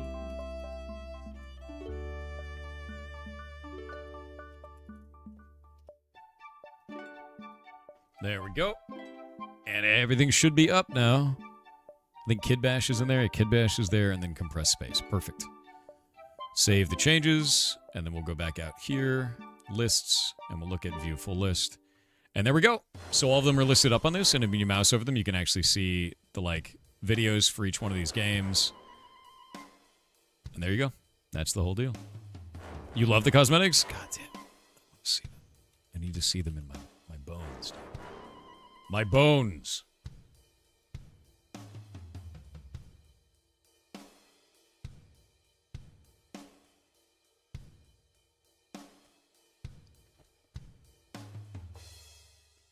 My dude.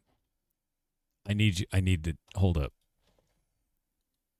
Look at the geometry in the cape. It has extra objects on it.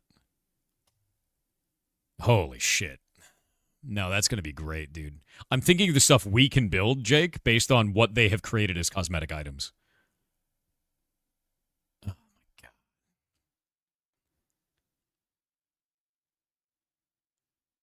God. Oh, man. Dude, Jake, we're going to make so much cool shit. I'm going to spend the rest of my life in Blockbench. That's all I'm going to do. You know that, right? Look, it looks like Cinder's cape, dude. Oh my god, we're gonna make so much cool shit. I'm gonna add capes to, instead of just cosmetic capes, I'm gonna add capes as things that you can equip as part of your gear. I think we'll do that in block game once it hits high tilt. Look at that. It's like a druid cape. That's sick.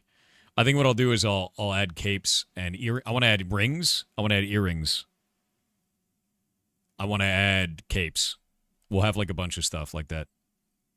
Maybe one ring, maybe 2 rings, 1 earring, kind of a thing. Yeah, no, I'm down. This is sick, dude. Some of the extra cosmetics found in each Hightail Early Access Edition. You can mix every piece from these new sets in any existing in-game ones. Style your avatar your way. If you purchase either of these, I'm actually really interested. Like, it says you can mix every piece from these sets with any existing in-game ones. Style your avatar your way. I'd like to see the UI for cosmetics, if that makes sense.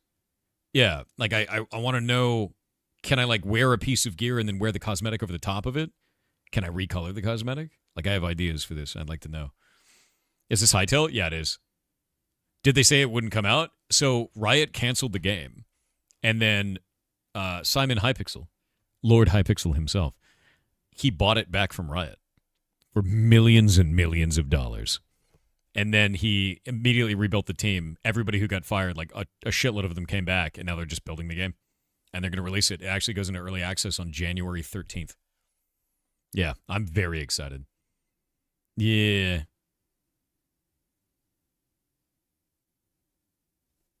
Boop.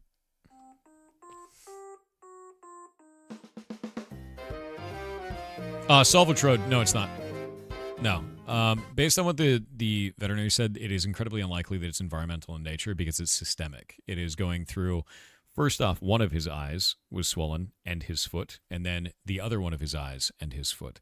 The fact that it's systemic throughout the body and not just on localized, like not just the same localized areas each time based on his behaviors is the problem. That's the interesting part. It seems very unlikely that it's environmental. That being said, could be, but very, very unlikely based on what the veterinary said. We'll wait and see, you know. What camera am I using? It's really good. It's an Elgato HD60S, I think is what it's called. It's that like wide Elgato. It's been around for a while. January 13th, we destroy the Hytale server? No, January 13th, we start porting Block Game into Hytale. Yeah. Blank Space said Season's greetings. 4. To commemorate the season, I have a short poem for you. Santa's a cryptid. Eggnog is soup. How does it feel to be stuck in a time loop? Oh, God. Eggnog is soup and Santa is a cryptid. You're correct.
Putting some stuff up.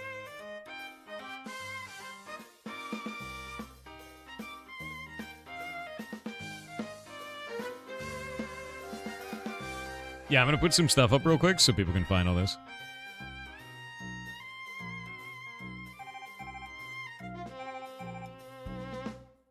Goblin _ scout _ 7777 with 500 bits said, chat, what is your favorite flavor of glue? Mine is Artax. What's wrong? Holy shit. Bro, you can't say it.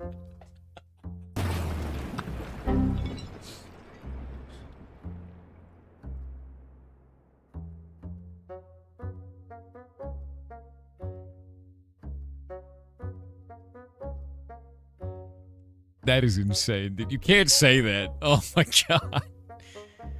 Oh. What a monster. What an absolute monster, man. That's completely wild.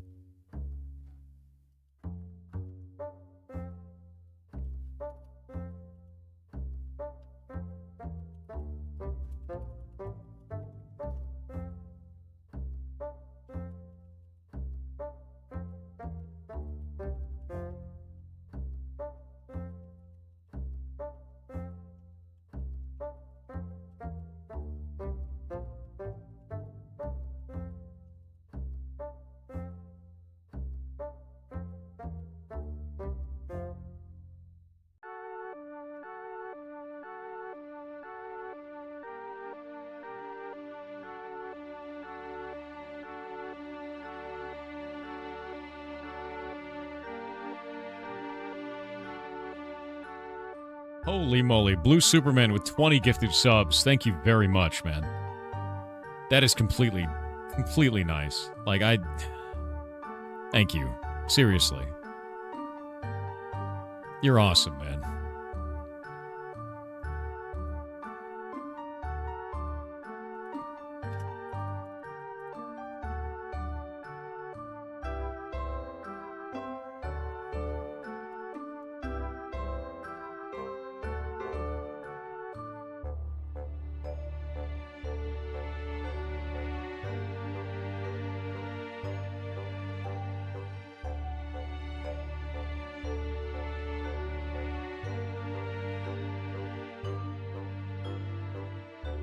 Yeah, so I'm putting this out. I said, just got all the new games up on the in-December Steam list. Gameplay/dev interview videos are releasing as we complete them as well.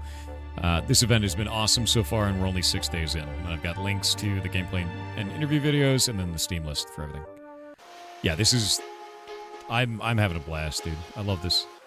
It's been fantastic. Really, really happy with this, dude. Yeah, Blue Superman, I can't believe that, man. That is a lot. That is a huge amount. That is a massive amount, dude. Okay, I need to use the bathroom because I haven't yet. And I also need a snack because I haven't had one. So, be right back. Also, chat. Jake smells. It's true.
Oh, I'm back. Wait, what is this? What is this poll? What is this poll? What was rigged? What have you been doing while I've been gone, you goblins? I'm eating cheese. Oh, if Jake smells? Yeah, dude, Jake 100% smells. 100%.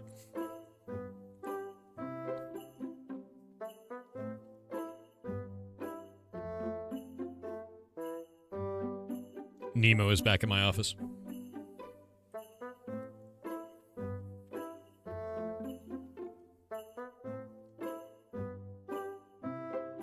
Nemo is back in my office.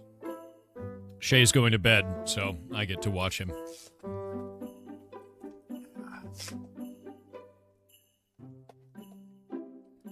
Wig Diddley said boop the snoot and the orange is in the bag with the worm.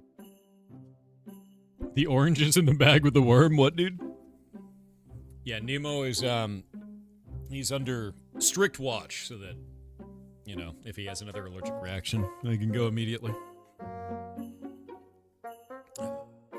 Can we see Nemo? I'm not going to touch him because he hasn't had an allergic reaction yet. And he's technically outside of the 12 hours. So I need to wait and see if he reacts in some way.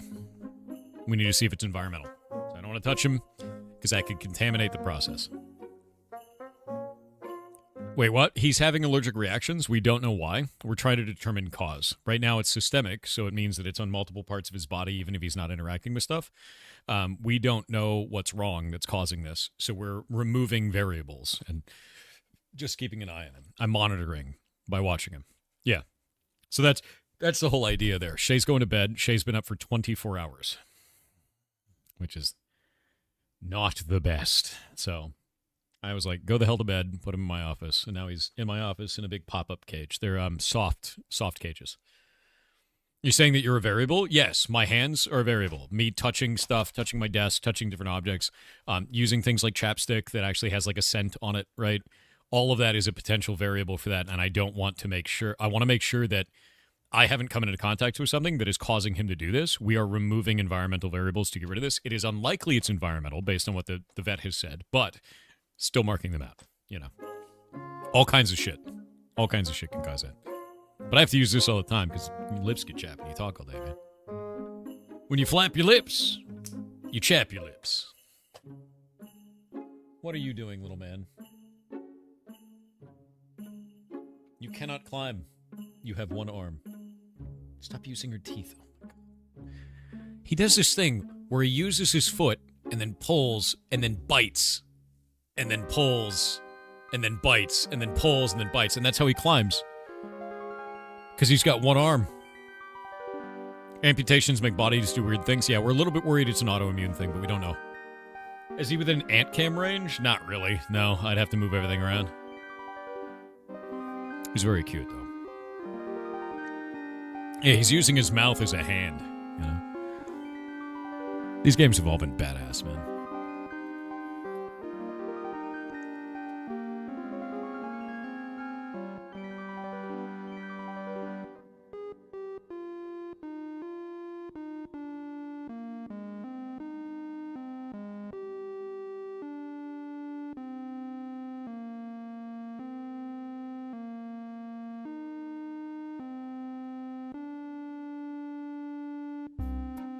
I was hitting up Esfin, thanking him for the raid earlier today. He's such a nice dude, man. The devs so far have been really cool. Yeah, 100%. How are the ferrets? They're doing great. We've got 58 3/4 of a ferret. Because we just got Nemo, who's currently being monitored for allergic reactions. And he is missing a front arm. He had an amputation. So the community calls him 3/4 of a ferret.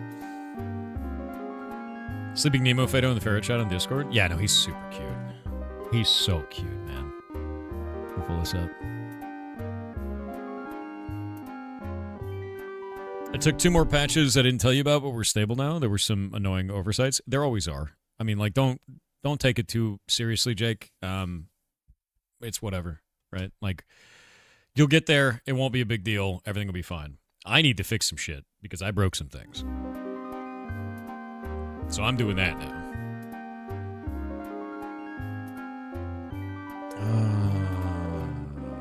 Where is it?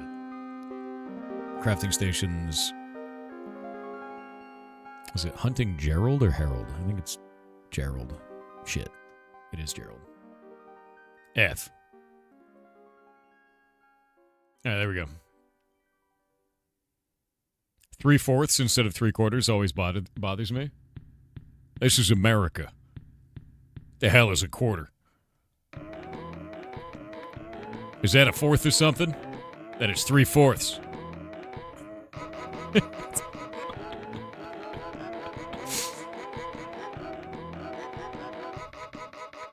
Quarter ounder. No, it's a 4th ounder, dude.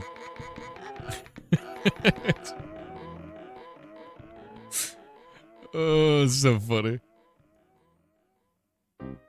What the hell is a kilometer? Why are you doing this? Because it's hilarious. We have a currency that's a quarter? Never heard of currency before. What is that? Is that hamburgers? Never heard anyone call a hamburger a quarter. It's news to me. USA. USA. Kilomile? Hell yeah. I'm going to start calling them kilomiles, dude. That is the way.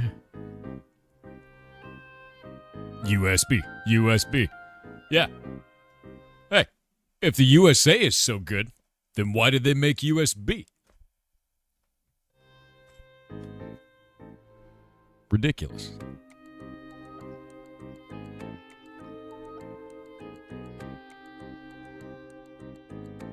Eagles per gun? Yeah. As an American, Eagles per gun. They made USB-C? That's ridiculous. I don't like USB-C because you can't trinary state a USB-C. It works every time you plug it in instead of having to flip it. And then you got to flip it again. Somehow it works the 3rd time. Pigman, we're removing this. It's no longer going to be Pigman. It's going to be probably slime for these, yeah? I think we'll do slime instead of Pigman. So if we have replace Pigman, slime, replace all. But now I got to add something new. We got the core pork, so that's fine. Slime, slime, slime. There's 7 more of these. Let me do ghost as the final one. I think that'll be fine. So we'll do them in order. Yeah. We'll move spider back one. Slime will be the difficult one. And then we'll go to basic for swamp hut. And I'm going to go pull this up. We got hunting. We're going to do hunting zombie, hunting skeleton, spider, slime, ghost. We'll do 2 to 4 of these. We'll set it so that the weight of the zombie is 100. The skeleton is 75. The spider is 25. The slime is 5. And the ghost is 1. Ta-da! We did it. And now we can take this. We'll do this as the standard for that. Because this is, what is this? Swamp hut. That'll be 2 boxes inside of that one. We'll go to fossil rib cage. Do the exact same thing on this one. And we'll make it 1 to 2 of them. Save. Nemo is like a bionic commando with a broken arm instead of a mech arm. Yeah, no, he used his arm as a grappling hook for a while. It was terrifying. Solvotrode said on Nemo's allergic reaction and relation to environment, you had it the other way around. When the drug wears off and he shows symptom again, then environment relation is still on the table. The reaction was just suppressed, even though the thing that's causing it is still around. Yeah. No, we talked just about like this. when you're allergic to pollen or something, it's there all the time, but you're symptom-free as long as your medication is working. SRY, if I didn't get what you were saying right, hope he gets better soon, less than 3. No, you're good, and that would make sense generally. The veterinary has said that that is way less likely because his allergy is the way that it's expressing is systemic, meaning that it's happening in multiple parts of the body. With pollen, you get the same exact allergy response every time. But in this one, like, one of his eyes was swollen, not the other one, and then the next time the other eye was swollen, and not the other one, and his paw was swollen both times. It makes it unlikely that it's something that he interacted with at that point, especially because it's different parts of the body and it doesn't seem to be the same. whenever he was interacting with anything in an environment, he was actually being touched all over the face, everywhere on his body, and it wasn't reacting the same way. So the only thing we can think of is that there's an autoimmune thing going on, or it's something related to his amputation or something. We're still going to mark out environmental factors. It's just way less likely. We thought spider bite at first, but that's also really unlikely because the second time around he sat here in this cage next to me for 12 hours. So, yeah. USC is United States of Canada. That's funny. Wonder if he'll have phantom limb pain. He tries to run on it every once in a while, but he's getting really good at running without it. The one thing that does suck is he's dramatically more likely to have arthritis in that one limb that he has in old age because he'll overwork it. So when he's old, he'll probably have arthritis, almost definitely. And we'll most likely have to get him a wheelchair at that point, which we will.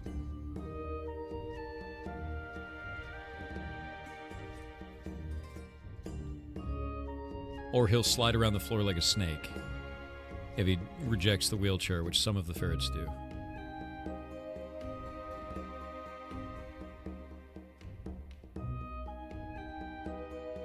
Yeah, ferret wheelchairs exist, yes. That is normal and real.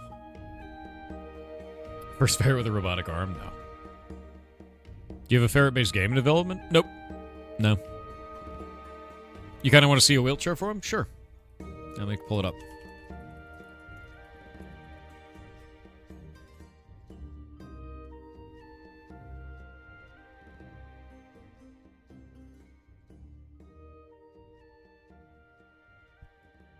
Okay, let me grab one that doesn't look so weird, because some of them are not very well made. But this is a very, very nice one.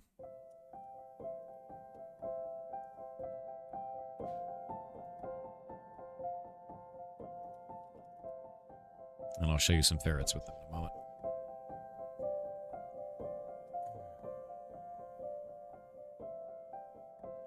All right. So ads are over. But yeah, a lot of these are either 3D printed. They're all handmade. There's no mass-produced thing for a ferret wheelchair. But this is generally what they look like. The ferret lays in the middle, and the straps pull it over. And they usually have some kind of a cloth over it. So here's a ferret in one. And it usually stays on their belly. So they can use what working limbs they have, while the other limbs that don't function very well just are there for balance, kind of a thing. And that's it. And it bears the whole weight of their body. It's a noodle wagon, dude. But there's only a few people really in the world that make these. There's not like a huge amount of people. So it's a pretty big deal. And a lot of them are 3D printed. A lot of them are handmade. And not a lot of them are like super amazing quality, but you know, they can be. Some of them are okay. But here's if I can pull this one. It looks like this is for a ferret that is missing limbs. So you can, as I try to grab this and I miss, it disappears under the monitor. This is a ferret that's missing limbs that's in one right here, as you can see. So pretty normal stuff. These are widely used. They're all like kind of custom made out of love, sort of a thing. Do you have a 3D printer? I do, but I never use it. Should probably set it up. I received it as a gift from a company, and I need to use it more. Legitimately so. We got one more game today. One more. 13 minutes. If we can make Nemo into Adeptus Ferretus, oh my god, dude. I got a Prusa. Yeah. Please do use it. I kind of want to look into making a ferret wheelchair if I can. You could 3D print your own face. I could. But would I? And the answer is yes. Yes, I would. Yeah. All right, so these items are done. That's in now. All the drop rates are in. Everything is cool. Prusa printers are nice, very easy to use. They gave me a bunch of filament, too, and I just got to really get into it. Really get into it. Use rollerblade wheels? They're too heavy. Yeah, so rollerblade wheels are really, really heavy and dense, so you don't want to use a rollerblade wheel. Also, you don't want to use anything that other ferrets would want to chew, and the rubber on rollerblade wheels is very chewable, is the problem. So using something that's more plastic, more rigid, with a very thin layer of something that can be used for gripping is the best way to do it, honestly. The name Ismix said it has come to my attention that we pronounce the G in longevity twice. Have a good day.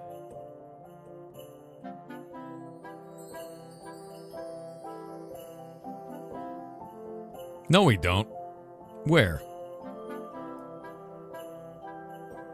I don't say longevity. I say longevity. L-O-N. I definitely don't. That's got to be a regional thing. I was like, what? Where is it that I'm not noticing? Yeah. I don't say longevity. I say longevity. Longevity. Yeah, like a lawn. I also say haft. Without having to do that. And then chat gets very angry at this.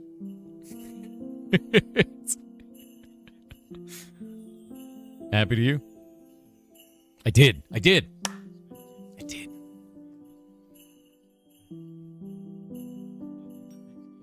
Yeah. Oh my god, you're wild, dude. Thank you very much. I did get the hot sauce. Trinidad Maruga scorpion pepper sauce is sitting on the counter in my kitchen. I'm gonna have it tonight.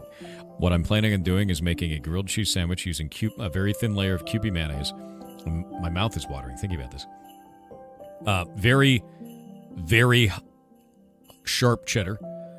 A layer of, I kind of want to do a mustard of some kind, but I don't know which kind I want to do yet. Stone ground mustard of some kind. And then I want to do the hot sauce on it. I'm so excited for it.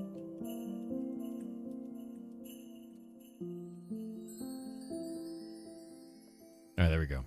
Oh, hi.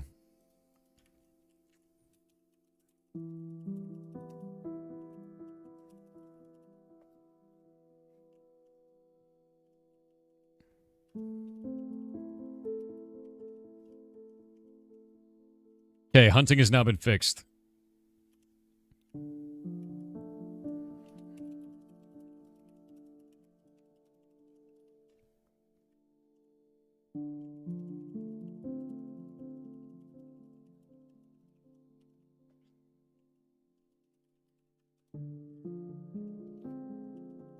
Okay, also go check Swamp Hut, and what is the other one?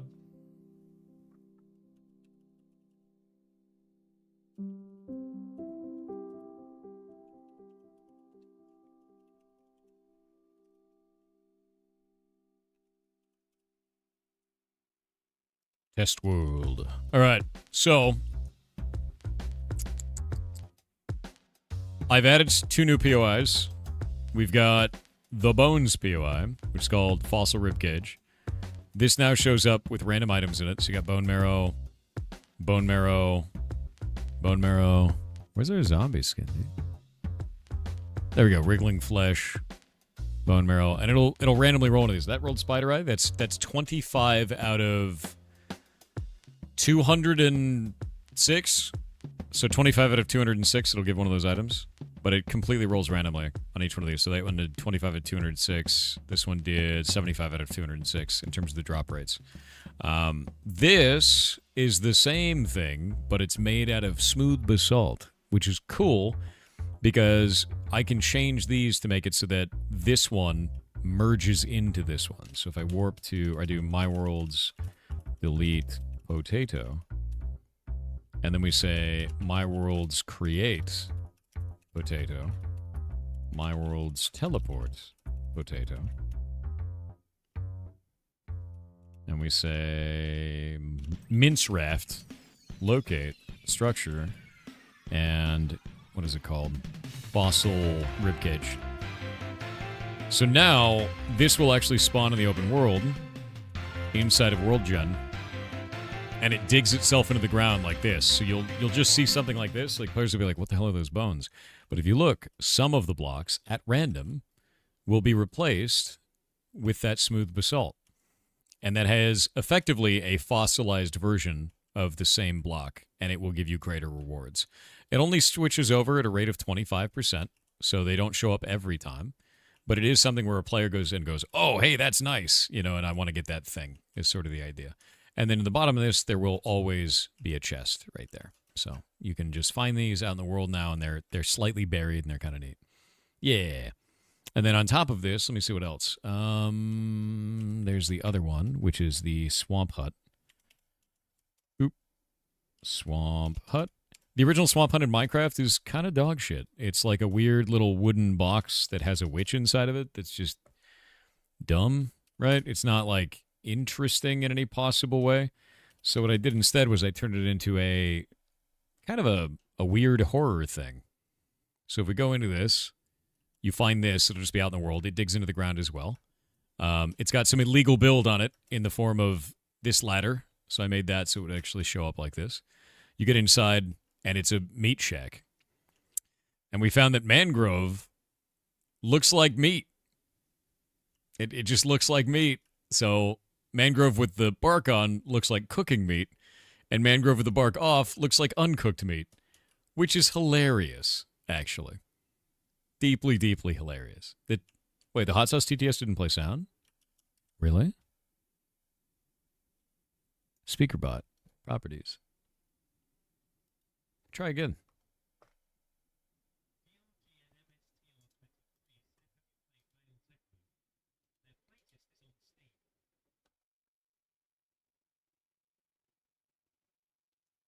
Odd.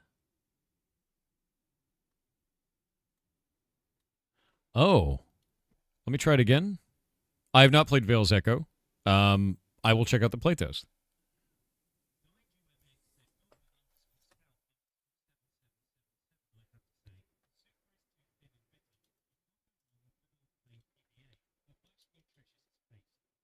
Did this crash? Oh my god.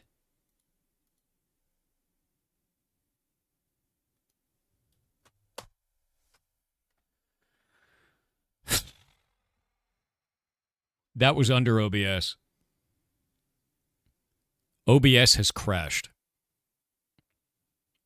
I can't capture audio from different programs. What the And as long as I don't touch this, it won't close. It'll stay open. So we're just gonna put it under here. Yeah, that crashed about 6 minutes ago, apparently. That's cool. No, that crashed 6 minutes ago. I'm just gonna put that under the rug, yeah. I don't know how we can fix SpeakerBot now, because that's real shit. Let me see if I can do it. I'm gonna open SpeakerBot. I'm gonna try and get it to say something that works, because that's how we get this to work. Let me look at this. That's such a weird goddamn. I need to make sure that it'll actually pull audio for new games and shit too. Why OBS? You could be normal. We're 4 minutes away from the next game, and I'm having this happen.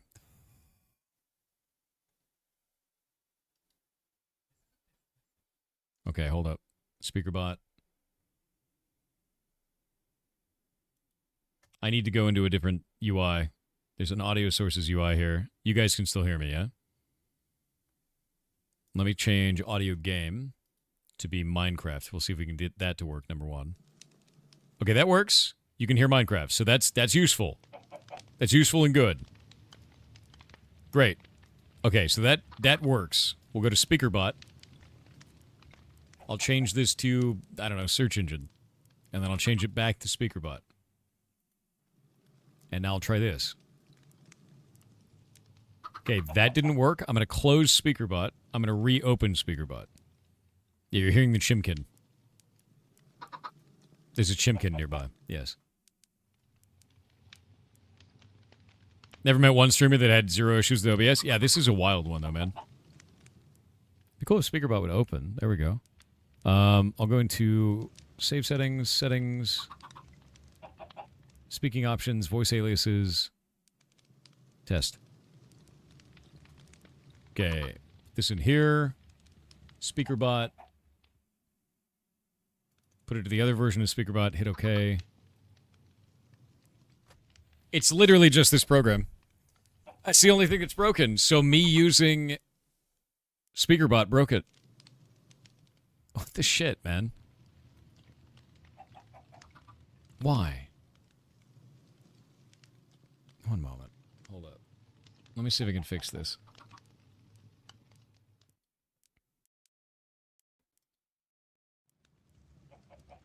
No, the only way I can do this is if I crash it. If I turn off OBS. Wait, idea.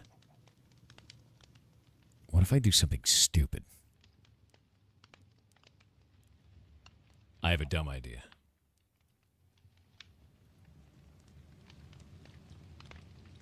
This is a test message. Victory is mine. Okay, it's really loud. Okay, I have a way to do this. I'm going to change this back to Stream Deck. It was the one audio source that has crashed. The other audio sources work. So if I change the audio source to something else, we can still keep working, but be very scuffed. Okay, that'll be Stream Deck. Does this sound work? That sound still works. Okay, we're good. Now I can go and turn off the SpeakerBot audio source. Let's go to audio sources. Audio SpeakerBot. I'll duplicate this audio source.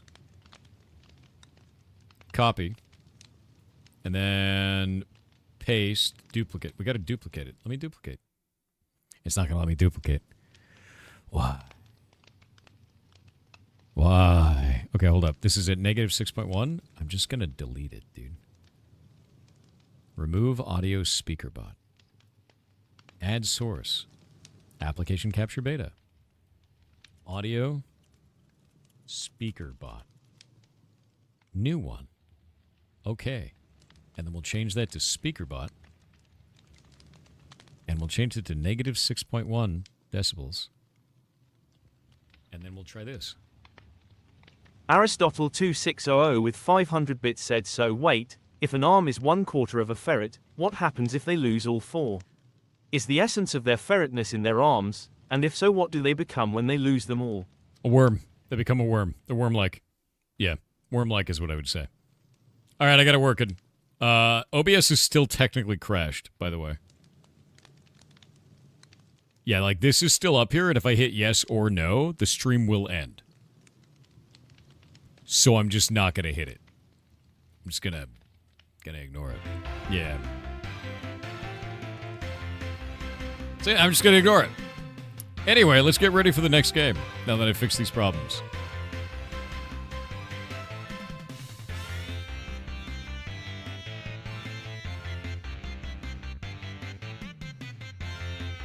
Oh, I beat the TTS queue. Nice. Yeah, fixed. Dude, I mean, I'm going to be honest with you. Putting that error over there is about as fixed as the way that Discord is handling its memory leaks by just making it so that the client will restart if it gets over 4 gigs of memory usage. So, you know, it's fine. Just take the error, put it under the client, act like it never existed. Right under the rug, dude. Did we effectively skip 2 TTSs? I actually answered them, even though you couldn't hear them, and they are in the Discord. So the answer is still there, even if you can't hear the TTS. Yeah.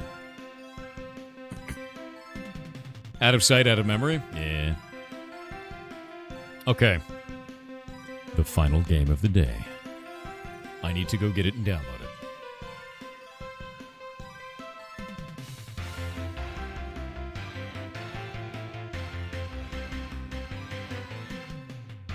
Okay, I have a message from the Kronos.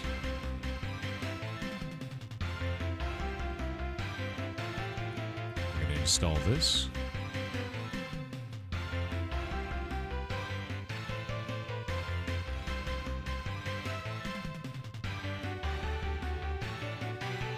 Okay, installing this.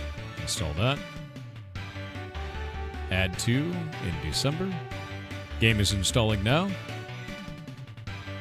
Game is installed. There are sillier memory handling... If I could talk. There are sillier memory handling methods. Why was that hard to say? Yeah, there are. You are correct. Alright, hold up. Alright, this game is haunted.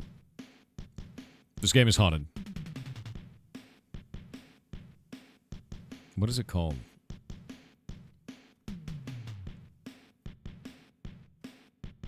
I'm not going to tell you anything about this game.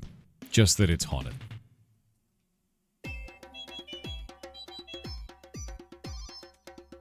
It's haunted. Alright.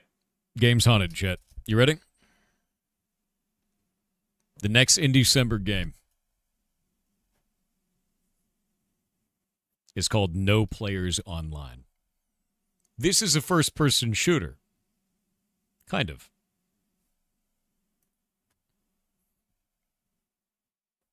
Wait for it. I gotta turn the audio on, because apparently it's not working. There we go.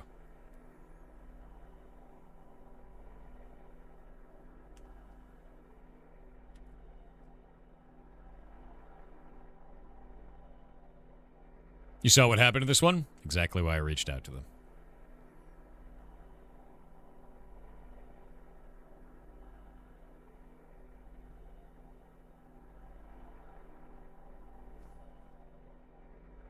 Immediately I can interact.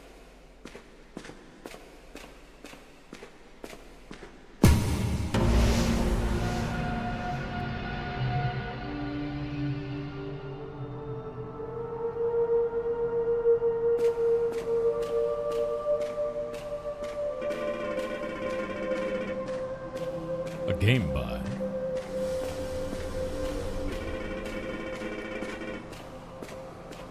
Adam Pipe.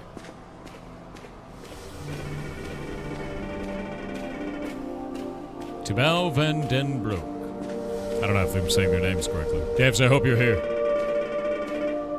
With sound by Victor Krause. Red seems bad for my bones. What is that? What is that?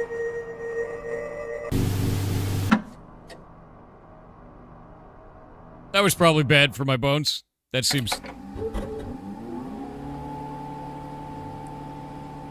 Oh.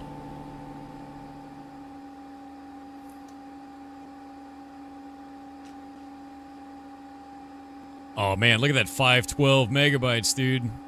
Hell yeah, graphics. Oh, look at that RAM. Phenomenal. No players online. Man's got a Fental core. Lucky. Yeah, exactly. 512 meg in this economy? Impossible. Hey, look. Huh. More than 6 months ago. More than 6 months ago. Oh. There we go. That's probably better. Let's look at the quality. Yeah. God, I miss old stuff.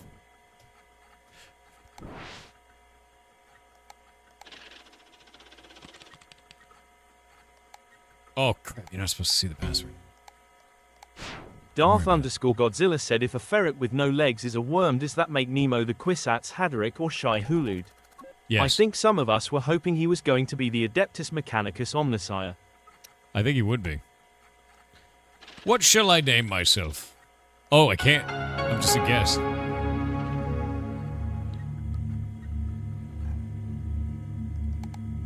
What do we got in this old computer, man? Mind friend. Minds equals 20. Okay.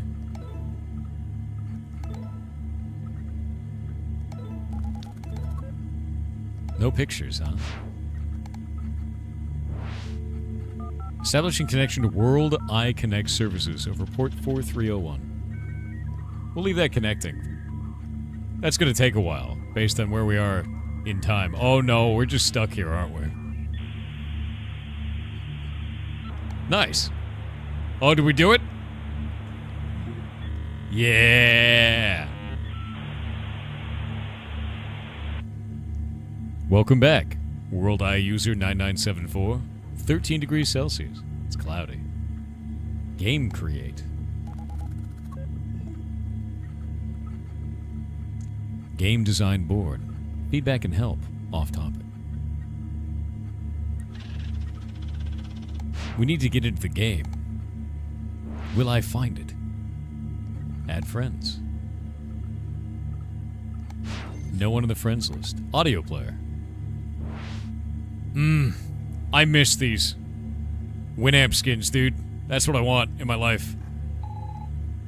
I don't have anything on that.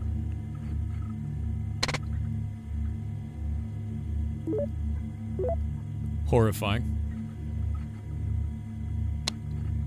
Ooh.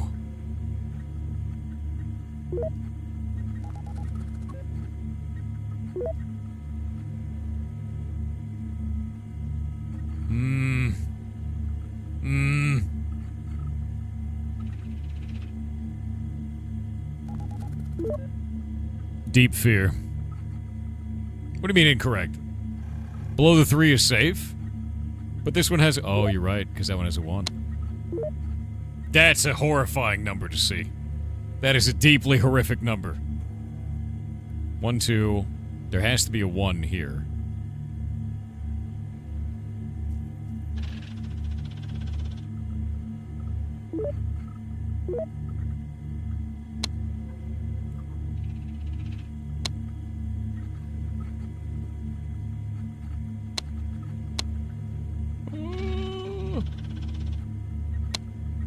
Oh, come on, man.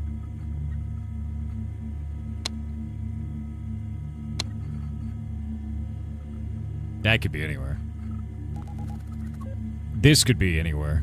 Oh, wait, no, it can't be here. That is a lot of numbers. That is a lot of numbers. That's a lot of numbers. That's too many numbers. Is that 2 already touching 2? This 2? That's 2. Oh, you're right. It is. This one's 2. That means there has... That's the 1 there. Okay, wait. Okay, we're good. We're good. That's 1, 2, 3. This has to be it. That's it. Okay. Yeah. All right. Now we're styling. This is good. This has to be that one.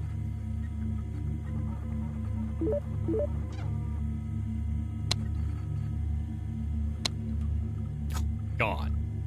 The horrible numbers.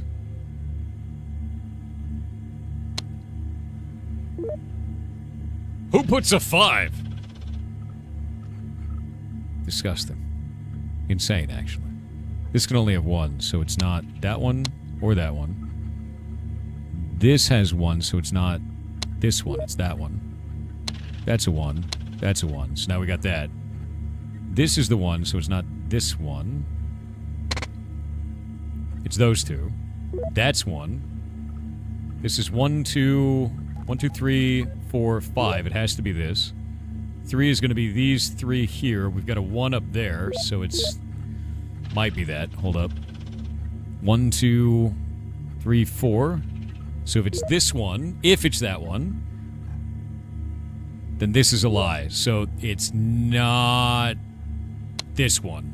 It's that one. And this one. And then 2 is going to be these 2. And that one's that one. So 1. And then this is still 2. And that's 1 up there. Wait. No, that's wrong.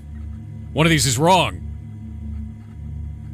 I've got a 4 touching a 3. Yeah. 1, 2, 1, 2, 3, 4, 5. This is not correct. One of these is wrong. This has to be it. 1, 2, 3, 4. That means...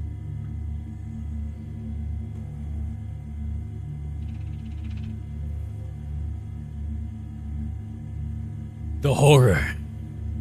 This is the 1.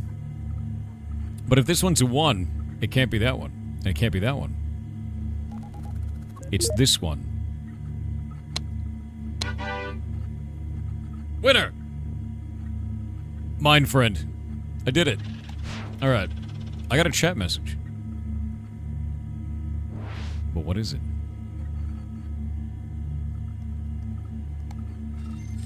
Hello, Quinwin. What's up, dude? Hey, thanks for accepting my friend request.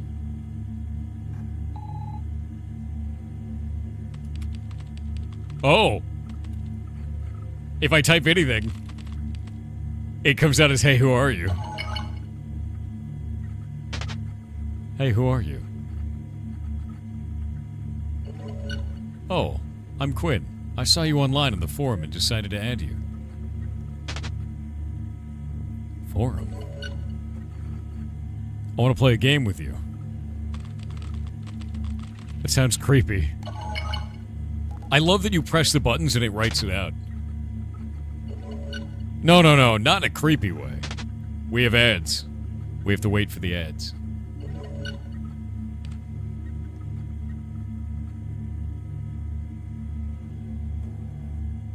We're waiting the ads. This game is horrifying already.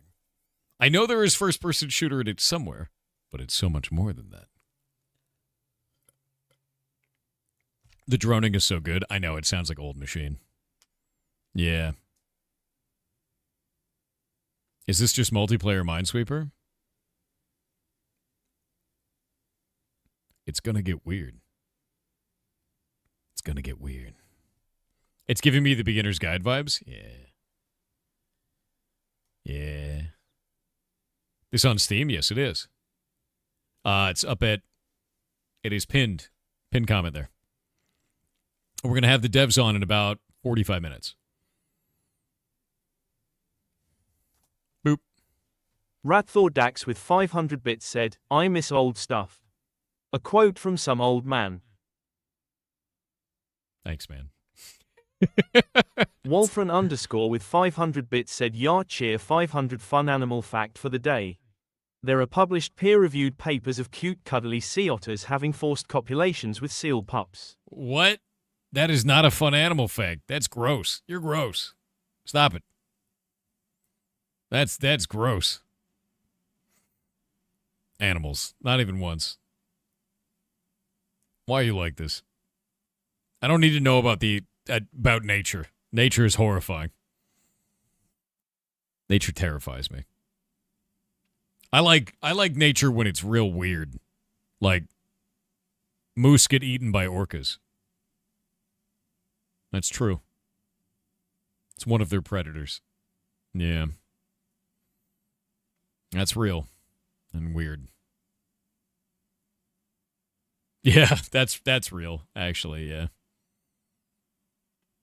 All right. We're back. Welcome back. I paused for ads, by the way. You won't miss anything. Just like, I don't really have any online friends.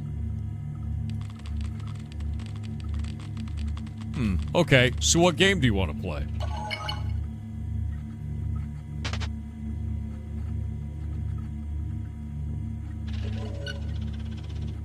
So, get this. I found this website with an alpha test for some shooter game. I'm pretty sure they stopped development on the game, but...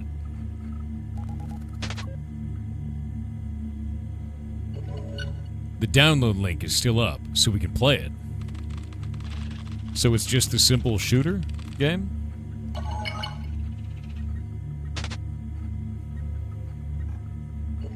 No. It's like a capture the flag game.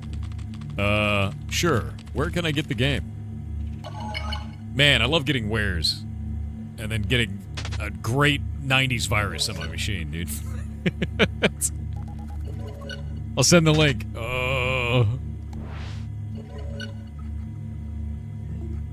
Welcome. Thank you for taking an interest in the alpha test of our game. By downloading this game, you hereby agree to allowing Inuit Games Ltd. To collect your gameplay data and use it for further improving the game. Any data collected will only be used internally and not be sold to any third parties. Should any info come into the hands of a third party, something LTD is... oh, yeah, LTD is not liable for any damages caused by this. We paid a lawyer a lot of money to write this for us as well, so it better hold up in court. That's funny as hell. Inuit Games. Alright.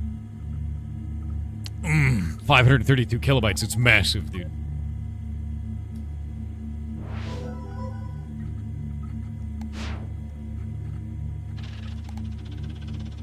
Extracting. Oh my god, you can't do anything but watch it.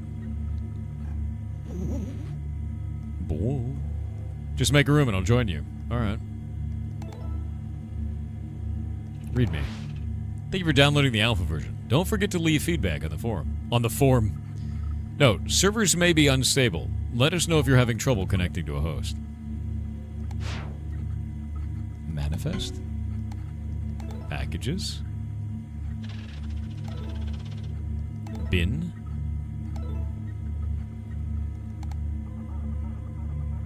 This is a good idea.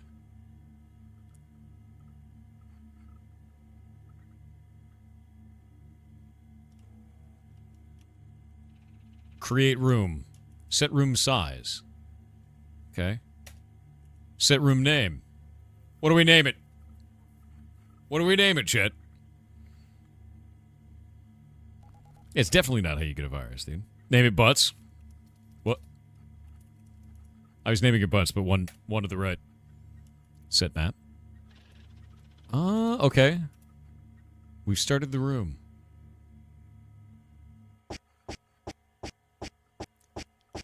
Hell yeah.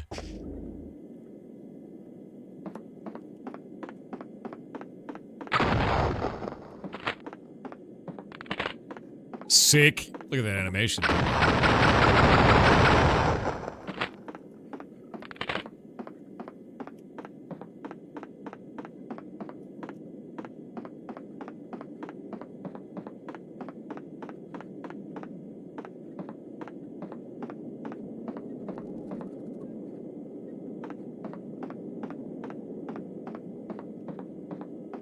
God, this feels haunted.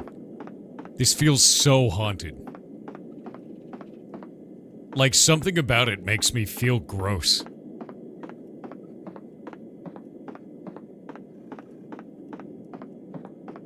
Like I'm playing found footage.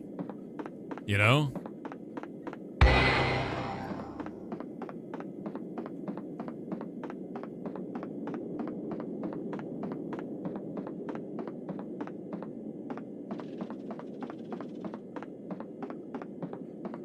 Oh, it's getting dark.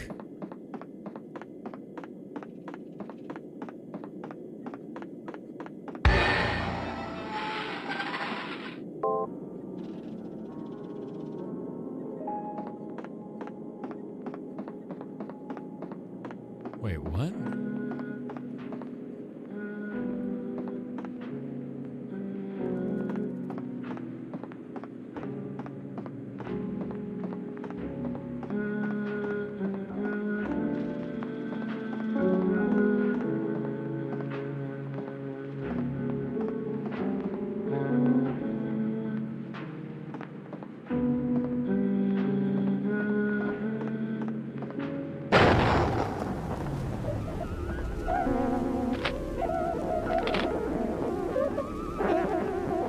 I feel like that was a good idea.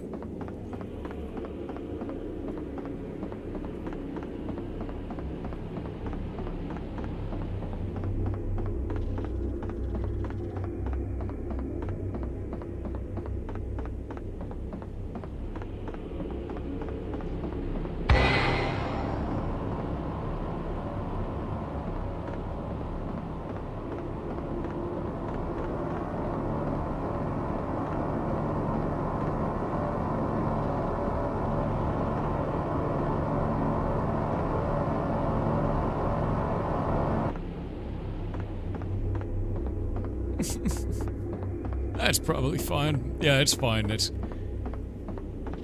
just a graphical problem, you know. The game's not. It's not done, right? Like they just didn't. The devs just didn't finish it, you know.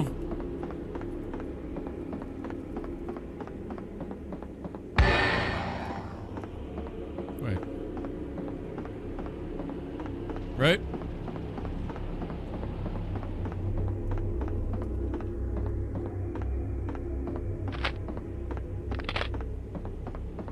I like how you can just keep reloading, you know?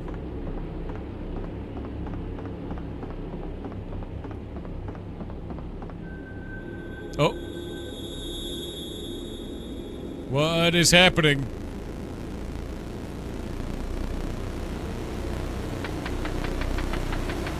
No, no, no, no, no, no, no!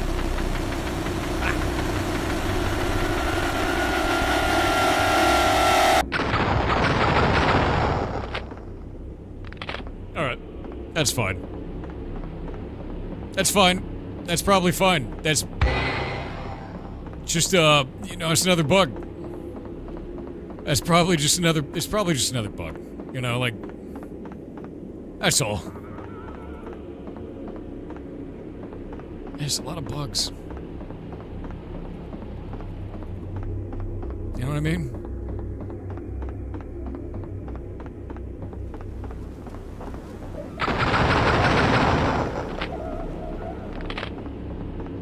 A lot of bugs.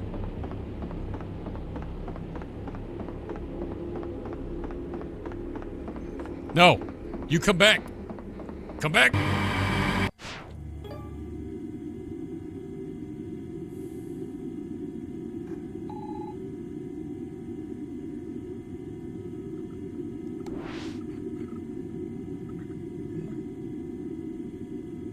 Development of the game has been temporarily suspended due to personal bereavement affecting our team. Its feedback form has been closed.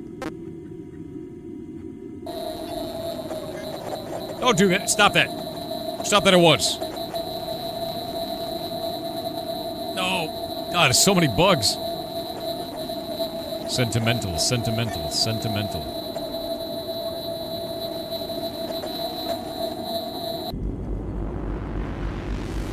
Game's haunted. Game's haunted. Oh, game's haunted. Oh. Your computer encountered a critical error. Needs to reboot. Okay. Okay. Guys, you wouldn't download a ghost, would you? Would you? I think I downloaded a ghost. It's probably a big mistake, but I think I did. Yeah. Is it Casper? You could go ask him if he's friendly. That might work, right? Just go right up and ask him.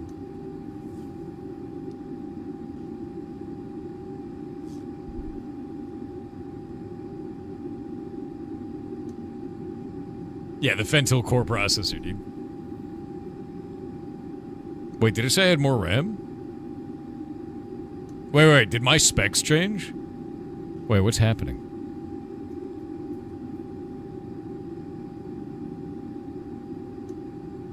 No, my computer's different.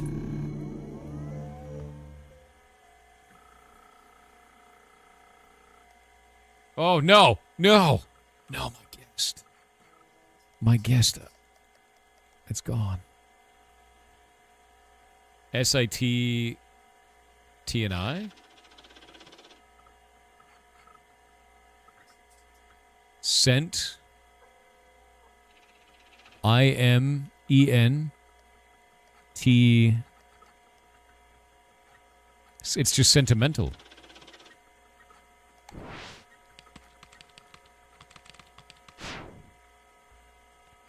It's his password.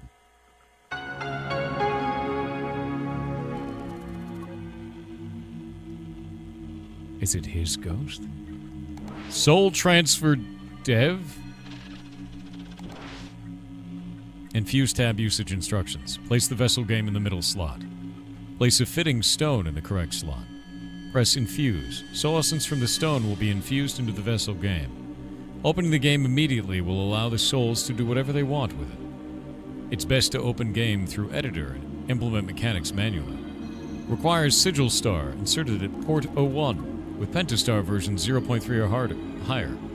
Oh, he was clearly making like a tabletop game, right? Like, that's not real. No. Department of Esoteric Research. Yeah, this is all like a TTRPG setting, right? Right? We didn't download the key to the file actor. That couldn't. No.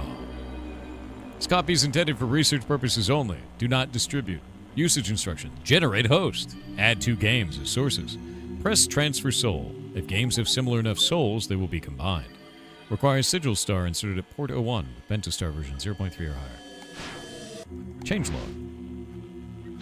Updated backend to support shaders. Updated backend to improve loading times when starting up game. Nan geometry should no longer corrupt graphical assets. Added Infuse tab. Only compatible with games running on Sigil base 1.3.2. Oh my god. Basic functionality is in. Extracted applications are unstable at best. Missing signatures, old applications are lost. Pentastar dumping souls. Manage to stabilize combining games. No more crashing. Actually, let's go up the list. Change to open combined game. Crashes almost immediately. Combinations of graphical assets cause visual artifacts. Found a way to properly transfer graphical assets to new game. Only minor visual artifacts remain. Games remain unplayable. If two games with similar mechanics get combined, game is somewhat playable. Notice that combined games' graphics are more defined, higher definition. Possibly, Pentastar can fill in the gaps in packets. Promising. We'll research more. Refined soul transferring process. Games of different genres can be combined successfully. Soul compatibility perhaps not as important as I thought. Needed to upgrade CPU sigil hardware interfacing. Game's not completely playable yet, but first results are interesting. Had the idea to increase compatibility by reinforcing base with other souls using sigil. Seems to work even if fuel games have completely different soul signatures. Frame rate incredibly high, causing time delta discrepancy. Pentastar has more power than anticipated. Perhaps GPU only is too much? Big breakthrough. Transferred the souls of two graphically intense games. I was able to create a game that has 3 dimensions. Not the fake stuff. Real 3D. This is huge. Potentially, Pentastar method can become base for a game engine. I just need to find a way to create an engine of some kind to develop my own game on. Invented packets. Might be a risk, though. Managed to stabilize combined games. No more crashing. Added infusing tab to streamline sigil reinforcement. Will serve as possible base for my own game. Last update for a while I focus on engine research. He just wanted to make a game, so he merged souls to do it. That's probably fun. To do, CTF, fixed geometry missing in pool. Schedule meeting to design CTF forest. Post update on progress since alpha.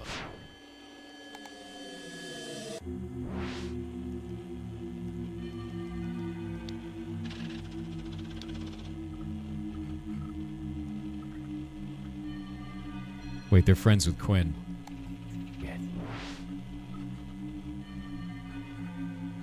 Hey, I just wanted to say I really liked the alpha test of the game.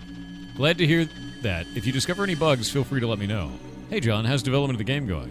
Hey John, me and some other people are still playing the alpha version and are loving it. Can't wait for another official playtest. He's just a fan. He's just a fan of the game.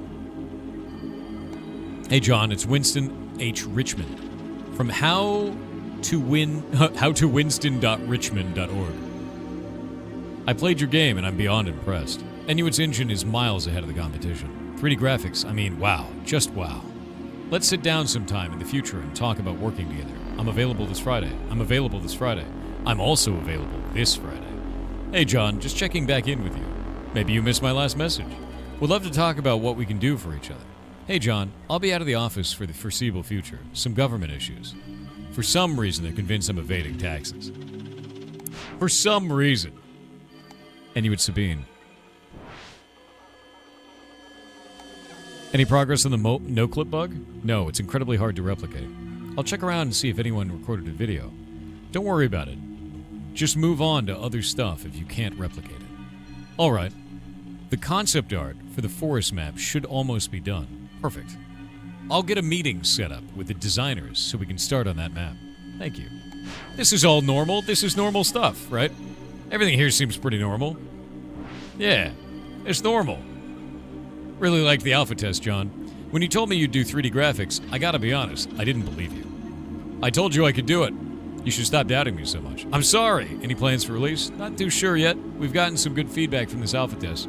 We just have to put that to good use. Alright. Well, if you ever need someone to play with, shoot me a message.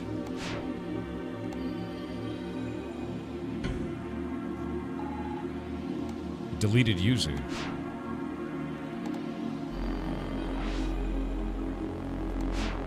Browser. What was the last website he went to? Bookmarks. John Mullard. He had another bookmark. We should look at his downloads, too. No downloads. John Muller's blog. Welcome to my personal website.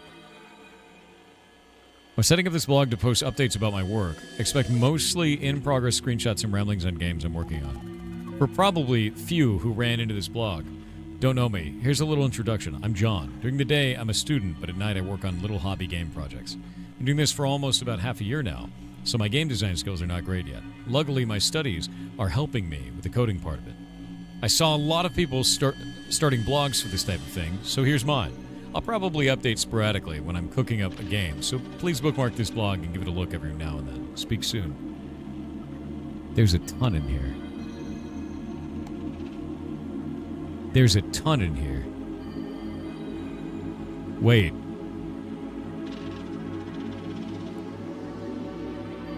So he was doing soul merging to make the game and had a blog talking about the game he was building publicly. And nobody knew what he was doing to build it. And this went on from 1961 to 1974. Comes with a heavy heart that I have to say development of the game has been temporarily suspended. I'm also stopping posts on this blog and locking my email. I just need some time to process all this. Don't worry about me, I'll be okay. There was no mention of what happened.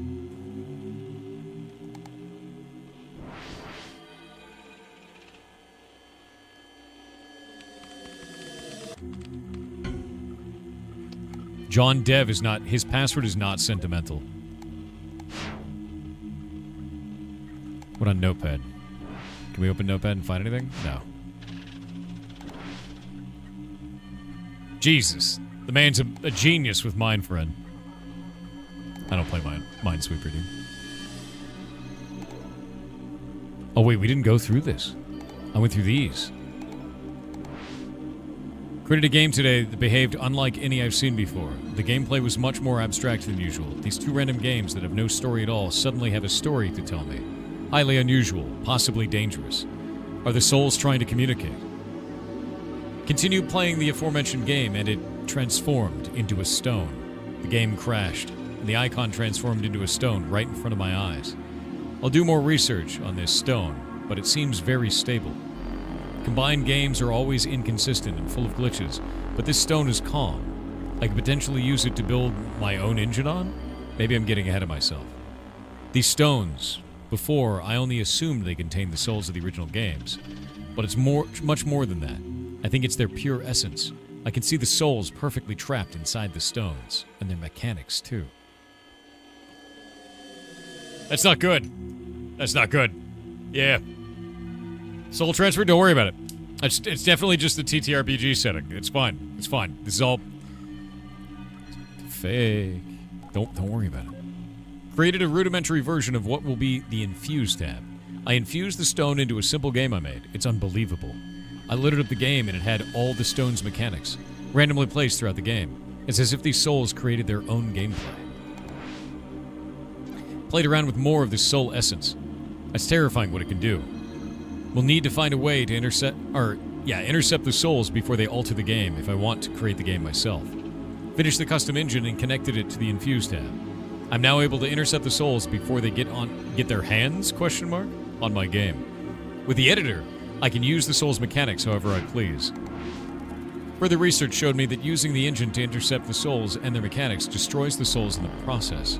It seems a game's soul can only exist without any external influence.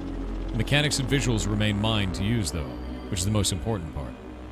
Confirmed that destroying a game's soul through my editor doesn't influence the original game in any way. Good thing, otherwise a lot of games would have already been destroyed. I noticed older version of the CTF prototype have lost their soul. Creating a new version of the game seems to destroy the previous soul of the game. Need to research this more. Further research showed me that using engine to intercept the souls and their mechanics destroys the souls in the process. It seems a game's soul can only exist without any external influence. Oh wait, this is the one we already read. I was like, wait a minute. Today marks the day I stopped my research. I've completed the base for the CTF game. I infused it with 3 stones, each containing mechanics, visuals, things I need to make this game. I'm getting married soon. I'd love to spend more time on this, but I created exactly what I wanted. No use in playing with souls any longer. Best to leave them to the rest and give my game its own soul. What do you mean, give your game its own soul?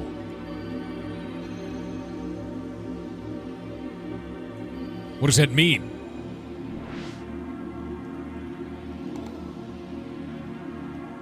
Mindfriend data.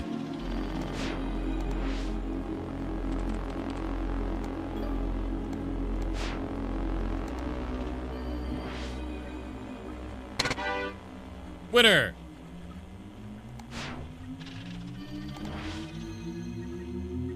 Alpha feedback. Update menu look. Navigation is confusing. Add jumping. More variety in Gorge. Imagine if you clicked the mine. I know, right? That'd be a mess. That'd be so funny, dude. Okay. CTF beta? Wait, no. I killed it. Soul transfer.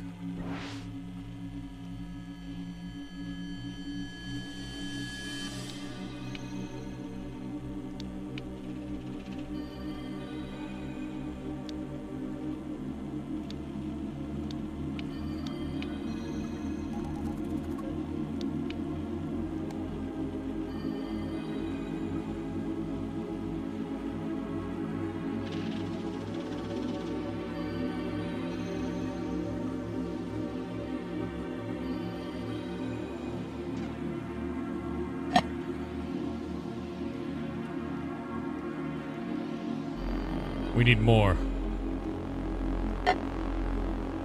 Huh.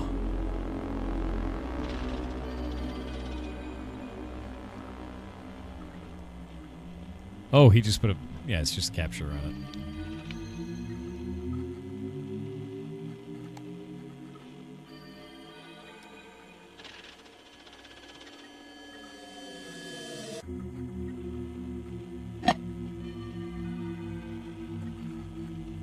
I mean, it's going to destroy the originals, right? That's what he said. Maybe I don't want to do this just yet. Oh. Where'd they go? Okay. I think I'm going to wait. I think I'm going to wait to do this, because it'll destroy it. Although we know how this works now. We could put Mindfriend in it. Oh yeah, well actually, you know what? Let's do that. What if we did Soul Transfer with Mindfriend? We played the CTF beta before. What if we... Not compatible. Not compatible, huh? Because they're too different. The games are too different.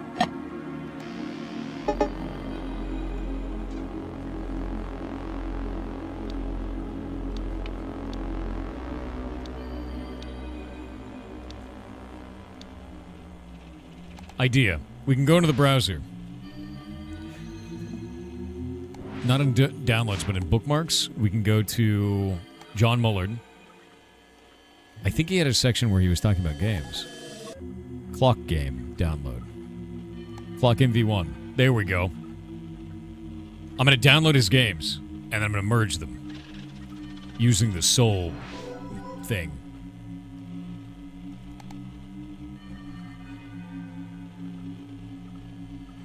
It's a good idea. It's a good idea.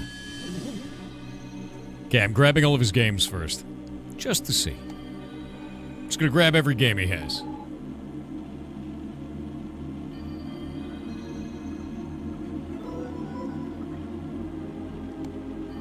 Okay, that's all of the games on the website, because those are the ones that have the links. I think that's him and his wife.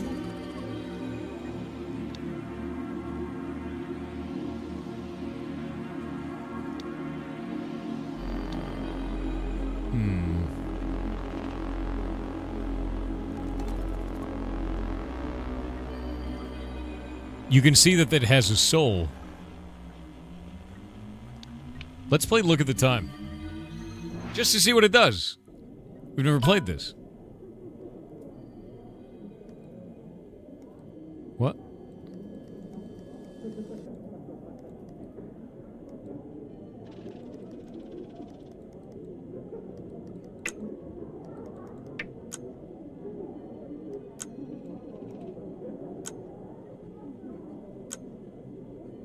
we got ads. I'm gonna wait in the ads. Gonna wait in the ads.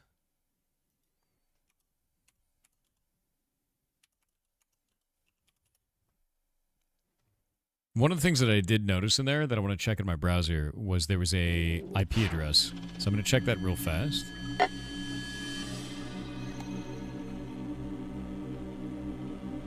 $187.34.465.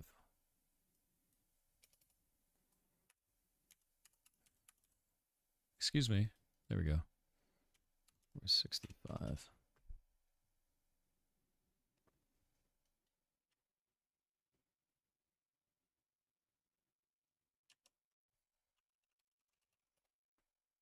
Boop, boop, boop. Because that's a valid IP address. Which is rare.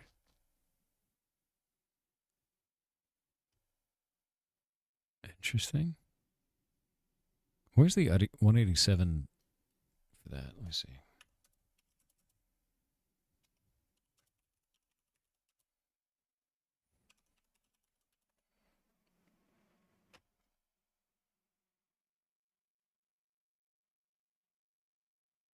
Should be internal network. We'll have to do it internally. I forgot what 187 is. Yeah, it's internal. No, it's not leaking your IP. It's an internal network for this. It's also running on localhost 666 for the port. It's funny. Love this game already? Yeah. Waiting in the ads.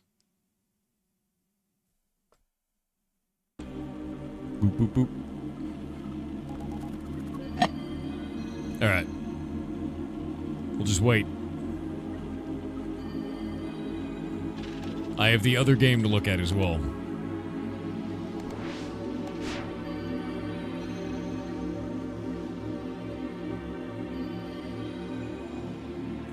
What's up, Dragonfire? Alright, we're gonna move back up. Clock game. Thank you for so much downloading. Look at the time. Time is stopped. Win back the hours by racing the hour hand. Swing the pendulum back and forth to make the minute hand tick a full circle before the black hour hand reaches the end. Time goes a little bit faster every hour. Arrow keys can swing the pendulum. Big swings take longer, but make for bigger ticks.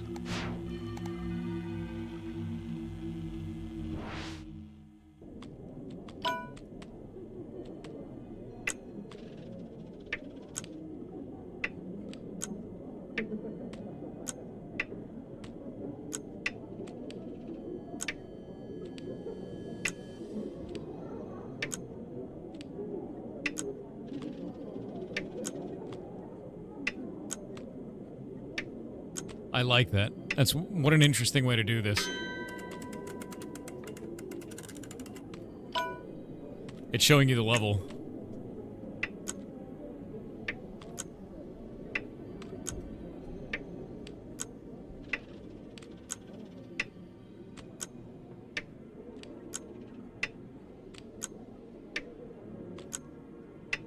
Yeah, that's the level for that.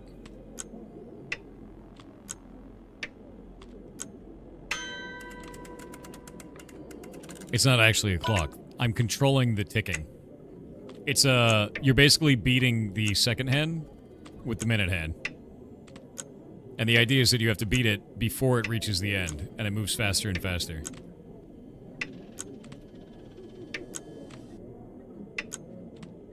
Well, this is waiting for the jump scare. Dude, if it happens, I'm gonna shit myself. So, I'm gonna close out of this. I want to look at the other game. Dungeon Blade. What is this one? They trapped you in this dungeon. All you have is your trusty blade. You must escape. Space is attack. Move forward and backwards. Look left and right is the arrow key. Okay.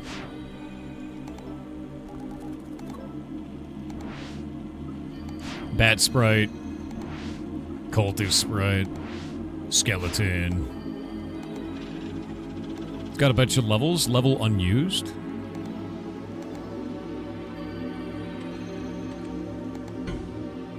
Huh, I wonder if I could change the names of the files in some way.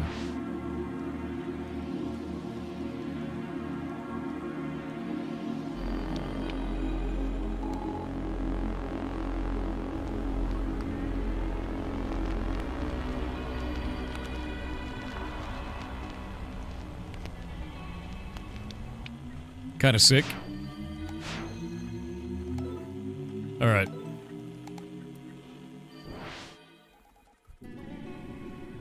They trapped you in this dungeon.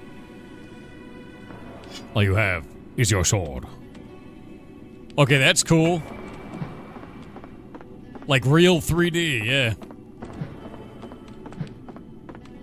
It was like unheard of at the time. Oh. Oh shit.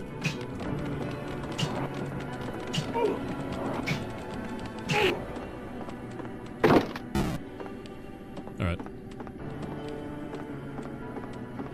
True 3D, shit.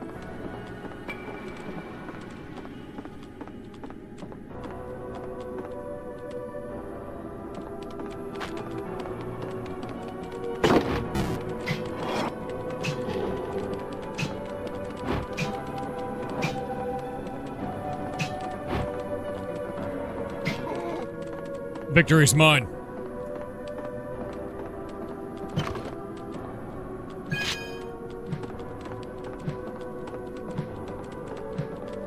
There's so much game in this game, yeah.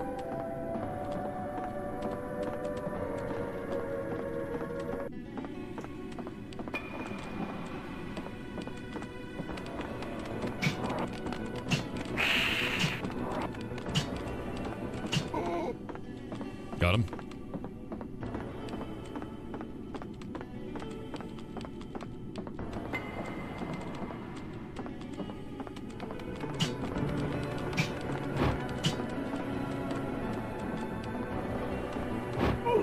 Oh crap. I was hoping that I would dodge it by going directly perpendicular to him. More range. Wait. Did I just knock that light out? I can break the lights. That's weird.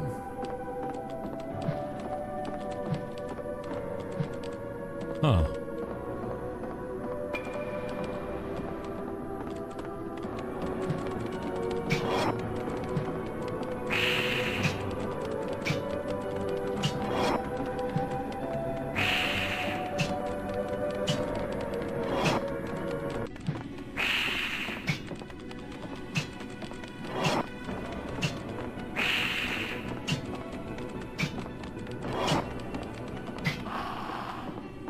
Nice.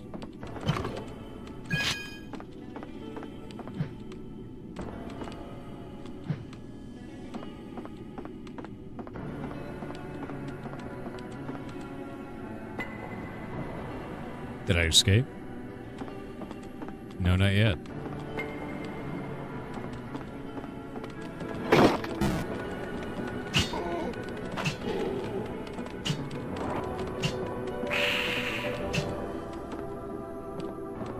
Another chest.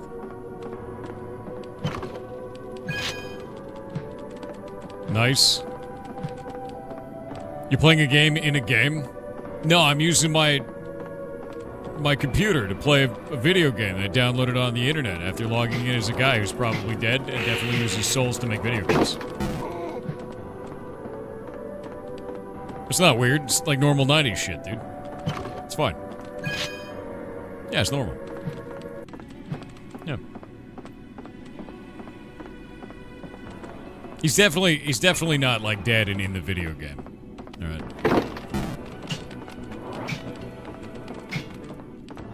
Yeah, definitely not.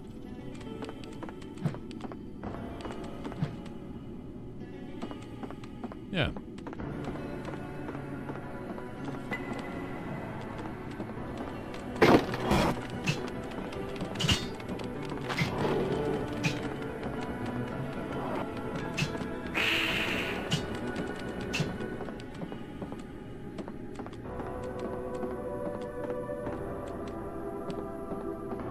Alright. How far must we go?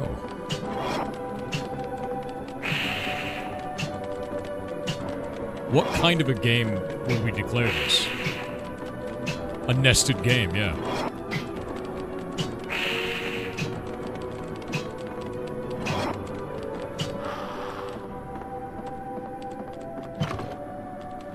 Oh, plus damage. Okay, that's busted. Now we're styling. Yeah. I wonder how far it actually allows me to go. Is there a win condition?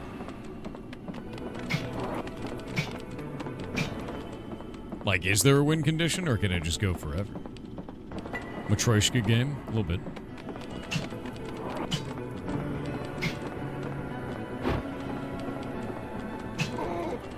Got him.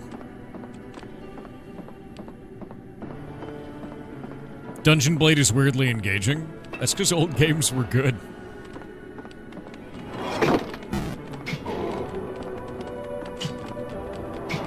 Like, you don't need, like, a super impressive graphics, like... Old games are good, man. Feels like Hexen? It does have a little bit of Hexen feel to it. It's just like a simple... Wait, what is that? I can see out of the dungeon. Am I on the top floor? I can see out. We're almost out.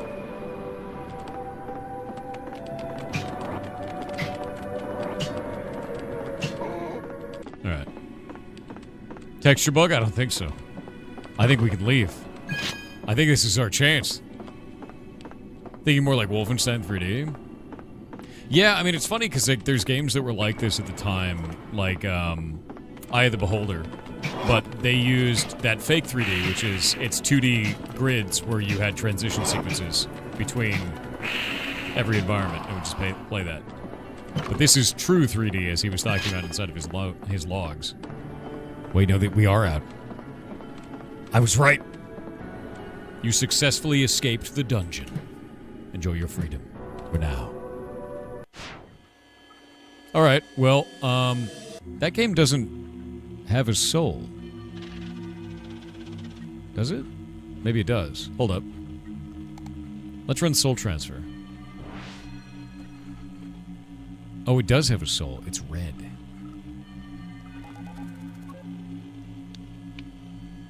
CTF Beta doesn't have a soul. What does this do? Oh!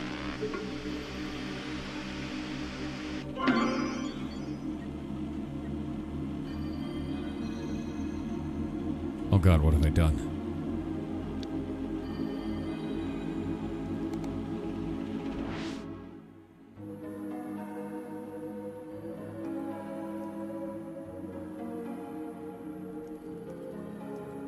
I've made a huge mistake.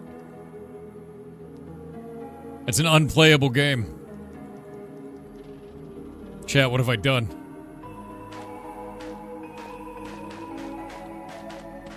There's gonna be a mine in there, isn't there?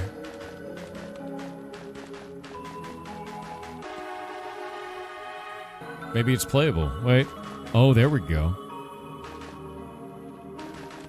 So we've taken Mindfriend and merged it with the dungeon game. That's hilarious.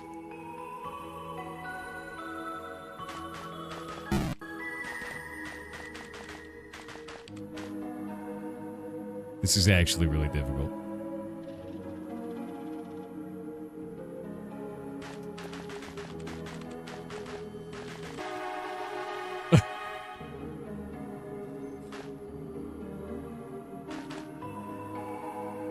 Wait, how do I do this one? There's no way to do it.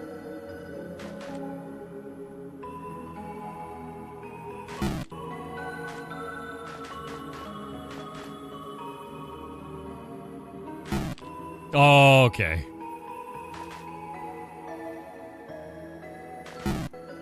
Nope. I can go diagonally, though. I think I can do it. Oh, I almost had it.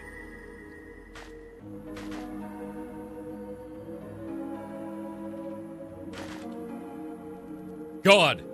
God among gamers. Can you shoot? No.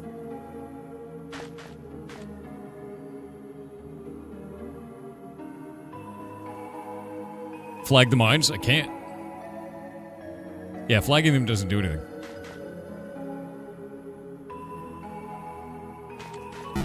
God damn it. I pressed down into the side, it did do it.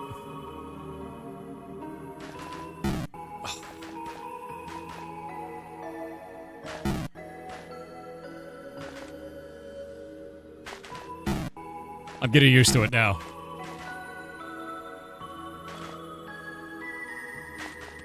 All right.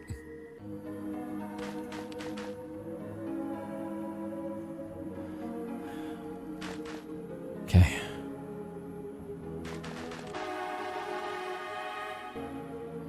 Way more stressful than I thought it was going to be honest with you.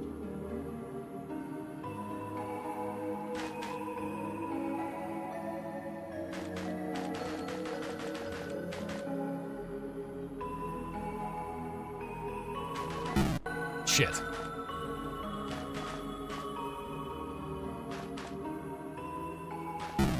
What?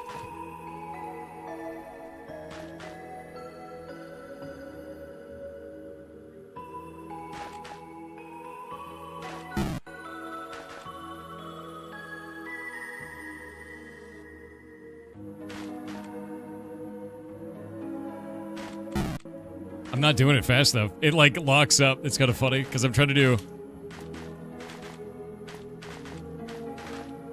There we go. I gotta get the timing right.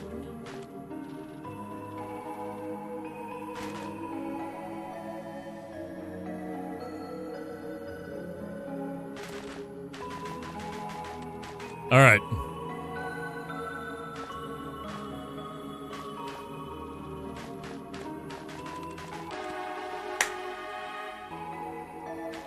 Dude, how many levels are in this?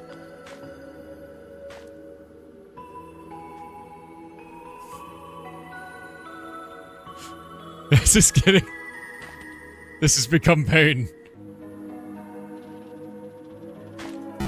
No.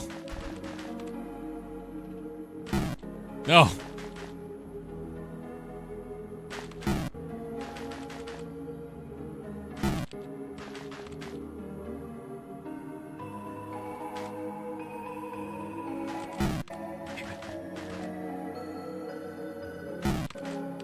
Nope. That way won't work. This way won't work.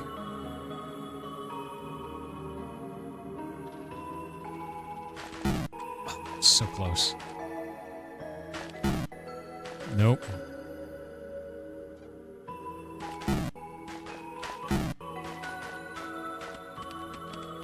Is there a way through?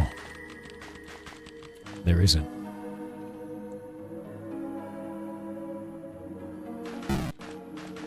Wait.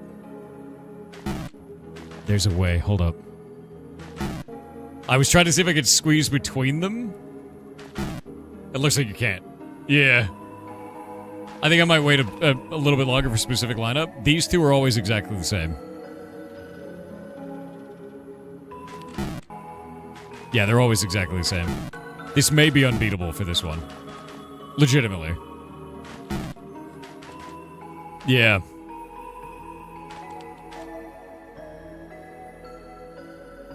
Now, what happens... What happens if we merge that one? Wait. I'm going to separate those games back out. So we keep them. Then I'm going to go into infuse. We need to make a crystal. What would we infuse? The CTF beta? Okay. We need to transfer other games into this game. Dungeon Blade works, but what about Clock Game? Clock Sweeper.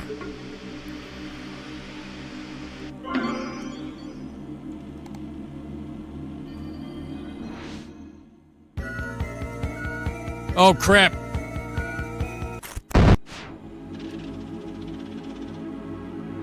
I don't know what I expected. I don't know what I expected. Damn it. It's just a bomb. Damn it.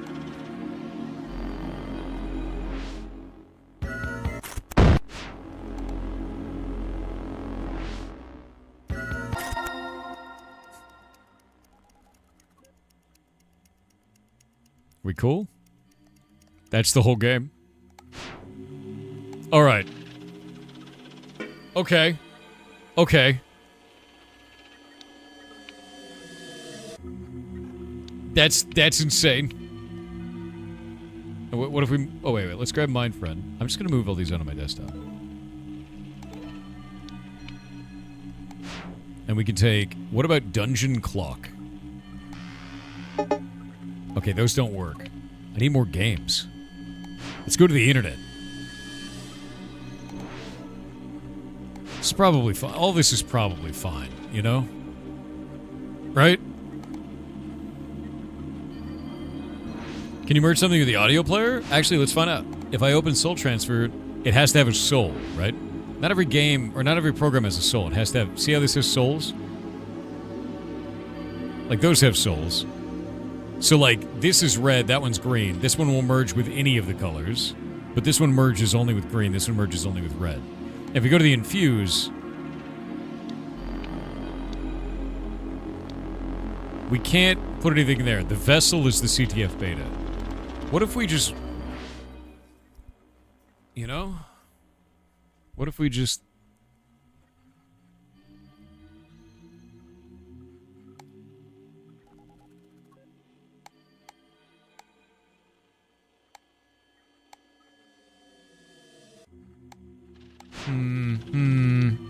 Idea. Won't do it, because there's no soul in it. Maybe the soul is white? Just in case I want to test. Just in case. Okay, no. We'll have that in there. I'll go back to the Infuse window. We'll pop it in there. For soul transfer. It's just sit inside of that. I want to go to... Browser. We need games.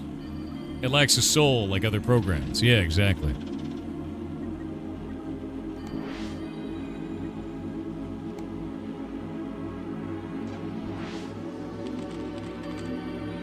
Can't talk to them. What about Quinn?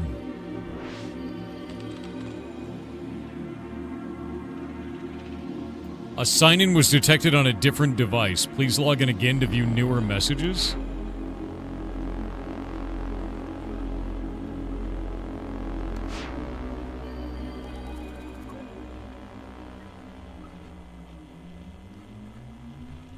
I have an idea.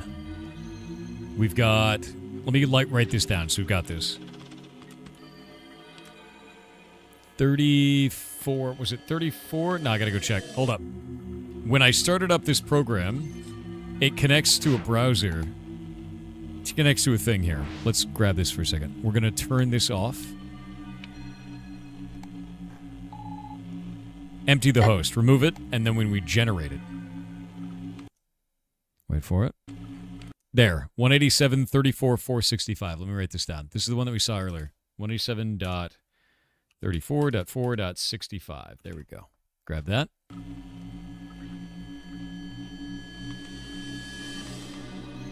And now, we'll close this out, go into the browser, and type that in.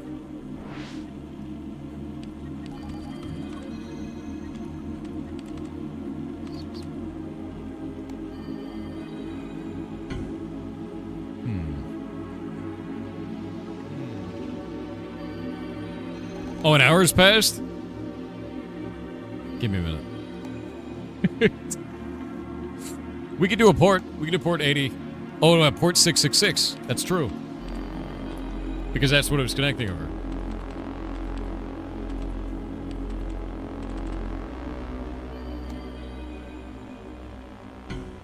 Couldn't do it.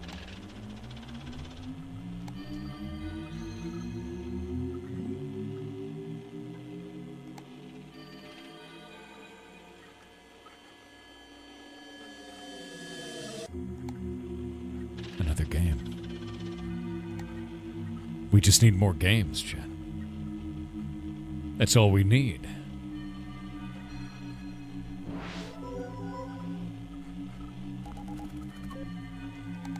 Yeah, we don't need anything else. We don't need to play them. We just need the games. Yeah. I will call the devs in a moment. I want the games first. It's not an addiction. It'll be fine. Fishing with knives, yes. Yes. Yeah, I have to have a full library of games.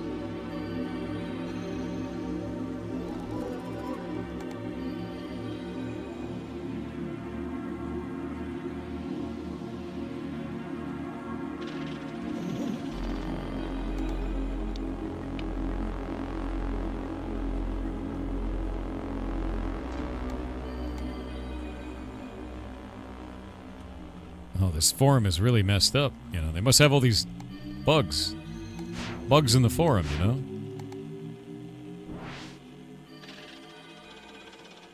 Oh, it has a soul.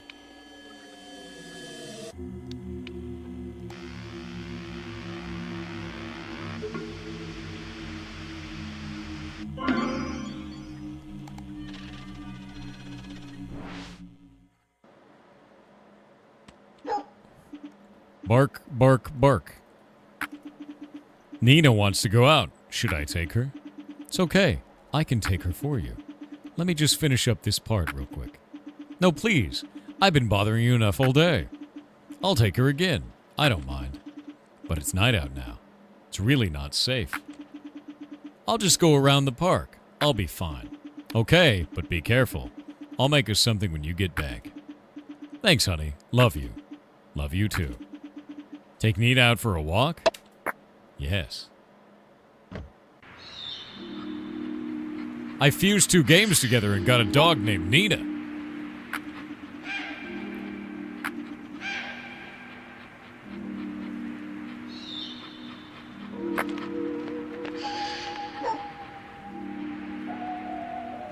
Ruben, the game you're talking about is Greyhack. Awesome game. What's wrong, Nina? You see something? Bark, bark. You're having trouble seeing where you're going. Keep going.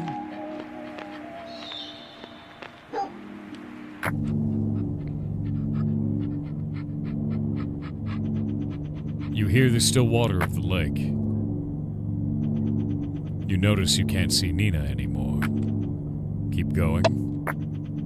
You can't see anything. You decide to keep going.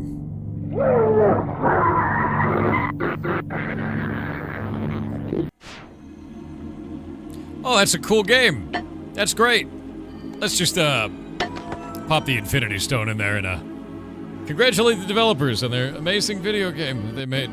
It was totally... The dog is fine. The dog is... I'm gonna call the devs now. Oh, developers. I will be in the No Players Online channel when you are ready to join.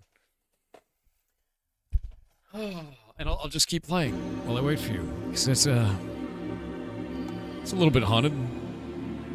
It's a tad haunted, you know? Hello. Can you hear me? Hello. Yes, I can hear you. Alright, I'm going to turn the audio down. This is quite loud in game. There we go. Okay. See if that volume sounds better. I better. was watching the stream and now I can hear like the delay, so I'm having to like mute you in stream. Definitely mute the stream, yeah. So, this game is cool. Can you explain to the audience who you are and what it is that you do? I'm going to pause the ads before they try to cut us off. There we go. But yeah, let everybody know who you are. Just explain. Go for it, man. So I hate to disappoint everyone, but I'm not actually the lead developer on this game. My name is Ted, and I run the publisher. Well, it's mine. I own it. The publisher, Black Lantern Collective. So totally fair. I've been working. Yeah, I've been working with Beeswax Games for like, I don't know, 5 years. I just can't even remember when I first fucking met them. It was like 5 years ago. I think. Shit, can I swear? Yeah, you're fine. It's already too late anyway, but that's fine. Whatever. It doesn't matter. This is how I do business like this too. I really should stop. But whatever. Yeah, no, I've known the developers for a long time. And yeah, we published No Players Online, and it's been cool until it got fucking DMCA struck, and that sucked. But now it's back, and thank you for playing it. Yeah, no, I heard about that on Twitter that you guys got struck, and then there's a critical moment when a game releases, and it's for the first, like, 7 days of the game being out, just about 7 to 10 days. And if a game, for whatever reason, is unavailable during that, you just lose the Steam algorithm forever. It's just gone, right? So when their game got taken down that first time period, that critical window, I was like, okay, I'm going to reach out to these guys, because that's an awful time for that to happen. So here is the video game. Definitely go and grab this. I'll link this to you guys. Yeah, go wishlist the game. Seriously, straight up follow it. I haven't even done it yet. There we go. Done. By the way, I think I'm using my wrong. Tell me if this microphone's better. Give me a second. Can you hear me better now? That is way higher quality. Yeah. Okay, cool. Sorry, I got a new webcam and it fucking was fucking with my headset mic, Sick. so just technical issues. My bad. No, you're totally fine. Not a worry at all. Dude. Please buy the game, whatever. But I'm mostly like, I don't even like, devs care a lot about, not being homeless. I just think people should play it because it's like really unique and weird. So it's actually interesting.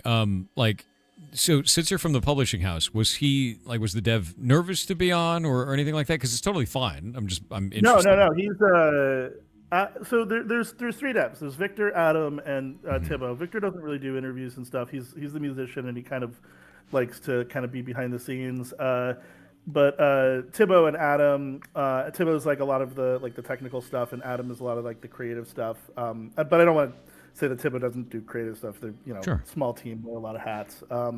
They're just in Korea, and it's like they didn't want to wake up for this. That's totally fair. I mean, like if they want to have a chat as well, at a time that makes more sense, because like I'm in West Coast United States, but I stream from midnight till noon, right? And like we could always do an offline interview if you want, if we want to add that to the video and stuff.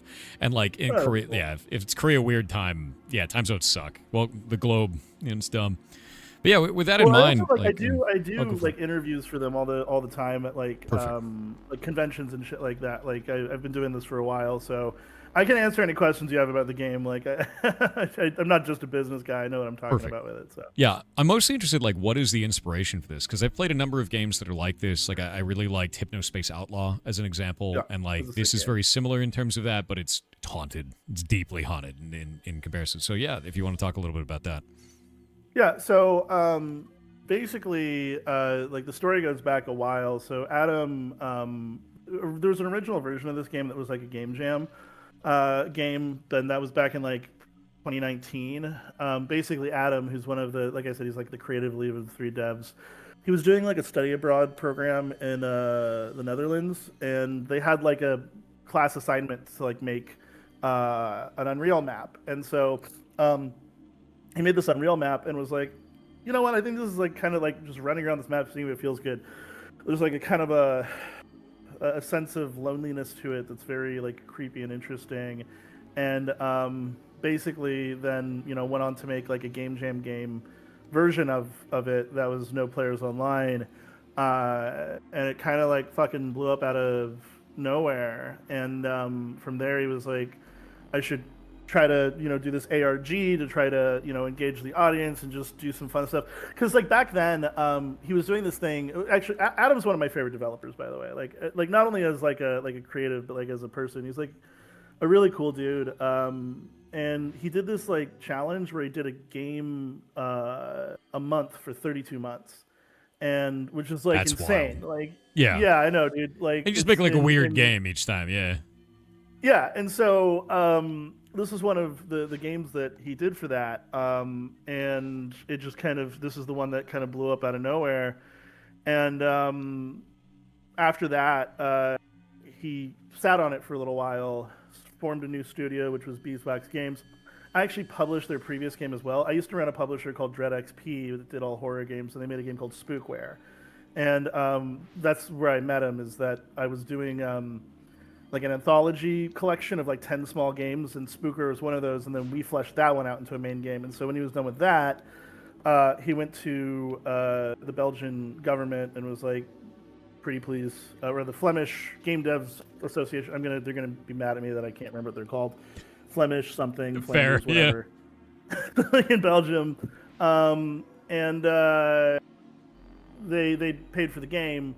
And so he started. They started developing it, the three of them, as Beeswax, and basically, when they were like formulating the idea for the game, they didn't want to just like do something that was like, because like the initial premise of it, of being like an Amanda bit, there's certain games that like work as short concepts that don't work as longer concepts. Yeah.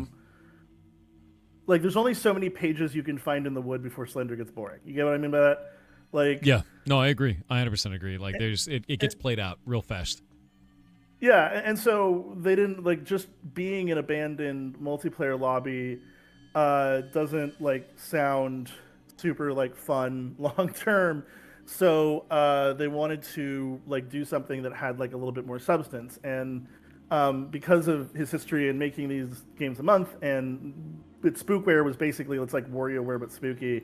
It's also a really cool game. I would recommend people check it out, but I don't. I'm not friends with the people that own that company anymore, so that's fine. Not Beeswax, the publisher. Yeah, no worries at all. But no, I mean, you should still buy it because it's a cool game. I'm just being a petty little bitch, but I love that. I love that you can get like this. This really does feel like it really does feel like something like Hypnospace Outlaw, like an entire in-game universe for this. And I'm just sitting in the '90s web on some like tiny weird machine, right? Like, it actually feels fantastic. Cool. Yeah, I love. So that's the thing, is that like they put. One of the things that's really difficult to like teach developers is like vibes, and like the best way to get vibes is to like create an experience that your brain doesn't like see the cracks in. And so when they were making this game, it's like there's like such an attention to detail to making it feel authentic. From like the forum to the way that you can like drag the icons to like the way that the file system works and things like that. It's just I love the attention to detail of it. Yeah. Yeah, and I love we can even use like search and do download, and it shows me everywhere that there's a download on the website. Just done. Like, yeah, I love that all of this actually functions, and it feels fantastic for that reason. Yeah. And like, so the thing is, like, one of the reasons that these like kind of forms exist and stuff, and this actually goes back to the question you're asking, like the inspiration. They didn't want to, like, the game, they wanted to make a game basically about making games, like, because for Adam, like the creator, the story of No Players Online, like when we look at it from the outside, we see just like the one game that he made that did really well. Like, we like to view, we can't see the totality of like a developer's life, of the production history, etc. And so he wanted to make a game that like reflected how he felt about that time in his life and like the process and stuff. So he made a game essentially about making games, about games that have souls, about games like, you know, but the wraparound of it is this love story that you haven't really gotten into yet, but and I don't want to spoil it, but it's I've gotten some of it, but yes, some of it, only a little bit. It's supposed to be about, you know, how do I even put this? It's about like walking away from something and then coming back to it and then trying to like resurrect something that you had left behind, and like how you've changed in the meantime and how that changes what's there. And then like later in the story, you'll discover Sarah, who's the love interest, and she's like a traditional artist, like a painter. And so the interaction between like art, like what is the different, the games as an art medium, like what is like, how does it fit into the overall pastiche of art? Yeah, and so it's really those reasons, like that kind of shit, that I love about this game. Like the creativity, not only in the mechanics, but also in like the kind of the boldness of the storytelling. I have managed to infuse the CTF with another soul. Oh. 5th of October, 1974. CTF Gorge. Oh! Those fish explode!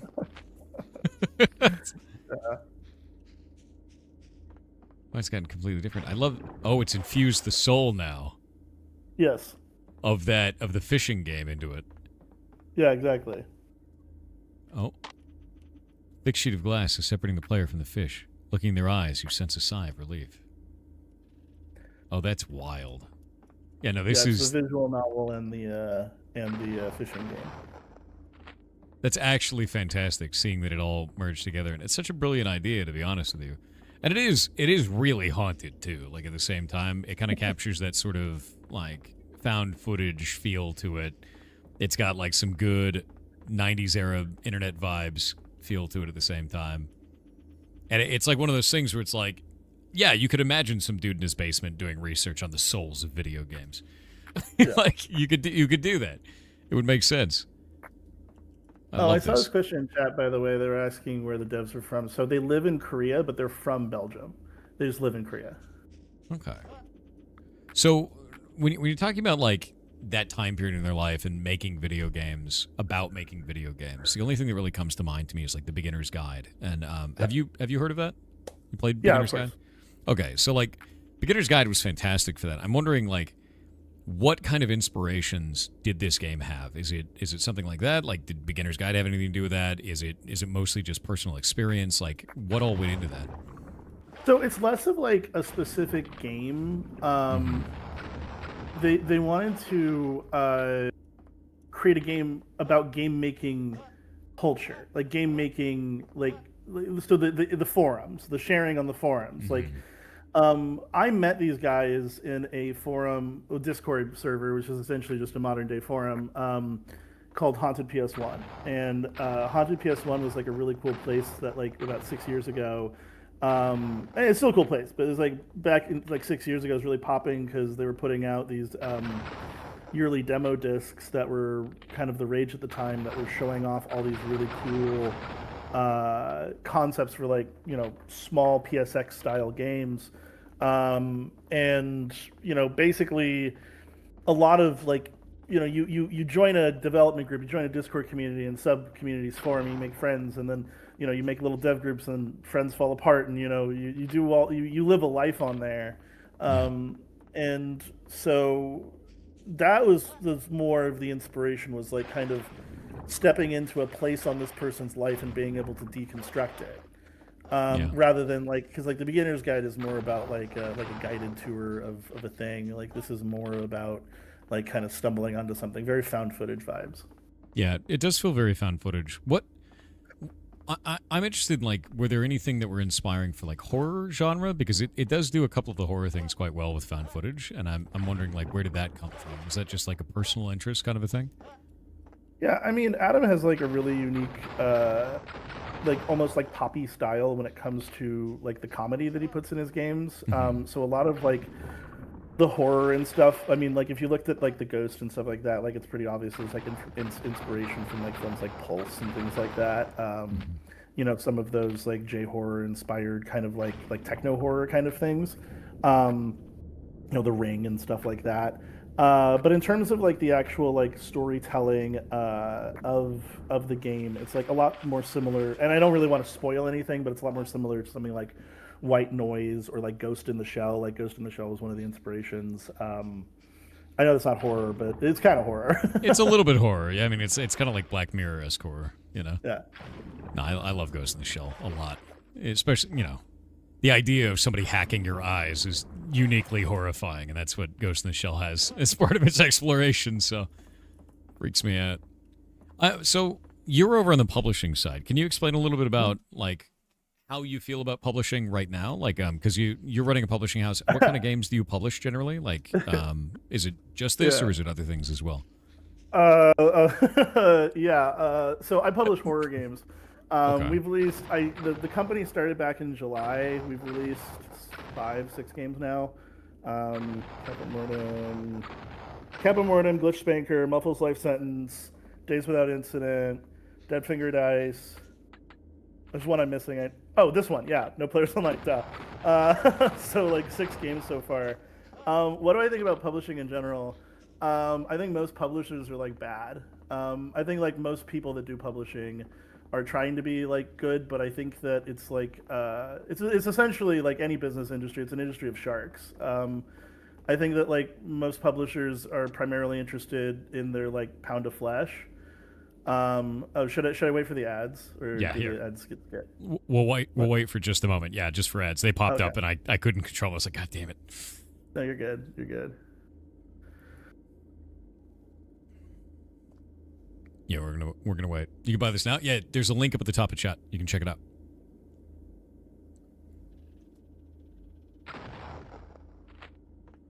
I'm stuck inside of the match. The horror.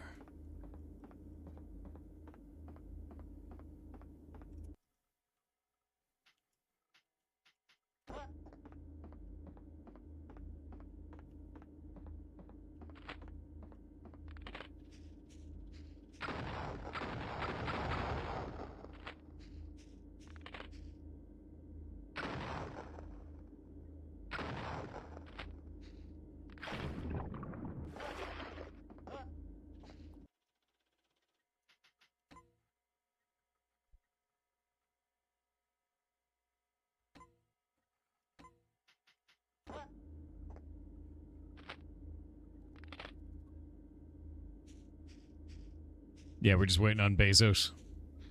You're good. The good old ads. I'm just sitting here. I'm good. Don't worry about it. Yeah, no, I was just talking to chat.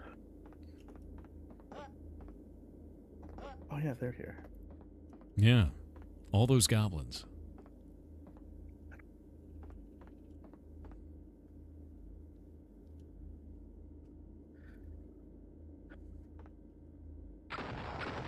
I'm just shooting fish, Chad. It's fun.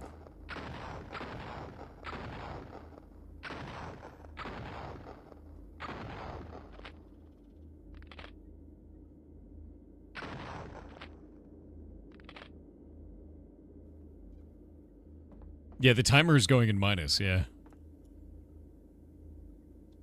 All right, ads are over. We were talking about how you felt about publishers as a whole currently, and you described it as publishers are looking for their pounded flesh. Yeah, I mean, like, Yeah. I think that like publishing as an industry, like the foundation of it is like inherently evil. It was like a necessary evil for a long time when like you had to like get games in stores by like putting them on discs and like selling them on a shelf. But with like digital distribution, like the purpose of a publisher has become like really vague. So I think that like it's like generally the way that publishers function is like as a loan shark. Like they pay you, you know, you go to them so you can get some kind of sum of money to make a game because games are expensive and hard to make. And then, you know, for the privilege of giving you the money, you have to pay them all the money back, plus whatever, you know, surcharge on top of that, plus all of their expenses for marketing, QA, localization, all that shit. And then also they get to take like half your game's profits. I always thought that was like evil. I don't much like that. No, I but describe also them as think- vampires, so we're in complete agreement with each other, to be honest with you. It's a lot of vampirism out there in that regard. Yeah, it is. And I don't know. I don't like. I understand that like a lot of people. I think like most people just in general are trying to do the right thing. I like think that most people are not like trying to be evil. But I do think that like the question of like what can a publisher offer is like changed, and like it needs to change like in the future.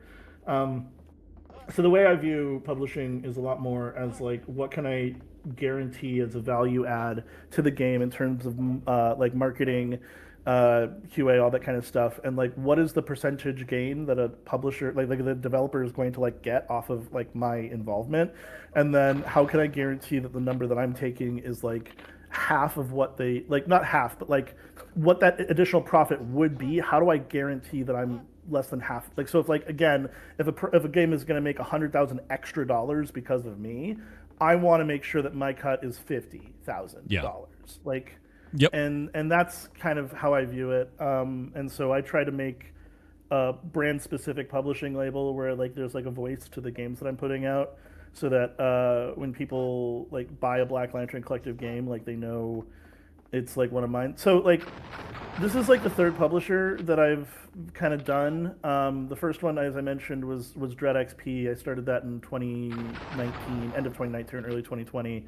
I did a bunch of cool indie horror games. Probably the biggest one there was The Mortuary Assistant, but I also did a game called Amanda the Adventurer, My Friendly Neighborhood, Sucker for Love, and then like a bunch, Dread Delusion, a bunch others.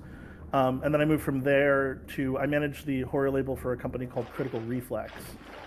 We did games like Buckshot Roulette, Mouthwashing, Lunacid, Threshold. I know those games. Yeah. Those Those are awesome. those are some really good ones. I'm proud of the work that we did there. But I left and I just wanted to own my own thing, and moved over to Black Lantern. And I didn't have like any money to start, so it's been kind of like a slow growth process. Well, slow growth. I guess like 6 games in like the I was gonna first say it's quarter not is very slow. Yeah. It's slow for me in terms of like what I want from like results and stuff. I'm like really hard on myself when it comes to like results. And so again, like it was just really important for me to like put out something where it's like this is a game that like Ted would sign and Ted would put out. Because like when I moved from Dread XP to Critical Reflex, everyone was like, oh yeah, I could see like these are games you would sign. And now that I'm doing Black Lantern, people were like, yeah, I could see that these are games that like you would sign. And I like that. Like I like that. There's that kind of sense of familiarity with what I'm doing. And so yeah, that's kind of what I do. And then I try weird marketing stuff, and then I work really hard to make sure that the developers are getting the best deals that they can when it comes to like Asian marketing or PR support or localization and all that kind of stuff. And so I leverage my innate charisma and likability into savings for the devs and higher sales. And, when you said that you want to make sure that if you get $100,000 of extra income for the game, you want to take $50,000 of that. That's I know you're just ballparking that. I think that's generally what should happen with a publisher. It's one of the things I talk to the community about a lot, is that a publisher should never take more than they make for you. Like that doesn't make any sense. More often than not, what I end up seeing like games get hamstrung, where even though it's not taking all of the extra added value from it, they end up paying a percentage of that permanently, and that ends up being kind of a detriment to creating games in the future. As a publisher, how do you avoid that sort of scenario? There's like a chart that I have of like the wish lists before I pick up a game and like the wish lists after I pick up a game. Like I can pretty much tell what my like accelerator like rate is going to be. I can usually like basically increase wishlist gain by like somewhere between like 200 to 300%. And like you can look at the Steam charts and see that. And then it's like a pretty simple calculation of like how many wish lists can the game reasonably make in that time period.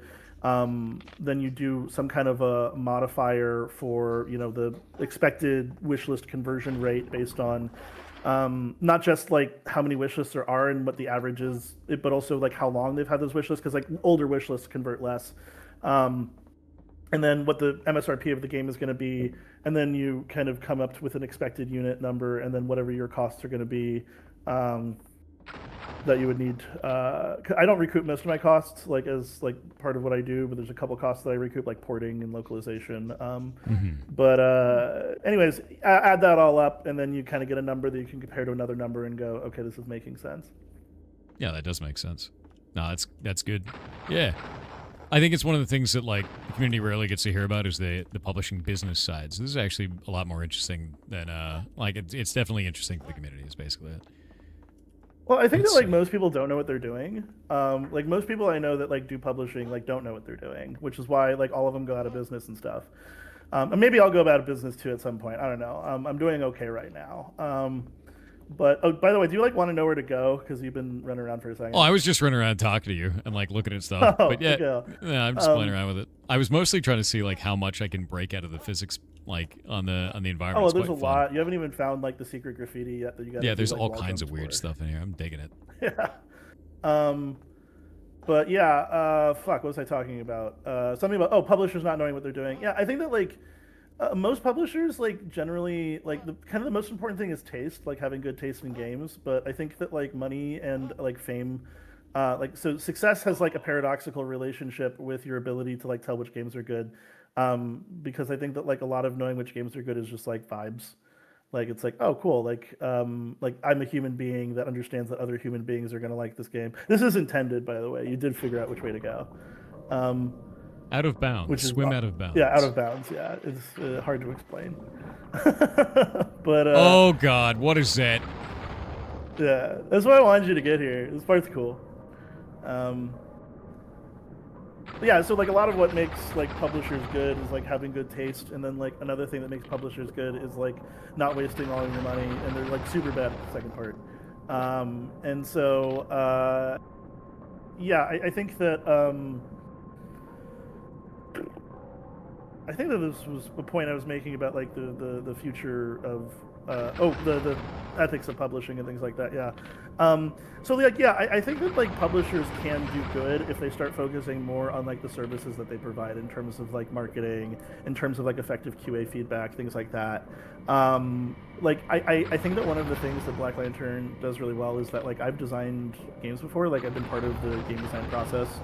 And like basically everyone on the team, QA producers, whatever, are like just huge like horror fanatics that are all, you know, game designers as well, or, you know, have designed different systems, things like that. Like one of them is like an RPG tabletop designer. Another one is like, you know, like junior coder, things like that. And yeah, I think that's like really important for being able to like provide good feedback and help a game, especially like as a service to indies who are like, in general, like most indies, like especially solo developers, it's like a really lonely life. Because you're working on your art and like you're just fucking, you know, it's just like sucks being alone all the time. And so like having that friend that's there to basically bounce ideas off of, like, I know that sounds like trite, but like you can't discount the value of like having other humans that understand and know what you're making and like care about what you're making there to support you. And you know, there's a real value to that, and I try to never forget that, like, you know, the power dynamic of publishing has always been like really fucked, because it's like, you know, the publisher's on top and the developers on the bottom, but like publishers won't, like developers will exist without publishers. Publishers won't exist without developers. Like we work for them, and remembering that it's a partnership. And like I always stress that when I'm signing a new game is like I don't view this as a partnership, as a like a master-slave relationship. I view this as a partnership, and like, you know, yeah. So I hope that I answered your question. I know I've been rambling for a minute. No, the rambling is actually really cool. Like it's good for people to hear, to be honest with you, because there's just so many times where publishers do just absolutely destroy a game dev, or put it into a corner where it cannot succeed. And it sounds like you've got, you know, the right heart for it, the right direction for that kind of a thing.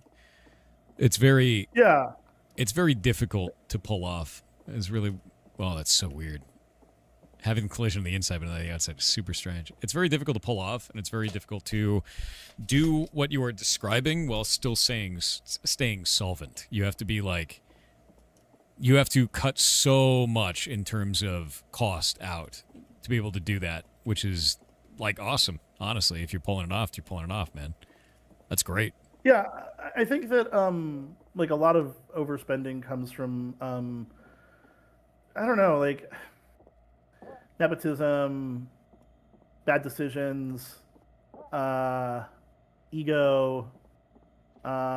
Sure, yeah. And then yeah, I think that like salaries get like really inflated, and there's certain inflated salaries is already a big thing. Like that's always going to happen inside of like a big corporate environment. I mean, like more for smaller publishers, I think it's just like lack of understanding the market more than anything else. Yeah. I think it's less malicious, you know. Yeah, for sure. But I also think that like you have to be like realistic about like where you're hiring too. So like I live in Poland now. I moved to Poland. I'm from California. I wouldn't say I don't sound Polish, but I moved to Poland because like first and foremost, the development scene out here is like really nice. Like there's a ton of really, really talented developers. But it's also like 25%. Like I pay like 25% living here than I would in America. That would do it. And, yeah. like, I mean, I moved up to Washington State because there's no state income tax. Same thing. Yeah, legitimately. Kind of nice.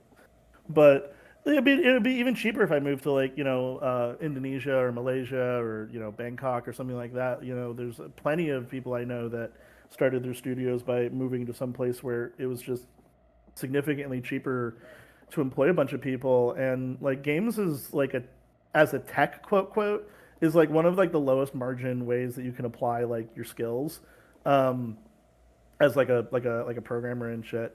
So like, everyone that's doing games is doing it like at the sacrifice of doing something that could make them a lot more money.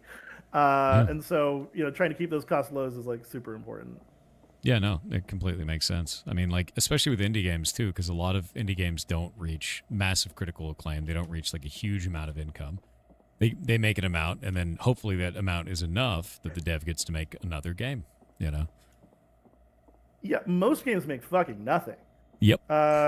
Like if you get they make like, most games like make nothing. Yeah, I think it's like if you sell 1,000 copies, you're already in the like top 95% of games on Steam or something stupid. But Yeah, that's it's also insane. just because of the number of like AI slop like horror porno games that come out. There's a ton of them. Yeah, it's absolutely absurd to be honest with you. Yep. AI will make the games for you in the future. I mean, if you want to play garbage, yeah. Like, it's like maybe. Yeah, it's like I don't like AI. I think it may. It's like the argument for and against AI are really kind of interesting to me from like an academic standpoint. Like, okay, I'll say this. I feel like what was promised to me as a child from like the techno future has like become so fucking like not that. Yeah, like if you told me when I was like a kid that like the future, like the AI of the future was going to be like what's destroying the planet, I'd be like, no, that's the good. That's how we get the cool technology of the future. That's how we get cool stuff, right? Like when the AI, like I'm trying to think of like a good cultural reference of like like robots like cleaning our houses and shit. Like I guess like It's like the I'll say Jetsons or Star Trek. But what am I, 75? Yeah, no, it's like Jetsons and Star Trek, though, man. I mean, those are the best things for it. We were talking about retrofuturism earlier today, which was like, like what we thought the future was going to be like in the 70s. And now it's like, oh, in the 70s, we thought we'd have robot butlers. What do I get today? A bunch of AI-generated women that are sending me sex messages on Twitter. Great. Like that's... It's a weird ass time to be alive. Yeah, I completely It's a super understand. weird time to be alive, but like I imagine people that like made horseshoes were like really mad when cars came out, and like I bet like pikemen were really mad when everyone started innovating with guns. Like I don't know, it's like that's what I think is like I think that the problem is that like the value of work being tied to like dollars, like there's like an inherent like clash between capitalism and progress that's like going to essentially like destroy society. So like without some kind of like UBI or decoupling of like the work incentive from like capital gain, like we're just never going to be able to like progress like meaningfully through automation without like the byproduct being the disenfranchisement of like a vast majority of people. And so like until we're able to grapple with the fact that like the fundamental foundation of our society is like so like fundamentally fucked and corrupt, I don't think we're ever going to get to the Star Trek future. I don't think we can get to the Star Trek future as long as we're like, honestly, the amount of infighting and everything that we have, especially on the internet, like it doesn't make a whole lot of sense. But I agree with you in a lot of respects with that, especially when it comes to artistic expression, because what a lot of people are focusing on is they're focusing on the throughput. They're not focusing on the craft itself. So when you have people that are using AI to jump to the end, they're not actually doing any of that craft along the way, which means they're not growing their skill set. They're not learning new things. They're not adding finishing touches that otherwise wouldn't be there. They're just getting the end result. And part of building a game, part of building any creative media, is the journey to get there, because it inherently changes the thing that you are building by doing so. And I think that many people who are just using AI to jump to the end have lost this idea. They don't realize that that's the case. It changes not only you, but it changes the work through the process of creating it. Yeah, I guess that is also like, I think that is where the divide between the people that are pro AI and against AI kind of comes in, is like, what is the purpose of craft?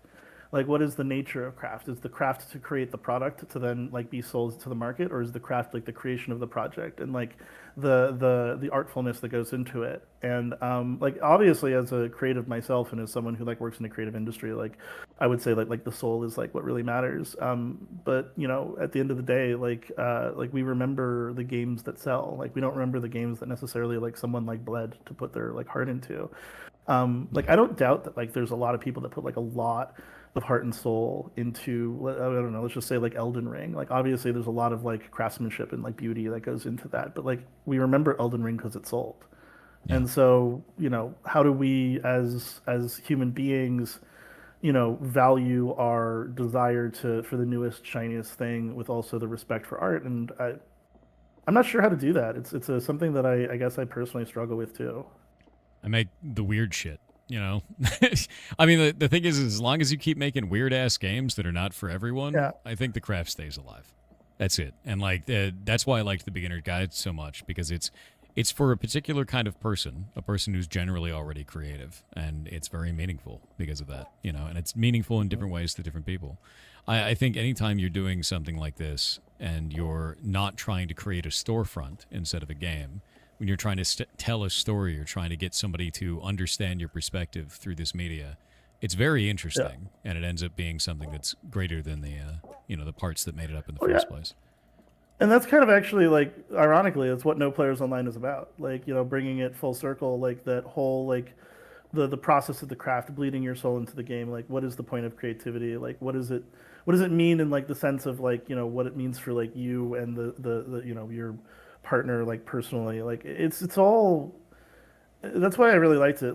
Adam, I guess I won't tell his story. You can do a follow-up interview with him about this, but sure. Adam was going, the process of him making this game was also a very emotional journey for him personally, moving to a new country in Korea, starting a relationship, finding, learning the culture there, deciding to leave, ending the relationship, all that stuff.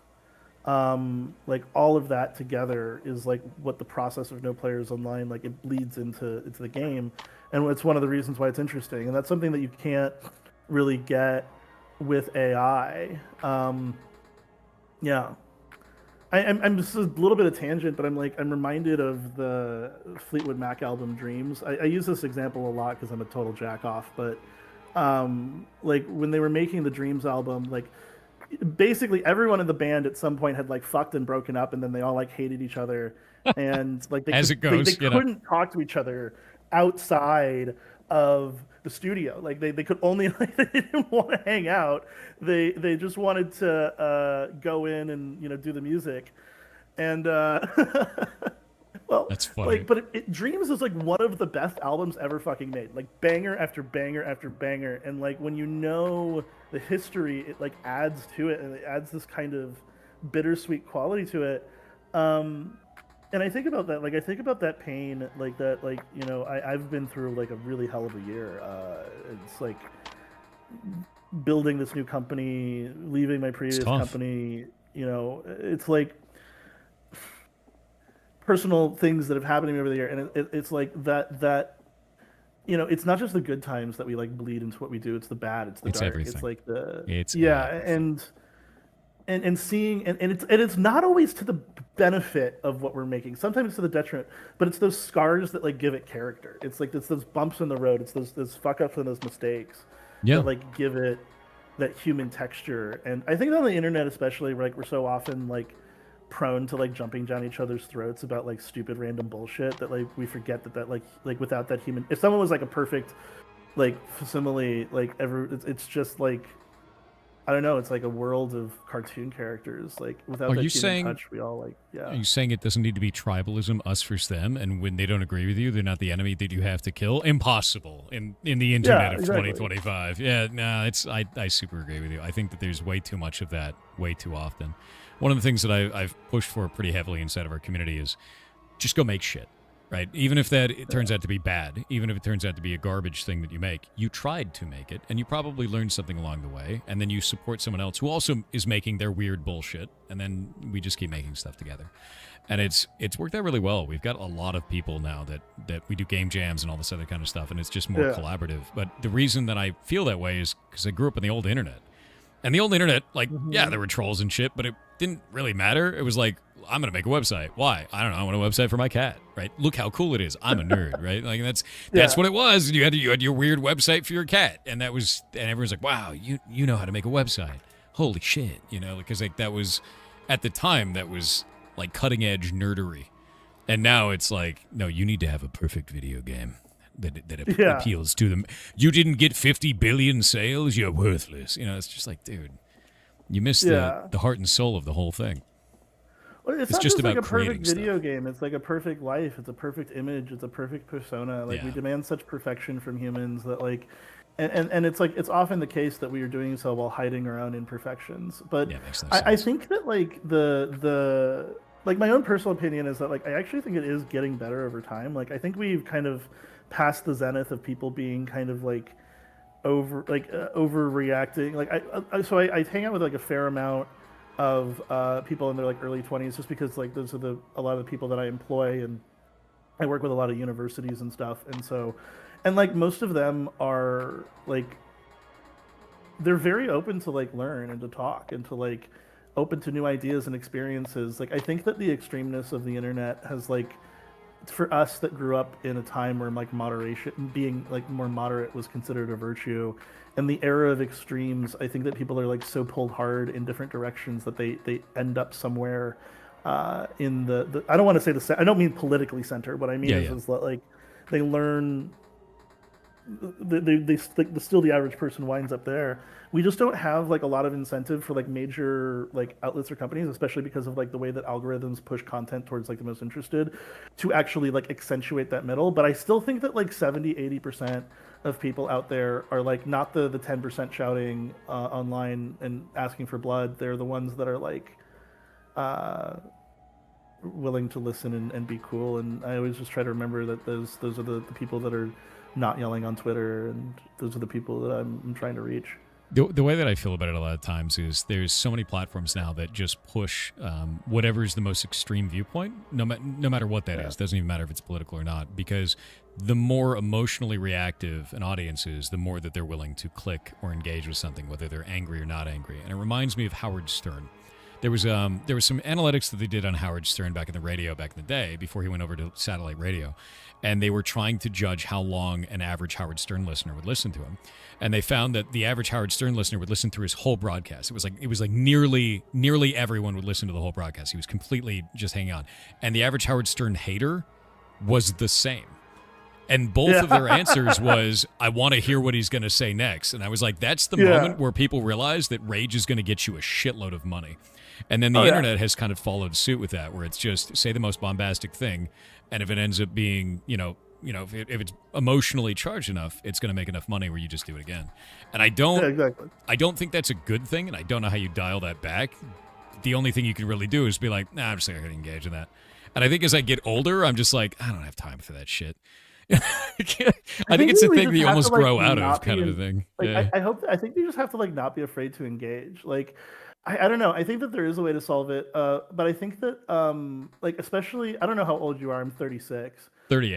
So right about the same age. So, But like I think that like the past 10 years have been like very mollifying in terms of like our ability to converse with one another, because we got like so like addicted to trying to say the right thing and like not offending each other, that like we forgot how to like have like a human conversation, I think. And I'm not trying to say that like you should like be like deliberately offensive or anything like that. No.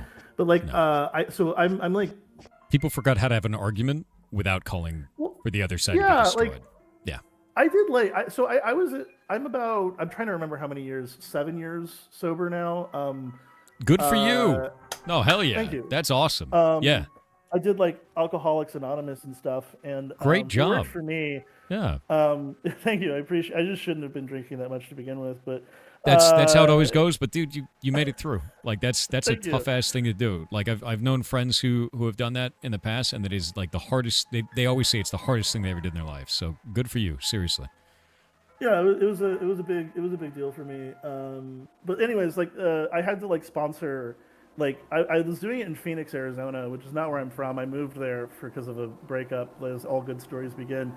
As you do. So I got sober, not as a result of the breakup. That was later. And so like a lot of the people that I was sponsoring were people that were like from various different like not so great backgrounds. Like there was like dudes with like swastika tattoos on their knuckles that I would have to like sponsor. And dude, that's yeah, but like you learn like that like everyone that's there is hurting, and like as long as they're hurting and they need help, like that's like humanity. Like we're all people like, get pushed into weird corners when they feel alone. You can teach them like how to love. Yeah. Sorry, what? People get pushed into weird corners when they feel alone. I can see that. Yeah, exactly. And I like one of the things I used to do in like the early days of like publishing is like every time a game would come out that like we would get like negative reviews like but the thing is like if you're Ads going just onto hit. some like random indie horror game and being like game sucks, like, developer gay, like whatever, like you're not having a great life. Like your day is not. Oh, sorry, there's ads going on. Should I No, wait? they just started. Don't worry.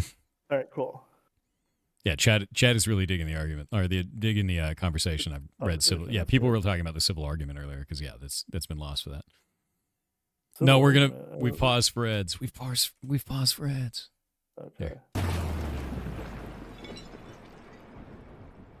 Yeah.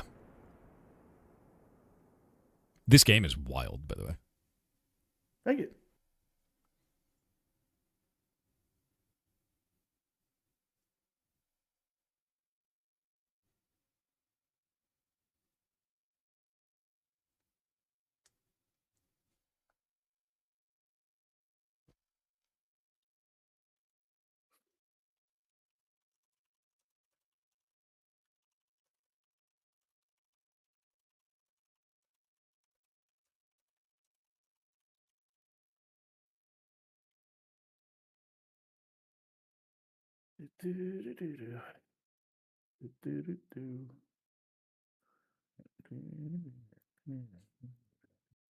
That's gonna get stuck in my head for 10,000 years.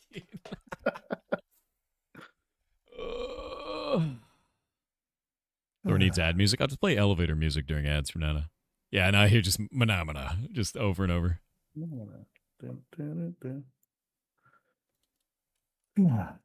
This is a very I often sing to myself when I'm just like sitting alone, so I didn't even realize I was doing it. Dude, fair. I have like a pretty severe ADHD, so no worries at all, man.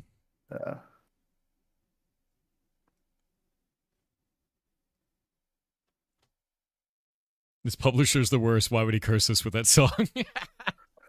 Get wrecked, dude. Thank you. Oh, by the way, I just lost the game. Thought you should all know. Yeah. It's for you. The game, that's so old. I know, right? So are we, though, so it's fun. Yeah. I guess. All right, we're back from ads. I remember the point I was going to make about like getting like people kind of needing to. I think what ruined it was like I think like the downfall of society started with like LFG and World of Warcraft.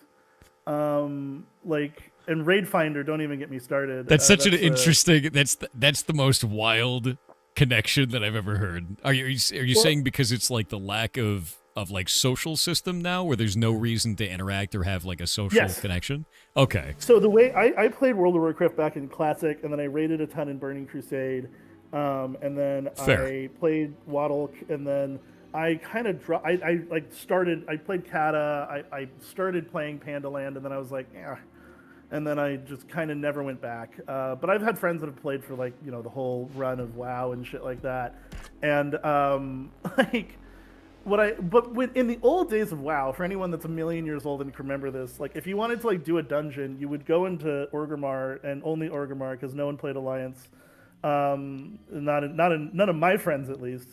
And so you'd be like looking for group, need healer, need tank, like, and you'd make friends, and like,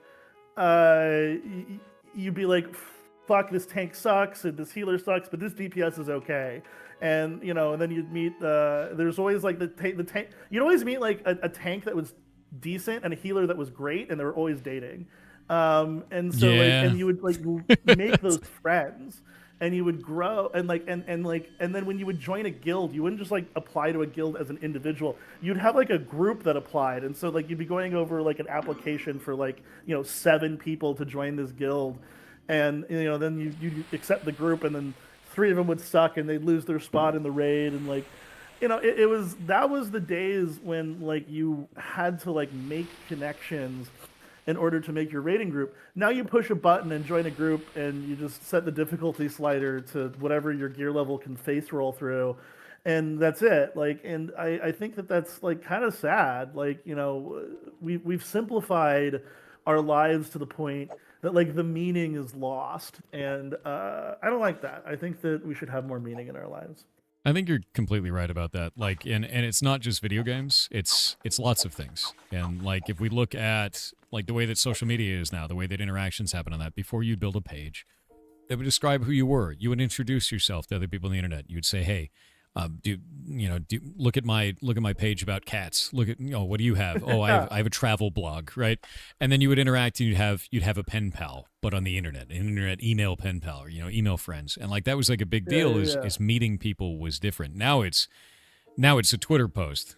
And, fuck that guy, because he said something that I slightly don't like, so now we're mortal enemies. And that's, like, it doesn't make any sense, man. Like, it's too fast interaction, too little critical thinking, and too much anger over something that makes no sense. Yeah. I completely agree. And I think that the hardest part for most people is, like, to get that start where they look at themselves and be like, would I be able to, like, look past this in someone else? Like, it's really, really easy for, basically all of us to, like, be like, oh, this is how things should heal and things should fix, and why is everyone like this? But it's harder to take that step in our own lives. So I try to, like, make sure that I'm doing that. Like, it's I don't always succeed. Like, I'm not perfect. But I do my best, and I think that's really just all that any of us can do. Nobody's perfect, man. Literally nobody, like, at all. That's just how it works. We just do your best. That's all you can do. That's all we all do. Yeah. And like, to be real with you, I think there's pockets of the internet that are awesome. I really do. But I think large-scale PvP-enabled zones are like any area where fast content is the thing that does the best, very short form, short messages, and anywhere where there is a monetary or fame-related incentivization towards bombastic content, anything with highly emotionally charged content.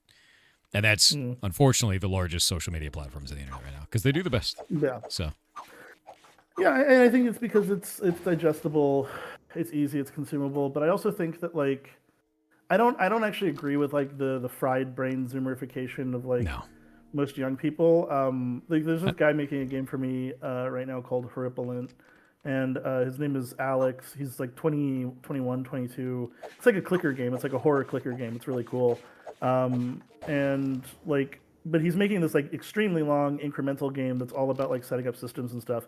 And he's like zoomed out. Like he's like TikTok brained kind of guy. The kind of person that can't have a meeting without saying 6-7. Yeah. No. He's really smart. He's really cool. Okay. But like, if he has to pay attention to something for more than 5 minutes, like his brain jumps around. But he loves those numbers heavy systems. Like when he started playing, like I got him a military incremental complex recently as a gift, and he like made a tool that would do the clicking for him because he didn't want to sit there and do it. So like he's one of those like kind of his brain moves so fast and it's like solving problems all the time. But like I think that he's like just as capable of like consuming things with long term, like with like great depth and like great like significance. It's just like different than how we did it, and I think that like part of go ahead.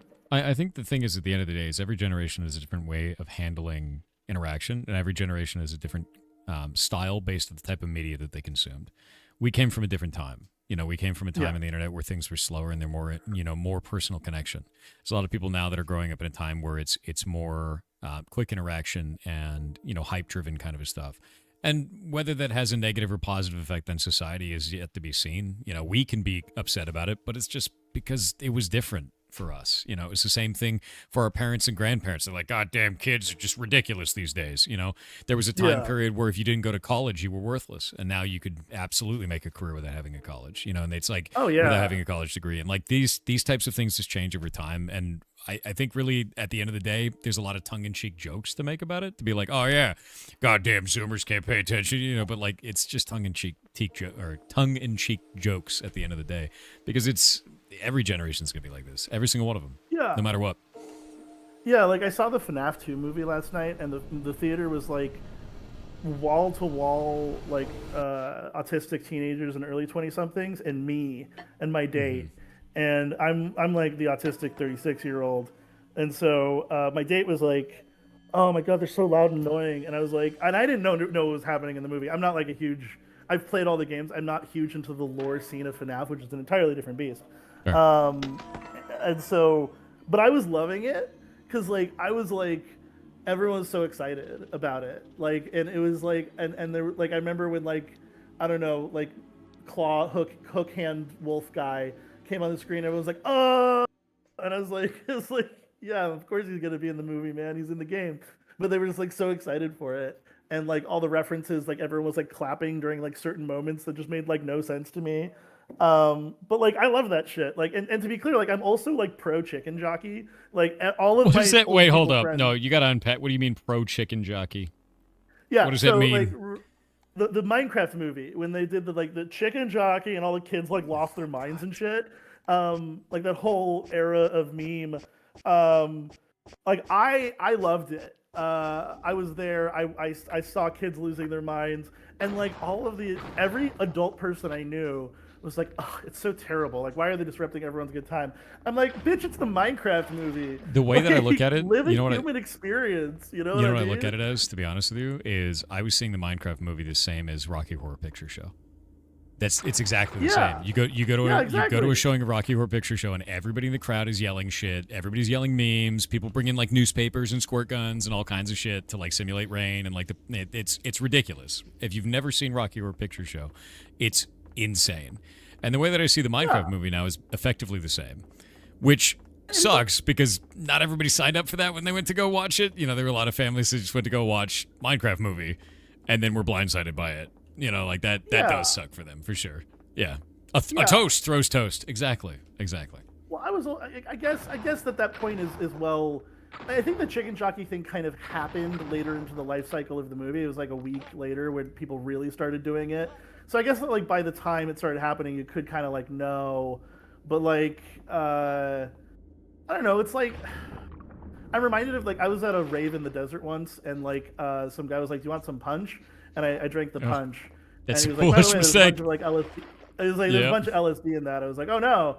And I was like, "Why didn't you tell me?" He's like, "You drank the punch at a rave. Like, I literally don't know what you thought was gonna, like. What did you think was gonna?" And I was like, "Okay, that's actually super fair."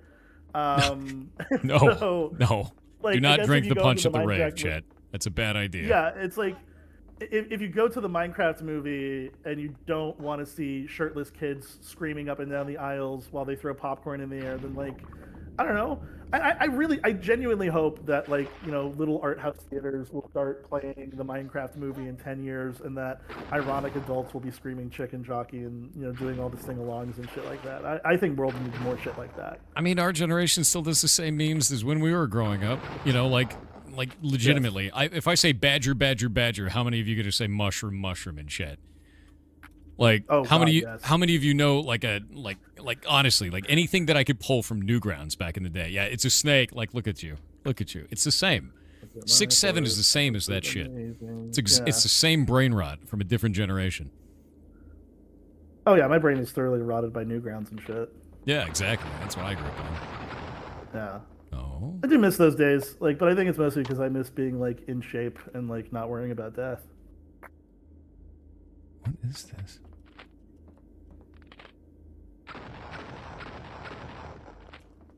I think I have to hit the barrel towards it.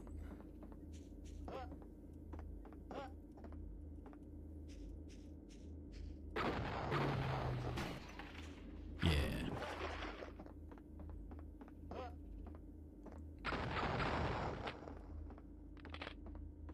Nice. Huh. This one is a little confusing. This one took me a minute when I was first doing the QA on it. I managed to get one of the barrels into it and it blew up. Yeah, you're doing the right thing. It's just the barrel that it's like not the one you expect. It's fair. One of my criticisms.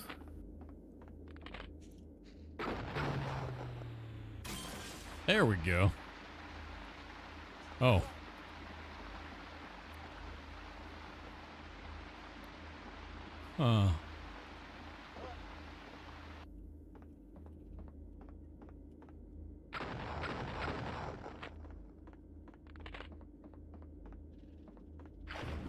What a weird, like, honestly, the experience in this is absolutely wild.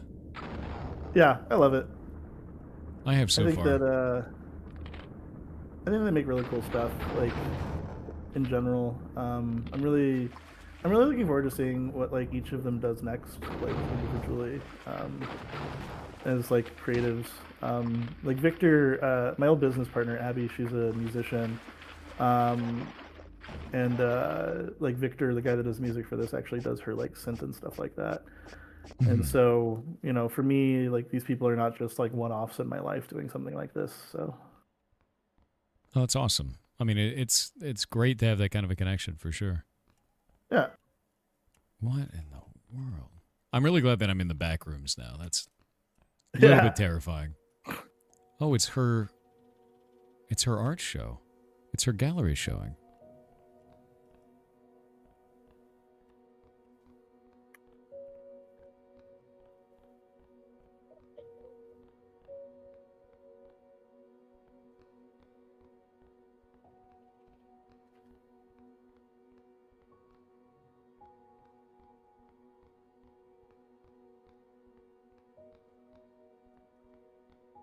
I like how it's...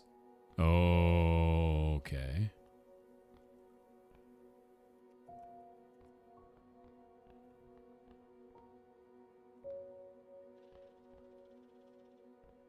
Nemo's up and scratching around.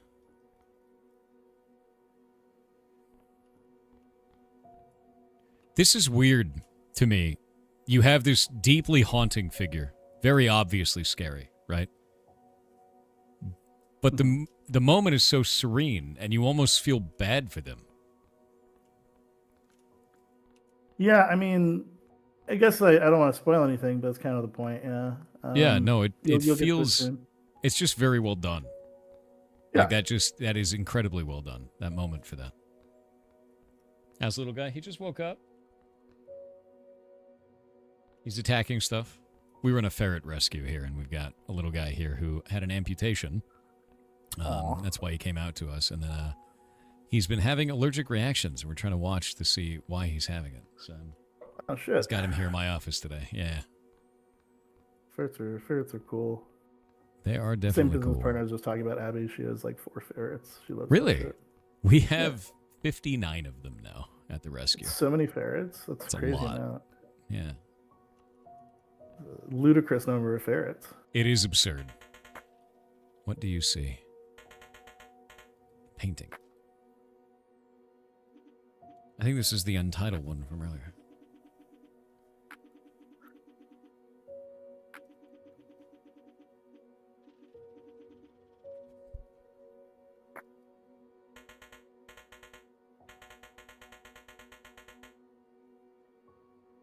I'm going to check on Nemo real quick. Give me just a minute.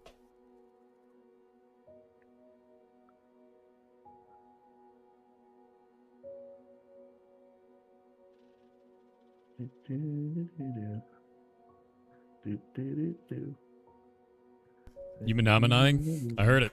Yeah. Oh shit, am I not muted? No, it's super funny, dude. I thought you were gonna mute while I was gone. Oh, you're good. My bad. This game is actually really pretty, really beautiful. How long was this worked on?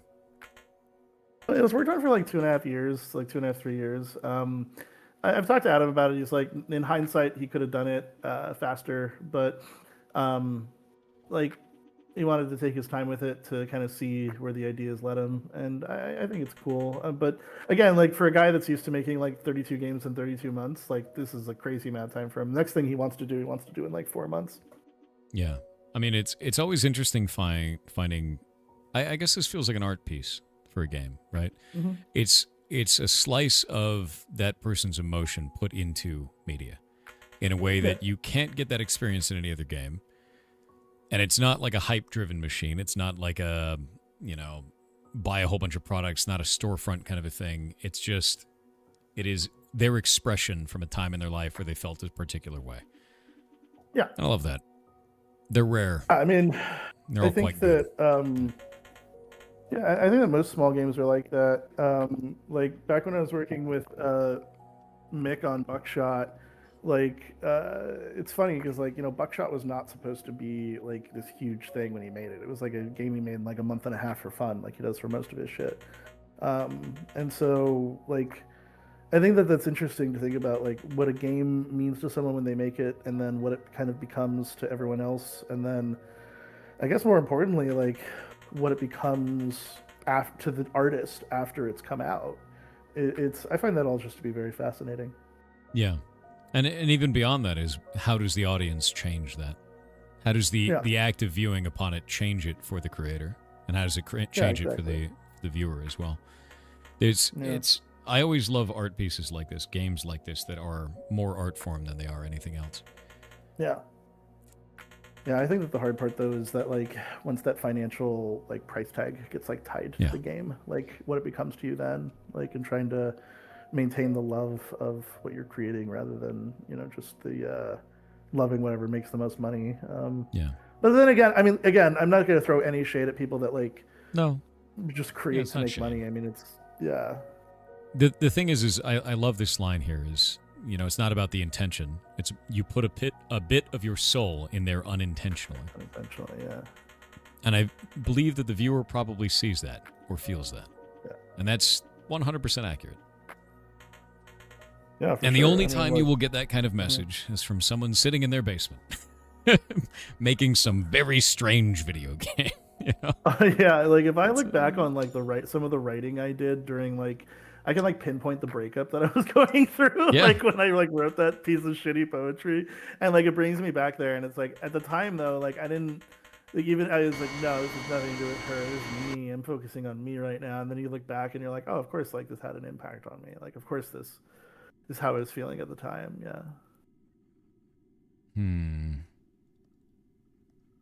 Sigil infused detected. Following entities have been detected since last edit and have been automatically cascaded. No, that's not the error.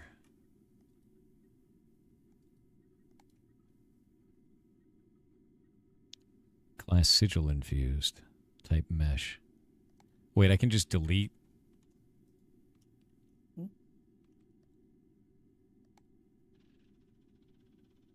Oh, creepy. So it's put me into debug mode now. And I can remove or add anything that I want to.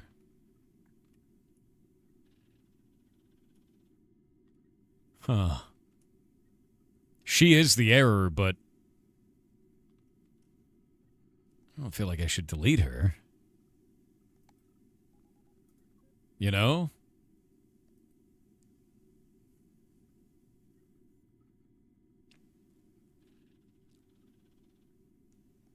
What's the worst that could happen? Oh, it's not going to let me. All right, it's dependent on it. So let's see what else we can get rid of. I love that this has gone through so many different control styles and play styles for all of this. Yeah, it's super cool. The level editor is quite hilarious for this. Oh. One moment. He's having an allergic reaction again. Message Shay. Give me just a second. I'll be right back. Good.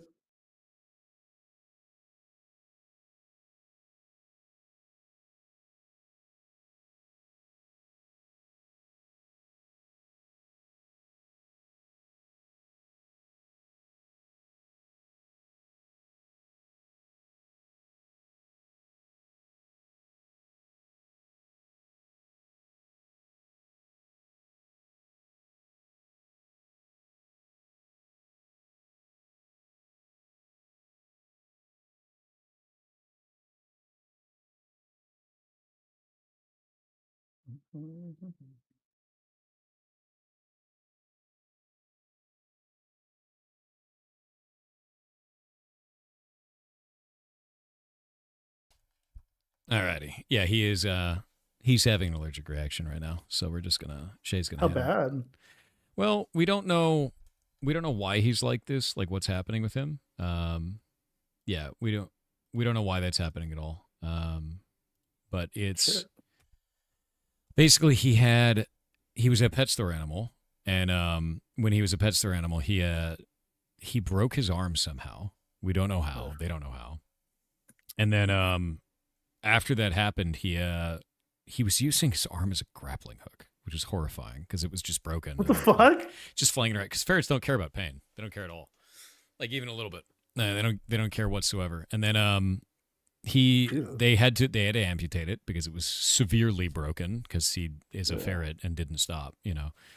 So he had it amputated, and then after that, they surrendered him to us. And now that they've done this, he's having an allergic reaction randomly, and we put him on Benadryl as per the. He's not swollen; he's just coughing. Okay. But we put him on Benadryl as per the veterinary, and then like 12 hours later, he starts coughing again, and then inevitably some part of his body swells up, one of his eyes and his foot and things like that. We don't know what's causing it. We're just gonna basically watch him for 5 days, and then eventually, if it stops, then or if it doesn't stop, we're gonna put him on steroids and kind of go from there and try and do more investigation to find out what the hell's going on. But he's one of 59 ferrets in the rescue. Because they all have wild medical weirdness, you know. Some of them are okay. They're just young and didn't have like a, you know, place to go. But some of them are like really medically dependent on the rescue. So yeah, 58 and 3/4. Yeah, he's missing a leg though, but he's a very young ferret too. Good man. Oh, I can save memory by deleting the world. There we go. We can just delete everything except for her. That's a good idea, right? That's a great idea.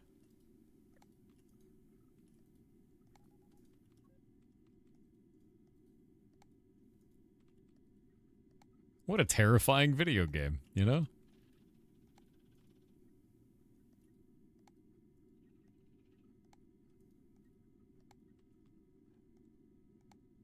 I love that it's like in kilobytes as well.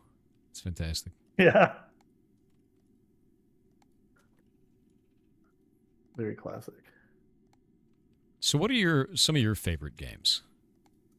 Out of everything that you've played? My favorite video game, like, I have a stock answer. Well, okay. So I played like an absolutely obscene amount of Resident Evil 4. Like I was like, I got the full S on Mercenaries mode. This was back when I was a kid and I had time for that. Probably my my favorite game narratively of all time is Soma, the frictional games, horror game Soma. I think it's one of the most beautifully written games. But have like I have like a literally obscene amount of hours in the Total War franchise. Like I have like just in Total War Warhammer 3, I have 3,500 hours. So. Wow. That's a lot, dude. Yeah. Yeah, it's a heck of a lot. I like the new DLC just came out and I'm taking a break from it to do this, but like as soon as we're done, I'm like fucking getting back into Total War. Player spawn, get rid of that.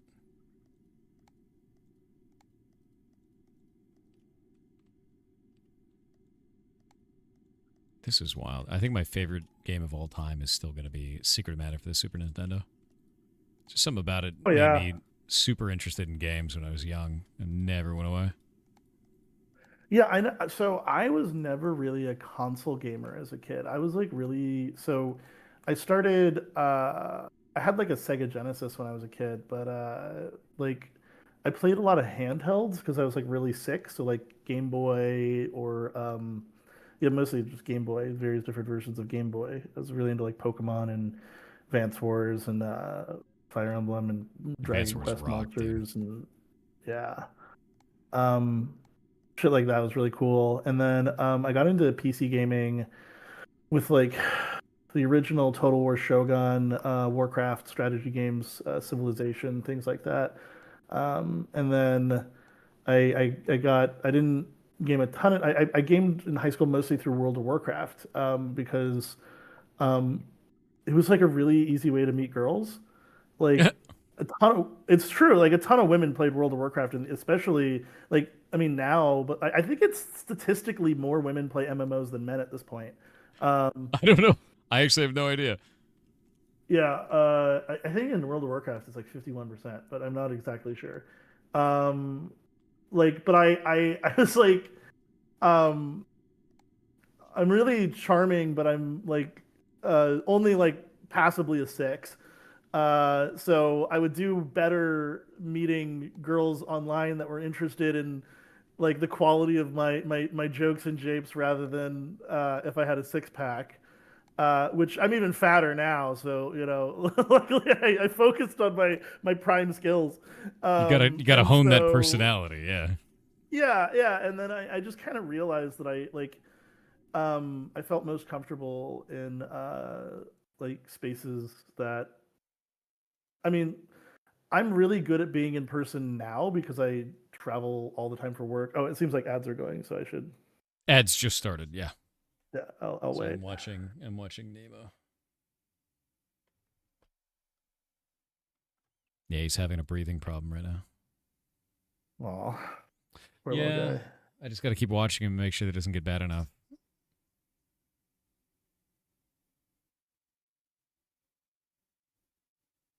I feel that.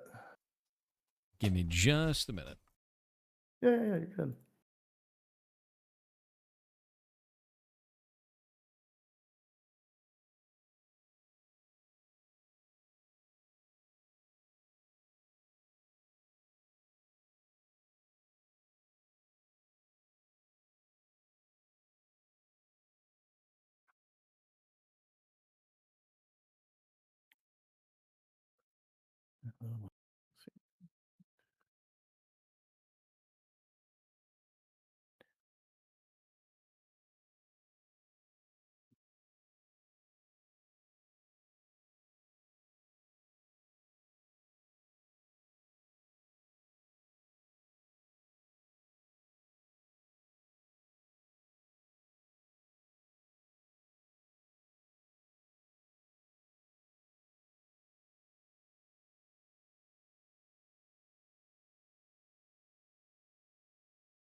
I'm like reading chat now.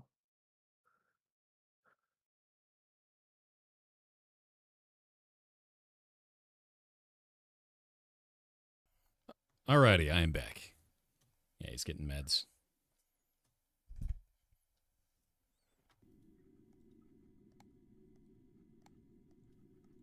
I do. I was reading chat while you were gone, and sorry, I'll wait till the ads. I don't want to fuck up your sponsorships. It's not a sponsor thing. No, it's automatic ads. I just don't want people who don't pay me money to miss any content. That's all. Oh yeah, you're good. No, it was just funny. I was reading the chat and I saw someone like in there that was like, "Oh, I met my like current husband playing WoW," and I love that shit. Like, cause again, like I try like really hard to like not become like so far from like the people in which we like sell stuff to. Like that's what I think happens to a lot of publishers is like they get money and they get success and there's like a certain like seductiveness to the clout of being like a part of the games industry, where like people like get a real big head about it and they kind of like turn into assholes and I try really hard to like in like the publishing field stuff, yeah. Yeah, especially in like the business money fields, like because you go to conventions and like, so I travel like 42 weeks a year for work. Like I got back from Shanghai like a week and a half ago. I was there for like WePlay. China Joy. Sorry, WePlay was earlier this year.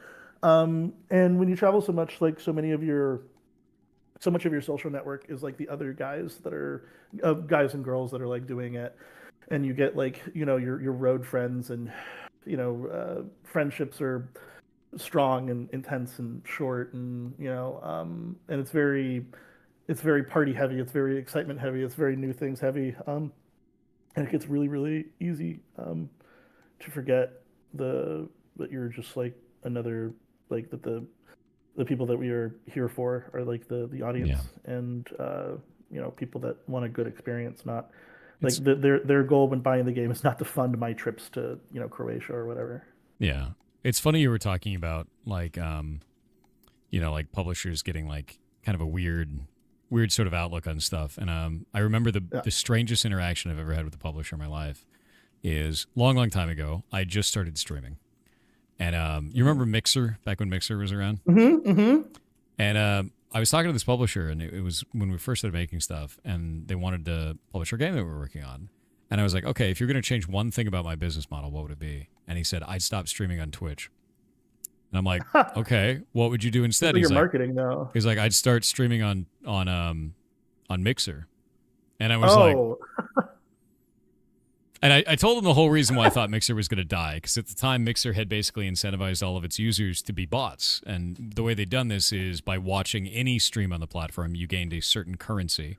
And that currency allowed you to turn it in on any channel, and it would increase the monetization of their paid currency. So what people would do is they'd leave their computer running overnight to gather this currency and then give it to their favorite streamer. In fact, the top channel on all of Mixer was called Monster Cat Radio 24/7 Get Your Sparks Here. To do that, and that was the currency was Sparks. So I was like, what do you think is going to happen when they open advertisements for that platform, man? They're going to have the lowest throughput of any platform for ads anywhere. Yeah. Because they've trained all of their users to be bots. Yeah. And he had no answer for this, and like 3 months later, Mixer died. It's like, all right, man. That's really funny. I don't even know why anyone would say that. It's like the dumbest thing I've ever heard. It made me laugh. I was just like, this makes no sense, dude. Like, it's super weird. In the early days of Dread XP, one of the guys that I'm lost. Was running the well, he owned part of a company that I was also a part of. It's a long story. I won't get into it. He was like, we should try to court more Mixer streamers. Like, he was a big Mixer evangelist, and I also knew that he was like a big Zune guy, and he was like, Quibi's going to change the world, and so he was just like wrong about a bunch of stuff, and so that's why I knew Mixer wasn't going to be great. Yeah. Oh, I think I've done it. I think I've deleted enough of the environment that it'll be okay. It's easy when you delete all of it. Yeah, I just delete it all. Yeah. Anyway, keep going. Go nuclear. No. I just think it's funny that you deleted it all. It's cool. Well, I think I made it mad. Oh? What?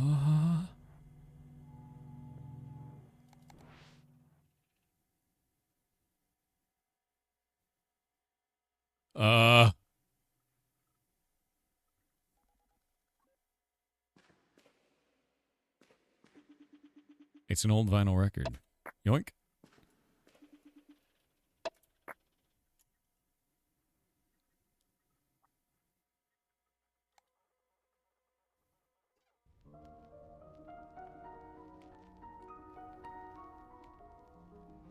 Reverse it.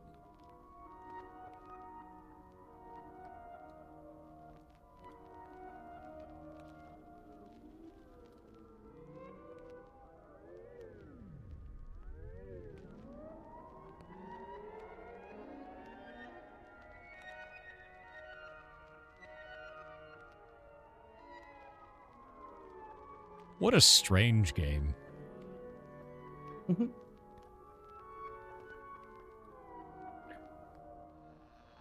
I really like this part.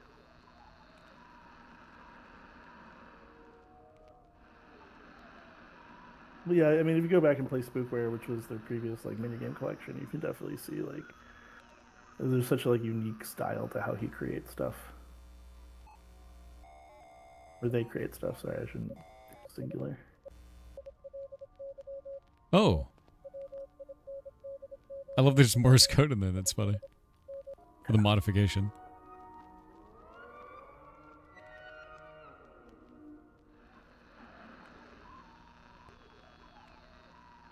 This game is so weird. Go grab a glass of water. Is that cool? Yeah, go for it. All right, I'll be right back.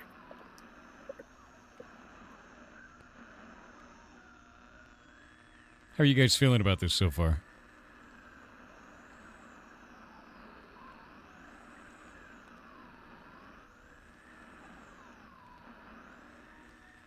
You gonna play this game? It's super weird. How do you feel about the interview as well? We haven't really interviewed a publisher before. And definitely not one that's so candid about this game. It's weird in a cool way. Interview's cool. Nice. Dude is super cool. Yeah, I agree. Just join. What's going on? We're playing a weird game.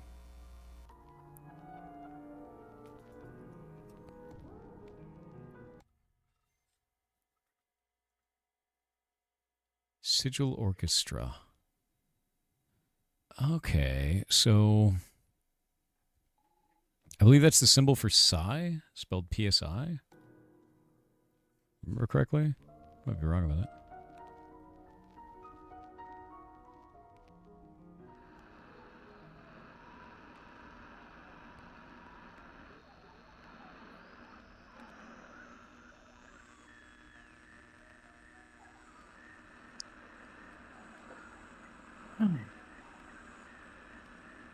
I'm back.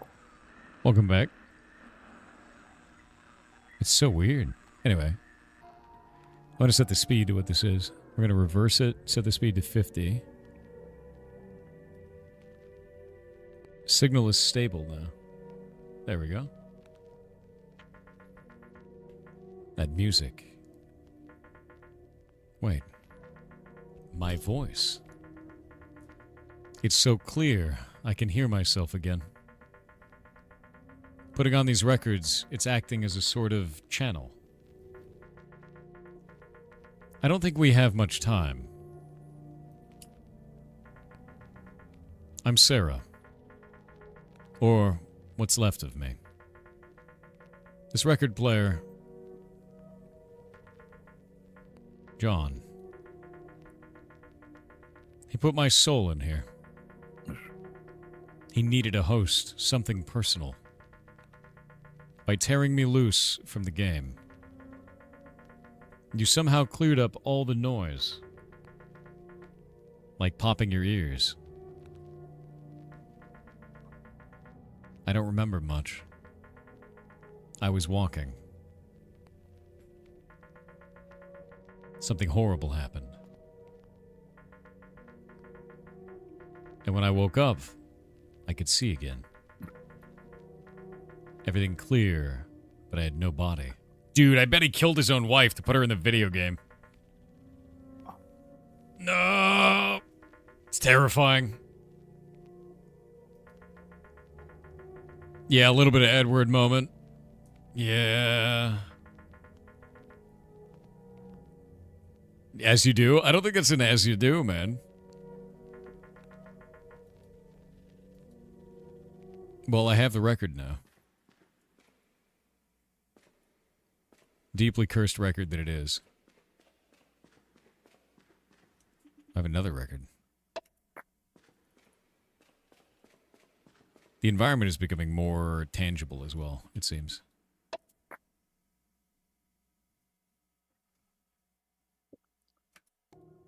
There we go.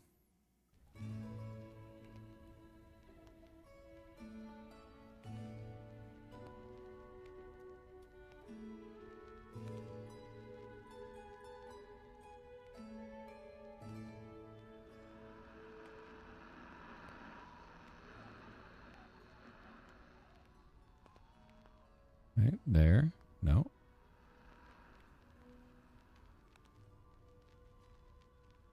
There we go.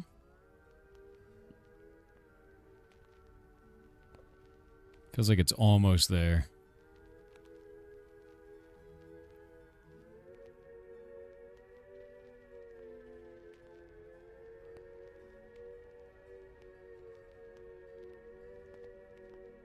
Signal stable. There we go. I really like this. I love the idea of calibrating it like this. It's quite fun. Super Having cool, you yeah. here, yeah. Having you here is taking more out of me than I thought. Ignore the glitches. Just stay close to me. First of all, you must be wondering why I'm like this. John, before I met him, he was doing research into unnatural things. His research was at the core of Inuit's games. Everything was going so well until I. I'm already exerting myself too much. I should stick to the point. I've been thinking for a while on how I can reach John. I'm worried about him. I know he's trying to find me. Since my soul is trapped here, there's not much I can do. But you have already achieved so much. It's getting more difficult for me to communicate. We need to be quick. Then tell me what you need. Growing weaker. This is the last vinyl I can create. I'll explain my plan to you.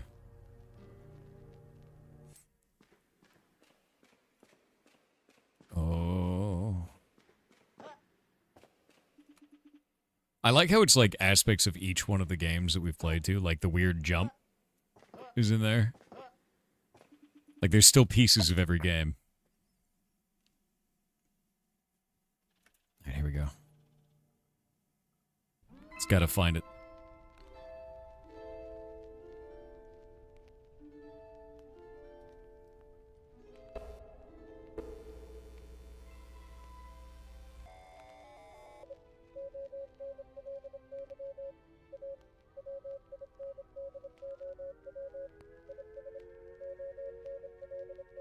There we go.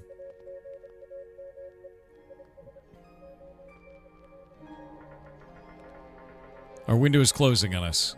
You need to listen carefully. If we want to reach John, I will need you by my side. I can't think of another way. You have to upload yourself. There's only so much you can... If you are ready, use John's tools. They're in his repository.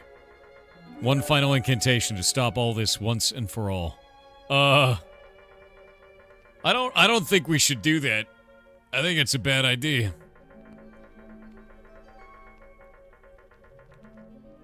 Pass to the repository is the name of my painting. The one that brought us together. He always was a sentimental old soul. Remember the name. Crashing Waves. Okay. Oh no!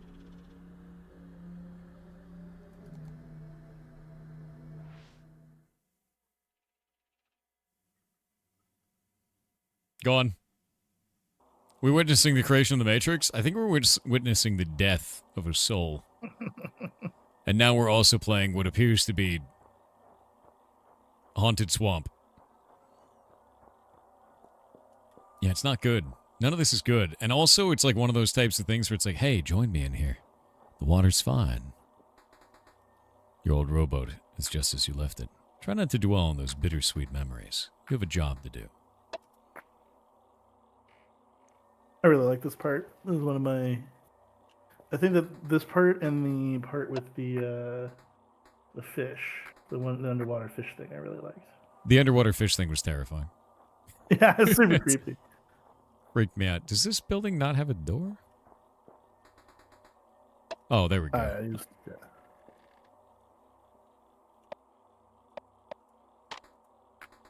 There we go. Flashlight it is. Oh, yeah, no, this is super haunted now.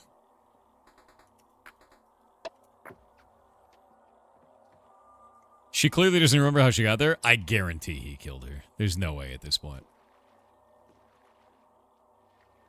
Maybe I'm wrong, but I feel like I'm not. I feel like I'm not wrong.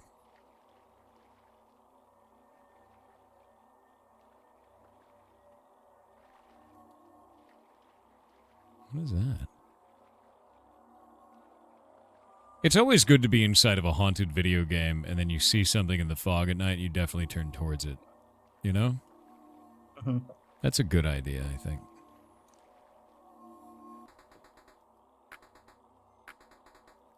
Reminds me of the lake scene in Resident Evil 4, where you got Del Lago going beneath you and shit. That was pretty cool. Terrifying. Very terrifying.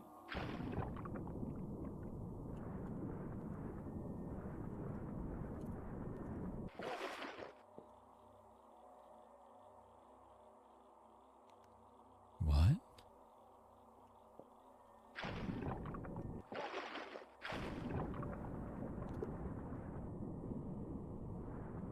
Oh, this is gonna be gross, isn't it? Oh, it's gonna be weird. What is that? Oh! For the sacrifice, I need 5 pieces. There should be more pieces of her around here. Oh! Okay. Okay.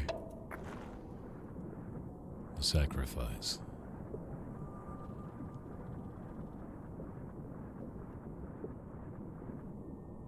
Who's that?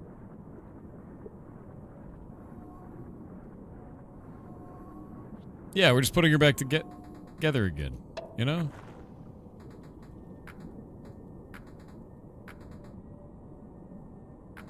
Oh. Oh no.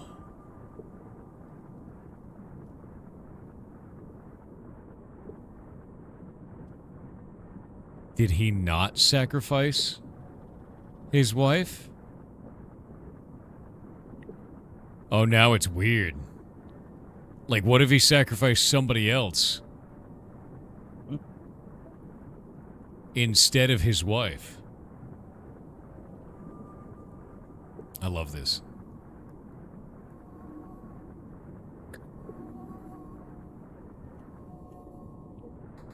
There is also like an ARG related to this game, so it was funny when you were talking about like the IP addresses earlier and stuff, because it's actually like that's the part of the game that like really got fucked up by the DMCA, because like the game is not intended to end at the end of the game.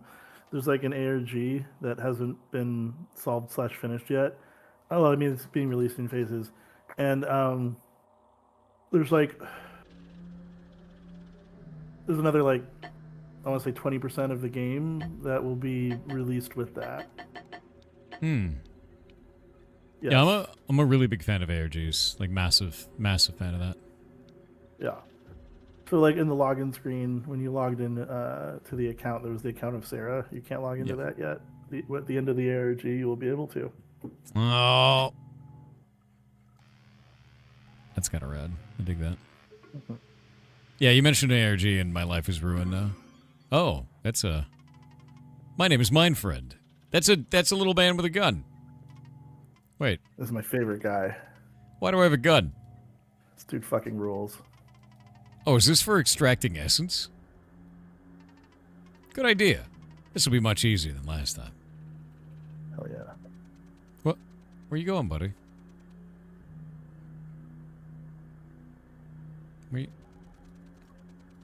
Okay. Your desktop is a little messy. Oh, he's just out there. Okay. All right. Well.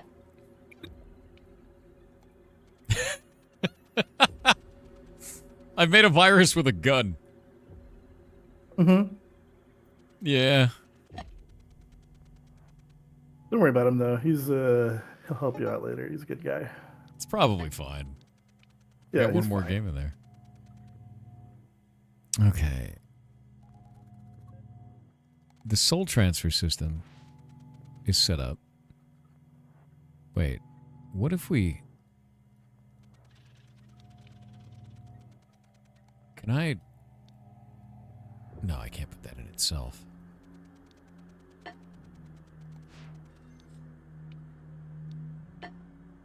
No. I have to upload myself. Somehow.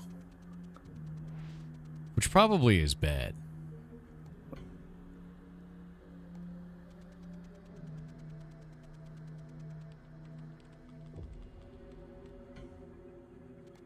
Can't do that.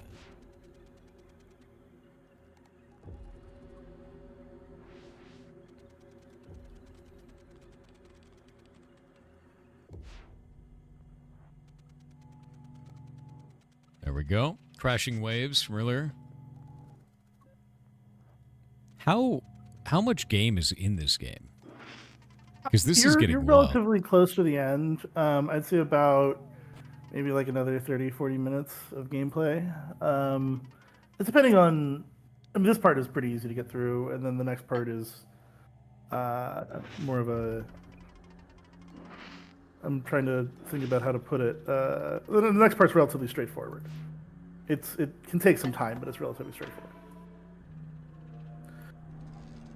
Okay, we're powering You know it what's with funny this is like I soul. almost never watch streamers because like it's so difficult to watch someone. It's the same reason the worst part about being at conventions is like having a journalist play your game that like sucks shit at it. That's fair. And then having to like lose respect for them slowly. But you're good, so you're good at video games, which is nice because I was terrified of how I was going to react if like If it like, wasn't how do able I type? no. I've seen that a lot. You know, you got the games journalists that can't do it. Whoa, that's weird. Oh, that perspective shift is awesome. Yeah. I'm a big fan of. Oh, I don't like that. I'm about to sacrifice a virus. I think I'm about to sacrifice myself. There's another game that I produced. It was a short game called Another Late Night. That was like a fake Tiger Electronics type of video game. It was made by a developer called Dwarf. He made a game called Faith. Did it for that collection I was talking about, like the short game collection, and it did something very similar where it like pulls out and goes 3D, and that was like the coolest reaction is people being like, "Whoa!" Dan Mullins did a similar thing with like not just Inscription but Pony Island as well. Yeah, no. Daniel Mullins is awesome. Cell. He's rad as hell. He's a good friend of mine. We worked on the second DreadX collection together, and we were in talks to publish Inscription, but he went with Devolver. I met him originally when we were at, God, what was it? It was a convention, and we were right across from each other, and it was right at the start of COVID, so nobody went to the convention, and we just hung out the whole time, and we've been friends ever since. It's like every once in a while I'll talk to him on Discord. Yeah, it's like it was literally just like he played up my game and then I played his game, and it was like early in Inscription, and we just like have talked to each other ever since. He's an awesome dude. Oh yeah, he's like the world's nicest guy. One of the reasons I'm in Poland is that at the beginning of the war, with like the Ukraine-Russia war, I came to Poland to work in a like a refugee center for all the Ukrainians, because like a ton of them were coming through Poland. Yeah. And like I fell in love with the country, but he was like, I was also like running the company at the same time as doing that. And I wanted to do something physical. Like I didn't want to just like send money. Like I wanted to like, it's like, I get mad when everyone just like tweets like about something. And so I was like, I'm going to go. He was like one of the few guys that I knew that I worked with that like was actually like checking up on me while I was there and asking me like how I was doing and like how I was doing emotionally and stuff. Like I always really respected that about him. Oh God, I'm sacrificing forum posts. Oh. I mean, it needs a sacrifice, but I guess...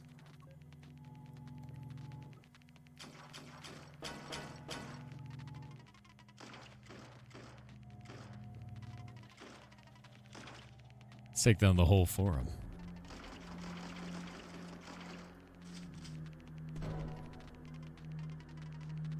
Oh. Oh. I was gonna shoot him.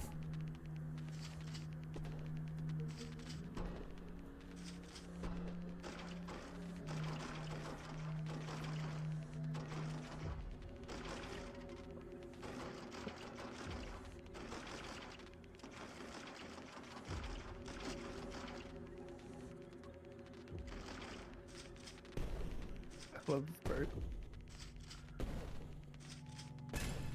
Insane. Okay. The rituals have been concluded. Complete the final step. Perform the blood pact. All right, buddy. Feel like we're good to go. Well, going into the machine.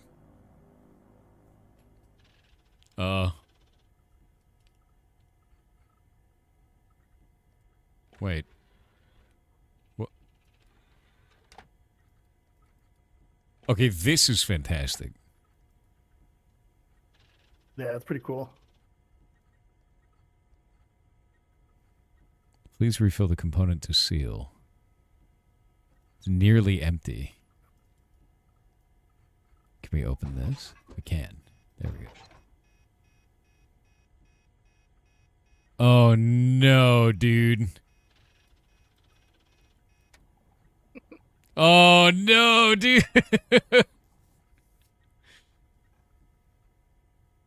Oh, that's a lot of blood, dude.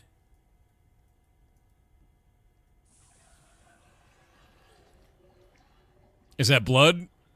I mean, maybe it's jam. That's a lot of my jam. I feel like I need that jam.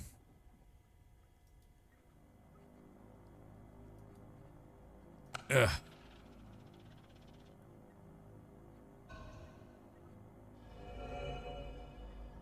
Okay.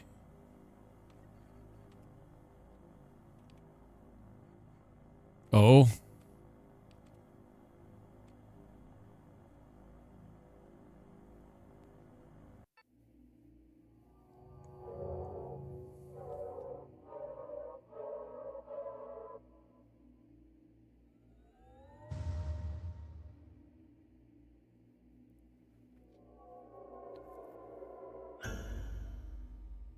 All right.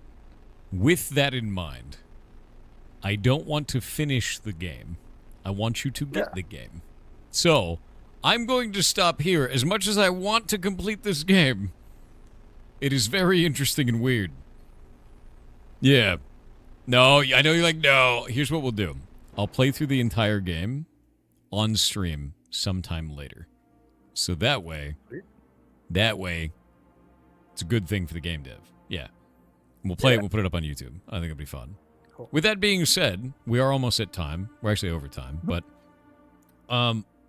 if you were talking to any new game developers, people who are just starting out in the industry, what would be your advice to them? Make shorter games.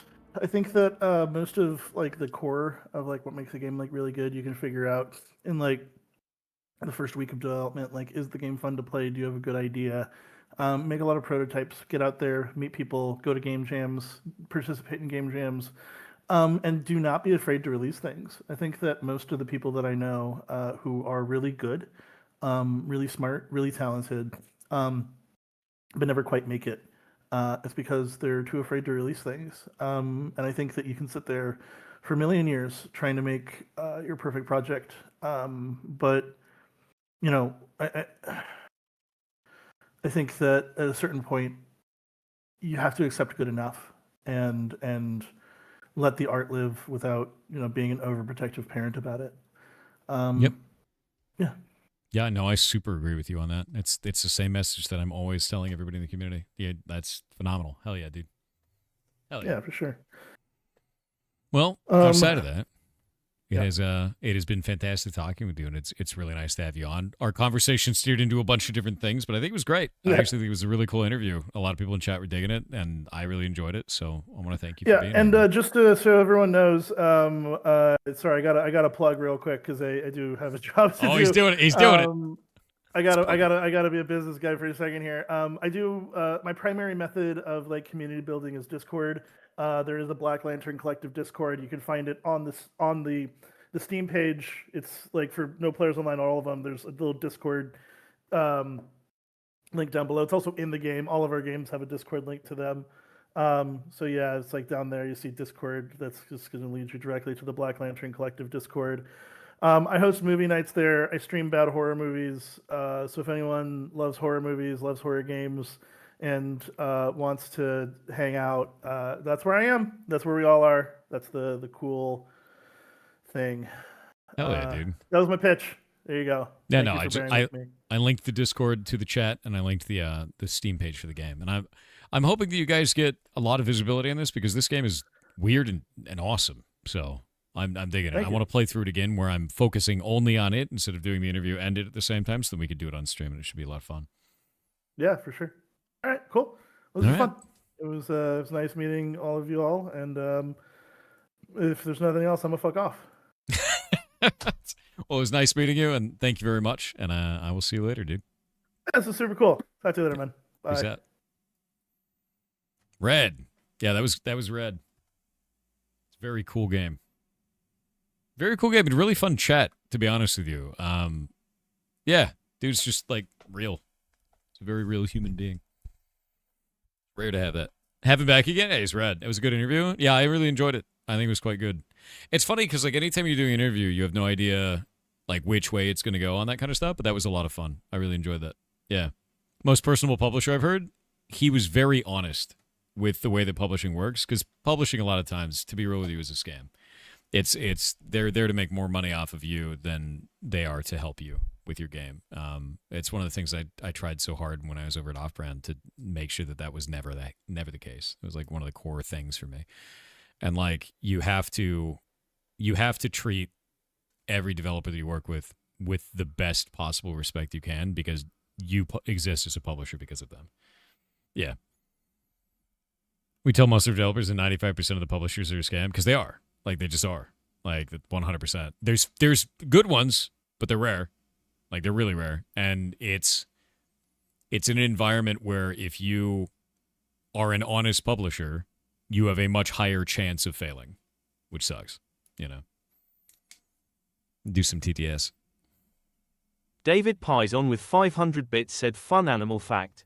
In 2016, a monkey fell onto an electrical transformer, shorting it and causing the entire country of Kenya to have no electricity for 4 hours. What? The monkey survived. What? Okay, I didn't expect the last part. Look, the first part is outrageous. The last part is insane. I need to look up this story. Dinte Dark Spear with 500 bits said, yar cheer 500, so this reminds me of when I was 6 or 7, I can't remember. I had no concept in what internet and LAN meant. So I ended up in multiplayer lobbies by myself in Halo and Unreal Tournament. The empty lobby feeling is something I know of well.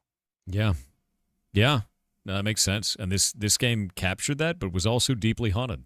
Peculiar Orange Cat said, fun animal fact. No. Loggerhead shrikes, sometimes called butcherbirds, are small North American passerine birds that kill and eat prey larger than themselves, such as reptiles, rodents, and other birds, by impaling their prey on thorns or barbed wire. Why do you have all these very not fun animal facts? Why? It's a number of people with these. These are grim. Solvotrode said, thanks for showing us this game. No players online. I didn't want to sleep this night anyways. Yeah, it's haunted. It was haunted and fun. Rathor I really Dax with 500 bits said, regarding retrofuturism and getting to the Star Trek future, we can't be post-scarcity when as a global society we are actively manufacturing more scarcity rather than reducing it. True. That is true. And to be honest with you, Star Trek is one of my favorites, and it's because of, I don't know, I grew up watching it, and it was always like one of those things where they had flaws in Star Trek, but humanity had moved past them, and they moved past them by struggling against them, and they were still there, but they kept them in check, and like, I really liked that quite a lot. Also, AHY, thank you for the rating party of 1, dude. Hope you're having a good day. Hope you had a good stream, man. Chicago Strong One said, what's better than having a birthday on a Saturday? Starting the day with games and the goblins. Love True. you all. You're awesome, dude. Thank you very much. Million_lights said, mana mana. Phenomena. Boop boo ba doo boo. Phenomena.